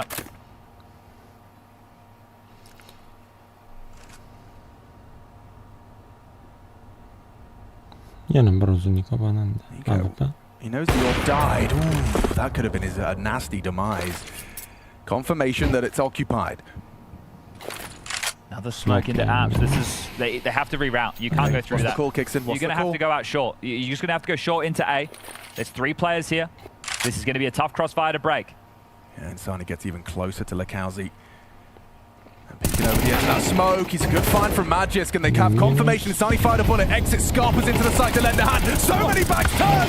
He gets 2.5. It's still Insani in that pit side. Nico will find him. You gotta plant, boys. Get that bomb down. Get a punch GG, in. 10 tur 13.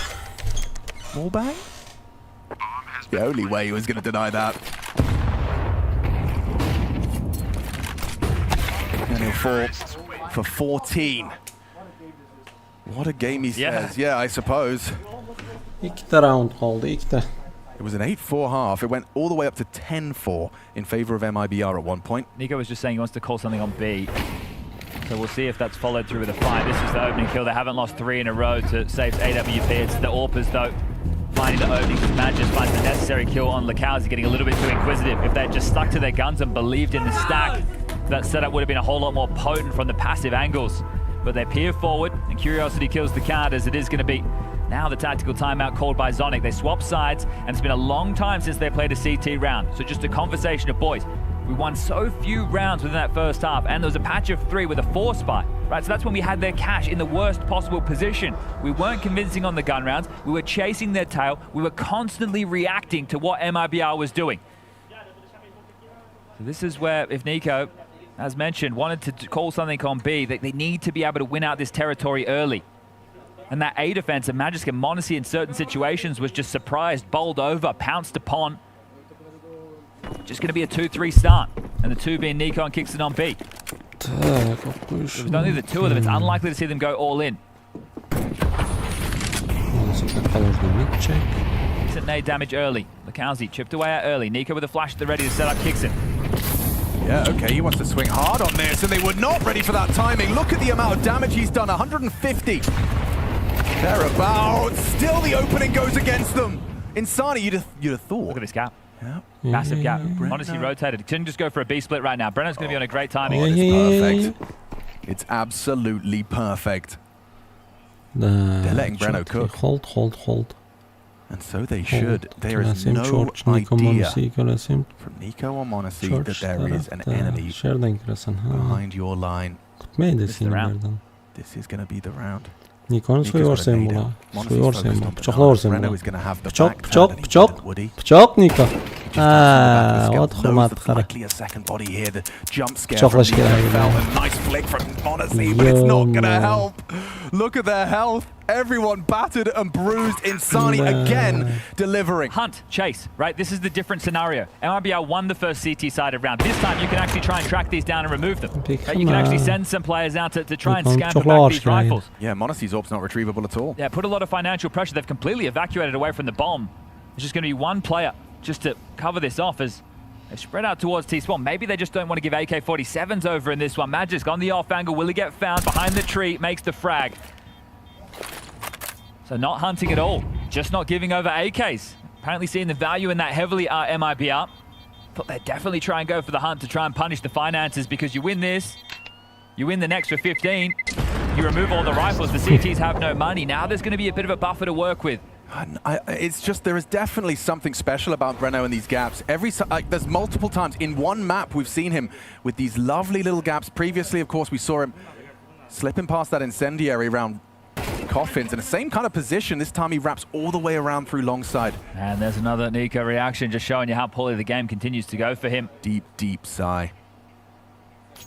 28 rounds of play. Now they're starting 3B, and this is where MIBR had the jump on them. They were quite ready to, pounce in towards A when they were expecting 3 banana controls. This looks different, yeah. Safe and exit, immediately making headway. Well, Tessus has just donated utility. He's darted back over to A quite quickly. They don't want to get caught by the same tricks as they did within the first half. Okay, we blocked smoke, flash held. Good little chip damage there onto exit, softened up for the M4 headshot. Obviously clears this, and there's nothing behind it. And you can tell he felt so much pressure because they dropped the top mid smoke throughout all of this. There's that cache utility. Gonna have to use that to its absolute precision. Milk every single second possible. Even considering banana at the moment, RMIBR. I say that, Insani activates to at least throw some util to keep them busy. This is a real battle. They're turning into A. Here they come. This is where an AWPer can really do good work. So long as he's in the vantage point to do so, they're actually going to fall back. And they're in a black box, right? They had Kixen out towards Sandbag. There's lack of information banana, lack of information brackets. All you're hearing is a couple of sound cues. You don't really know what lies on the other side. Well, now it's going to be pretty clear that there's some pressure on B, but no over-rotations from the Falcons. They're not falling for the same tricks. No, MIBR played off of brackets there, so even if there was a sweep forward, you would have had to have gone deeper to found them. So here we go, setting up the finish. 35 seconds now. Util about to don the air and the fight to come their way. Honestly, stall more on the long side. Short, the responsibility of Tessus and Magisk. Flash and go. Magisk gets spotted out. Tessus lies in wait, turns the flat. Out they drop. Good connections. 2-for-1 trades. That's a big one from Magisk. The mid anchor solid as a rock. And 15 is theirs first. They're exhausted. They're stressed. They were down 4-10 in the third map of an elimination game here in Stage 2, and yet they hold on by their fingertips. A single round now, and Falcons can breathe a massive sigh of relief. For MIBR, this is survival now. Your tournament life is on the line in this last round. Just every moment that goes by is just so unbelievable that we're even in this situation. The Counter-Strike world is watching on with jaw agape right now. Not a control. This time, Insani will get it. Already pressed forward towards barrels. The flash. He's not. What? He was blinded. Still find Kixen. Tessus has joined Nico right now for this B defense. They should just follow through, execute into the site. The plan seems to be the go. Little bit of damage. Nico's got his nades out. Insani, when his team need him most, he stands up. He delivers. Can't say the same for Nico. All right, 2v5. Retake of the B bomb site. Good luck, lads. Oh, they're up those three. You're not clearing me. The Cowsies laughing at him. And MIBR, they ain't bothered. Certainly not Insani. Well, honestly, you have to give this one a go. We're about to go into double overtime. We reset the field. The CT side for both these teams have just been a weak point. As Mondesi, try as you might, but they are just spamming. They know they've got this one secure. A flashy no-scope short. 15-15. Both teams getting a tactical timeout yet again. And, well, now you have to do all that again. This B defense. It's brittle. It's like a sandcastle. And MIBR are just a wave. Insani riding it into this B site. Nico caught off guard again. They got pace. This pack of Brazilians surging into your bomb site. Does this feel so strange to watch this game unfolding? Yeah, I can't quite believe it's real. I'm kind of disassociating as I watch it. All right, MacTech, this could just be a B rush. Exit running B with a MacTech hand. Yeah, all right. Why not? Oh, this would hurt. This is really going to hurt. Nico, can you hold your ground? Stand it and deliver it. Solid. Couldn't do it in the previous, but this time the B defense stands up, steps up. And MIBR sent back to spawn swiftly. Would you believe it if I said that's only Nico's second multi-kill in 31 rounds of play? Oh, yes, I would. I've been watching the same game you have, but still baffling. Well, Safe finds himself in the situation that Monacy did. Russian B with an AWP. That's definitely a bit of a different flavour. Misses the shot. Nico finishes it off. Nice. And they would have loved that round one earlier as Monacy tries to bring some energy. But that one was just a shutdown and a quick one. All right, well, trying something a little bit fast and out of the pug realms. A B rush with the MAC-10 on exit, just leading the charge, but they run through the utility into their demise. Nico with his second opener, second multi-kill. We turn into the second round of double OT.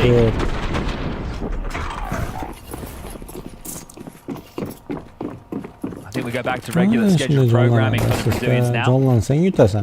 Yeah, it was an idea. Don't hate the call either. When you get into your second OT, that's when those kind of ideas start becoming actual valid contributions. Strat book gets stretched thin. So with a clear, safe for the pick. Yeah, not this time. Kingston's been caught off. He's learned his lesson. Or has he? Ooh, a missed shot from Safe. Oh, dangerous game being played, and Nico is an opening death once more. Caught off by the Insani spam. Awkward now, very uncomfortable.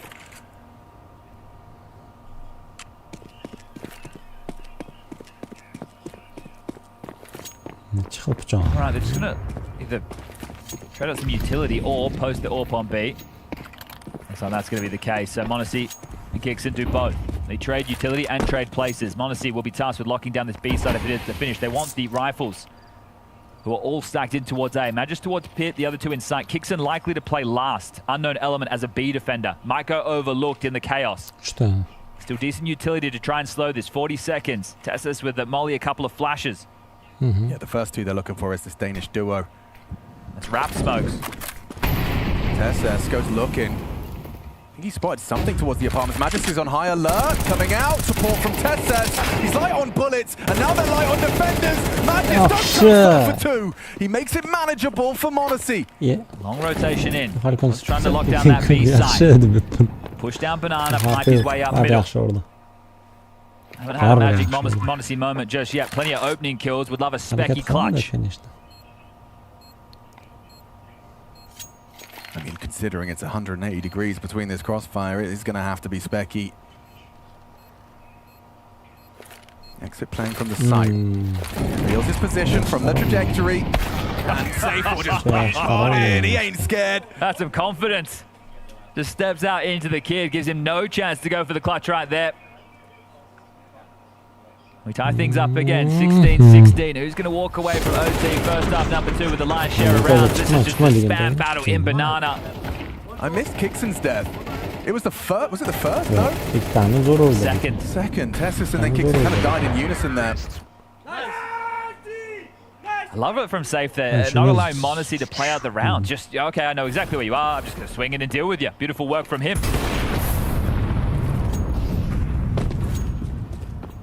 Nico push qilmagan. All rattled off mid immediately, and Monacy's rotated quite swiftly over to B. Nico again. And a lot of damage. Top Banana chipped down to half HP as brackets control is established within a minute 30. Yeah, they've got this quite fast, and they found that long gap before. Maybe they try and pip it again. It's not a bad idea. Smoke for now. Okay, 3/4 smoke. This forces your long player to have to worry about Arch, and Nico's already there, so the AWP on B with Kickson.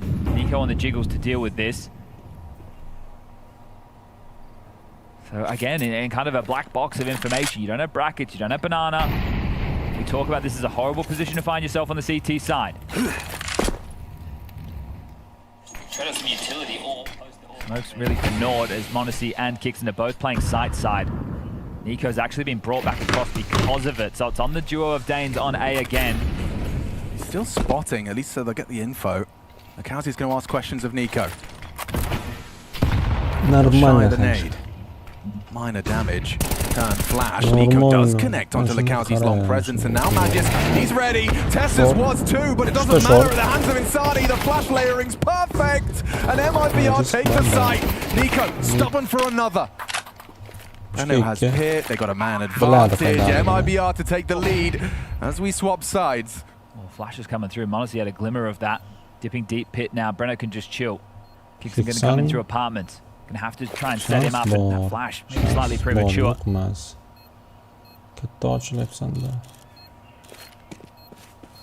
Safe's ready as well if he tries to advance.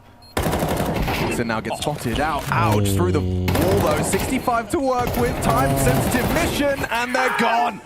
MRBR in the lead as we swap sides. Just one meager round to boast from Falcons defense. Hey, it's so tough to think about any of these retakes as possibilities that we've been seeing. Either they're in man disadvantaged scenarios or they've been able to get entrenched with the rotation still miles away. You can't thrive in the chaos. It looks very clear cut once the sides are taken. And this is the thing. It is going to be a 3v4, 3v5 type scenario. It's a 2v4, 2v5, especially with the way that on these CT sides, there's just such limited information. You think about it with MIBR's CT side in regulation, they actually had the bodies in the right places because of gambles, not because of info, because of stacks. And we swap sides again. 2 rounds required for MIBR to get this one done. 18-18 we go again. 19 is the magic number. Can't quite believe it. This game is still going. We still have another best of 3. Nico is slowly working his way back into this game. Double digits now, 14 kills.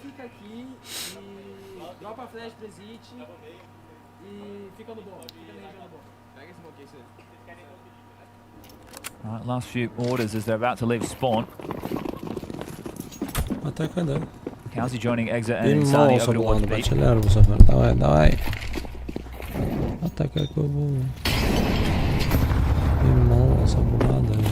Exchange of flame, standard part for the course. That smoke, however, is very forward.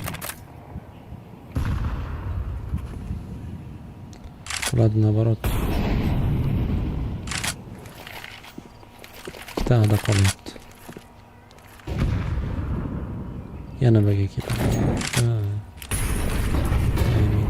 here quite quickly, and Magisk is also part of this. He's the tail short.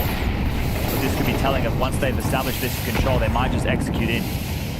Kowsey cheating back over through Speedway now. Insani gets nothing for his troubles, but does burrow into the sandbags. May want to get out behind that smoke. Doesn't want to be trapped on the other side of his teammates. Force the rotation. It has, and that's exactly what they were hoping for. Manipulating their opponent's defense. Still have to get past Safe's AWP, though. A good flash. Tessus can swing.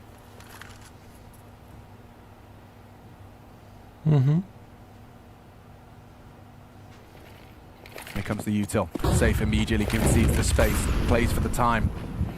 His greatest ally now as the rotation is a mile away. There's only 2 defenders here. About to get only Breno from the side swipe. They're in the open, sitting. Ducks now plugged. He's the next victim, and the site falls. Convincing from Falcons into the first T-side round. Their best rounds have been in these last 30-second little spurts, right, as they let the clock kind of simmer. MIBR in the dark, and then the execute comes in, and it's just about being able to break through. So we tie things up again. Bloody hell. Necessary save for MIBR this time round.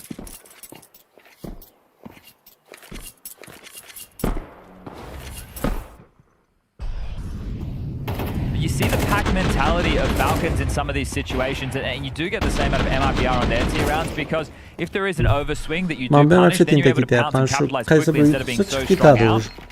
But they're still able to pivot and then make a new plan. All right, let's go banana. If we can get this control, we'll execute. No, we've been denied. All right, let's go back. Now we set up a split in towards A. The wrap couldn't have been the better call. And Safe, if you remember OT number 1, he was great. Those first 2 rounds, he found opening kills over towards apartments when they were going for an app swap, and then short side as they came out boiler, forced into his scope. Oof, okay. Attack timeout. CT side. Burnt again. Better to use them than to leave them. That's where regrets could lie. And it becomes so much harder at this stage of the game to predict what's going to happen. This is where the fate, in my eyes, falls to the in-game leaders, less the coaches, because the in-game leaders start having to have a read of this mental game, this mental warfare that's been going on between the two. It's not that the coaches don't have things to add, it's that the players with the tangible feel of the situation and the scenarios, they're in the thick of it. The coaches are watching from the best seat in the house, I'll tell you that much, but it just becomes so much harder, I think, in overtime to contribute. Yeah, you can do nothing more than watch. With major lives on the line. 17 each. MIBR making Falcons sweat, making Falcons bleed.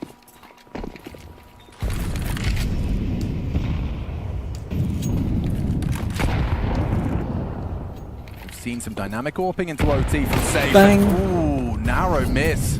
Miss. Elevated angle from Testes may have saved him, and it's a flick he's hit before. Same setup again, so we've seen Exit lob out this flash and Insani go for the push. Will he go for it again? Yes, he will. That's what you wanted though. Kicks an anti-flash behind the half wall, takes that sound cue as an invitation. Breno wins it. Magis can't quite believe it. Little crouch peek headshot. Beautiful. Perfect block towards B. Does something just running in. So Breno's actually... Oh, he's going to push this. He's going to push this. He's feeling himself. Testes is actually reading the potential for this. Breno, jump scare. Testes ready. He heard the smoke and immediately prepared his crosshair. It's hard to fault Breno there. He's had some massive X-Factor moments in this game. He's overstepped the mark there and given one over, but the plays that he's made is why MIBR is still in this game. That's true. That's undoubted. Well, can his teammates bail him out after that? One back to 4v4. Safe's now going to search with the AWP. He'll find nothing down middle. All pipe through the apartments, and he could catch a timing. He certainly could. Tak.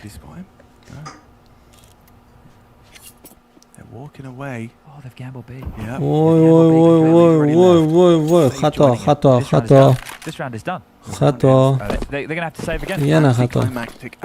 Save yaptım diyor. Bu adaş da olur. Sevmez bu. With the back and forth, the crazy I mean, this whole game has been around this like silent battle. You described it, you know, it's IGLs, it's pieces on a chessboard, and two dudes just going back and forth without playing one another. The 10k, it's just that it doesn't feel like a lot. It's only 2.5k extra, right? But it feels so much more limiting in this, and having to go for saves in overtime, it takes out the punch, but they can't save in the next. So 18 will be secure. Save. It's Triple not save, overtime, guys. a guarantee for Falcons. Falcons have had one match point Push so far. ide, push They can ide. sign the relief again. Borush They hold on to these guns. Exit will be able to drop for Breno. Insani will be able to buy himself. But you're scratching the back of your dome. You're looking for any way in. And kicks it again. Impact. Some massive multi-kill moments. Some key pushes, some key plays. And you're on the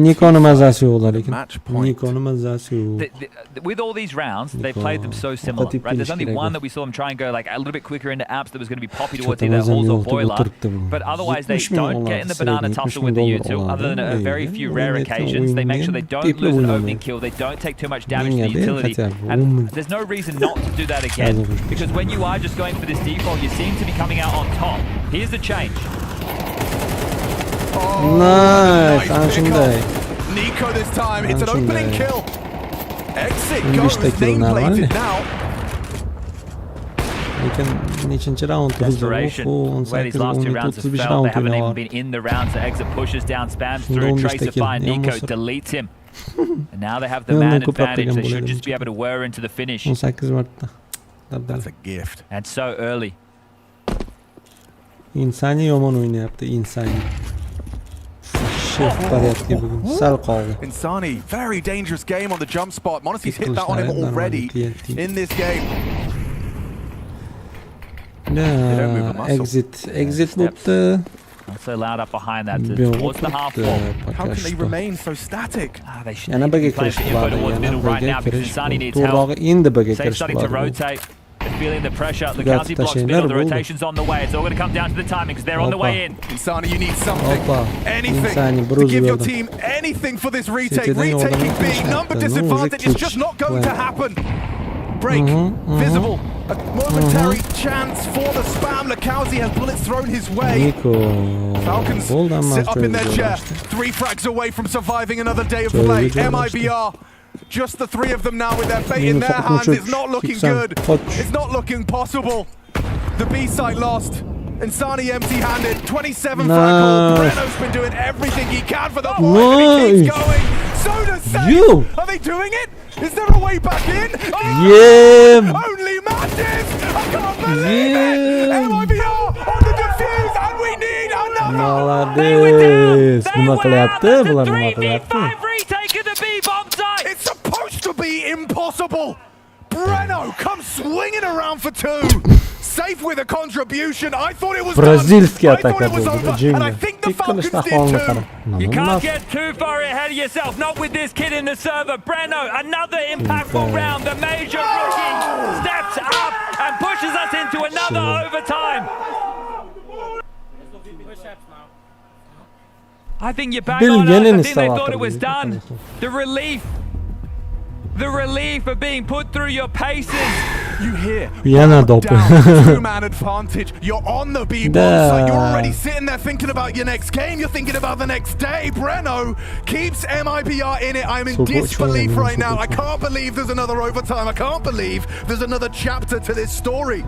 2 match points squandered now for Falcons. Keep a tally of that. And it feels like they're doing it to themselves. Well, that one in particular, I can't quite make sense heads or tails of what I've just witnessed. Breno with that double kill, so nonchalant with his approach. Plus minus, hey. Oh my God. Hey, 1 milyon. Shuncha pul. Turishdi qara.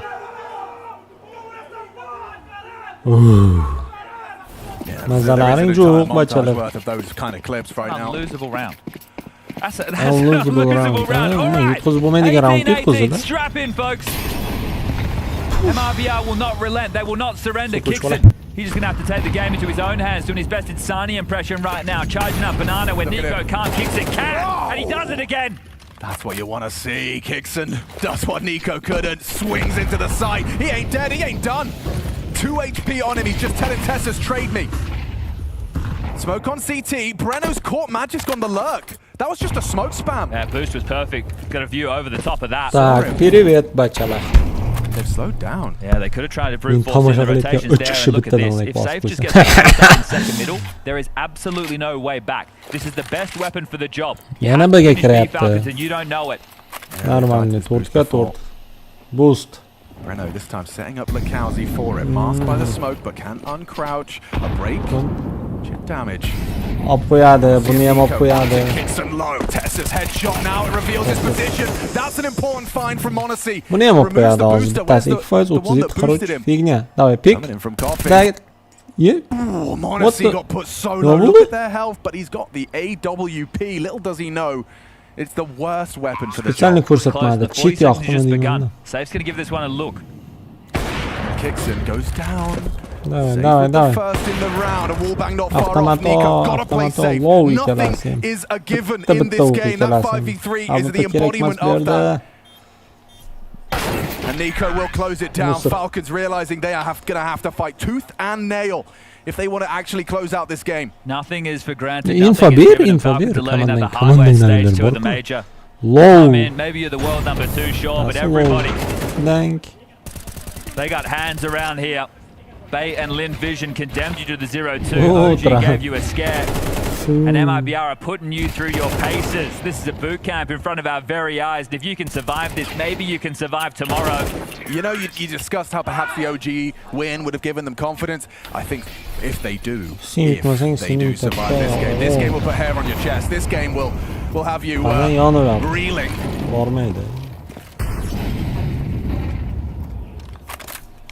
Yonopti bana. Pace change coming into OT number 3. They've been going slow. Risk it first, not taking any damage. Banana, not taking the control quickly. Kicks it. The in-game leader turns it up to 11. Yeah, great opening. Look at him, 26. Great opening. In a do-or-die affair at the major.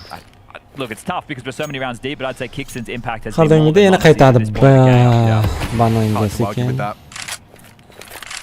Sekin yana bananga qaytadi, bananga kirib boradi. Free kill to Safe on A this time round. Change utility across the map. Long smoke in. Ikkalasi push qilyapti, xato qilyapti. They're coming through. Yeah, this is quicker. Again, Kixon's kind of leading his boys. Just packed on with me. Takkansa haligacha kutyapti. Hamma narsa bo'lishi mumkin. Magisk Krisani yoqib One man making Ya, noise. benim The rest of the push pack bulan. behind. Block smoke there. There's a break available. Kixon can lob this open and they can try and entry Flashlar through it. tayyor. It seems to everyone to be on the same page. Seeing it from that same hymn sheet. Exit's just going to be exposed in the open. He tucks around, gets away to the first box. Good dink found already. Kixon put down. Nice work. It's Insani and Exit. There's two-man defense. Both found their early frags. Exit another. They need to put him down. A dink. How is that a dink? Monacy's a dead man. Drive by on the USP. Tied up a piece, 19 each. Right there because they stopped the scaling players. The Sen players niye bir buna oynamaydık? who Qanday draw the crosses, oynadik? they're dead Ertalab. immediately. Then everyone else is bottleneck. They're trying to jump up. Nobody's pulling a strafe out wide. Niye bir bunaqa o'ynaydigan? Just lock horns again, and this one feels like it may never end. Insani just able to stay poised, right? You think in the pressure of these situations, you start to get a little bit more wobbly with the crosshair, but that's not the case. Nice. Really nice. Breno's energy. Jingalagi. It's not letting up. Yeah, he's playing out of his mind. Hozir buni ustida yana o'tadi, yana do'ppi. Tugatinglar bo'ldi. And his output on the retake. Okay, Nico feels like he's unleashed himself here. This is the first time I've seen him go direct in some time. It's the same utility set that they keep deploying. Half wall smoke with the molly and then flash forward for the fight, but there's multiple bodies behind it this time. It's Insani and Exit. Not just the one man. And they might even want to go for a second wave. They can, I was going to say smoke deep and try and get the control, but no, Happy divide for the initial exchange. Magisk has a friend this time. It's been kind of just him working on this control. Now Tessus has joined him and starts to force Safe back out of short. Da, endi Agar kiryapti. 4 ta adib tug'iladi, endi Agar kiryapti ular. Nazat, Ninada bachalar. Long tarafdan push, long. They're swinging. Here they come. Monacy bay. Dark, no cover. How easy is that? MIBR ripped 3 out of the server. Just Nico and Magisk. They know Magisk is likely close by. And so easy for them. They just flush him out with an incendiary. Nico. Sidelined. 1-on-4 for Nico. An impossible task with the time at hand. Here's one rotating, doesn't get that instant one tap that would have made us a little bit more excited for this.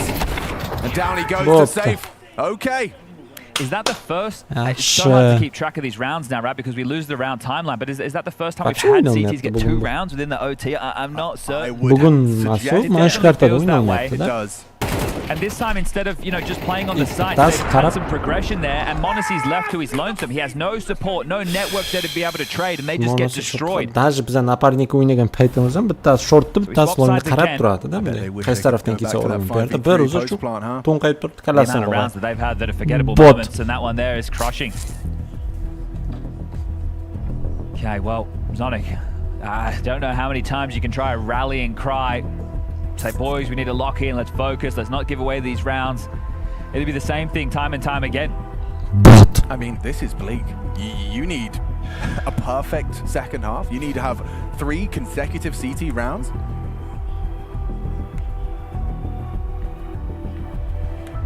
Change on the defense. There's been an org invested upon for Magisk to play from that pit anchor position.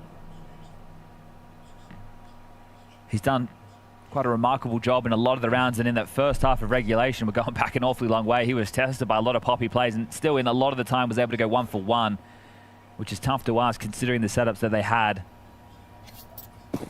Well, folks, this has been essentially a feature-length movie of an Inferno.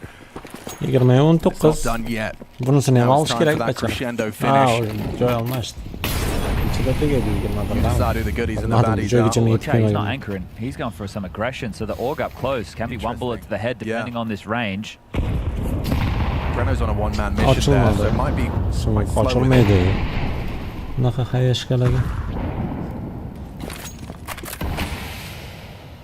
Granat uchib keladi senga. Time with the half wall smoke. Here comes Breno's progression, and he is on his own. Mana Safe, bu, he started mana bu CT round razmi. with a AWP in apps, but he Mana didn't bu have a razmi, Magisk up bachalar. close. So what's the response? If you go into B, this half wall smoke is still up. They're trying to push through. Okay, Kixon gets flashed in. This time, Insani doesn't get it full blind. That's the difference. Strong start to the Falcons' defense. Still, though, possibility for error. Oh, you've lost your AWPer. Lakauzi pulls a rotate with just him on the site. And Tessus goes down. That's even more convincing. Safe picks off Nico. He's killed 1B. Tessa's fighting Lacauzi. It's all over the shop. We're fighting on both fronts. Both Bye sides. bye. Lacauzi onto Tessa. Bye bye Tessus. It's slipping through their fingers, John. Piece by piece, player by player, pulled apart. Minus 48 mo'likda ustida unaqa A golden erkin yuradigan. opportunity now presents itself. Just Magisk. A 1 versus 3. Yo. Or MIBR will have 2 match series points of their own. Poof, yutadi. He knows he's got to be quick with this. Flash through the smoke. Exits ready. 21. Bitta round, давай. 1 away from the magic number. It has to be perfect here or the Face bilan Falcons Vitalitini kuramiz. will be Finalda. eliminated. Let that sink in. That's another 3v5. Nah, bo'ladi. And these first 2 kills came as easy as you like. To set up an absolute perfect. Monacy baits, Matt just covers, kicks and gets flashed in, easy kill. Bo'ladi, I bo'ladi. don't want to be rude. But Monacy getting completely caught off guard there. he said liability. Yanko said liability. That felt like a Just round. not ready for anything. They just the fact that Shosh they just kerak able to bo'lmagan walk in and get that shoshida. type of a kill. Magic had already started rotating B. That was a crazy round. And then there's an AWP on B. There's a player up short. Like topsy-turvy CS. You Here need we 2 go. rounds now to go into quad OT. And this time it's a change. It's going to be an apps pop. Okay, well they're testing 3 Magic. players here. Monacy short. Magic in pit. Tessa Давай, endi qabul qil. 1 minus 2. 1.5. Lazim Needed that from Monacy. Monacy, but he's back with Молодец. Oh, he jumps around, wiggles it about, and hits a second. 3-2. Insani's into the pit now though, and on the nade break, spots the mantle up. The bomb is making its way in and has Minus info on them 83. both. One planting. Plant. AWP slips into the short side to catch them. Crocheting, good catch from Nico. Sani, you can do this. He could do this. He can eliminate Falcons right here and now. A 1v3 for the young gun. 31 frags deep. Insani is a beast. Spamming smokes, looking for him. Little bit of a connection. That was all they were hoping for, and they will find him. Surviving their first test. Falcons get away with it. How does Monacy get that second kill? He felt like he should have been dead to rights after getting pantsed in the previous round. He hits an absolute stunner of a second shot just to keep them alive. First one's great, pivots into shot. God damn, exit. Oh, you had to put it in slow-mo, did you? This is the nerves, right? That right there is the nerves. That's what you're seeing, right? The indecision, the whiff shots, the getting caught off guard. You're so late in the piece. We're 41 rounds deep. Going into 42. MIBR can still do this right here, right now, or do we need quad OT? Again, heavy apps. Maybe a rinse and repeat of the same call. This time Pacia. Yeah, this time for a different result. Okay. There's only 2 players on A. To eliminate There's only 2 players on A. Magisk is playing a pixel gap. This is so exploitable. You got to play this perfect, Magisk, because they're coming for you. You're blind. You're dead. And I think this might be it. It's their turn. They're the ones that have to win the 3v5. They don't have the advantage anymore. We all saw it happening. Nico, we didn't want to believe what we were seeing. Bang. Minus Safe Nico. picks it up. We expected the Falcons gliding into playoffs, vying for the trophy, making vitality work, but oh no! We expected the Falcons to take flight. Instead, their ticket is booked by MIBR. A flight home instead. The heartbreak for Nico and Monacy. You go back to Rio, they didn't even make the major. One of the favorites coming into stage 2. One of the favorites to push vitality. And they don't even make it close. No top 16, no playoffs, and your season is over. MIBR, they withstand, they stand up, and they deliver the knockout blow. Impeccable. Breno, a standout for me. Insani as well. I mean, you can't ignore the fragging output of this talented young man. And for Falcons, I mean, Mount Monacy is brought into the ranks to return to their primary objective of trophies. Trophies the goal, knocked out in groups, the reality. Inexcusable 3v5 losses. This one will keep you up all night.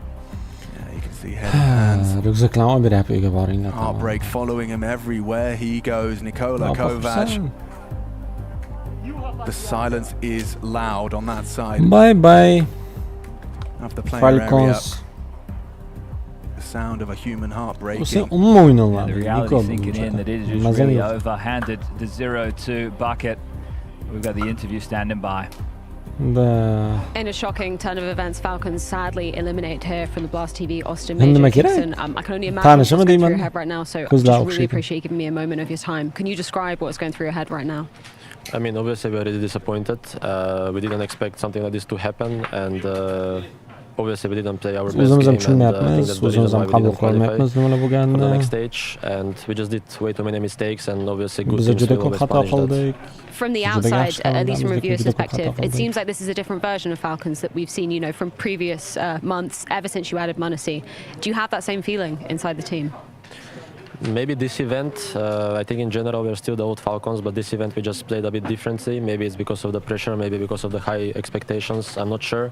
But definitely this event we didn't even play close to our usual level. I've of course got to address some of the rumours that have been circulating around Falcons and the potential for some roster moves coming into next season. Can you kind of confirm or deny anything that's happening with that situation?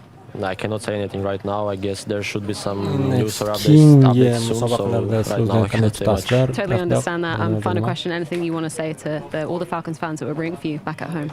Yeah, I just want to thanks to everyone who is supporting us, and I'm really sorry for these performances. We all expected more, but it is what it is. Hopefully next time we will have better luck, but we will play better. That's it. Thank you for giving me a moment of your time, Kickson. Really gutted to see you go. That means Falcons eliminated here in Austin. That does mean Falcons have been eliminated from the Blast TV Austin Major. Arguably the biggest surprise that we witnessed so far at this tournament, and what a fashion that happened in. Triple overtime, 5v2 throws, a lot of emotion throughout the building. I cannot find a way to describe this game. I don't even know what to say. My heart's racing. I'm not gonna lie. I'm so emotionally invested inside of this game. You know, I have. It was my last team. It was also a failure, and we didn't make it in Shanghai. This is obviously different now. It's not the RMR, but still, like, I know what runs through the head of Magisk and Sonic. You know, my two long-lasting teammates. Yeah. And for them to be eliminated this early, obviously it's also tough for the rest of the team. But I mean, I can only imagine how they feel, and it's crazy to be on this side of the things and get these kind of feelings. I didn't never expect I could actually get that by just watching a game. So it's, for me, it's also it's very shocking. I know exactly the feeling of losing games, right? But losing that 5v3 as a player, you've probably been in a scenario like that. Viewers at home may wonder as well, like that feeling you're sitting left with right now if you're Falcons, it's almost unbearable. It's just unforgivable. I mean, like, it's gonna haunt the players for the rest of, obviously for tonight, but also for the rest of the week and maybe also the month coming. You know, I think they are. It's just unforgivable to losing these rounds, and to come back from that is going to be so hard. I mean, I think they tried, but the amount of mistakes that Falcons pull off in this game and throughout this tournament has just been so crazy. You can see Nico feels it himself. He knows this is inexcusable from a player of his caliber, a player of Munacy's caliber. What Falcons was put together to do was lift trophies, and they're not going to get a shot at this major one, which once again for Nico, Major just haunting him, man. Like, man, it feels cursed at this point. It really does. It's a weird one, right? Because we also saw on Inferno, Nico couldn't get it together whatsoever. The first 24 rounds, he was nowhere to be found.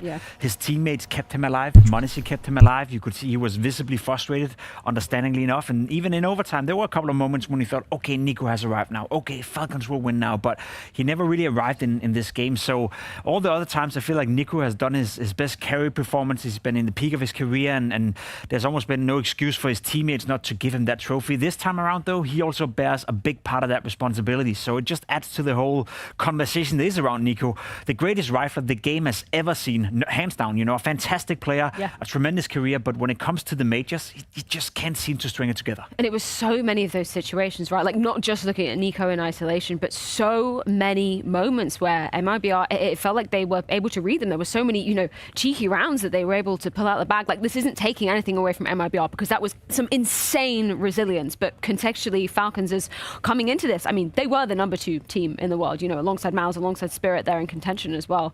This is why we're so shocked. This is why it leaves us so emotionally drained. Like, Peter, you were literally shaking. Yeah, I've never seen that. No, I was shaking here. I was shaking in the green. Like, I don't know why I'm so emotionally invested. Maybe it's because some of my good friends playing and knowing what feelings is running through the heads right now. But I mean, as you just mentioned, like, we cannot take anything away from MIBR. I think they they played out of their minds and they kept the resilience and like they kept going back and forth, but they just kept fighting. You know, they should have probably also showed more character on Ancient, but they didn't, and they overcome all the expectations and just like started playing really great. It's at a state now where the disappointment is obviously pointed toward Falcons, as that's what we're talking about. But we just can't overlook what MBR just achieved. And just to put some numbers to round out the Falcons conversation, this is the worst performance that any of the individuals have ever had at a major. Yeah. When they have managed to qualify, obviously we exclude the whole G2 scenario at the Rio major where they didn't manage to make it out of the RMR, but this is by far the worst performance for each and every individual here at a major. Speaks volumes, you know, those numbers speaks volume. I think the level of play they showcased at this tournament as well.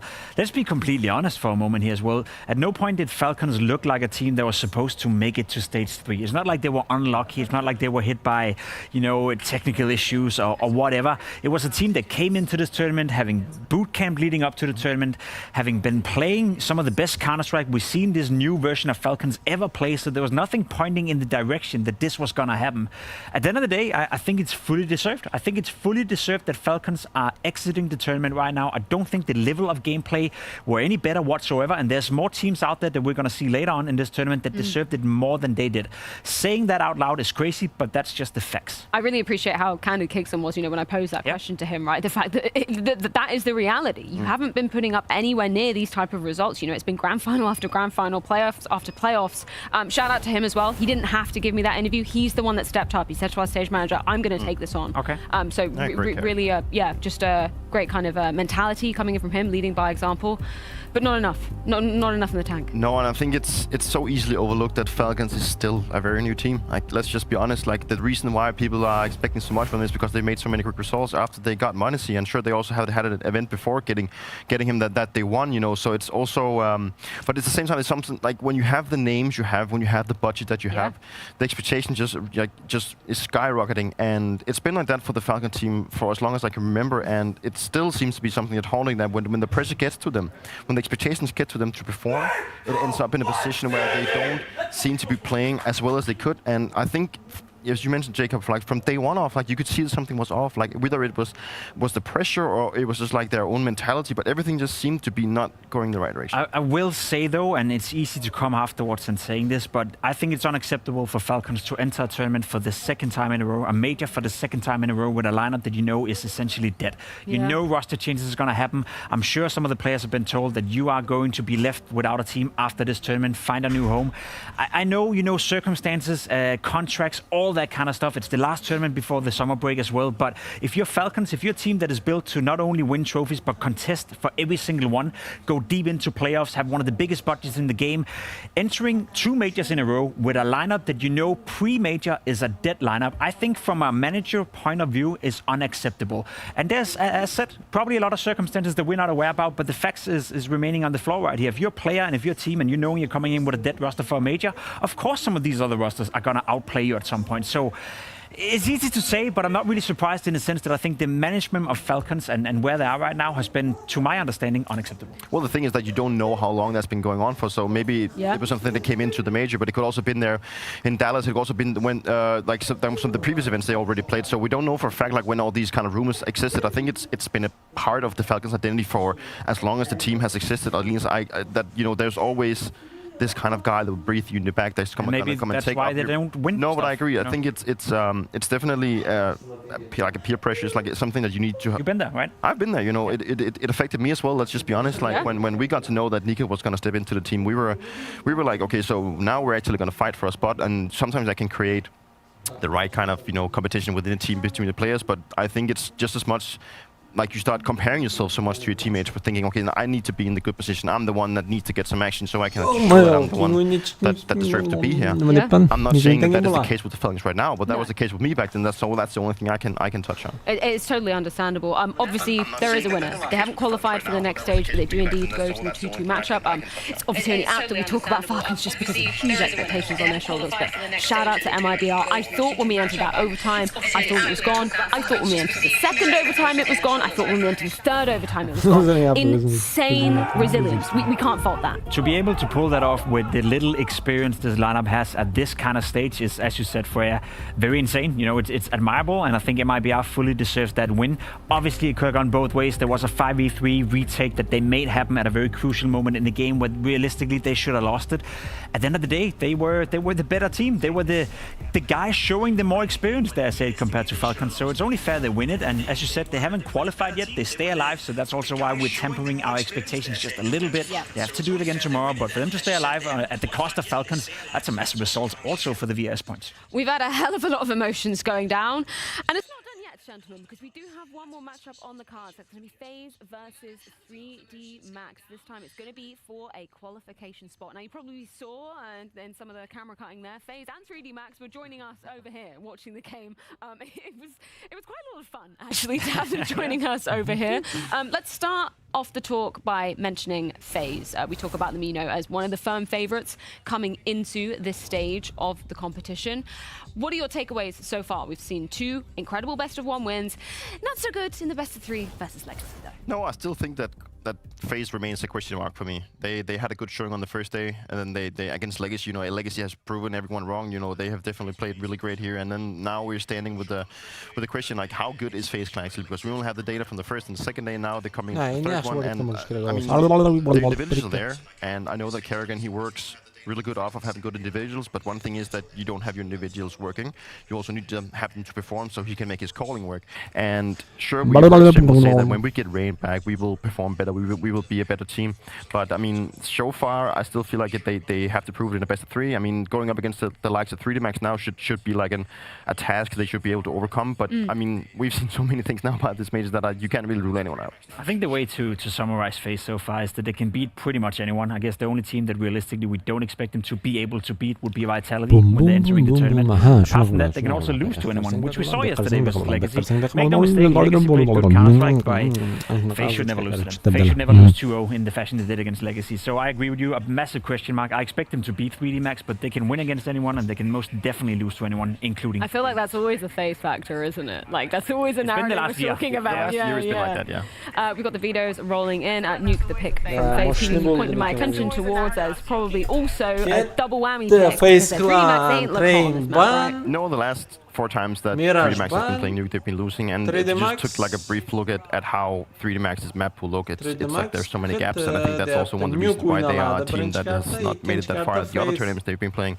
And when I think of 3D Max, I need to go back to like 2024, where you know they were like probably the biggest grind team you've ever seen. Like I think they had 319 maps played out of the 24 season, and that's almost 7,000 rounds of Counter-Strike in a matter of a year, which is quite crazy. And you know that leaves me with the impression that 3D Max is in a position where they are transitioning from playing a lot of online tournaments, a lot of tier 2 tournaments, to now transitioning to playing against the better oppositions by actually being invited and attending the great events. So right now they have everything. They have everything to prove. They're also a team that has been stagnating a little bit. I agree, 24, they were on the rise, they were grinding, but I think they've been figured out in a sense. I think Chad have mentioned it a couple of times during his cast that in the way they play Counter-Strike, and we don't really get to see something new from 3D Max. So if Kerrigan has done his homework, if Neo has done his homework, I think FaZe is fully aware of what they're being met by right now, and as you said as well, history speaks for itself. FaZe have been owning 3D Max every time they played so far, even when FaZe has been down. So I expect the same to happen here, but I also expect the Falcons to win. I feel like every time I see 3D Max at an IM event, at least, you know that third day of group stage, Jacob, you're very familiar with it. You have to play a double header. They're always in that situation where they find themselves losing out on that first best of 3, and then they have to do the marathon, and they never make it over that hurdle. So I totally agree with you. With the level of FaZe we saw on day number 1, surely heavy favorites coming into this. If that's the FaZe that shows up to the end, for sure. I'm not sure that is, but I think the individuals will kind of decide this game. If Simple shows up, if Frozen shows up, if Elise shows up, it doesn't matter what kind of play 3D Max is going to come with, then the individuals will be too much to handle. Well, it's time to get our final best of 3 underway. A spot at stage 3 on the line between 3D Max and FaZe. Yeah, I'm excited for this one. 3D Max, a team I find incredibly entertaining when things are working. It feels like it's a volatile style of play, but you can say the same about FaZe, because from one day to the next, they've looked like 2 very different squads. Yeah, Kerrigan siding calms the issue yesterday with their loss. Could have been easy, could have been a 3-0. Well, now it's still a 2-1. The pressure's not on until tomorrow, and we'll see if we get that phase from day one back in this server. Kick things off with wins over Heroic and Tyloo. Tossing them around, losing 8 rounds in total over those best of ones, but losing to Legacy, the Cinderella story of Austin. Here we go. Nuke. Base snap choice. He's that start. Squeaky blown off. The lurk smoke flash really implies vents, and he is. He's going to make the sound of everything. Makes it really clear where he's got off to, but instead they've run into the stack on ramp.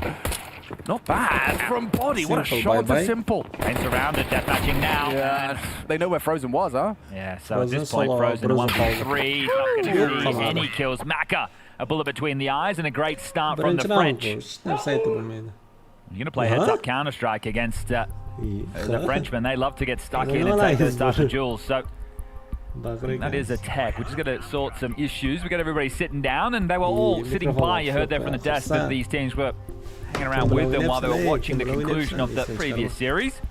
We'll see if everybody can screw their heads back on time to focus on the mission ahead.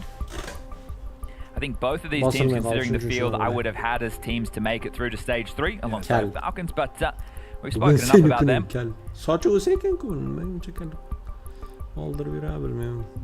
This is the phase show. Yeah. So much hype around Simple. And I think the fact that you've combined Simple with everybody's favorite Counter-Strike team, it doesn't matter where you're from, you're a FaZe fan apparently. I mean, how many years has it been since you've cast a Simple Counter-Strike game? You know, it's been a while. Yeah, so great to see him back in the server. Simple Counter-Strike 2 game though. Yeah, come on, that's a whole different thing. But definitely had some moments where he's looked like his old self. But a flash in the pan of a round or two, that's enough to get people excited. It's enough to at least get us believing he could be back in action.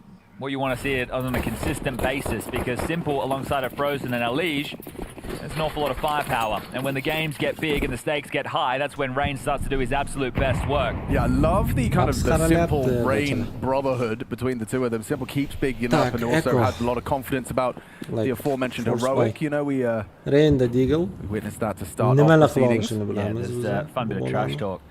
Simple was a little bit fed up at Demau shouting yesterday. I think Demau got the last laugh, didn't he? Oh, chased him down the vent. Oh my goodness. Gravity not worried at all, and neither's Maka as they try and squeak out the position. Yeah, Carrigan trying to pip that gap, so this force by falling flat, the smoke wall. Get what they were looking for. Rain has been able to get the secret cross, sure, but in terms of kills available, nobody has rotated down to B. The Alige postured Heart Simple outside now as well, and this isn't the weapon for the job. If he could get across with the bomb, that's crazy. Yeah, well, there'll be a jiggle from heaven. Simple da bomba. And it does make it down. Okay, bomb noted. There will be a rotation now to greet Rain. Yeah, Rain's going to assume that they won't be using the vents. And I don't know how you get into this. You hit like a single headshot off 3. Not going to happen. Gravity continues to just be a marauder on that MP9. And that is going to be all 5 staying alive. So, Buddy making some noise early, wanting to get under their skin, as it will be a 3-0 start, because right now will just be the pistols. No kills, no plant, no extra cash to splash.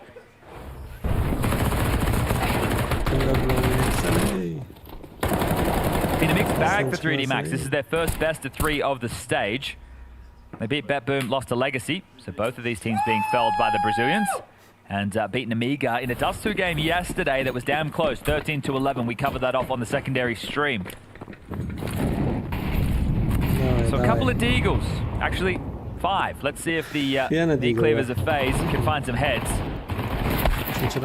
These are the easiest rounds to call if you're Carrigan. Hey guys, buy a Deagle and go search. Go kill people if you can. Make magic happen. Well, they've lost the first early, that is the in-game leader. He's just going to sit back and allow his players to play.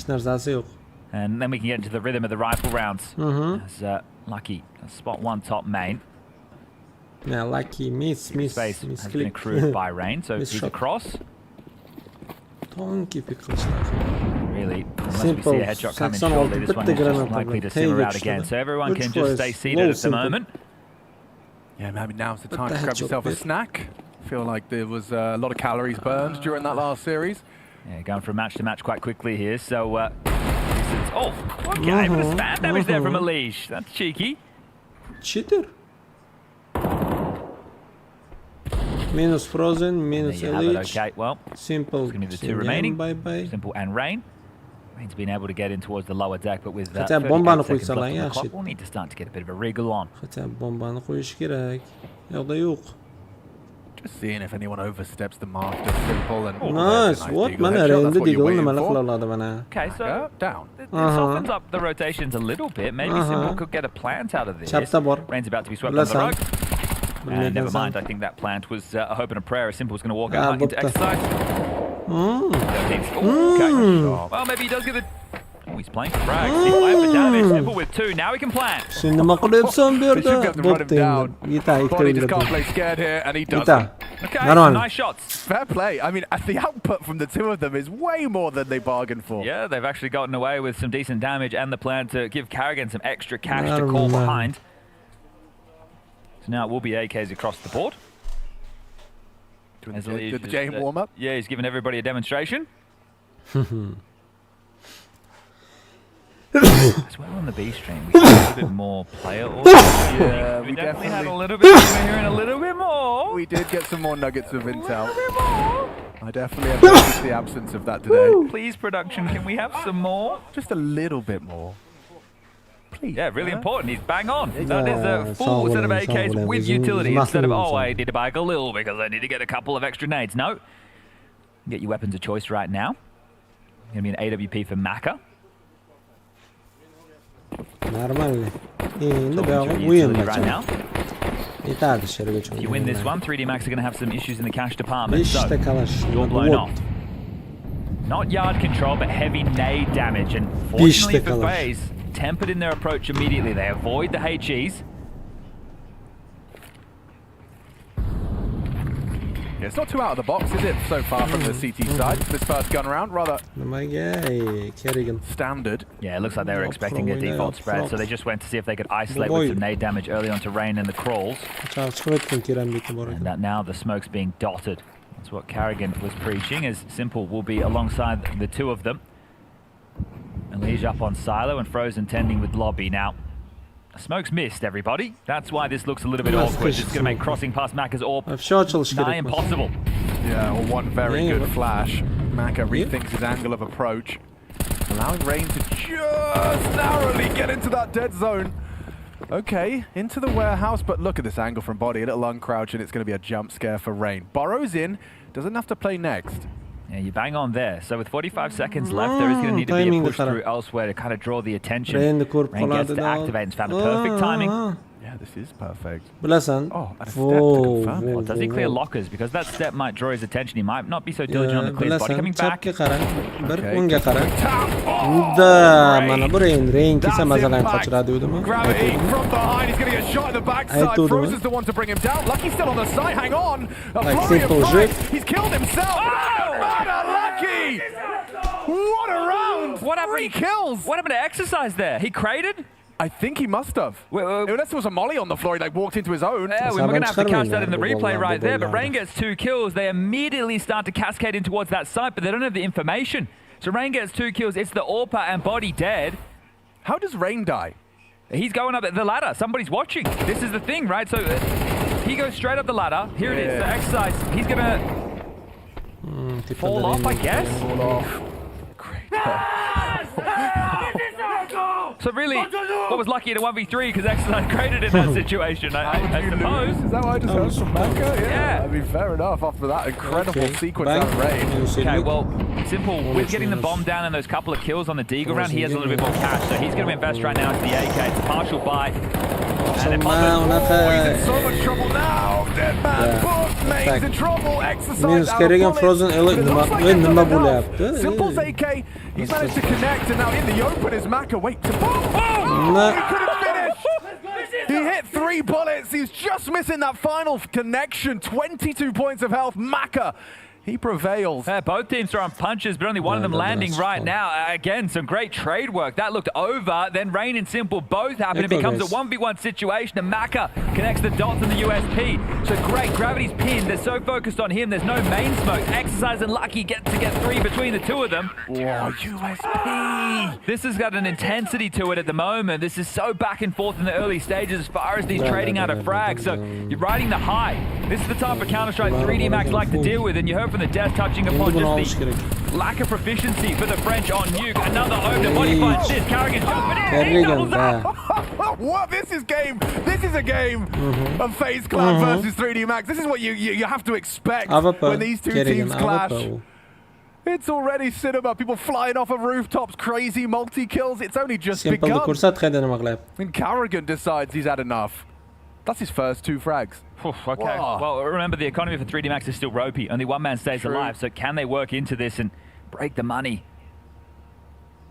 They always bring that entertainment value. Ooh. Carrigan, just by cutting noise and waiting, it looks like a frag's going to come his way, doesn't it? Yaxshi, minus 3 Carrigan bobo. Oh, and even has him for the orb. Pastga sakradi ham qanqilib. Bang! Oh, he nearly had himself a 4th there. Maka just a survival at this point, I suppose. The site's going to be lost. The bomb will be planted. Gravity's out of position right now, so I don't think they should really consider this one. Just hold on to your guns. Minus 3 He can drop an M4 into the next, but he can get himself something to work with, and it should be all good in the hood as far as at least a competitive purchase. So that came so quick, didn't it? Safe. Then the round just simmers, and Carrigan happens again. So great contributions there by the in-game leader. Especially when you consider how that started for Elige, just getting completely smoke spammed. Yeah, 0 and 6 for Elige. Oh yeah. What's going on? Yeah, the Superstar Rifle is having tough times map after map, apparently. Well, I'll give Elige the benefit of the doubt. It's only just begun. And if we get plenty more of this, that'll be exciting. So let's see if pace is the key to success for FaZe into the next. Bomb goes off. Door's blown out. Saves come through and no yells out of the FaZe camp. Carrigan's come with a point to prove here. I actually think that Carrigan having stand-ins more frequently actually plays into his benefit, because when he has a team for a long time, he starts to build out this playbook where everybody, just falling from the sheet. Whereas when he has a stand-in or something that's a little bit more out of the box, he's doing more classic Carrigan, which is calling rounds. Like, you're hearing how much he's talking at the start of these rounds. Yeah, it was that lovely turn of phrase I heard from Dupree earlier today about the round speaking to them. I think that's something that Carrigan would have understood as well. I think there's certain maps where the default, you get the space, you see what info comes your way, you're able to find the flow.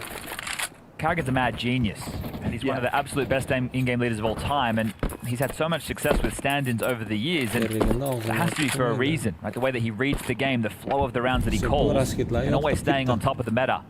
Is this another miss? It can't be, can it? We're not missing the fundamentals. The fact that Rain continued to take that joust. Up against an opener. Yeah, Maka just couldn't get the scope out in time. Okay. Just a couple of bursts from the gap.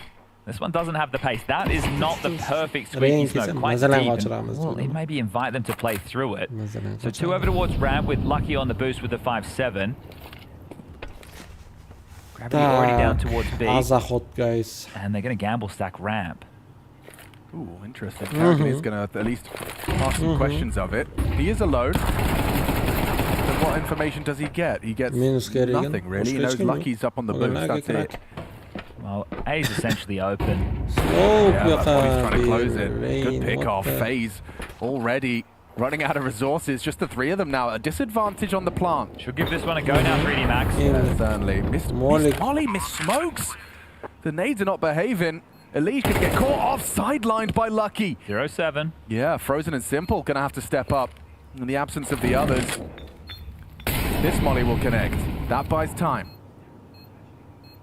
This is calm though, isn't it, from 3D Max? They're just slowly closing the gap, tightening the noose. Frozen stays active. One towards the back. Oh, they draw attention with it. Doesn't matter. Quick adjustment. Body in the meantime took down Simple. Body fakes it out. Frozen's playing the game with the sound cues himself. Anticipates the swing. It's a massive round. Frozen steps up.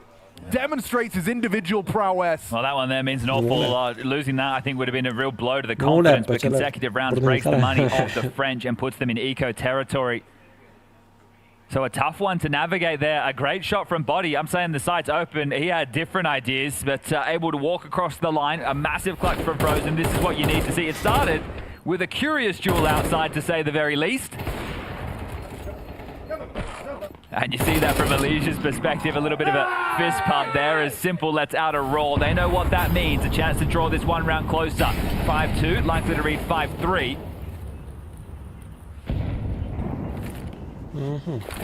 And just to get some retake action, we had so few in that last series up until a crazy 3v5 out of MIBR. I'm still replaying it in your head. Flabbergasted by some of the scenes that we saw.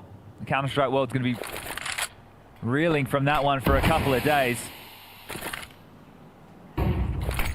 Okay, well, look.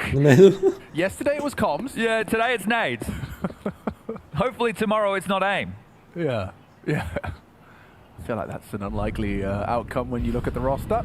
You would like to get yourself that day off to continue to add to the repertoire of your phase. Also remove the pressure. Next round is going to be a step up. But as mentioned, I would hope to see both 3D Max and FaZe being able to make it through that next stage of play. Something I found really interesting when Elige sat down on FaZe, did some interviews, they released some content ahead of the major. And they were just being very candid about, the team's form. And for Elige, he's made no secret that the team kind of just communicated to him, hey,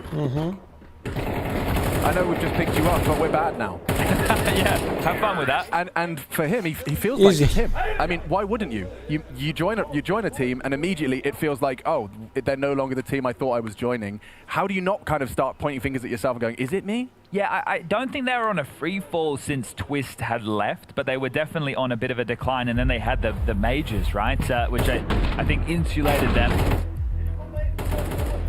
So with the changes, definitely a whole different looking phase. But I think if there was one player in all of Counter-Strike history that could do a revival to the phase bullshit that we all know and love, it's Simple. Because he is that same embodiment as a single individual. He is FaZe Clan coded. Yeah. Yeah. Which is why he just looks so at home in this jersey. But timeout taken from 3D Max. You can kind of shrug that off. All right, boys, we lost a rifle round. We had some saves. We made it close. We lost a clutch. And then we ecoed. That's the pattern of rounds to get us to this point. But now the guns come back out. No Maka AWP. No defuse kit. And keep that in mind if we find ourselves in a post-plant. Teams that the loser of this will be joining tomorrow in the 2-2 games. Namiga, MIBR, Bait, Heroic, and Lin Vision. Feels cruel to make MIBR play again, doesn't it? Yeah. Must have felt like they won the major. Give them that ticket to Charlie's Chocolate Factory. Makes Falcons Augustus Bloop stuck in the tube. Yotla olamiz. Well, diagonal smoke all dotted. Will the rotation be from ramp? I think it's most likely. There is the possibility to slink down the vent now. Lucky getting over to spam through. Oh, wow. Every single angle he adjusts to, there's bodies behind it. Simple actually scratches the plan. He takes the bomb away. He's been sent away. Rain and Elige have committed across. Warehouse for Rain, secret for Elige. So at this moment, the pivoting options are still wide open. Karrigan only has a HE, and it would be great if he could either get space or get a kill. Main smoke lands, and now they can progress. They're going to try and suffocate Heaven and Hell. Karrigan's going to walk into his demise here. Yeah, it feels like a guarantee. Body last time he won it with the 5-7. This is the perfect angle held for that deeper clear. Gets his kill, doesn't panic on the rotate. Now this is going to be a jump scare for Body. Quick deletion. Rain opens up the avenue to B. Lucky will tuck. A single kill here is enough. He can even get more. They line up for him. The multi-kills keep coming for Lucky. That's quad kill in the round. He is up to what, 14? He is flying so high so quick. Yeah, 14 and 6 from Lucky. Yeah, had some stunning moments so far. That play over towards the top side where Exercise created was the thing of beauty. I think what's so crazy about this is the only games that we had on record with Simple in a FaZe jersey were with Skulls, and his contributions, I don't want to mince words, but wasn't right. Well, that's probably the nicest way I could possibly. Yeah, so thank you for withholding me there. But they beat Heroic, beat Tyloo, then lost to Legacy. This is the first nuke that we've seen them play with Rain and Simple. Right. Okay. So in terms of that, if you're 3D Max, the level of prep you can do is limited. You're looking at FaZe overall and what their tendencies and likelihoods are, but they've been on a boot camp. So there's things that could get thrown your way that you're not prepared for. So the cliche that we get in interviews of, oh, we play our own game, you are going to have to do a lot more of that. So your protocols as far as you rotate, that comes into the mix. Now this time around the diagonal smoke wall is thrown, but the top main as well. And Elige gets across the initial test of HUD. He's going to swing through this. Oh, great find from Exercise. He was aiming at Elige and accidentally found Rain. Maka 2, it's too easy. How quickly did they just all disappear? Magic. Yeah, 7-3. Only 5 available with money relatively in the bin right now. So I think at most you're getting 4 rounds on the half on your map choice. Tactical timeout call for the T side. And this is where Neo apparently does some of his best work. We can only go off with what we're told, but his contributions in these lighter buy rounds, hopefully he can be a miracle worker right now because they need the man. The legend of the game. Yeah, something I saw when they were, this same video I learned from Elige. In that same video, you got to see a little bit of their kind of boot camp, their prac facility, and it got to hear Neo, when a player vocalizes an opinion, and it's like, it sounds like a joke, but Simple means it. He's saying something, he's trying to communicate a complex idea. Neo just reiterates, he says, I think you should listen to what he's saying. Just emphasizing when players are making good points that maybe wouldn't have been as noticed or as noted. I think that's an interesting tidbit of just, how a role that coaches play that you don't get to see. Sure, facilitator. Yes, yeah, exactly. A framework, make sure everyone is heard. All right, well, here's that partial investment as discussed. Not a surprise to see smoke walls, but we have seen a couple missed. Well, how's this one looking? Yeah, this one has landed. 10 points. It's just tough with pistols, unless you can get across freely, which Rain cannot. Flowing real nice, isn't it, for 3D Max right now? Another opening kill comes their way. And they know there's more because of the spam. Lucky's not afraid, and understandably so, having a great map so far. Yeah, and they're loving these AKs. They feel really good. 3 of the T side Kalash. On the CT side. They want to fight this. Yeah, they've managed to close the gap, but tries to take and head rolling. Nice from Frozen. Tracks that second follow-up bullet on the Deagle. Smothering them right now, aren't they? This is quick. This is convincing. I mean, 4 still available. It's a somewhat recovered half from FaZe, but yeah, this is a flying start from the CT side of the French. And if you look at the last 3 months, there's not been a single win for 3D Max on this map, and 2 of the losses have been to FaZe. So you can understand the confidence in picking this. There was a 13-5, a 13-7. They lost to Gamer Legion 13-11, and G2 13-9. So there's been some real tough results for 3D Max, but of course, in the lead into the major, you're going to take it into the lab. It looks like they've been cooking. Lucky's nearly got more frags than the entirety of FaZe combined. Some quick maths. I did use the word nearly, which really saved me. Thank you. And look at his position now. Okay, maybe that changes things. Body getting picked off. Okay, Simple, good clear. Makes sound Lucky. One of the few rounds we won't see a contribution from him. One of the few rounds that's felt that FaZe have had this type of an advantage as well. Yeah, that's true too. Other than Carrigan dropping off a silo and grabbing them a triple kill. Exercise will take the lobby space. This round ain't done yet. Gravity, Maka, Exercise, they've got something else to say as they peer in. Frozen grabs another beautiful round for the young gun. He's had a clutch now. He's had 2 kills within this one. So we can almost piece together the 4 rounds that they got before the halftime break just with those few moments. The round that they're going to hate that they lost was the Rain double kill into the top acceleration. Yeah. So 4 is going to be the recovery on the half, and with a 2v4 it feels mandatory, otherwise the mood will sour. Simple bomba nabarosh kerak. ikkovlashib shaqillatib kirasizlar, qo'yasizlar, tamom. Gravity qolgan vaqtda, tamom. Ooh, Maka. He's just been a little bit of an aspect ratio there. Bye bye. 4x3 abuser. All right, and this one is going one way. So the half that started with a crash and a bang is going to end with a gravity flying up the vent. He'll get deleted by Simple, and there you have it, 8-4. That's the scores on the door. We'll take a 2-minute break, and we'll come back to see how this CT side concludes from FaZe. Oh, Kaiki. I'm not feeling too well.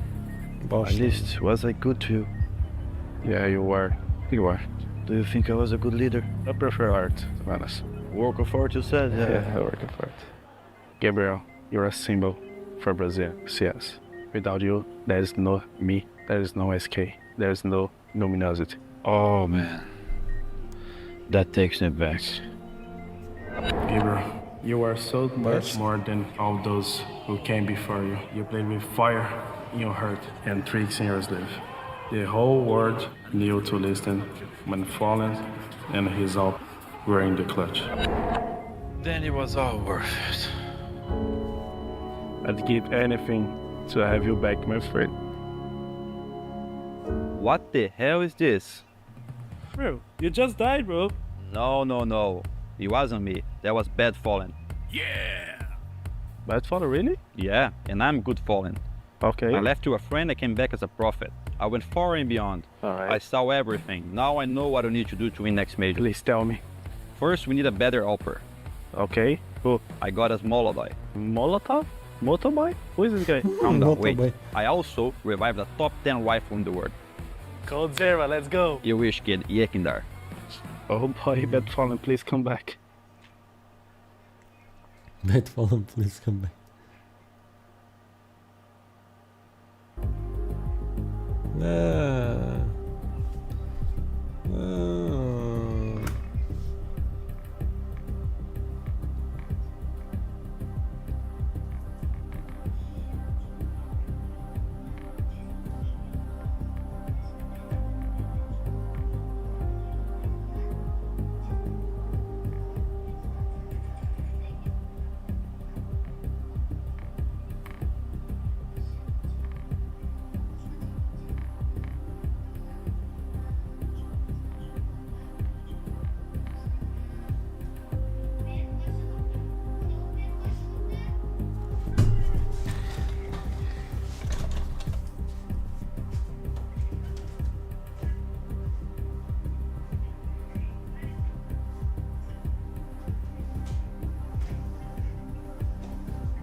Tak. Karta Nuke.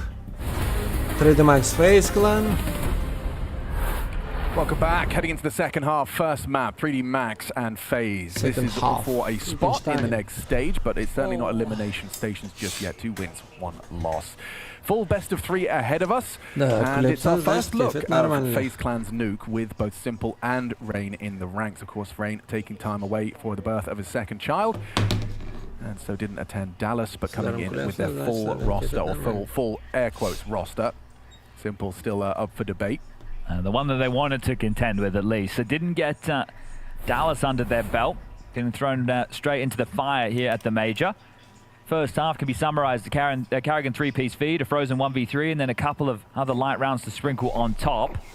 Yeah, got to be feeling good for Simple to be back. He probably feels lucky to be here, but lucky he certainly is here in the server. 16-7 first half out of the Frenchman. Solid output. Simple's been set up with that perfect package, the double Julie, or rather Julie and Kev. Now this is interesting because Mac is searching outside, but they've started heavy down towards B. Initial duels taken for Maka, sees 2. Now they can go to ramp and FaZe. Oh, okay. There you go. Big find. Third kill, and they've given over ramp. Rampa push. Dragon doesn't have to fight this. Let's ramp push, guys. And you're not ready for Frozen, but he's taking his time with that first kill. Light on bullet, still gets output. A second head rolls, body's gone. Gravity eventually whittles away at him. There might be a leash to close it down as well as starting it off. Door swing open, Simple puts Gravity on notice, just 12 points of health. Cowering at the back of the side with a bomb, getting bit of support. Exercise has actually managed to neutralize Simple and get away. Closing the gap now, running him down, quick moves. Glock is deadly up close. Not raised in a barn, he'll be closing that door. And the bomb is above you. Awkward retrieval. And they'll allow him to do so.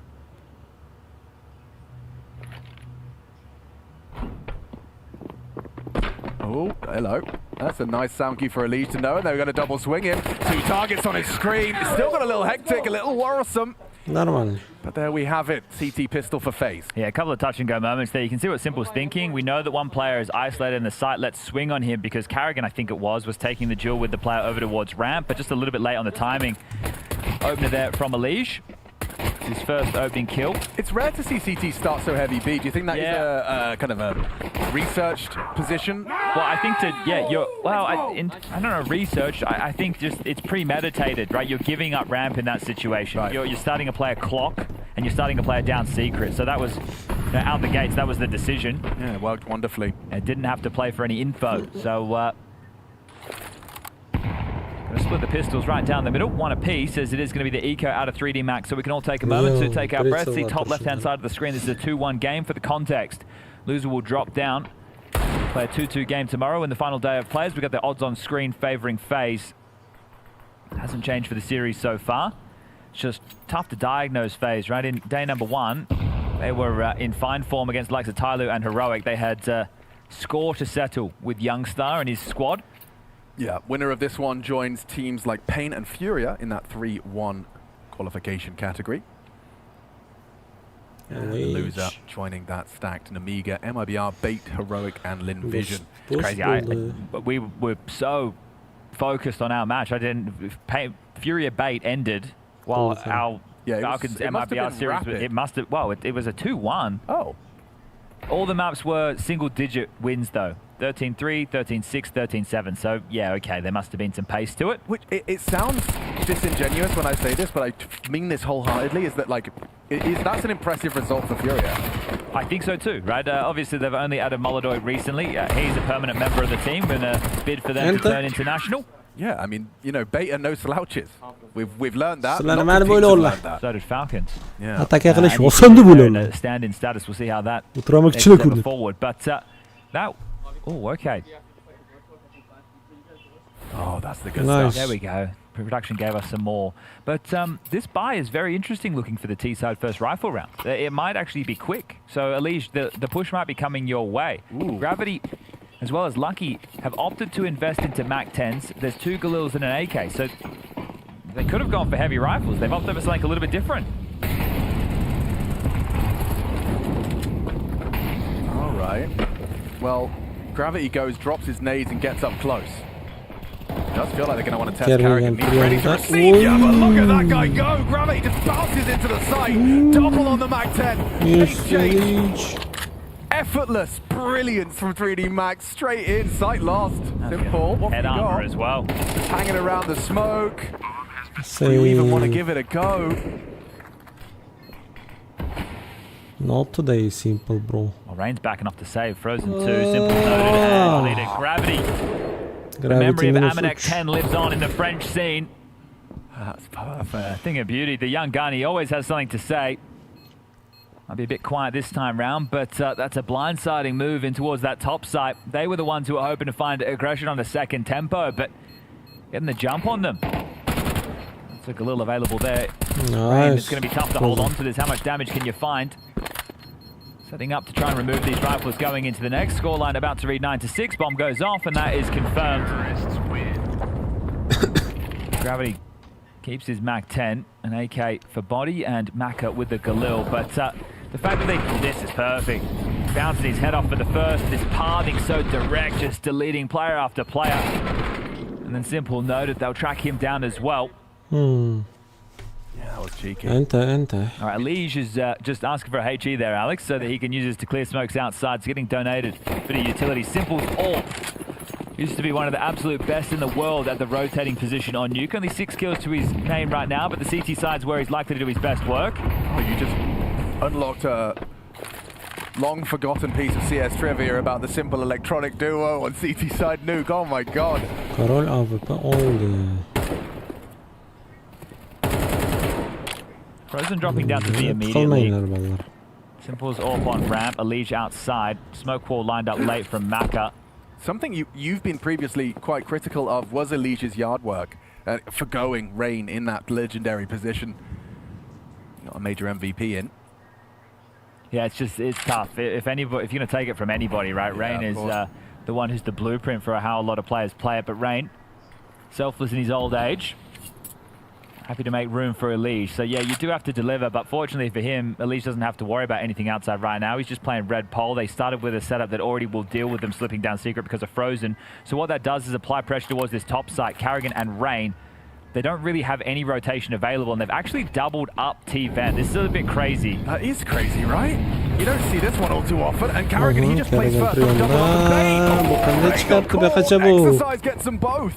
A wallbang headshot to Rain, accidental or otherwise. Yo.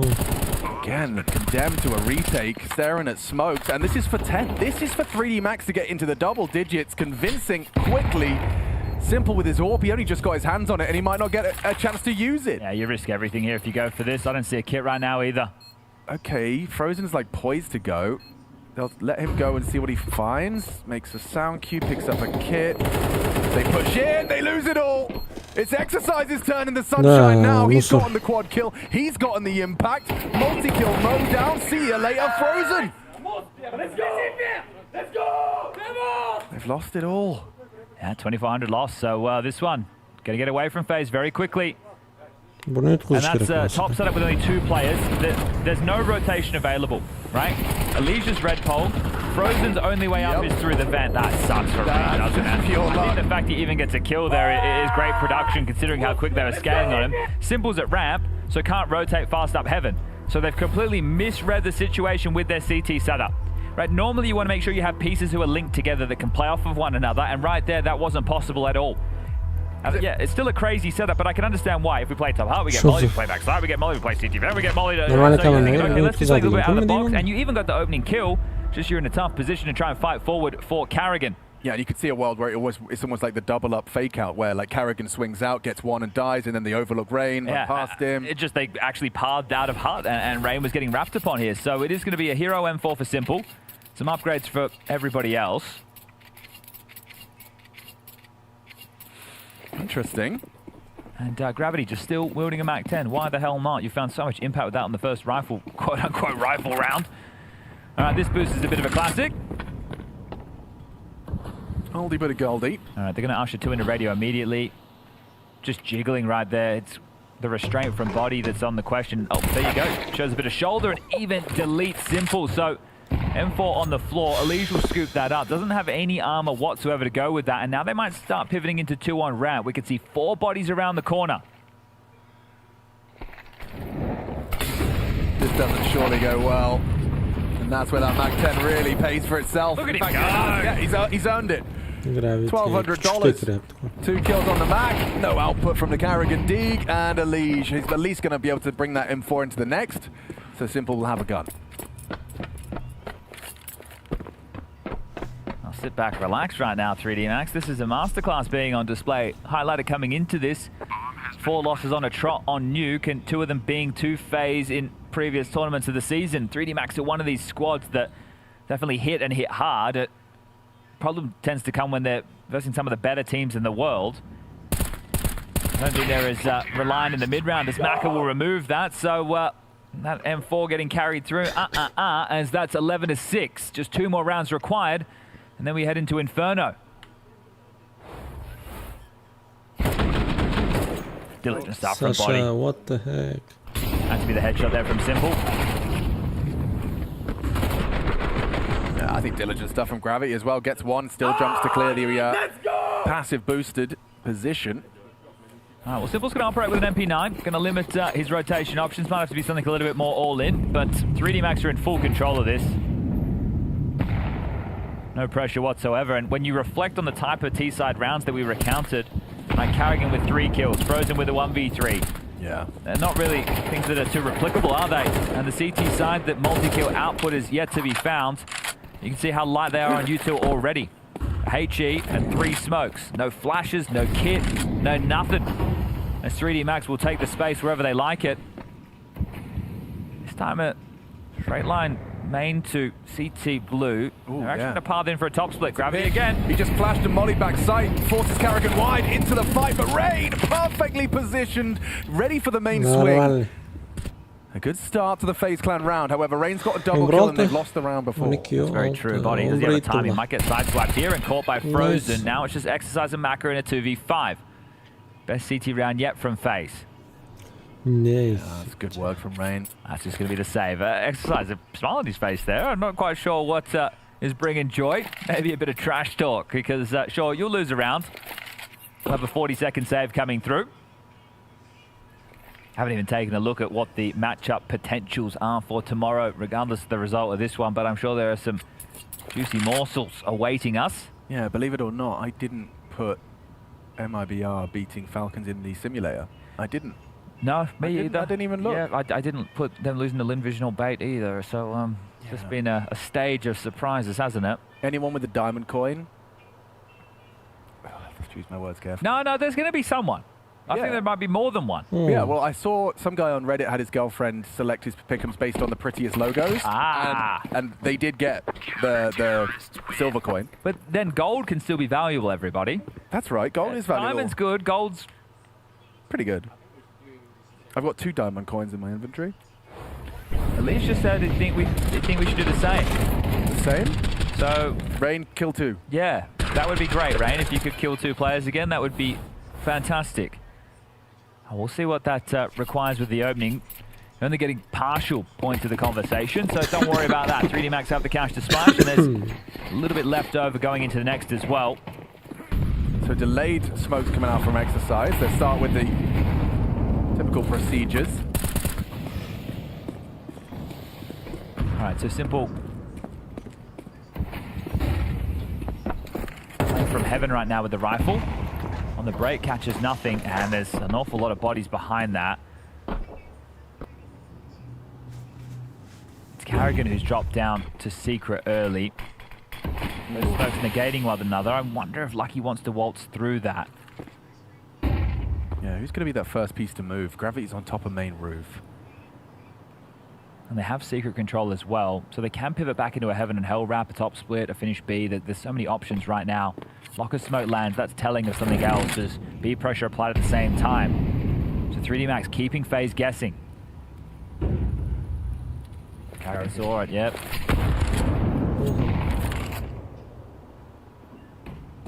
Body is really amplifying the pressure on B when it is just him. The bomb's down, sure, but yeah, it's all a fake. Oh, that's a good catch. Nice. Gravity was trying to start the wrap. Now with 40 seconds, Simple has removed the threat. Staying active, trying to keep that beacon of intel. Oh, he commits, and Maka bests him. Rain to be, once again, providing a multi-kill if they are to win this one. Has a leash backside. Oh, swings in. Volleyed out of position and beheaded. On a leash. Not bad from Lucky. Leash times it well. They're not looking at him. Gets 2. 2v2. Winnable. Plant for Heaven side. Carrigan, last seen on B, just messing around with the ladder. Tries to fake out Maka. Now giving him a very clear indication of where he's coming from. Oh, and Frozen's not going up the ladder, so they're worried that they've lost that territory as well. Is he going to jump up and go the long way? This is going to soak time off the clock. Carrigan has to wait for this. Yeah, Frozen's bringing a flash and a kid. It's a tough fight to win backside. Bomb now halfway gone. 3D Max are thinking, okay, well, we know where Carrigan is. Where is that other piece? Lobby, hut, Heaven, Exercise gets him. Carrigan actually making a bit of a strong case for this. If he could just run down Exercise, he's running around the corner, playing the time. Time is up. Yes, it's going to be close. It's going to be close. I think he's got it. The celebration there, I think it says it all. That would be one hell of a pass. Okay, impact out of the captain, and the ambulance starts its engine. But how lucky is he there that the kit from Frozen actually falls out of the heavens into the site? For real. That's a blessing from Frozen. He doesn't get the kill, but he donates the kit. Carrigan wins the clutch. Just spews out of him. Oh. So Simple gets the first. Great shot from Maka. Simple overcommits. I can't believe Lucky hits this. Rain transitioning out behind the molly. The double from Elijah is not in vain. Finds the kit in the nick of time on the defuse and has something to say. Carrigan finally finds his voice in a captain's clutch. A tactical timeout. And the plant, yeah, it will facilitate the buy. Damn. Okay. That's the round that's kind of put the game back on the menu. It's reignited this matchup. Both teams with one tactical timeout left. There's still a 3-round gap. 2,400 into the next. You win this, going to get a partial, so it's going to get easier going forward, but you're going to have to keep the winning ways going. 3 consecutive required out of the phase defense. Simple does get his AUG. Frozen has an AUG.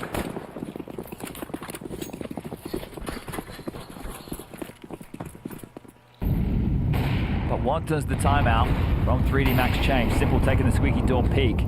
No lurk smoke deployed. He might want to keep searching because of this. Heavy investment into the yard here. Big focus from 3D Max. And a sitting duck. Elige gives it away. Maybe not expecting it. Whoa. That's not expecting it at all. Not expecting that was Rain. Simple down towards B. 3 coming his way, and we need a magic moment right now. Yeah, this is it. This is where FaZe Clan would really bite your arm off for a simple moment. No way. Elise doesn't force any additional rotations. He reports no action. Gravity slips out. Carrigan's got the kill. Oh, spotted the back. Yeah, okay. What? Yeah, just there, caught in transition. Couldn't have the feet planted. Lucky was just with the jiggles. Now Frozen has to get something done. He's been spotted and Simple's down towards B. So unless Frozen gets a kill, this round's over. Needs more than one. Yeah, he's in trouble, isn't he? Oh, that's like the Carrigan death, a little bit different. It really just feels like FaZe are doing everything they can to scrap into these rounds. Again, I touched upon the rounds that they won within that first half, and they weren't the most convincing. Right now, they might want to hunt and remove everything. Loss bonus for FaZe is 1,400. This essentially spells the game. If Simple can't hold on to this AWP, he's the only one with leftover cash. See it, bottom right-hand side of your screen, 2.9K. Everybody else with $500 or less. So add $1,400 onto that tally, and you can understand just how little they're going to have to work with. Simple has been run down. Exercise continues to storm them. They're so chill about it right now. They've got the energy, they've got the vibe. I thought Maka wanted to say something there, didn't he? He definitely raised the eyebrows over the fence. Yeah, I spoke to him just ahead of this match. I saw him just in the hallway. And the only question he had for me is, what should we say? Okay, he wanted to out with the banter. Yeah. Did you give him any advice? I just said, they've got the ambulance, what can you have? Okay. You know? Well, maybe like a taxi? Don't know what sound a taxi makes. Leah was showing everybody before. Oh, that's true, yeah. Attention, attention. Your taxi will be here in a few minutes. It's amazing that they've got, like, you know, tannoys outside the taxi rank these days. Okay, well, final timeout burned. 4 consecutive demanded a FaZe. It does make sense because Leah was essentially sending M80 back to the Stone Ages, so eliminating them earlier today. Game on the line, 1M4. Rain has 17 kills. Yeah. he's giving it a go. Yeah. Well, he's certainly doing more than the rest. There's no denying that. Elijah's pulled his socks up somewhat, though, after his very slow start. So, in this type of round, if I'm 3D Max, I just call a scenario where we sit back and we wait. We don't have to be hasty. We know the money's broken. We know that the CTs either have to go for a stack or something aggressive. So they're going to be looking for moves or a way in. And the worst thing that you could possibly do in this scenario on the T side is just overstep because you're feeling confident and give away a kill and give away an AK. So you want to make sure what you're doing is grouped up and together, and then you look for a team-based finish where you can trade because their weapons are going to be skimp, their utility is going to be light, and you have all the advantages in the world to get the business done right now, 13-8. Which would be a fantastic way to equip yourselves and put yourself just one single map away from the 3rd stage.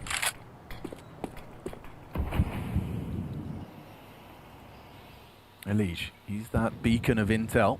Nothing behind the wall just yet, Captain. I think it's great that you see nothing, but that means there's pressure elsewhere. And because you're already spread so thin, unless Simple is able to quickly teleport himself onto A, he's also in the wrong spot with the biggest gun. Yeah, they definitely did heed your advice of a slow one, but does mean this finish has to be perfect. Carrigan, oh, he's so blind. Great util, space made, space taker, gravity, but there's Simple with 3. How's that? Is that enough? I don't think so. Frozen, maybe he does. One above him. And a plant reset gives him a little bit more time to sneak in. Oh, I needed that trade. The French take the first. FaZe falter. Nuke, not their playground it seems. 3D Max, one single map separating them from the 3rd stage. What a time to snap your Nuke loss streak. This is the most important Nuke you played against FaZe in recent times, and it's the victory right here, right now. Hold your head high, reset, and will this be the FaZe show going into the 2-2 tomorrow? 3D Max righting their wrongs of Nuke. In the last 3 months, not a single map win on this particular ground, but now they do it versus FaZe and they steal their pick from under their noses. Great showing from 3D Max to be starting off this, and as Alex aptly said, only one map now separates them, Jacob, from going through to stage 3. Yeah, what is going on today, as a matter of fact? Well, we just come off the Falcons game, and now we head into FaZe versus 3D Max. We spoke about it coming into the game. Nuke should be the safe pick of FaZe Clan in this regard. 3D Max haven't shown anything on the map for quite some time. However, in this game, they were the better team, and they got off to a good start, especially on the CT side. Completely shut down for anything FaZe tried to do, apart from a couple of clutches going their way. It was 3D Max from start to finish. What a way to turn around and the way for them to win this game. And I think that, as you just mentioned, with the whole idea that we also talked about coming into the game, that Carrigan needs his space takers and his players to be stepping up for him to have like, the right kind of cards in his hand to put the rounds together, which was the lack of what they actually liked on the T side. And what a time as well for 3D Max to just break the streak. And, you know, they've probably had a lot of data coming from the previous losses against them that they have been able to analyze and look into, okay, what are FaZe Clan actually doing right against us? What can we actually do to disrupt them? Yeah, let's talk about maybe some of the, the only shining lights that we saw in that first half from FaZe. We did have a beautiful moment from Frozen, but that was kind of the only thing we got to see. Yeah, I kind of wanted this round highlighted because I thought that would kickstart FaZe Clan, that would get them into the groove, that gave them a chance in a first half that was very rough. They're down 5-1 right here. Frozen is being put in a 2v4 situation with Simple. And with all due respect to Simple, he doesn't add much to this round. It's all Frozen, getting all 4 kills, staying alive in this position as well, and playing it to perfection. At this point, you think FaZe Clan, you're coming back into it. It's 5-2. 3D Max is running out of money, you know, and you think, okay, slowly but surely, Carrigan is going to figure out how to win these rounds. The following round, they can't win a round on the lower bomb side. They lose that one, and all of a sudden, it's again 3D Max all over the place. Frozen tried his damnedest, but it wasn't enough. And, you know, it was already, like, in the beginning of the game, it wasn't, like, too late, so they still had time to actually capitalize off this play. And to Frozen, like, he's been looking quite sharp, I feel like, this tournament. Like, he was sharp on the first 2 days as well, so Frozen has also been stepping it up. You know, he's also maybe been criticized a little bit of the things that back in the days you would have some kind of role clash. They kind of denied themselves, but I still think it's been a talking point for FaZe that they've had some role clashes back when they had Robs in the team as well. So to see Frozen have a better impact surely was enough, but we also needed to highlight Simple, you know, like Simple has also been brought into the team to replace Brokey and to bring in a lot more firepower and maybe create this extra spark within FaZe, which, I mean, so far has happened a little bit beginning, but throughout the best of threes, it's been quite a dire. Yeah, speaking of sharp tools in your toolbox, though, let's talk about man like Lucky. Now, I did catch up with him ahead of the series. We didn't run the interview because obviously we had a hell of a lot to be talking about with the Falcons game that just went down preceding this. I did pose him the question, you know, Nuke hasn't been a strong map for you. He was very candid and he was like, as have a lot of other maps recently. They don't really have too much confidence in their map pool, but great to see him firing on all cylinders, right? I would agree with that. I think 3D Max is well aware that kind of the scenario we set up for them as well. The stagnation period for them has been quite obvious if you look at the map pool, if you look at the results. But obviously they've been working, right? They're coming into this major, again, with a point to prove. A lot of people have probably died a bit on the hope of 3D Max as well. Not one of those teams you're preparing for in an extra sense. I'm also pretty sure FaZe is feeling relatively comfortable when they saw that they were playing 3D Max, but maybe we've forgotten that they can play some pretty goddamn good Counter-Strike, and maybe we've forgotten that some of these individuals have shown us before that they could play at a high level. Lucky had a great showing right here, and all I'm saying is that if 3D Max is reverting back to being the team they were, let's say 2 or 3 or 4 or 5 months ago, being this promising roster that is grinding it out, then they can most definitely take down a FaZe clan who is a big question mark at the moment. And we cannot forget that Lucky has been around for the scene like for a long time. I remember his time back in G2. You know, that's a long time ago. 5 years or something. It's like 5 years ago. Like, but it's a name that we've seen before, so he's not like a rookie in that department. Obviously, with the whole map pool talk of 3D Max, it's only going to get them that far. I mean, and you talked, Jacob, about that now FaZe clan, they felt good maybe going up against the likes of 3D Max. You know, it's a team that they expect to beat. But that is just such a dangerous territory, especially when you go into majors. And we've just seen Falcons fumble and be knocked out of the major. FaZe now, sure, they find themselves in the 2-1 break. They have one more chance, and they must be feeling quite good about the fact that they are down 0-1 against 3D Max, and right now we know that they're not going to face Falcons because they're already out. Yeah, true. It's not elimination stations just yet for FaZe, but it would be nice for them to get it done in this particular situation. Side note, did either of you put 3D Max in your pick'ems, just to go off the point of, 3D Max not having the best results in the past 3 months? Pretty sure I did, yeah. I had them as my 7th or 8th spot, yeah. Yeah, no, I think that makes sense. Let's talk a little bit more about FaZe, though, because, okay, Frozen, High Point. Leash and Simple, though, wanted a little bit more from them, right? Yeah, I mean, like, Leash was brought into FaZe to be this new star of the team, and for me, he's just been very up and down, and obviously bringing a name like Simple also brings some kind of pressure to you. The fans expect a lot from him, and I know Sasha from the small stint I have with Falcons, that people also, he expects a lot from himself as well. You know, he's been saying that he's feeling better inside this team, and that this is, this could theoretically be his last shot maybe at being in a team like this and trying to land a new contract somewhere else. Yeah. Because with us in Falcons, it wasn't that pretty. And, he's been taking a break for a long time throughout the game, so there's also a lot on stake for Simple. And for him to not go out and perform better than he's doing right now is not really the thing you want to be seeing for FaZe. It is a Hail Mary move. We heard that from FaZe as well, and I think there's two sides to that coin for Simple. I think he's here to rediscover whether or not he still has the passion and the love for the game. Yeah. Does he have what it takes in order to grind with a team like FaZe 2 weeks leading into a major, and can he find that level again where it's fun for him to play? I've seen him around here. It does seem like he's enjoying it, but when you're having performances like these on the server, I think that vibe is slowly but surely dying out again. Why would you be doing this? Why would you be working your ass off if you could be somewhere else in a warm country doing nothing with all the money that you earned and all the prestige that you had throughout your career? Maybe because he wants to, care about something, has some passion, he wants to achieve something. That's the whole point, right? I think he's here to find out if that's still the case, because Peter can attest to that, I can attest to that, you can attest to that at some point in your life as well. You lose passion for stuff that you feel like that is your entire life. You cannot imagine a life without it, and at some point you move on, and I think that could be the same for Simple. I mean, you gotta let it go at some point, and I'm not saying that Simple has to do it now. I still think he has something in him, but people have asked, so is Simple going to be returning to the same glory that he had in CSGO? And no, I don't personally think so. He'll still be a really damn good player. He has the qualities, but I don't think we're going to see the same Simple as we've seen back in Counter-Strike Global Offensive. No. And I'm also at a stage where I feel like Simple can only go to this kind of tournament and fail in some sense, because if he plays really great, then that's what people expect from him. But as soon as he starts playing worse, then that's what people actually think that, okay, this guy doesn't have it anymore. Elise, though, I think it's only fair that we bring up Elise. Because personally, and I hate to do it, I've been a little bit disappointed in Elise. I think the beginning in FaZe, he was doing okay, but we haven't seen Elise at his peak at any point in FaZe yet. He's been okay, he's been mediocre, he's been a little bit above average, but Elise is the best NA player, right? He's supposed to come in and be a star player. He came into the team, he made Rain move into different positions. He caused a lot of chaos, I guess, being integrated into the lineup, so I also expect a much larger output from Elise. So far this game, it hasn't been great, and ever since he joined FaZe, it's been lukewarm. It's not bad, it's not good, but it's not good enough if you're Elise. I'm going to challenge you on this one about Elise, because do you feel like that he was inflated as a player inside of Complexity? The whole thing when you get to play with, maybe worse players in some department, and then you kind of elevate yourself because you're just standing out more, you jumped off the page. Do you think that's the case with Complexity? You can make the case. I don't buy it, though. I think Elise more so is a comfort player. I think he needs, to be made aware that all the players around him is working within a system and everything has to go according to plan. And the second he gets thrown out of that, the second is not a comfortable home, or he's not aware of what's going on, the second he's not in control, I think that's his biggest weakness. Then he doesn't thrive too well himself. I myself as a player had the same issue. I was not good thriving in chaos. I was a terrible puck player and I couldn't perform under those circumstances. And I think that's Elise's biggest weakness right now, and that is being exposed in FaZe because it is a chaos. I'm loving join this conversation, but we do need to head things to a quick break because 3D Max now 1-0 up as they steal away FaZe's map pick. Now the Frenchman's choice of Inferno is all that separates them from guaranteeing a spot in Stage 3.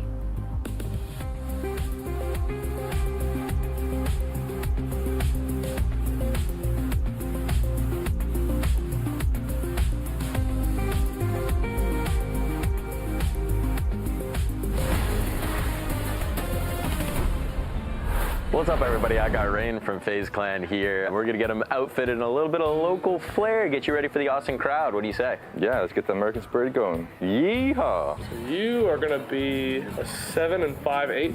All right. So how far down I put it? You want it to sit above your ears and above my ears. That's a classic. Howdy. That's a good look. That fits. I feel like a cowboy almost. Should we move on to boots? Let's go. Okay, what we're looking for, Adolf? That's a good question. What about these? That's not too bad. Got a little bit of detailing on them? Try some full contrast. Not brown, but something extreme. Something extreme? Something extreme. That's pretty extreme.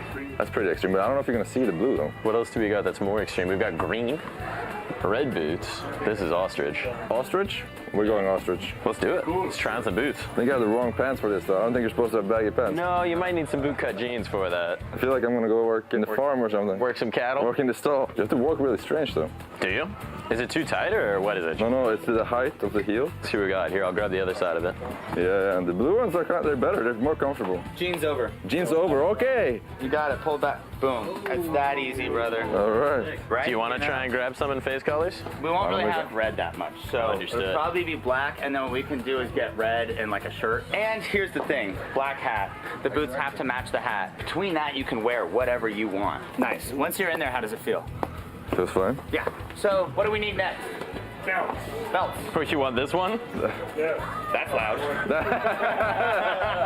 Very American. That's an aggressive one. That is a statement. And this is a good one. This is a good size. Good size? Yeah. Nice. Good. Can reach the third one, fourth one. Yeah, perfect. Actually, at least like so, yeah. Yeah. Yeah, this is nice. It's really classy. Oh, there we go. Now we're getting into it. This is fierce.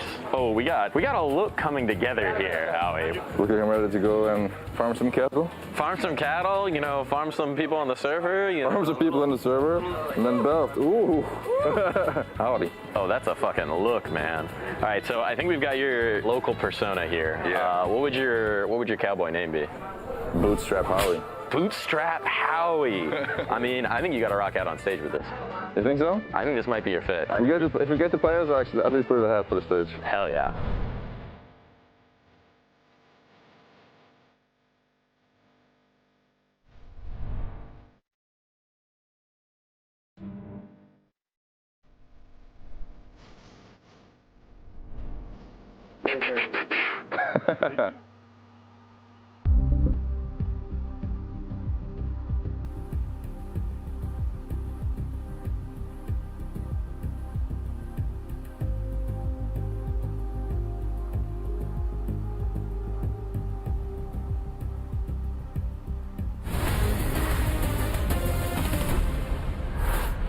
Well, Bootstrap Howie might be hoping to make it to the stage, but FaZe need to give a little bit more in the server if they want to guarantee that. Of course, this isn't an elimination matchup just yet, but with 3D Max stealing away the first choice of Nuke, now we move on to their pick of Inferno. For both sides of the equation, this has proven to be a decent map. FaZe haven't really played it too much, though, have they? No, they haven't. I hope we get to see something new from FaZe. They had a boot camp leading into this tournament after I Am Dallas. They stayed in Dallas, if I'm not mistaken, to boot camp for a week's time, maybe even two, before they went into Austin.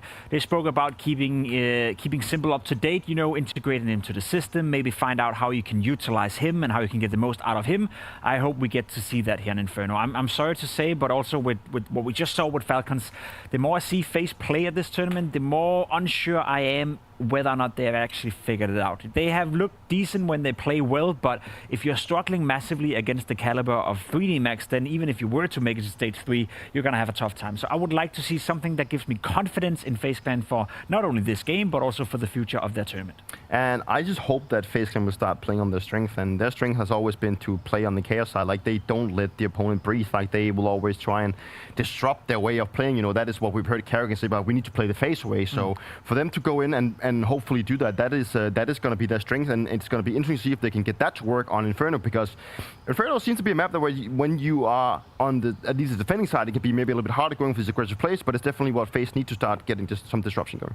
Do you agree with that sentiment? Aggression is going to be the key for FaZe to get this one over the line to a third? 100%. That's always been the DNA of Karrigan, the way he's been calling on Inferno. His pistol rounds in particular. If you ever watched FaZe demos, if he's feeling comfortable, if he's feeling confident, he's going to call a rush down middle, you know, thread in the pistol round on the CT side. He's done that over and over again. Also a way of enabling your individuals. You want to give Simple the opportunity to get the duels in middle and see if he can pull it off. Frozen the same thing. I hope we get to see that, but I'm starting to feel FaZe is a bit scared now. Peter, was it you that posed the question when we were over here watching the Inferno game go down between, for Falcons just earlier on today? You were like, Karrigan, what would you call in this situation? It's just like rush. Yeah, he loves to bring the pace. He was just like, right? yeah, let's just rush B. So I was like, okay, sure. I mean, I don't know. At that point, I didn't know he was joking. Yeah. I'm not sure, but there was like a half, like, he was like 50-50. He was joking or actually making something true. So, yeah. Well, either way, an opportunity for 3D Max to secure their spot in Stage 3. It comes down to their map pick of Inferno. Yeah, you can hear the analysts just not feeling particularly convinced by the FaZe Clan project in its new constellation, and I can certainly understand their sentiment. In fact, the bookies given 3D Max the edge in this one, and it kind of makes sense. It tracks, at least in my mind. That wasn't a very convincing nuke. No, so 2 days where best of threes are falling a little bit flat from FaZe Clan. Let's see if they can turn around on Inferno, a map that we're yet to see. I want to say with Simple, but it's with Simple and Rain. Obviously, there was the extra stand-in situation of Skulls back in Dallas, and then there's been the boot camp between. Rain's joined the team, and they haven't found their output in the BO3s. Normally, the best of ones, that's where we talk about the underdogs, not the top names of Counter-Strike like FaZe, but let's set our sights on pistol round number 3. I know that seems crazy, but it's of the series. So Inferno, 3D Max's map choice, and away we go. That means they get the T-side start. FaZe have elected to start on the defense. Dual Berettas for Simple again as the top mid lurk smoke deployed. So some questions to be asked of that as they just actually trundle straight through it. Long side, wrap onto A, or is it a mid to B? Let's find out together. Rain's going to be given an opportunity if they do elect to go swinging into A. So they clear through CT. They show and sound like they're wrapping. Alicia's thrown a smoke. Yeah, if anything, I would like that smoke. I would want to play now close to it, and as it starts to fade, erupt into B. I think they're hoping for over-rotation. So a little bit of a skittish phase, right? You have the standard, maybe you over-rotate, maybe you move a little bit too swiftly now that sights are both under pressure. Questions need to be answered, and Rain, he's looking to solve the puzzle. Yeah, I think this Maka position, though, tucked in, it's going to lead to some bad info. And Rain, by walking down middle, he will at least give them information that there is nobody home towards Banana. So at this point, you know everybody's in CT spawn or wrapping. Moto blocked as well, and well, you can wait that out. Look at the time on the clock. This is such a bizarre pistol. I do love that. I do love they've snatched the USP from CT spawn as Karrigan takes some info, but there's no bomb spotted just yet. They're hoping that these B players leave, and now Gooshed. That's that USP put to use. Ringing the bell of Frozen, and now it's the dinner bell for Simple. He hits that fast one onto Maka. The dual Berettas connect, and now they have to start pushing into this tighter line. Rain is in a good position to contribute, gets 2 on the taps, and Alish puts the cherry on top. Yeah, it was a good push. He ended up being in the right place at the right time. Yeah, well, one of the weirdest pistol rounds I think I've seen in a while. The French always bringing their own flavor, and well, there is a slogan around here, keep Austin weird. Well, the French are delivering in that department. So it's going to be a 1-0 start with no bomb going down, but we know they love those Mac-10s, especially in the hands of Gravity. He was a menace finding openings on Nuke. Let's see if he can do it again, because the French have forced in. Balls on the table? Is that what he said? Sounded like something on a table. Yeah. Half-wall block smoke. So just wanting to limit the CT's progressions. Frozen will pop it open. As Body will ring through with a Galil. Ooh. They'll flash through that and actually take that space before Frozen could get to it. Oh, odds have now just tipped back towards FaZe just off the pistol round victory. Okay. Legion Frozen in combination to lock down B. Legion with a flash at the ready. That means that Frozen likely to get sent forward for a fight on his timing. He runs in. Set up for glory. Look at that. That's a dream for your A players to see in the kill feed. Elite with a flash assist. He does need to live a little longer, and he's not able to do so. They overrun him, and they will get access to the bomb site. Oh, mid a little bit late on this. Simple's already here. Yeah. Does he try and disrupt the plant? I think a HE's coming to scuttle past. Misthrown from Rain. Oh, he's across. No, he's not. Gravity and Maka trying to evacuate into Carrigan, and they take him down. Oh, this is great. Awkward now. Rain has a smoke for the bomb. If he can just get there and it helps Simple, he's got the kit as well. Oh, smoke kit, yeah, he just needs to get across somehow. Uses his smoke perfectly placed considering their post plant. They try and boost. Got to do this quickly. Angle of elevation. Good cover from Simple. He is going to stick it. It's just about the tap. He's misaligned. Rain finds the round, steals it away. Incredibly costly. And leaves with an M4. Okay, well, both of them just peppering through there, but that one's touch and go. Does that force the French into another purchase? I can confirm yes, immediately off the back of the plan and just the close nature of this. It starts perfectly. This couldn't go any better. You were highlighting how good that feels for those A defenders. Well, guess what? You're having a retake under pressure. And how lucky are you that Rain held onto that smoke? Right. That's 2 rounds already where Rain has kind of made impact through his pushes, positioning, and his utility. Okay, three. Oh, lovely start. 3 rifles. The Galil carried through 2 AKs, a MAC-10 and a Deagle. Simple boosted over. Cheeky. Yeah, didn't actually find the connection he was looking for. Signature wiggle still there. It's been under pressure. Yeah, that high sense gaming. One of the higher sensitivities in Pro CS. That flash a little bit premature. That tells you that they're feeling under pressure towards Sandbag. Can Elige get out, or does he want to? Staying aggressive, spams through, tickles the toes of Lucky.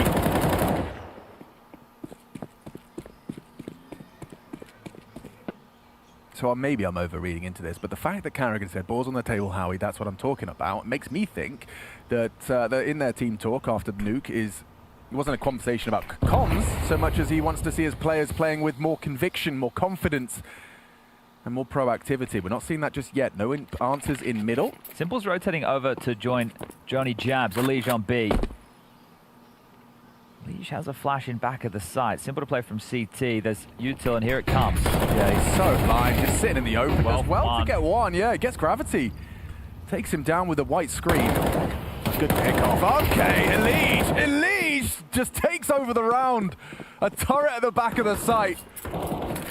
1 is the minimum, 2 is good, 3 is great. B-side defended, comfortable, Simple smile on his face. Okay, well there's a stark contrast already from map 1. And some convincing rounds early. We'll see how long that can follow, because this flow of rounds has only been made possible because of how close the second was, right? So they force ball into the second, it comes down to a 1v1, and letting out a roar there. Simple impressed with that one. So friends and foes once upon a time in Liquid.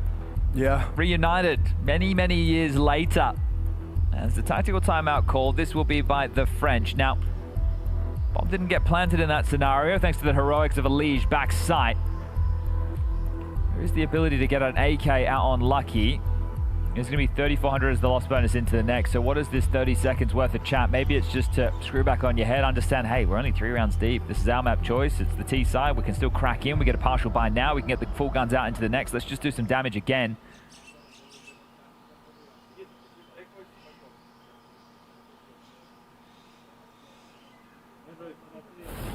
Okay, so Tech9 for gravity. A couple of lighter investments being made. What utility is required? Few smokes, flashes, HEs in the mix. 2 HEs. Now, will we see them early banana, or will they be late over towards A? So they could just get tossed up banana because Mac is here. Nobody home to receive those, and actually, I think they've misthrown a nade. They're into each other. That one connects nicely. Spread of 80 damaged amongst Simple and Frozen. Well, there's a clear indication that you wanted to fight for top banana with multiple nades, and they pivot, exercising gravity straight up middle to try and grab space elsewhere. He's throwing that new util set. Playing 3 on B still against the partial buy. Yeah, well, he's going to be swinging through. And again, Elysian Frozen past that test. Now, Carrigan is going to be swung upon. Manages his angles. Oh, and he isolates the duels just one after another. Manages to take him as 2 1v1s. as opposed to their strength in numbers. And more numbers for Carrigan's scoreboard. Finally, Maka bests him, but it cost him his whole team. And Frozen's there to chip it in. Okay, well, this is flowing very quickly in the FaZe direction. All right, well, guns back out now. So we haven't even really had a full rifle round yet for the French. So this will be the first time that everybody gets to don a rifle. They can now start to step into the round as they mean to go on.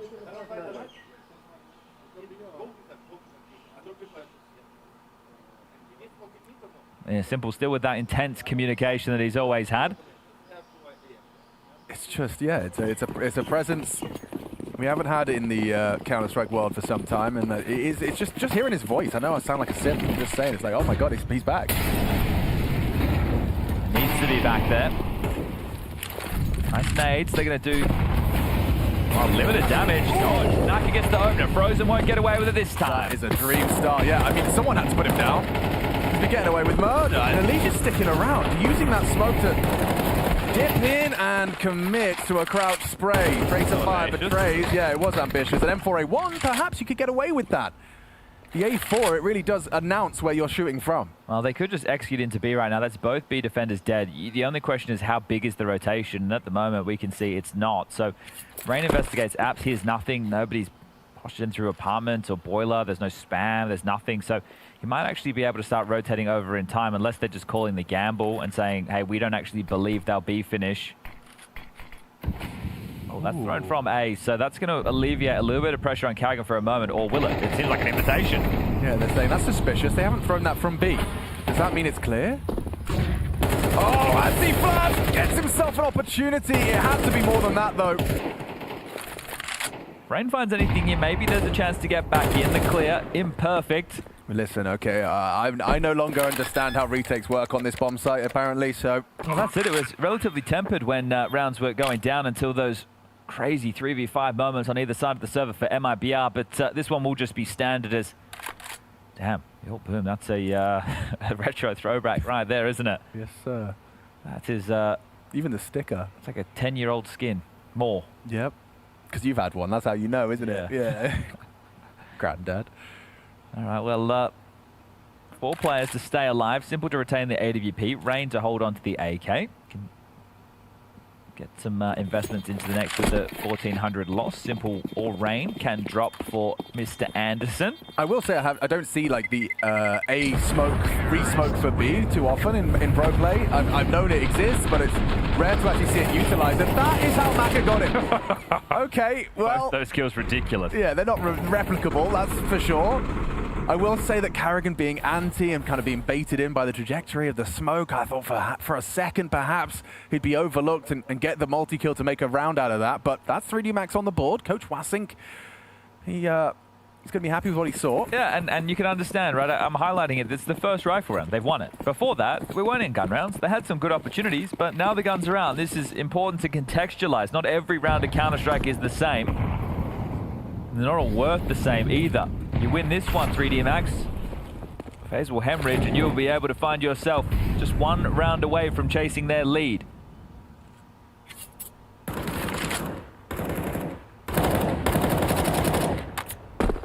Silent boost. And a bit of pepper there from Body just in case they hear a tag. They'll understand that somebody lies on the other side. Simple's AWP posted on the balcony, perched up with Rain over towards short, and Carrigan on a string, heading back over to help this defense. Mid-block smoke will buy them a buff up. As Rain actually pivots. Oh, he's looking for some util. What's he lost? There it is. Oh, good time on the break. Carrigan swings with it and Body's ready. Big info though. A knows it's coming now. Yeah, so Simple gets an opportunity from that pit side to start racking it up with that AWP. Does re-aggress, puts another in the grave, and a third is asking too much. Body, good find. Over the edge of the smoke. Maybe Rain can get something done, especially with that chip in from Elise. That sounded like a 30-bullet spray. He's just controlled it, found a belated trade.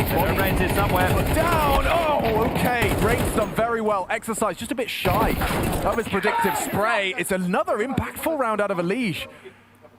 Rotates over from his B site and manages to chip in a double. Well, they didn't get the AWP there.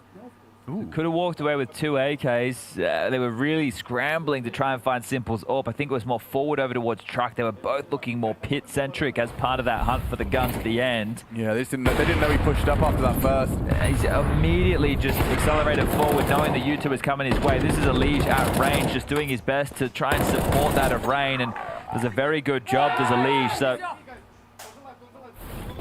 yeah.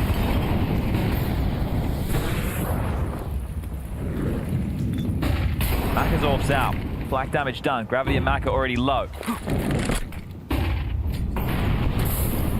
Singed even further down is Gravity. Really wants this space. The orb boosted up in case there is a reaggress.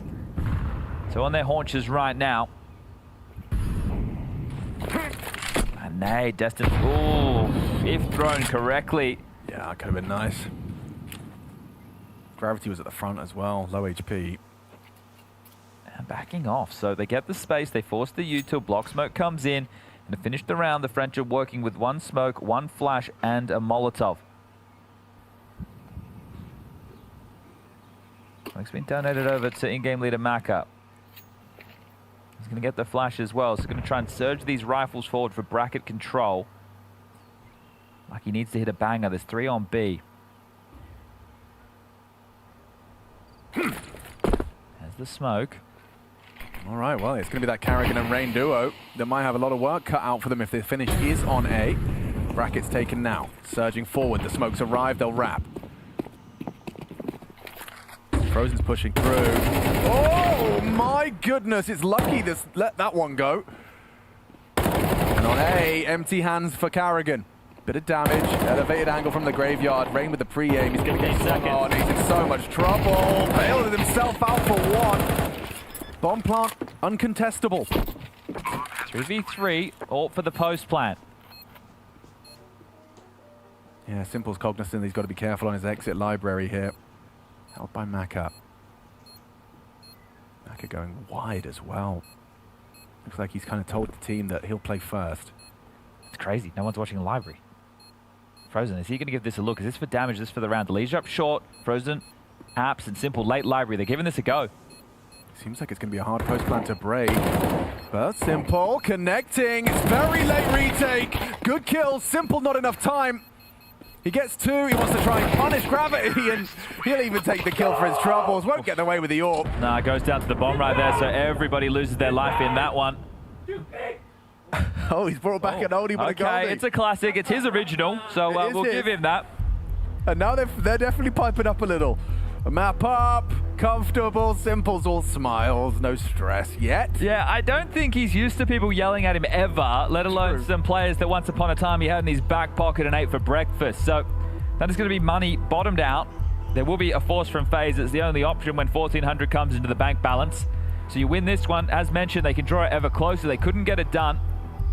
And they've got FaZe back on the ropes with the finances. The problem is you lose everybody on the 3D Max side of the server. You don't carry through any extra weaponry, meaning you need to buy up with just that win bonus.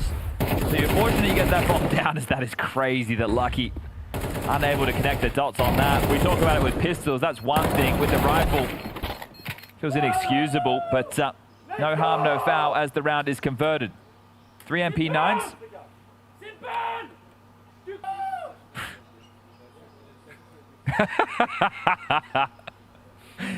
Mate, you know what he's thinking. He's thinking, who the F are you, mate? I don't even know what your name is. Which one are you? Oh, dear. Oh, that's awkward for Carrigan. Then they come looking for him. They get more than they bargained for. A flying MP9 to open the account for FaZe. Gravity, his Mac 10 is becoming a bit of a signature right now. He did great work. Get careful, though. Bomb on your back, mate. Someone around that corner. Give that to someone else before you start going leaping around corners. But he did great work on Nuke with his Mac 10. I liked your reference of Amanek, of previously a Frenchman with a very potent Mac 10. Oh, Carrigan has intentionally just faked some speedway steps there. So I think trying to make 3D Max believe that there has been a rotation away from the B bomb site. And now there actually has to be one. So, oh, he's doing it again. Not convinced, but yeah, there's not. Like, I understand he really trusts Rain. Like, I get it. I know he's a safe pair of hands. If they came short, he could have done something. The fact that they're wrapping, I really like Rain's output, but this is impossible. Yeah. Make me eat my words, Rain, please. How? I would love to. How? I would love to eat my words. Chad. Not eating my words. No. There's the Mac 10 again. Marker. Poked up deep. Banana bomb will go down. Just going to retain these light investments off phase. So if they can, they'd love to hold on to a couple of MP9s and a 5.7 going into the next. Mac is hoping that there's some form of aggression coming his way. And you can see him talking. This is the problem. He's calling because he's the in-game leader, but I would love to just be able to keep my mouth shut and focus on my crosshair. Gravity's going to dart over. Mac is going to search. Giving them the Galil actually gives them something to work with. If you just lose the Mac 10, that's fine. So Macca, deep waters you're getting yourself into now, son. It is going to be a very tasty pickup for FaZe Clan if they do manage to pick up a Galil.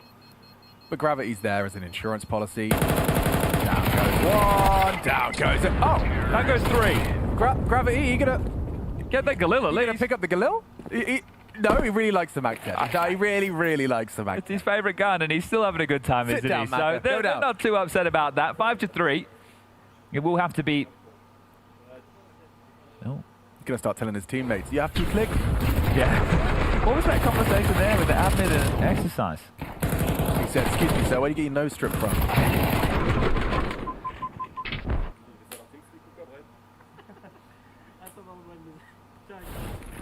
Desolate. He said sorry. Where?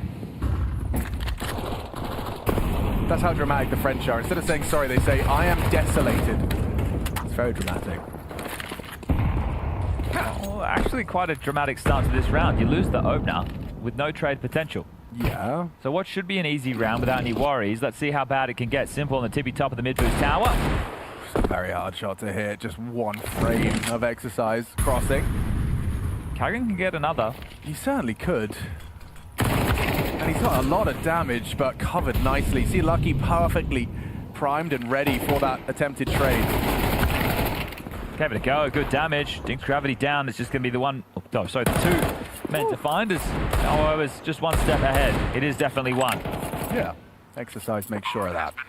The only healthy man who could be taking that fight on Banana. He gets it done. Simple did invest into the Desert Eagle. How quick it can all go wrong. 5-1 to 5-4, just a one-round gap, and the rifles come out into the next. Can we be critical of this Deagle investment, Chad? Should we be critical of this Deagle investment, Chad? 2400. He's just going to rifle. Okay, fine. I'll keep my mouth shut then.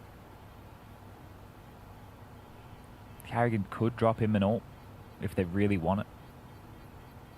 It looked good for that moment we had it. It did. And then they couldn't get their hands on it. Yeah. And then they lost the follow-up. Yeah. 3D Max have really clawed their way back in. You know, after that slower start, Pistol goes FaZe way, 4-0. But this is why I harp on the finances. Yes, sir. Absolutely. That's the only reason that's a possibility, is because they've taken control of the money in the midpoint of the game. And now the shoe is on the other foot. This is... Oh, Simple is not getting dropped an orb. He's actually playing with the auto shotgun. It's kind of a sniper in a way, if you think about it. Yeah. Like up close. With a lot of bullets. One shot, one kill. That's true. Basically a sniper. The thing is, this matchup right now, it doesn't feel like the stakes are as amplified. The last game was elimination, and it was one of the tournament favorites. This is qualification, which is still great for both of these teams. But there's definitely a different energy around this matchup. You get another crack tomorrow, which... With the death sentiment, it seems to be FaZe aren't playing their best Counter-Strike, so if this is the type of CS they're offering, they could very well lose tomorrow and not make it to stage 3. This is A-pop, Alex. Oh, ugly. Carrigan gets nothing done. Getting wrapped on. Is the Gravity Mac 10 juice some more? He's already got on the opening. Really is rocking and rolling with that SMG today. That Simple shotgun. Yeah, not the range he was hoping to meet him. Little too far away, despite finding some of the pellets in the head of exercise. He is gone. You should save, and they will. So 5-5, all tied up, and that's how quick it can be over. Blink and you miss it. Yeah, easy as that. So right now, 7 on the table. We're looking at... Oh. Counter-Strike crash. I think it's 2900 into the next. Yes, it is. Looked at Alex's screen. So they can drop 2 M4s. And they can buy again. Wow. Exercise is a kill stealer right now. He's got 380 damage, but 8 kills. Or is he a kill confirmer, Alex? Excuse me, sorry, he's a kill confirmer right now. Confirmed. Lucky, in the meantime, 1 kill, 600 damage. So it's a team effort across the board. We did the Legacy 3D Max game. And that was a surprising result, I thought. That was on Inferno 13-7. That's why I bring it up. Yeah, well, Legacy have been the surprise of the tournament, haven't they? My pack.01 VPK is corrupt. Oh. I need to verify the integrity of the game files. Would you like to sit in my seat with a computer that works? No, that's all right. I'll verify the integrity of the game files. All right. We got time. There's a tactical timeout. All good in the hood? I'm just relating to the people at home. Yeah. I don't know. Counter-Strike's been feeling pretty smooth. Yeah, it has. Been feeling pretty smooth right now. All right, well... Okay, they haven't gone all in. They've gone for the half investment. So behind the saved guns, they've gone for a couple of MP9s, and then the lost bonus will be maxed out in the last. So they get... This means they get 2 attempts, and 2 solid attempts at trying to tie the half up 6-6 at a minimum. Yeah, max loss. Even a chance to steal the half, 7-5. Would love that after how they kicked off the account. I would love to know how many rounds Gravity ever starts with a rifle. Yeah, no, it's certainly starting to look a bit of a oldie French Mac-10. Oh, what? Simple's alive! That Simple. I can confirm I didn't have to look at the nameplate. He's gone for a jumping SMG attempt for a second. And this lurk is great. It might even catch Carrigan. Is he ready? It's not the weapon for the job from Carrigan. Oh, but he is very ready. Look at this hold. He knows that corner is calling to exercise. Oh, gives him the sound cues as he hears the util raining into the side. Frozen, caught off guard as he rotates through. That's big for Ray. Gets the bomb down. Carrigan partners up with him. Exercise that loose piece, starting to tighten. Good lines! Oh, he's doing everything. Triple kill from Rain in the defense. He has the bomb on the floor. He's running down for more. He might have another in him. Exercise up for clutch. A 1v3 goes 2. Quick to the bomb. Smoke to play around. Enters into the site. Carrigan hears all of that. Will start to walk out that bulk. Drop into the pit loudly. Elige the unknown entity, but Carrigan just takes it straight up. Headshot through the barrels, partial investment, still converted. I can't believe Simple even got a kill there on Banana because he burnt down to 16 points of health. There was nade damage, there was molly damage, then still gets them a kill. So that was how the account opened up right there, but it's all about that Rain multi-frag. And that's really where a lot of the rounds have come from. In the early stages of this, you might be forgetting, yeah, he was so blind, I don't think he even realized that he was ticking down on HP there. But Rain does have the support. But he's the one that delivers the frags, and then Carrigan, he doesn't even wait for his teammate. While the bomb's getting planted, drops into a more advantageous position to pit, noisy about it, Exercise knows that he has to take the fight, can't win it out. And Body feels like he has something to say. Can we make it 6-6 at the half, or will FaZe snatch this one? We've had some magic moments. Frozen getting flash forward in Banana, great work against the force buy.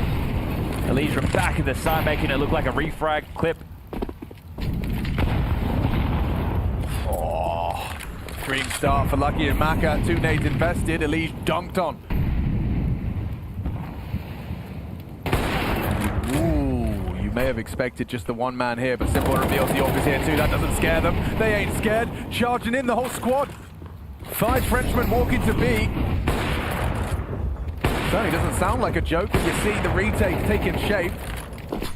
Oh, wow, what a nade. Especially with that nade. What a fantastic connection. Body goes down. Exercise calls for aid. He has it from Maka's AWP as well.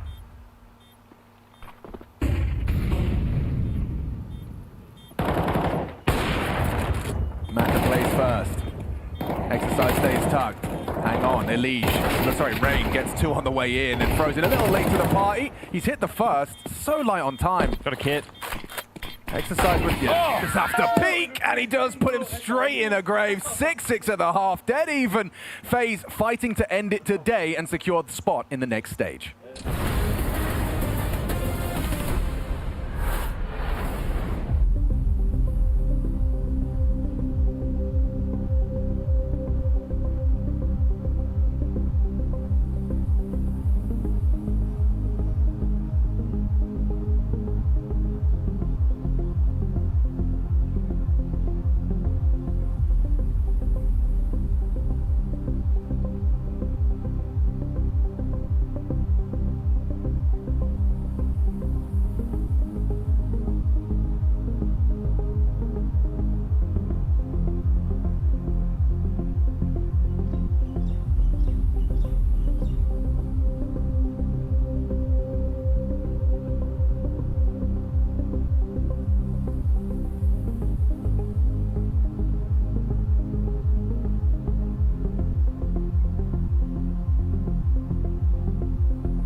Just gone 7 o'clock local here in Austin as we get into the second map of this series. 3D Max, they managed to break their nuke loss streak to start this series off strong. Now they find themselves dead even in our second of this series. Inferno, FaZe fighting to take it to 3. Yeah, FaZe rolled into Austin and the show was in town. The hype was real, but starting to be quelled now. It might be back-to-back best-of-3 losses in 2 consecutive days to put them in the pressure match of 2-2. We lost the Falcons, we could lose FaZe, but that's a day away as the odds are favoring the French. Pistol round out and about with a lot of utility. We're talking 2 smokes, couple of flashes, molly, HE. That means there's only 2 sets of Kevlar on this T side as Rain holds a flash at the ready in case of banana aggression. 3 players perched to the tippy top as Gravity holds a flash of his own. That means your muscle in this round is frozen in a leash. Everyone else has got another part to play. We're going to be trying to set those clocks up to rampage. Oh, that's a good start. Connection to the head of Body. There's a lot of bodies here, though. Lucky's up close with those dual Berettas. He knows he can be the difference maker up close. This is the perfect kind of range for the dual Beretta pistols. Now there's the Butil, and they trap him. He still hits one. A jumping clock headshot from Simple. Takes the upgrade. Okay, so decent output. They still retain these 2 smokes, the flashes, the HE, so everything is... Carrigan just requested them. He's like having nades dropped. What a weird top mid smoke. Oh, they're executing B. That's such a crazy top mid smoke. All right, bait and switch set up back to the side. That's been flushed out. Yeah, Gravity, P2000 enjoyer. Looking for that instant tap, and actually, yeah, manages a couple of them. Hits the head of Frozen. That's one of the Kevlar vests gone. In fact, both of them. Simple to try and be the difference maker. Wow! How does he hit 2 there? Simple, a response immediately, but time-sensitive vision ahead of him. Tried to punish the retreat of 1, doesn't have info on both. Little does he know, they're side by side. Oh, and he gets walked on by Exercise. A jump scare for Simple, but Gravity. I mean, he continues to impress. He was impressing me on Nuke. He's doing it again on Inferno. Yeah, he's having a real run of things, isn't he? Yeah, and the type of kills he's getting, they're being converted into rounds, so he split the pistols again in map number 2. Gravity might not have had the most kills on Nuke, but the ones that he was missing, yeah, just line up and it's a fadeaway as well. I think he's done with that. Thinks that duel is over. Simple would have needed to get the ace with those scavenged dual Berettas. And with those 3 kills, Simple's actually going to drop an AK over towards Frozen. So they will force in FaZe. This means an awful lot for this second half. You'd hate to stomach a 2-0. I'm sure everybody's deep within the simulator. I'm still trying to screw my head back on, trying to understand that we really, truly have lost Falcons from the fray. As there it is, through the smoke, Frozen flashed in. Oh, he eats that one right in front of his face. 4 seconds of lack of vision. It would actually be pretty miserable if you think that FaZe lose 2-0 to Legacy and then 2-0 to 3D Max. I think 3D Max, on paper, definitely are expecting to pack a bit more punch, but the head-to-head, and this is when they had Brokey, those results are blowouts. Bucharest and Melbourne, they literally 13-0'd them. Yeah, but is there not also some sort of, like, we have to account for the development of the talent within 3D Max as well, right? Like, they've got to have gotten a little bit better over the passage of time. I also think those type of losses and those events that are falling flat would have made them readdress some of their approaches to the game. So I think that we might be seeing some of that coming to fruition on our screens. They do play a lot more standard now. It's less rushy, not so much through smoke. You know the pistol they did here at first round of Inferno? A lot more rounds, gun rounds, would have that feel to it. Sure. You know, they're in a position that we've never seen before. And it didn't always work. It led to some volatility in their results. Here's an opportunity. Exercise makes an absolute monster out of the hold. Exercise with 2, 3 from Exercise. It's just taking it in turns for the multi. FaZe, they waltz into the wrap. And Frozen's the only man standing. Trying to isolate the first. Second, okay, making a real case, strong case for a clutch. He can win this. He certainly can. Frozen, this is why he's in the team. Closing down rounds. He has no right to win. What a sensational third. Jeez, the raised eyebrows there from Lucky and the chuckles from the rest. I think that tells the story. This kid, he just kicks up a fuss. He almost wins another clutch. He won a 1v3 over on Nuke. That was about to be a specky 1v4, one that would have been screaming from the rooftops. I think it's done here. The famous backer pit just delivering kill after kill. All 3 of them being headshots, but no. Frozen, there's another twist, there's another turn, and this one damn close. It's just that pesky MP9 up close and personal. NT indeed. Simple, trying to bring some energy there. The fact that so many players fall means they can force again. Rain into the Galil. 3 AKs. Elysia's is without head armor. Yeah, could be trouble ahead. Yeah, it's not like 3D Max are really good at shooting at heads or anything, is it? Yeah. Harassed towards the window, and Gravity, you are insane. MP9 at that range, I think you're expecting something a whole lot lighter. Love the angle from Rain on that. It's actually allowed for a lot more aggression. There's 4 players starting A from 3D Max. I thought that they maybe once spotted Rain so passive that would liberate the Halls players to walk up, but no need. Now they know it's against the bite. Body will need some help at some point. He's been given the lion's share of utility to try and block Banana. Another smoke. As for FaZe, they don't have any crowd control utility, at least some that does damage, right? No HE to break the smoke, no molly to flush them out of some of these pesky angles. But I think the most fortunate factor right now is there is absolutely no rotation. Body would need a multi-kill. One is not enough. Oh, they get a glimpse of it just upon the fade of the first before the second does Still no rotation. fully bloom. Still no rotation. I can't believe it. Just getting sold down the river right now. Full gamble. Block the smoke. Not convinced now? What about now? Do you just save? I suppose that's the play. No one's moving. But how about now? Maybe no one has to. Is he going to wallbang the planner as well? Okay, now the bomb gets planted. And you have a man advantage. They're saving. And they're saving. All right, well, you're dead, Body. Oh, no, you're not. 1v5. Give it a go. Why not? If you had a kit, why not?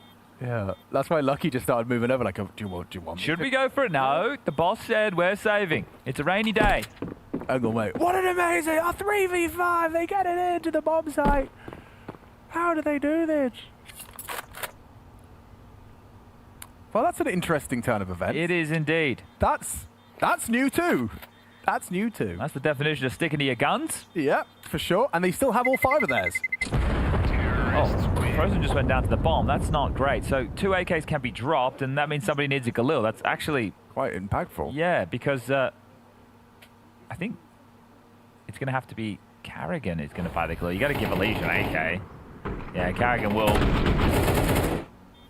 take the worst of the 2 options as he was prepared for Mr. Finn Anderson, their Body on that peak. But just a 1-round game. That is going to be the first T-side round. We're only 3 deep so far. And that was all about preserving the cash, wasn't it? If you're going to make that type of a decision, you better hope that you can follow through in the next, Macca. Oh, and Frozen's already started as he means to go on. A quick catch on Body's aggress half wall. Trying to return the favor. Spam away. Lucky put low. Couldn't go worse, could it? You go now, you save the guns. You had a winnable scenario in the previous. This time you run straight in, you lose an opener. Now you're going to dig yourself out of a hole. Yeah. I mean, Gravity has played... This is an all-in position. Oh. And he's overlooked. They can't believe it. Frozen completely baffled that someone's pushed all the way down. And now he's actually got the way out as well. That smoke, you're not going to brave through that. You don't even have a molly to clear it. No more HGs to blow it open. So he not only takes the scalp, but he takes the smoke and maintains the sight. Right, so they're going to level things up now in this 4v4. Apps pressure. Lucky, he'll block. Ooh, that was really close. Oh, such a good read from Elysia as to what Lucky's doing around that smoke, just not quite finding the bullet. Gravity's hang around. He needed, and he swapped sides. You're going to be clearing one side, and he beheads you from the other. Great shot onto Carrigan as well, making mincemeat of him. 30 seconds, and already this massive advantage from 3D Max should be comfortable on the close. Look at the setup. They have to wrap. There's no time for mid to be. Oh, he was the one with full HP, and so Elysia wraps up this one. Looking good. Now they know where he is. Lucky on the site, being found out by Rain. It's just Gravity arriving quick to this. And Rain's holding short in the off angle. How's the clear? Not bad at all. Elysia, 2 kills deep. He got them into this site. Can he get them out with an 8th round? Both low. Gravity's having a great game, though. This would be his 18th frag, trying to clear through Elysia in this nice little dead zone, hoping Gravity overextends, doesn't consider this. In limbo, Elysia will close.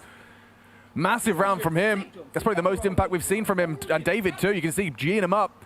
Frozen, that is. You know him like that. Yeah, I don't know what I was trying to do. That was accidental. Oh, this is cheeky from Gravity, isn't it? The first is just overlooked. The second is just trading places. But this double, at least beautiful work from him. Procedural as always. That reflex graffiti to the floor as well, just signature. A couple of Mac 10s into this one. Yeah. Many upgrades made available for 3D Max. The funds are bleak at the moment. They're 5-man stacked B, but I hope and pray this is the right call. Well, they are going to be running in at them with Mac 10s. And an AK for good measure. The lead with 3. Job done. Quick, easy, and efficient.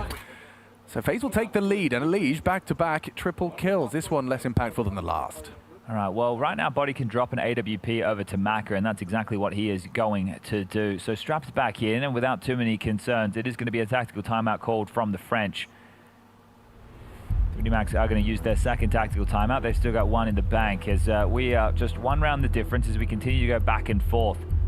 Now, it's been this middle patch of rounds that have been in favor of 3D Max. It's FaZe now breaking back into the game in these later stages. 2,900 is the loss, but this one has some big ramifications as Coach feels like he has a lot to say.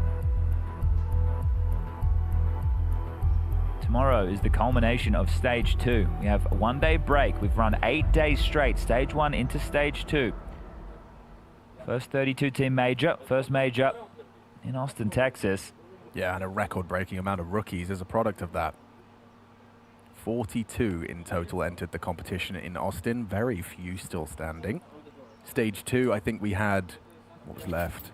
5. Breno. It was Breno, Swisher, M80, Lake, and Molodoy.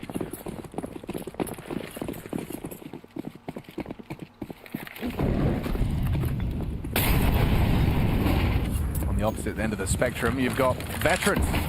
You've got major attendance, major champions. Major MVPs. Body's 4 HP, and he still gets overlooked for 1. Good work, a good output, considering the double nade put him down to just a scrap of HP. And Maka just gets a freebie. Simple, peeks in. Caught off. Rain might have to make a play here through apartments. Oh, well, he's been smoked off, so cancel those plans. But Elige is bringing the bomb back quite quickly. Yeah, so you know there's a player likely pit or balcony. Gravity play from that long side. So this A side, it's not really fortified. It's actually quite strung out. Yeah. The thing is, if Gravity can take... if Exercise can take contact, not die immediately, Gravity can flash for him. Oh, Exercise moving, transitioning forward. Spots the head, needs the help. Well-timed molly. That's good. Stops Rain from really chipping in whatsoever. Exercise, taking fights. Alicia's removed the support, though. 8 bullets. Okay, not easy. Making good use of those bullets. Oh! He only needs the 1 magazine. Stunning from Exercise. I should have that grin on his face. He was under so much pressure there. Gravity helps. He drops the molly. It stalls it out and helps isolate the jewels. They thrust themselves forward on short. So he gets this one down to 8 bullets. Right? He's able to use 5 for the next fight. And then he has 3 left. It has to be the headshot. And beautiful work. That is class from the Frenchman. Take a bow. Deagle in for Carrigan, AWP out for Simple. On to lock horns with the scopes. Deep mid smoke, deep banana smoke, very constrictive towards T stairs, and that's where FaZe have started with 4. It's just Rain over towards second middle. Rosen, forward. Carrigan checking. How can he help? Oh, and just peering through, spams down. Maka kept on notice. Body is not... What the... What's he up to? Okay. He just runs at them. And it works. It actually works. He's gone, trade me. And that's exactly what Lucky did. That's going to get Lucky up to 7 kills. Now this AWP investment for Simple. Yeah. He's got to hope and pray right now that he can reignite some of that magic. And this is 10 rounds for 3D Max, almost guaranteed. It's a tough situation to be in. 2 versus 4. Question mark smoke dropped on long. Forces Maka over to the arch. That is now going to mean it's essentially a 2v2 on A.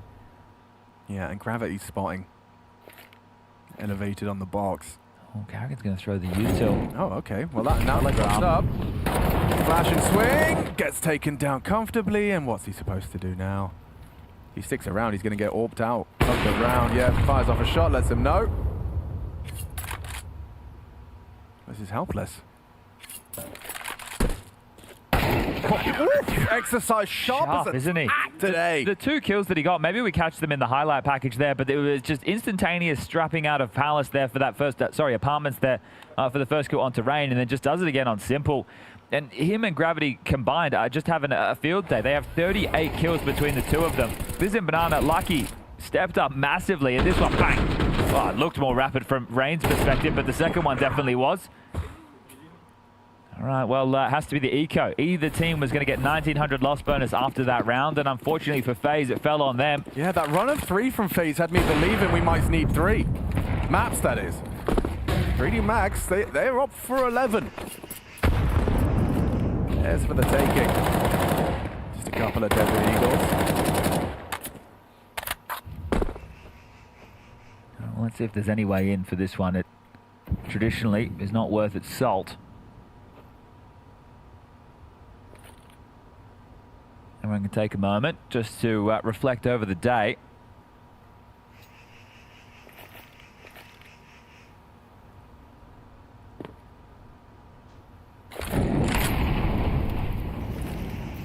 So far for stage 3, we've got Vitality, Mouse, Spirit, the Mongols, Aurora, G2, Na'Vi, Liquid. Those are the teams who were all given the top 8 spots thanks to the BRS and the slot distribution. Virtus Pro, Furia, Pain, and Legacy. 3 Brazilian teams. That's actually huge for the region going forward. Yeah. Have been able to secure their spots. One of these 2. Either FaZe, the Internationals, or the Frenchmen. I'll be grabbing it after this. And then tomorrow, the last 3 spots at the big boy table are up for grabs.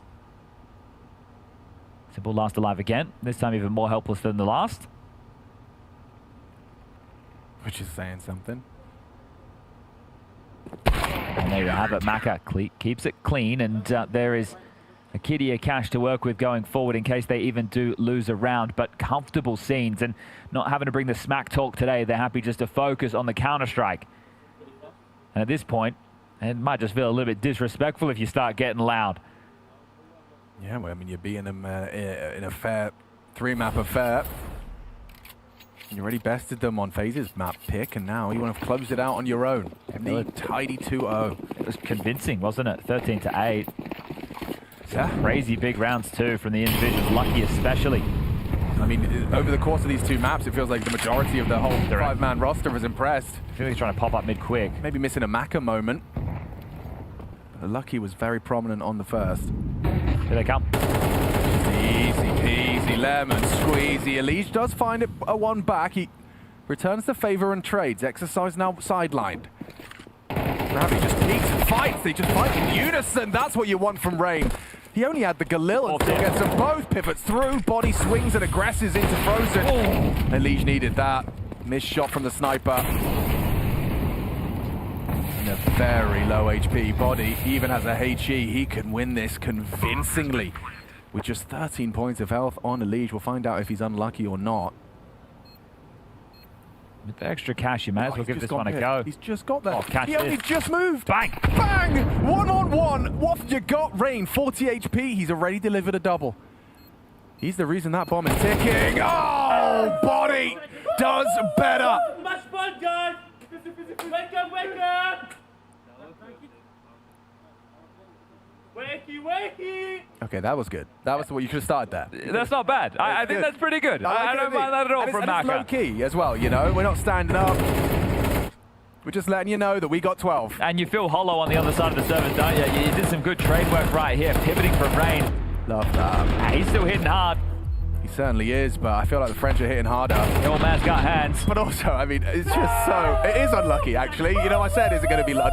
He's just sat mini pit this whole time, thinks, oh, maybe I should tuck him. Maybe I'll be safer pit, actually. As the HE gets thrown. He was There's no way he's going to have a nade this late in the round. We've used all the nades. There's not going to be any problems. Well, it's going to be tactical timeout number 3. Call the ambulance, but not for us, say 3D Max, because FaZe... One more round and it's consecutive map losses. Call it 4 on the trot after Legacy handed them their asses yesterday to book their spot, the Cinderella run. Well, the French This reads the opposite. This is the ugly sister run from FaZe. If they lose to Legacy, 3D Max, and then have that 2-2 match tomorrow, it's going to be going from kind of a soaring high to rather a crippling low.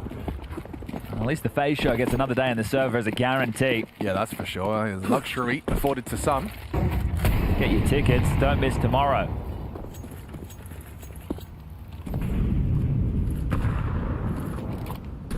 And it could all end right here and now. Already FaZe. Lesser weaponry. Deep smoke banana. And Carrigan smoked, so you're blocked at both front. Carrigan's going.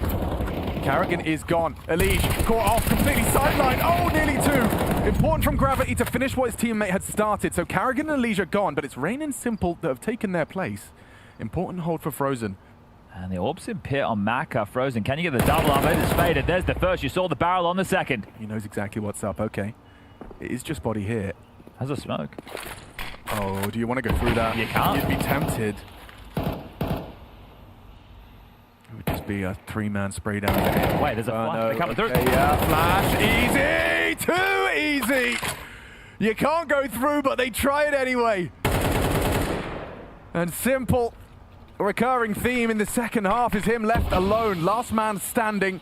This one, his best shot yet, and it's a 1v3. Yeah, a 1v4 with the orb, he had a 1v5 with the deagle, a 1v3 with 30 seconds and the bomb. I know where he is, and Simple is going to spur up towards A. Maka, can he finish the deal? He should have it. The smoke actually does obscure it. Tries to hope an overreaction comes his way, but they're ready to fight. Body, handing out body bags. It's going to be a 2-0 today. 3D Max lock in the third stage. And for FaZe Clan, one last day, one last chance. Well, their major hopes are in the bin. Flat from FaZe today, but 3D Max, they're at the big boy table. They join the top 16 of the Blast TV Austin Major. And as I said, you got your ticket. Tune in tomorrow. Let's see if FaZe can do what Falcons couldn't. Yeah, I'm going to be interested to see exactly what we get out of FaZe tomorrow, because it doesn't look all too convincing. I mean, the desk has been critical. Yeah, understandably. I do think I don't want to detract from the performance from 3D Max. That was tight. Like, that was solid Counter-Strike from them. None of their usual, like, avant-garde, off-meta approach. This was kind of just, you know, bread and butter Counter-Strike. It wasn't one-dimensional. Clutches were in play. Body played a huge role there, and they snatched away any moment where it felt like FaZe had a hand up and a way back in. It's 13-8, it's 13-9, and we've got Freya standing by on the sidelines with an interview. We do indeed. 3D Max guaranteed to be making it through to stage 3. Congratulations, first of all, Body. I believe this is the deepest you've made it in a major since I Am Katowice back in 2019. Tell me what's going through your head right now. Bro, it's been really long. It's been really long, and beating FaZe I've been a long time deep as well, even more in LAN. I'm so glad I joined this squad, to be honest. Like, those guys are amazing. Like, they are keeping on fighting. We lost 2 really hard games against FaZe the other day and the other days, and we put all our focus into coming into the major prepared and mentally focused, and I think it worked out. I'm so happy. Tell me about that second to last round on Inferno. You get the 1v2 clutch. What was going through your head then? Cannot lose that one. Cannot lose that one. Just have to win it, have to make it for the squad, and yeah, let's fucking go. Tell me a little bit about Nuke as well, because when I was catching up with Lucky, your record didn't look so good on it prior to coming into this. Was there anything particular you changed coming into this one? Good preparation against FaZe. We've been wrecked both times we played them. Lucky has been amazing. I don't know what to say. We've been all super solid throughout this event. I'm really happy about everything that everyone is doing right now. But yeah, very good prep. The staff has been doing an amazing job. Sorry, we all only have to focus on the game and putting in the hours, and yeah, props to everyone in the team, honestly. Like, a very big team effort today. Yeah, we can see it. You know, you've been absolutely grinding. You've been putting in a hell of a lot of work. Now, top 16 at the very least is guaranteed for you. Confidence level moving into that, because obviously we've got some even bigger boys waiting. We've got the likes of Mao, Spirit, Vitality as well. How confident are you moving forward? Guess what? Now we're underdogs. Now we're underdogs. We were meant to qualify for stage 3. Now we're underdogs. All the big dogs are coming, and yeah, we're just looking to face them and making maybe my deepest run ever in the major. Let's see. Thank you so much for your time, Body. Congratulations once again. 3D Max through to stage 3.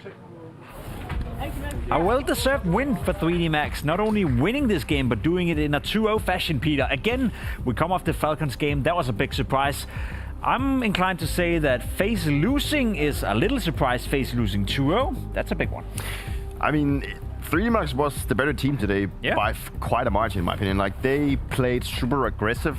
They simply went out and won the majority of the duels against FaZe. Like, they looked like they tried to give FaZe the FaZe treatment by not giving them any space to breathe. It was like constant battle on banana. They kept fighting for that space. Whenever they didn't have like the opportunities to get that space, they would just go fight it mid. They were literally like just trying to win all the duels, and they took them all over. I'm not gonna lie, I'm a little disappointed in FaZe Clan so far in this tournament. Maybe I was naive, but I was hoping they would come into this tournament and at least the individuals would be firing on all cylinders. Maybe the team play wouldn't be up to par.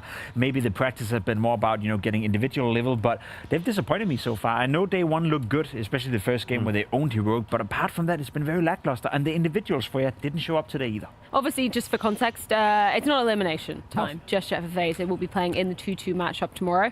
That's when the pressure that truly reaches like the highest level that they will have experienced, surely, because you know, despite coming in with a stand-in, that stand-in's simple, so you really still expect high things from them. Like, the pressure has just mounted even greater on FaZe now that Falcons is middle limit. I mean, I think that FaZe will be looking at themselves right now thinking, okay, I'm actually glad that we don't get to face Falcons tomorrow. Like, even that would have been the case? Yeah, but even though that Falcons has been looking pretty poor, you know, that would have been the case. So they'll be like, okay, we actually dodged Falcons because we actually lost to 3D Max. But to me, it's like FaZe need to look at themselves, because in terms of the tactical depth, doesn't look good.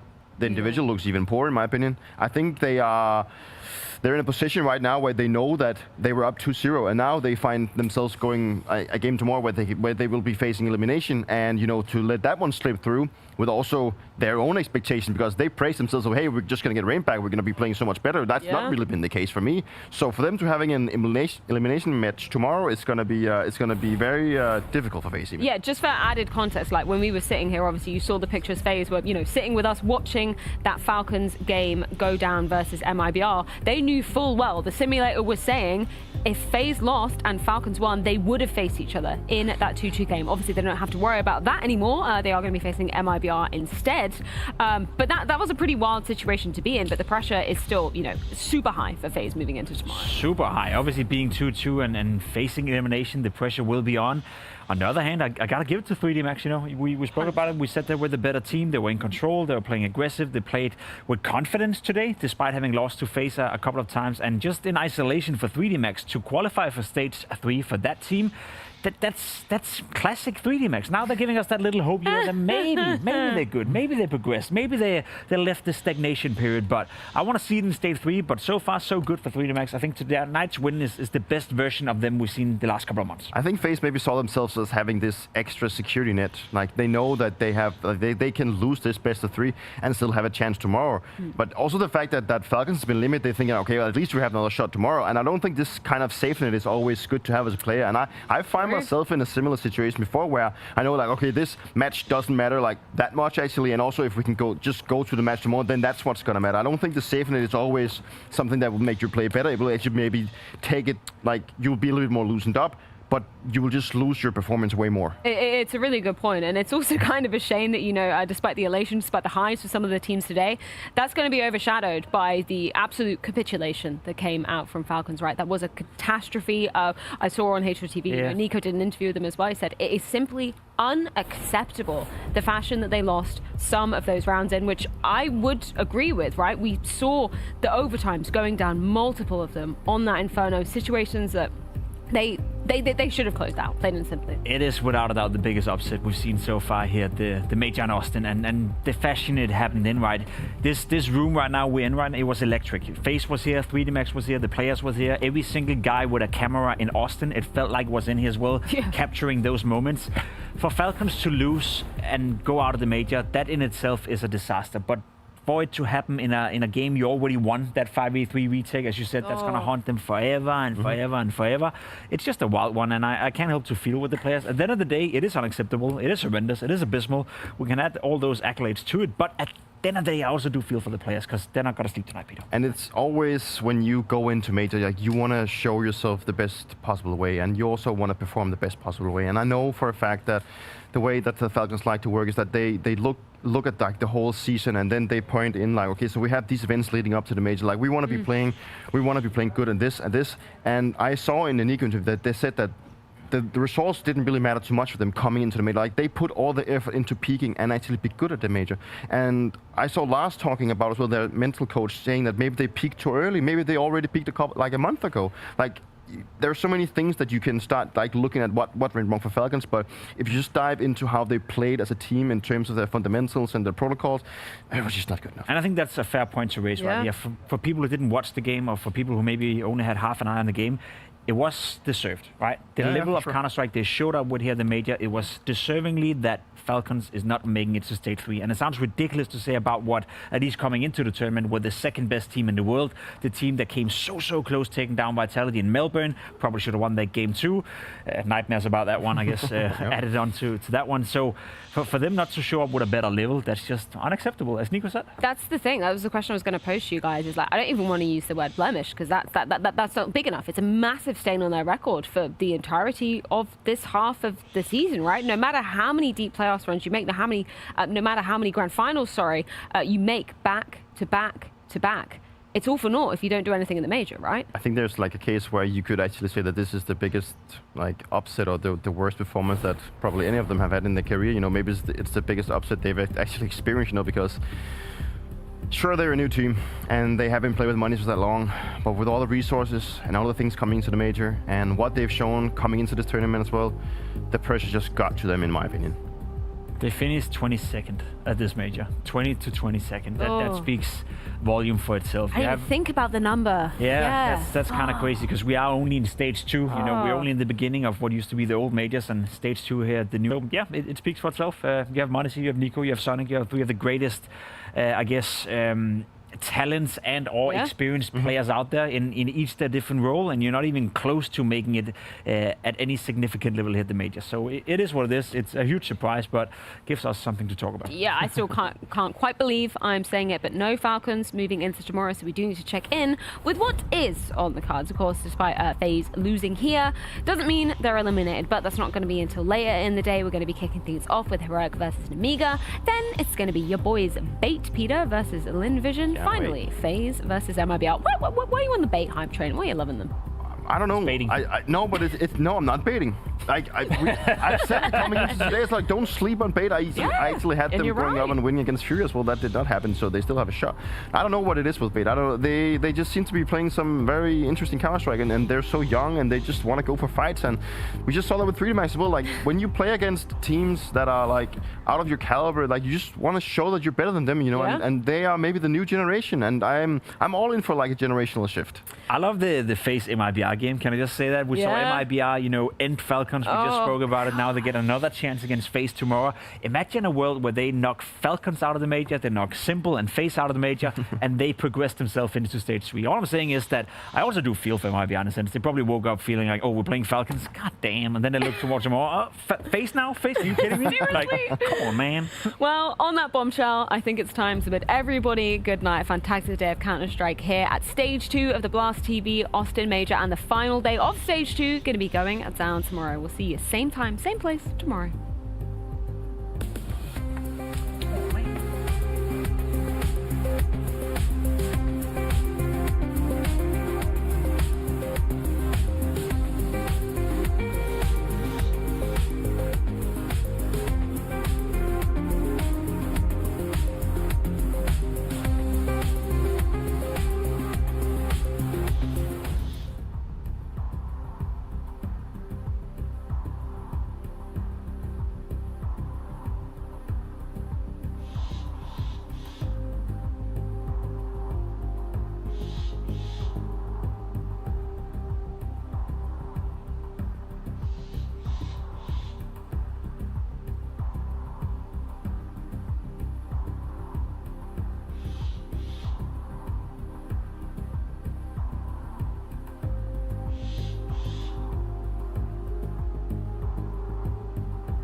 Well, welcome. It's day 3, stage 2 here in the beautiful city of Austin. And, you know, we've already had some kind of wild games take place over these first few days of stage 2, Hugo. I think, you know, the big storyline right now is 100% Legacy making the 3-0 run and sticking the landing on something that you would have felt like was impossible for this team with how they got here, or maybe didn't get here. That's the impressive thing for me, taking a look at what's gone on in these first few days. Yeah, there's highs, however, there's also lows. There's 2 big storylines to me. It's this 0-2 recovery run for Falcons that we have to worry about as well. Like, are they going to do it? They looked horrible in the BO1s. They lost to Lin Vision on Nuke, but they showed up yesterday. It took them 3 maps. It took them quite a while, but they managed to defeat OG down 0-3, who joined Bet Boom eliminated from the tournament, and Falcons look to fight on against MIBR and perhaps even more tomorrow if they can do it. I'm gonna ask you straight up, Harry. Look, there's no easy games right now. Can Falcons do this from 0-2? I mean, you know, I think are you doubting? You gotta believe they can, right? Like, it's always a chance. Maybe you show up day 1, you're not really feeling it. You're in the BO1s. Yeah. And you just have a bad day. Maybe that's what happened to Falcons, Hugo. They're trying to go on the reverse sweep now. They're down in 1-2. They're going to be playing against MIBR later on today. So yeah, I hope they can. Yes. You know, I want to, especially because, you know, there is that. I'm waiting for after this major to move into the squad. Yeah, I want this iteration to have a proper swan song on their way. You out. don't want them to like just bomb out and then like, okay, we needed this change, right? You want the Bucharest run. I also where, think hey, we won it, but I do have to cut you now. It's a disservice to just Counter-Strike enjoyers as a whole, right? I think, like, provably, Vitality versus Falcons has been a sick match, great rivalry.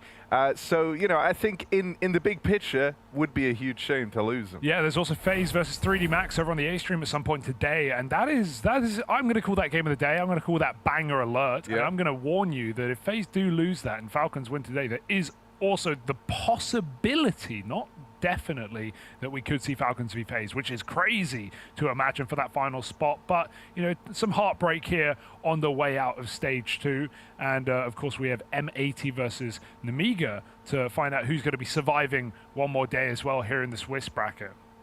So, you know, for me, we haven't seen Nemiga yet. M80 have been pretty disappointing. Nemiga have been punching up. What do you make of it?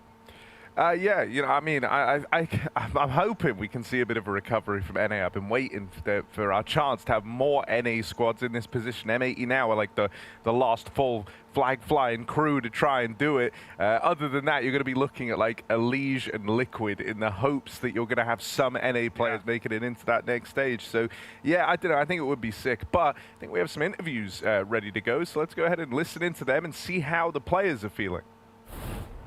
Sin, I remember how much that win you got at Blast over Furia last time was so important for you guys.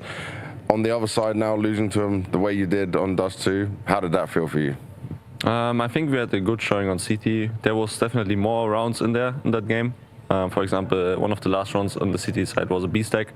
We lost it, even though they came B, so we had good reads but couldn't convert. I think this has been kind of the story, and then maybe a little bit rush T side. Like, we had some good rounds. I think it's still good calls, but like we didn't get really we didn't get like rounds to get going into the half. So then we were kind of running with the head against the wall. But yeah. When we spoke on day 1, me and you discussed the improvements you were trying to make to your map pool. So far, though, the only map you have won is your Ancient, your go-to. Is that a worrying sign, or have you just not had a chance to show what you wanted to do?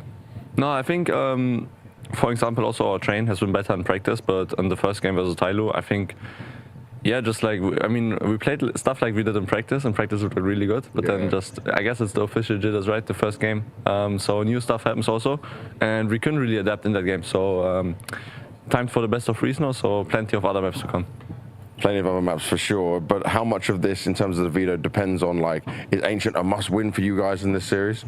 I wouldn't say so, but we're very confident that we're going to take it home, and this should give us a good head start for sure. And are you ready for the individuals and the way that Nemiga plays? For sure, like we looked at their maps. We had a good night, or like a good day actually, of preparation. So yeah, just looking at them, I think they're one of the upcoming teams, right? They've been playing good. But yeah, it's time to send them packing and keep our run here in Austin. You ready to be shouting back at him? Who are you looking forward to be able to shut Lear down a little bit, because he's been getting up and crazy every single round he had an opportunity. Yeah, I heard about this trash talk. I heard about him. But overall, it just focuses on the game, focuses on our team. And as long as I hype my guys up, I think we're going to be pretty confident in shutting them down, and they're going to have not so much to shout about. 17 years old at your first major, already through to stage 2 as well. How has this all been for you? I don't really care which tournament I play, which stage. I just play one game, so it doesn't feel any special things. So this doesn't feel any different to you because it's a major? No. Wow. That's probably a good mentality to have. Do you think, though, that things have got harder for you guys here in stage 2? I don't think. I just think we lost some confidence from stage 1. After we lose first game against Spain, when we were so confident, I guess I was guessing like we will win without any chance, because they won one game for the last 3 months, but we lost. So we lost a bit of confidence, but we won MIBR and lost comeback against 3D Max. So I think we have a lot of chances to win tomorrow BO3 and go through stage 3. How is your mentality and how is your confidence coming into this game? And is that really an important factor for you to be able to win? I don't think we have any day we lose this game. Okay. We play a lot of pracs against MIT, and we know how to play. So at least me have a lot of confidence against them. So I don't think we're gonna lose any chance. And when you say you don't expect to lose, right? Ancient is like always their go-to map, but it's also a map you guys play pretty well. Is that why you have even more confidence? I have confidence on every map. I don't really care which map I play. I just play, so just need to shoot. Don't care what map is it. I like the attitude. Not a lot of dams given by Zwei, but a hell of a lot of confidence coming into a game that he says they won't lose on any day. It's quite a statement when your major life is on the line, but this is the guy that Donk predicted as his player of next year coming into 2025. He said this was his bold prediction, this young Belarusian player who has looked excellent so far in the major as an individual. 1.21 rating across that first stage, 1.12 here in stage 2, and looking to bounce back and recover with his major lifeline on the line versus an M80 that have had waning form, Harry, bombing out in Astana 0-3, and now looking pretty disappointing here. Sure, they pulled back that 12-6 comeback against OG, but otherwise there's not been a lot to love for M80. No, you know, the other BO1s you've seen him play, they end up losing out fairly dominantly as the game reaches its conclusion, right? Those second halves were letting down M80, unable to kind of have longevity in either series you saw from them, Furia or Tyloo. For the side of Nemiga, you know, battled through stage 1, got through 3-1 fairly cleanly. And we just heard from Zwei in the interview, right? Like the loss that kind of stands out was the comeback L that they took to 3D Max. That was one where they were set up 10-6. They actually get to, I think it was like 11-8 on the board, feeling quite good. Right, like they're on track to close it out, and then 3D Max launch this comeback right at the close, snatch it away in regulation, and that one, you know, does leave a mark. You don't want to feel like that's cost you everything if you're Nemiga, and it seems like that was the vibe in the interview as well. Yeah, that was a game where Zwei really went on a hard carry performance. He was the only guy positive for his team by a long shot, shall we say. So we're going to need more players to step up today. We've got the maps in. Ancient coming through for M80, Dust for Nemiga, and we have Inferno to close as well. Ancient been a bit of a go-to for M80 as of late. No train allowed. They're even the ones banning it out, even though Sim was saying it's looked pretty good in practice. So not liking what they see from Nemiga, who also play it quite a lot as well. You know, this is I love that confidence for Zwei, to be honest, coming in. He's really putting himself out there, saying there is not a day, there's not a bad day we could have where we lose this game. You've got to be feeling mad confident to be saying that against the team you've not really seen too much. Sure, they may have pracked them while they're out here in NA, but we've only seen 3 maps from M80 so far in this tournament. Yeah, you know, I think you need to be coming in with that sort of confidence, though, and that's what like losing to a comeback teaches you, right? The day before, people get in their heads a little bit, and so you try to offset that today with some fighting talk. You know, I think this is one where. I think it's kind of 50-50. Really? Yeah. I'm leaning towards the EU side. I think that's the justifiable position out of the two. Nemiga, just there's more tape on them. You know their recent form is feeling a little higher. M80 haven't inspired a great deal of confidence. If you want some, you know, maybe promising stuff to look out for, it's that Swisher had a couple of like nice maps in there, looking like his form's kind of coming back. But yeah, you know, I don't know. I'm going to say like 60-40 to Nemiga's favor. That's kind of how I'm putting it. I'll go even further. I think Nemiga could squeeze through on that last day, right? Matchup dependent. I think if they drew like a you know, say a Lin Vision or something on that last day, I definitely think this team could win that game and go through to the next stage. I'm hoping, you know, with this being in Austin, with this being the NA major, I'm hoping that's, you know, don't get me wrong, that's more pressure for M80 and they could crumble underneath it, right? We can all admit that.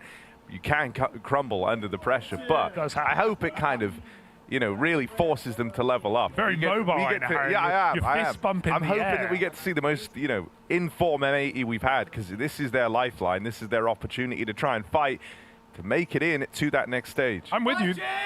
Oh, talking smack in the warm-up? No, I'm with you. I would like to see that for M80. It's just, unfortunately, since Malb's left this team, I've really struggled to get behind it to any large degree. It has shown they have shown a significant drop-off ever since that change, and so yeah, it's, you know, until they make me believe, I'm gonna stay agnostic to this roster. But it certainly would be cool to have more NA representation. I think just considering what a shame it was to see so many NA teams disappear way earlier than I thought. I thought, you know, the stage 1 lock-ins would be coming through. Teams like NRG, even teams like Cole with a stand-in, I thought they had a pretty good shot of making it to this next stage. So it's only M80 off the back of VRS that start here. Of course, we have Liquid waiting one stage deeper as well. But yeah, it would be nice to actually have an American squad make it through to that next stage. They're going to have to battle through 2 BO3s if they want to do that, while Nemiga on the other side looking very confident, having a lot of fun, getting ready for this elimination game. You know, we had the veto up earlier on. Has that given you any like strong leaning either which way? I think M80's dust thus far has looked a little exploitable, a little weak, but as you said earlier, Ancient one that they're trying to, you know, really make a bit of a home map. Yeah, I think this has got 3 written all over it? I think it does. I think well, I'll say this. I think M80 need Ancient in this series. Yeah. Right? Like, you don't want to play a CIS squad on Dust 2, definitely. And like you said, Dust 2 of M80 looking pretty weak. And we're even speaking to Lake on Media Day about it. And he's had some trouble lately with Dust 2 on those T sides. And that's a player that you need activated if you're going to win this game. You need your hard entry player who is going in first and making space to be feeling good about the map. So I'll say M80 need Ancient. If they don't get it, then I'm definitely leaning towards the 2-0. But yeah, it's hard to know. I want to know why Zway's so confident. Like, is it just this head-to-head that he feels good about, or you know, based off of prac and history against each other, they've never played an official versus each other, or is there something else? Has Box got some special prep? We've been seeing a lot of players at this major credit their coaches with the game plan, with the prep. We saw it from Lin Vision, giving a lot of props to Gum for reading Falcons like a book, and it says it's, you know, 80% of the stuff that he prepped for that Nuke BO1 was right, and it helped them run away with that upset. So definitely seeing the value of coaches at this event. And so, yeah, Rory Jackson v Box, Harry. Who's it going to be? We're about to find out. On one side, it's Nemiga from stage 1 who blistered through there 3-1. Had a little choke yesterday to 3D Max, now trying to recover their run in Austin versus NA's hopefuls. 3 Americans on this squad at the major in their home country. M80 looking to try and turn this one around. They've had 2 fairly devastating losses so far, falling at the hands of Tyloo and Furia. On their run, only win to their name was over OG. An impressive comeback, sure, but a squad that would go on to exit this tournament dominantly in stage 2. Oh, when you put it like that.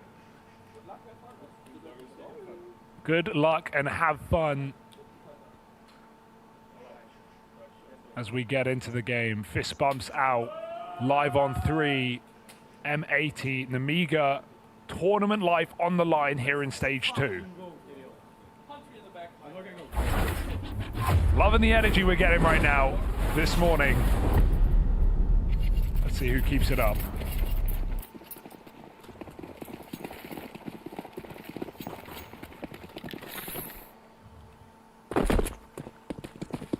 M80 starting off on a 4-1 split, and they're looking to crunch onto this mid-control. Nemiga are attempting these fights. 3 players flung out into middle. Aggression down the ramp for Xanta. He's on the board early with these dual Berettas.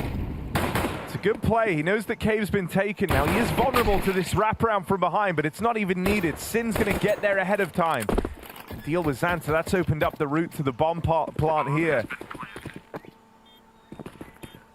Amiga group with 3 players over towards the long side. They've still got this Cave player stuck in, and Khan makes his play. That's 2 kills from him on the swing out Cave side. Hell, why not a third? Huge round from Khan. And Nemiga turned that one on its head very, very quickly. M80 might have got the play they were looking for. They were very prepared for a heaven swing. They have 3 players fighting them there. Good timing on the mid split, and managed to get into that B site, taking control away. And Khan just annihilates them on that Cave push. He was out on an island here. Yeah, back turn on that first player. Maybe some kind of miscom here for M80. And to be fair, those ancient B-site post plants are really hard to hold on. You need more control. You either need Cave or you need long. And we see what happens when M80 have neither. Stuck on the site, stuck in the open, down on ramp, denied. So space has got to be taken in those post plants. Nemiga come through with a pistol round, and M80 look to force. Fighting from the heaven side though, Nemiga are keeping the pressure on. Deep ramp smoke. It's uncomfortable, especially when it fades and Xanta gets away with his kill. They've got him trapped right now. Can they keep the pressure on? The molly ticks onto his position. He's got to move out of there, somehow surviving. Should not be alive in this round. Meanwhile, Lake walking out A, it's empty. And Amiga don't have the ability to like fast block this down at elbow. So for now, all the pressure is on Lake. If he's able to hold this room and secure the A site, that would be the round. Instead, he's going to fall. Zwei on the rotate. And M80 lose their diamond in the rough. Sin and Rek left up in this 2-on-4. And they've got to blaze a new trail with Lake getting extinguished on this A play. Yeah, how the hell do you win this? I mean, at least right now A is open, but that's not going to remain forever. They've still got this heaven info, so Zwei can be mobile. He's going to start rotating back to this site. Good clear from Zwei on the deep position, but he's still got to hold on to A. Can he pinch off one more kill here in this 4-on-2? The smoke comes out. The objective remains clear here for M80. A bomb plant would be nice, but it's not going to be easy. Having to fight their way for it. Sin going for the stick. No way they're allowing that. And Nemiga coming in confident into this game. Getting rid of that force buy with ease. Excited to see Khan today. We've seen a lot of Kazakh AWPers come through lately, right? Even just at this tournament, you look at Molodoy and you look at Icy. Both have had pretty decent runs so far. Icy's looked incredibly good.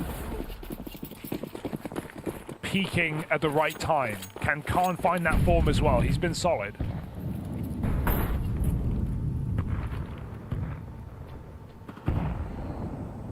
In this little partial buy round, it's Zwei who's going to get tested. Vulnerable to this full blind. They'll run through Zwei. CT Molly just sucks, man. Look at the damage. They ran through a full Molly. Look at them. They're fine. Bomb slashes the bomb. It's oh my God. A bit of a matchmaking classic here. They have to push through. They have to come help them. How long till they realize Nemiga get all the kills in an instant? Has the penny dropped yet? Eventually it's going to, and yeah, now it has. They start to turn back around. Slacks has taken an aggro line, but will get overran. NT. And Sin just too late to get to play into this. Saddest part about that is how clean the entry was on A. You know, they could have actually got the bomb down and they wouldn't have had to push through Temple, through CT. They could have played a little bit safer. You know, I mean, that just shows you, though, right? All you're really looking for, the big objective in the round was the bomb plant. And so, to that end, they get what they came for. Still, for M80, feeling of what could have been with how clean they got past Zwei in A. Lear's been a vocal guy this tournament. He's been letting his opponents know. He was shouting a 3D Max yesterday. Didn't go well for him in the end, but he's had he's been the guy talking smack for Nemiga so far this tournament. Let's keep an eye on him today. Smooth moves for Zwei. He might have to smoke. That molly's very deep. He can find behind it. That molly is way too deep. Zwei's over the top. Shuts down 2 players on the B side, and Lear still looks eager. Look at the confidence on Nemiga right now.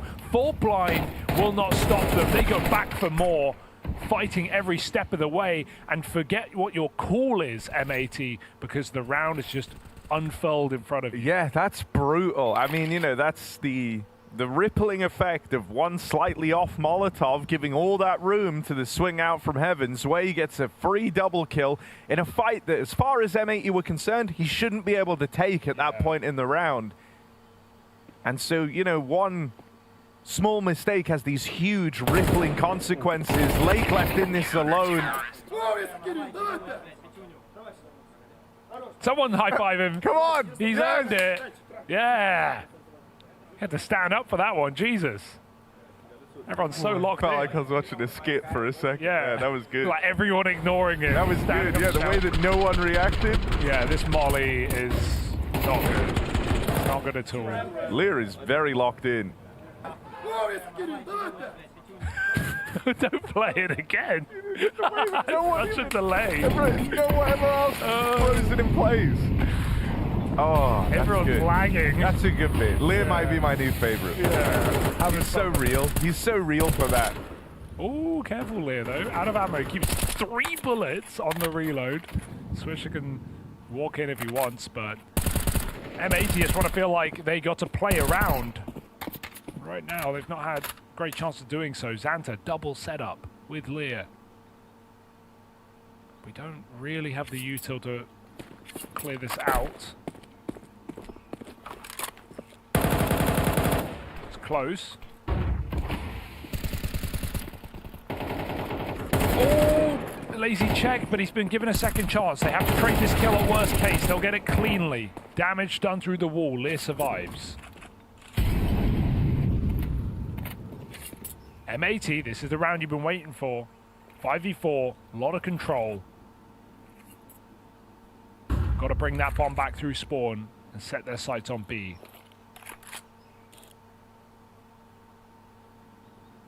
Oh, this is crazy. Khan on the AWP takes a very aggressive line. A chance to strike, sails past him. Sin in the feed next, gets one with the spam, and they're going to trade that AWP. Oh, the Bob. Risky Bob. They won't know. Yeah, the bomb's only just crossing now, but the timing's been missed on Zwei. No. Risky Bob now has to try and stop this, and they're splitting him through cave and ramp. First kill comes through for Risky Bob, but as Zwei tries to close the gap, he walks right into this cave setup. Finally, something for M80. They fan out at the start of the round. They're playing this long line in between mid and heaven, just looking for that first fight to start their play. And they're able to win it. This is the kill that gets them so interested in this B play.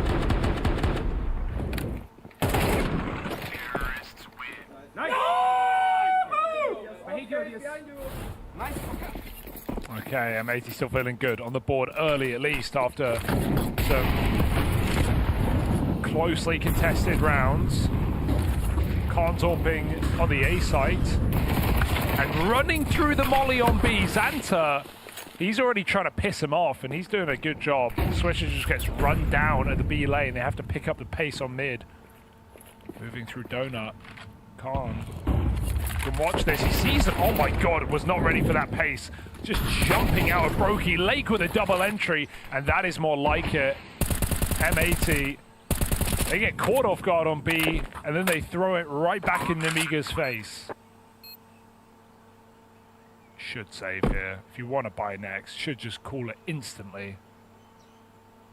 So it looks like Nemiga are going to give them the round.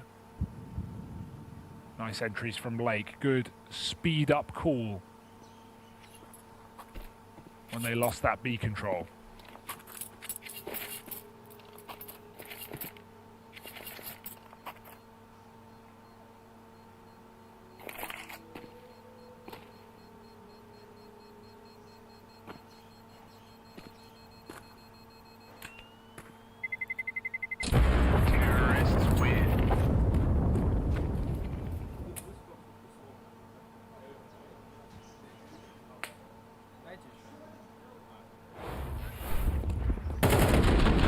That'll cost you your orb con. Not going to get another one for a minute now. Just jumped over the donut line. Never even scoped it.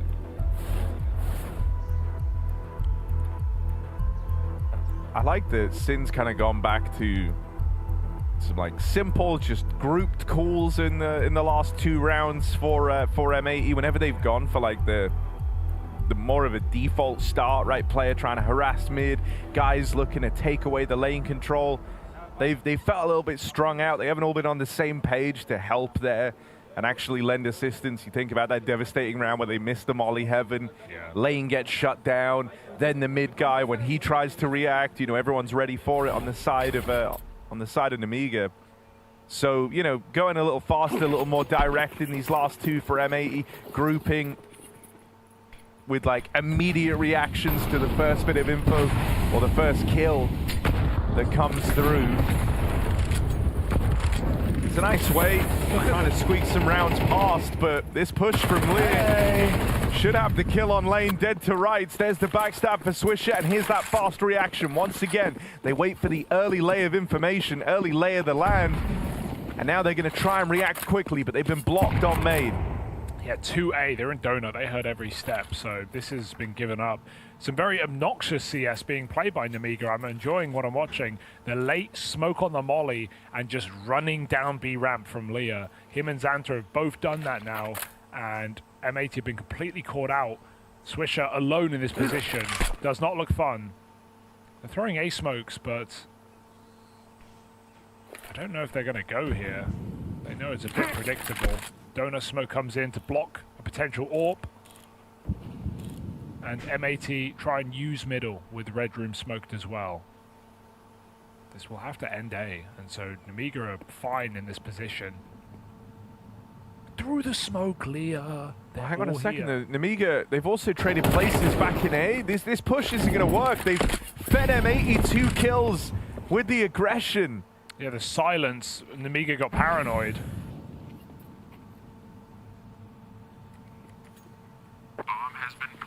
That's really awkward on the main walk as well, right? It was like 2 pushes. If anything, not getting contact in main, I think, is why you saw Lear actually smoke walk out mid. It felt like they had fully gone back. Yeah.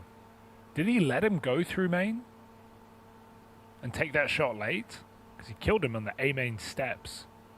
Or did he just check his back? He might have. I actually don't know. I was only looking from the minimap, right? And it's like Rek was on the left-hand side, like creeping up the left wall. Just feels like a weird check. The push, yeah, no, it does. Might have just cleared it to be safe, and man, it goes a long way for M80. The pause. Nemiga freak out. They don't like the silence. Okay, that's a crazy entry kill. And he just went back to check. And boy, does it pay off for M80. Building into this T side now, they have a real shot at a good half, considering this has been back-to-back saves for Nemiga, and they've not really got money.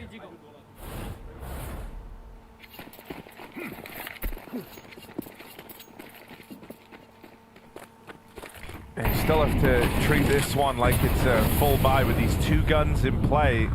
You're expecting them to try some aggressive moves early on. Nemiga have a lot of attention put on mid right off the rib in this round, and that's with M80 setting their sights on a B play. Good chunk of damage done from long, but it's the double opener for M80, going to see them through to a bomb plant. Xanta already wounded from that skirmish down in middle, and an AK retrieve. This is a tempting save for Nemiga. Yeah, 3 saves in a row, but all of them justified here for Nemiga. No real reason to overplay your hand in a round like this. And MAT are getting bomb sites really cleanly right now. So Nemiga don't want to risk their limited economy. 4-4, game is tied up really quickly after what felt like Nemiga had full control. And so MAT have got to be feeling pretty good about that one. As Nemiga now have their best chance yet. Terrorists win. AWP available, full buy, every reason to fight for a post plant now.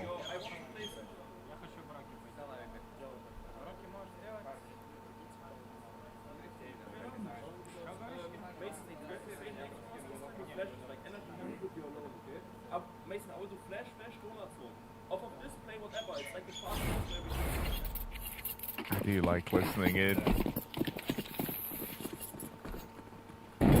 Alright. Then I smoke flash flash. Blake gets to do whatever. Let's see what his play is. It's getting given mid. Got to remain aware of this B push. Setting their sights on this B site, and Khan. It's quick. And catch Slacks on that swing with the AWP. Now Lake making his play, comes through Donut, and Sway holds for that exact move. Good awareness. And we're back to the beating grounds, Harry. 3 kills in 20 seconds. Everything goes wrong.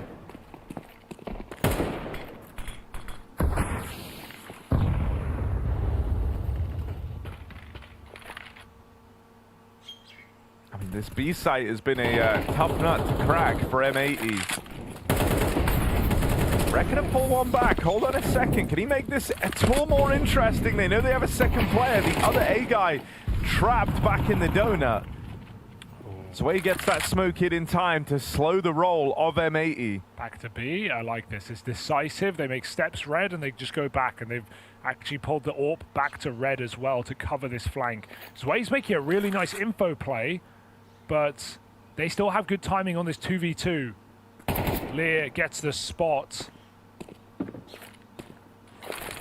Smoke on short, third player going to be covered, but they still need to get this entry cleanly. Xanta jiggling, misses his shot. Lear is also in the bomb site, and they know about it as well, but can't get to cover off. Rek 1v2 now. Bomb planted, he gets it down, so Sway's timing is still good.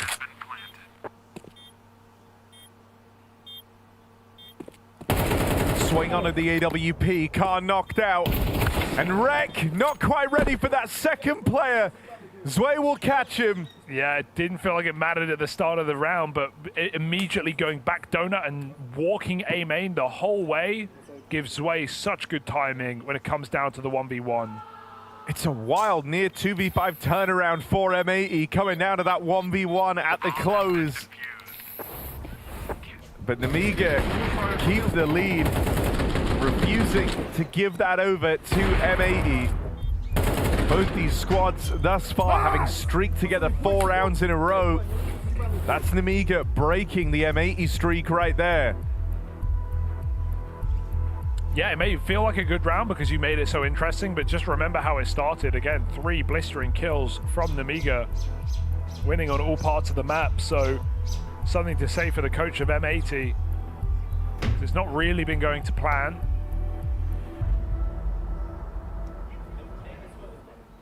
Nothing worse than those rounds where you just get shut out so early on.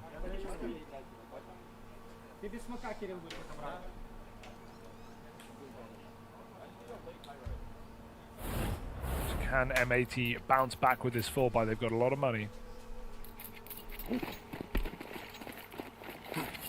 Liking what we're getting out of Khan as well. Other than that one round towards Donut, it's been reliable. Oh, flash layout mid. Look at that from Lake. Both kills fully blind. And recovers that spray expertly. 5 on 3. They're going to group fully before they go. These B plays have been the toughest thing for M80. But looking to go back there in what was a 5 on 3. Extended now by the Slack Zorb, just holding for ramp aggression.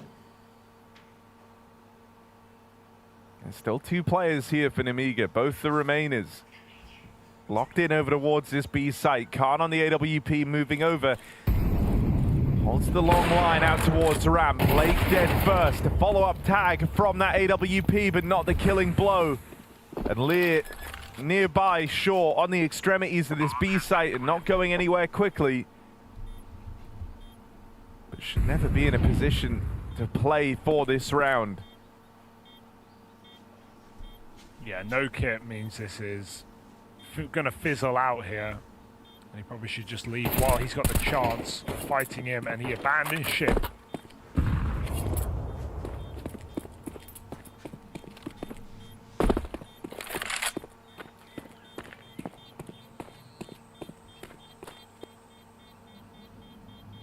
Trading out rounds, M80 will definitely take that. Their streak of 4 broken, but then they respond, and that will put Nemiga's money in the bin.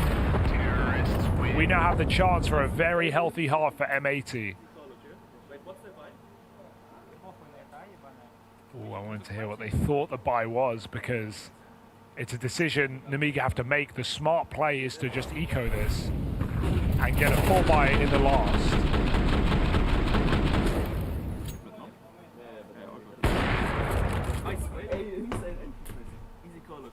Wait, what's the buy?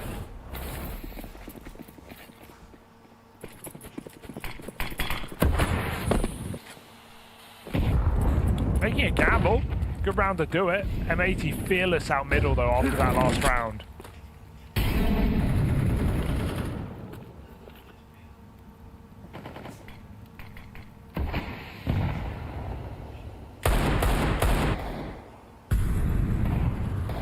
Very heavy A-lean for Nemiga. And they're going to be left so far away from this B hit if that's where it ends up, which is certainly where it feels like M80 are planning to end this round with how they've started it. Good timing on the rotate back for Lear's M4 at least. Whoa, Peace. He's got like double headshot. All right, it's Lear. Or it's M80 on the board again. Back in the wallbang. What could go wrong? No one would ever wallbang twice, Harry.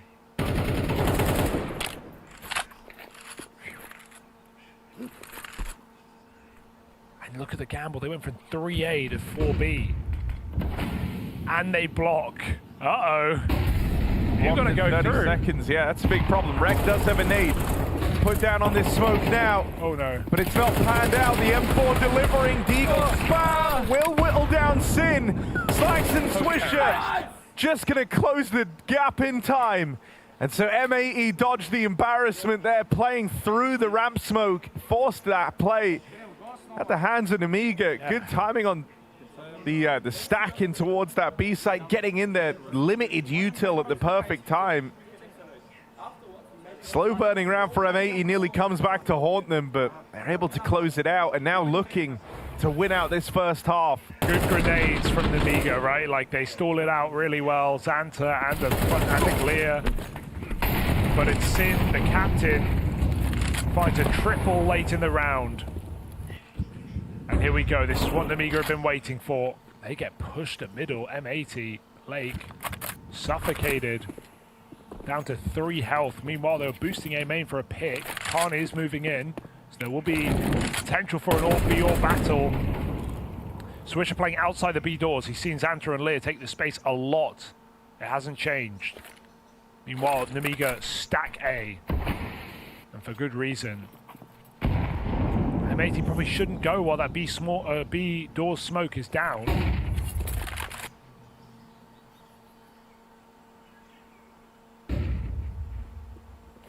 And one thing to notice about the CT side is just how mobile Nemiga are. They go from stacking a bomb site to re-clearing middle to stacking the other bomb site. They're always making moves. So's Lake, but 3 health. He's done so. Not going out is probably the best call. But they're going to try.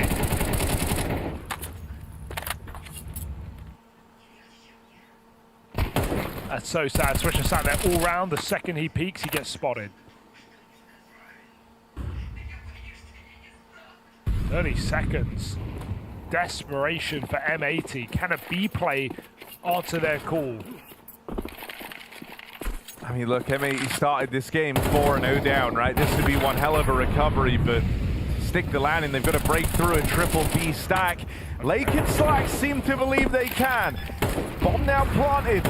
M80 stumbling back to their feet in this round. That last second change of heart away from the A play, all the way back around, linking up with Swisher outside of B. Now, 3 of these players are super low. For Lear and Khan, this isn't an impossible 2v4. First kill gonna come in. Swisher on the chopping block. Khan's AWP tries to own this angle over towards the ramp, and he's been given the fight. Now Lear moving in cave side. These are all the low players falling like dominoes. It's Rek left up in the clutch, tries to play the trigger discipline, and it comes back to haunt him. M80, that's a 4v2 that goes against them. Nemiga tie up this first half.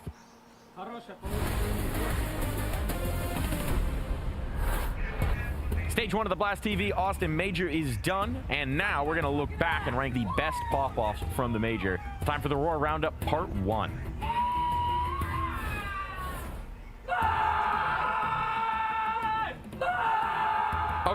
Okay, you know what? We're starting off with a very normal one. I'm liking the volume. I'm liking the length.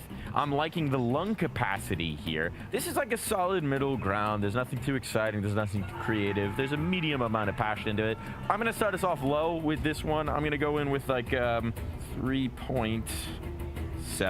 3.7 out of 10. Nice red in the face reaction, but nothing extraordinary, nothing exceptional, nothing too special. I'm sure we're going to have better clips in here. Guys, we are not in Australia! Step up! See, this is what I'm looking for. Player popping off, IGL next to you, reminding you what the strat is in the next round. We're not in Australia. We're getting personal, presumably about FlyQuest. But that's, you know, we're getting a little bit more of a personal attack. Just nice volume, nice loud, immediately pop-offing off after presumably the round ends. I'm going to say that's a solid 5.3.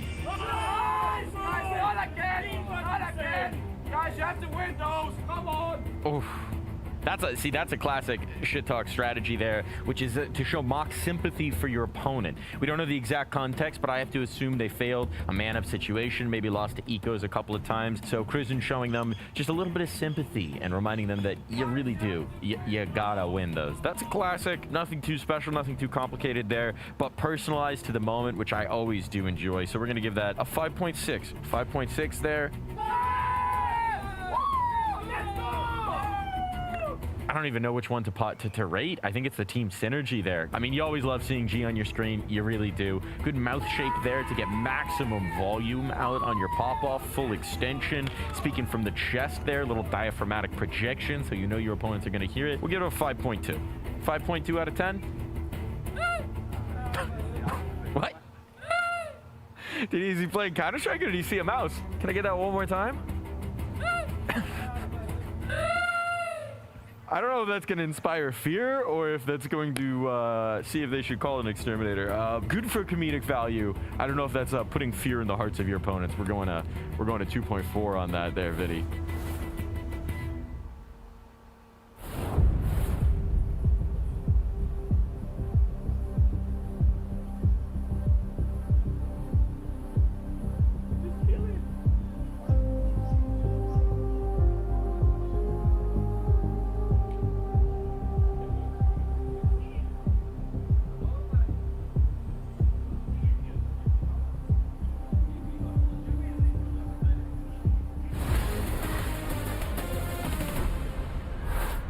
Let's not talk about that last round. It didn't happen as far as M80 are concerned, but a 2v4 snuck under the radar by Nemiga right down the tail end of the half. That's a bit of a disappointing way to finish, to sit here for 2 minutes thinking about it. Yeah. M80 have got to strap back in. Yeah, it's a sad way to end an otherwise good half for M80, right? They turned that game around from being 0-4 down. They were in a very good position to actually win out the half. And you could kind of feel that one happening with 3 players on like sub 20 health in semi-aggressive stances. But look, that round was in the past. That's how M80 have got to think about it. Oh my, run. For Nemiga, let's given them a lot to fight for in this second half. Pistol round goes down. And we have that bomb plant already. The A site taken. Flash goes out. Slacks Dooley's firing off. Swisher here alongside him. And the trades go even to open this up, but that's only for a moment. Eventually the advantage breaks away in Nemiga's favor. Sin trades out under the Doolies, but he's low on ammo. 4 shots left in them and 3 enemies left to find. There's no winning this for Sin. Yeah, very hard round. Leah letting them know. And that is both pistols in this map for Nemiga as they look to convert upon it. 3v3 until it wasn't. And Nemiga just playing aggressive in the post plant.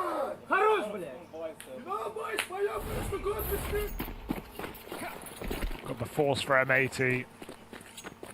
Don't see second round full ecos anymore. Definitely not at this major. Maybe on the CT Anubis. That's about where, or Dust 2. That's where I'll give it to you. Pretty much everywhere else you got to be buying up on CT side. Odds are pretty good. But Zwei gets that entry kill. 5 stack on B here for M80, or 4 now. That was Zwei just one bulleting Lake in Donut.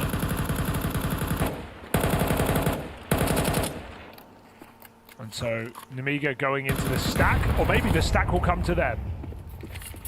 Great grenade, they cancel the push off of it. And the issue is with these setups is you just feel paranoid that someone's behind you. They're looking at the back, but Nemiga are all coming from cave and ramp. Oh, wall bang. Well, that's Sin getting a taste of his own medicine. Yeah. He got a bunch of these in the first half.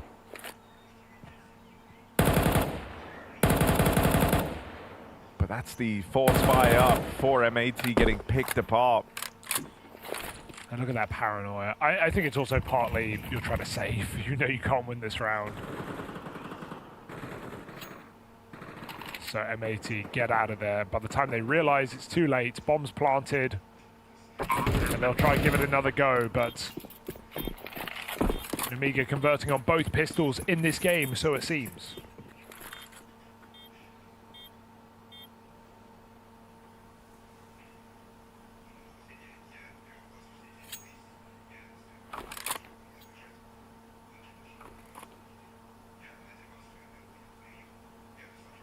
I mean, there's going to be a lot of pressure on this first full buy round for M80 when it eventually comes through. You know, Nemiga at the end of this with this force buy in the second round are going to be at a 9-6 scoreline with that first and most vulnerable CT buy that you get. See ya. Then making its appearance for M80. The hunt gets denied here, so a couple of SMGs saved forward, pistols dropped around by those players just to give M80 something to work with in this round.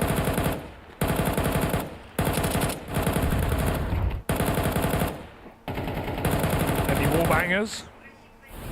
This is, you know, a powerful position for Nemiga to be in. Yeah, it's going to get sweeter.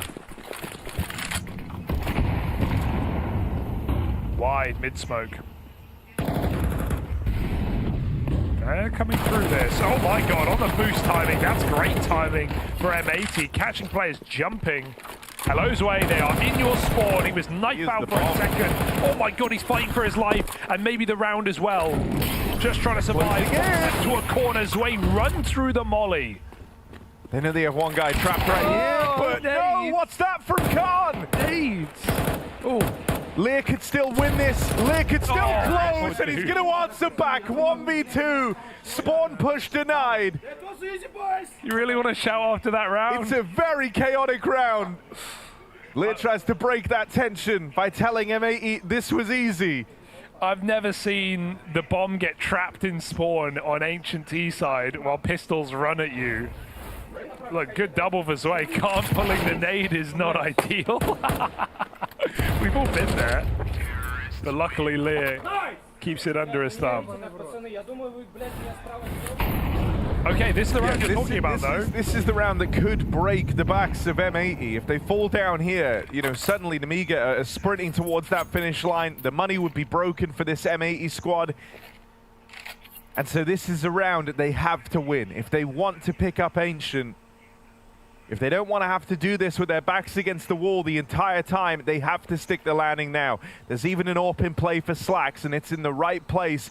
Scoped in at A main, waiting for this first peek. He sees the shadow, misses the shot, and they'll chase him down. Double opener. Karnan's way have cracked open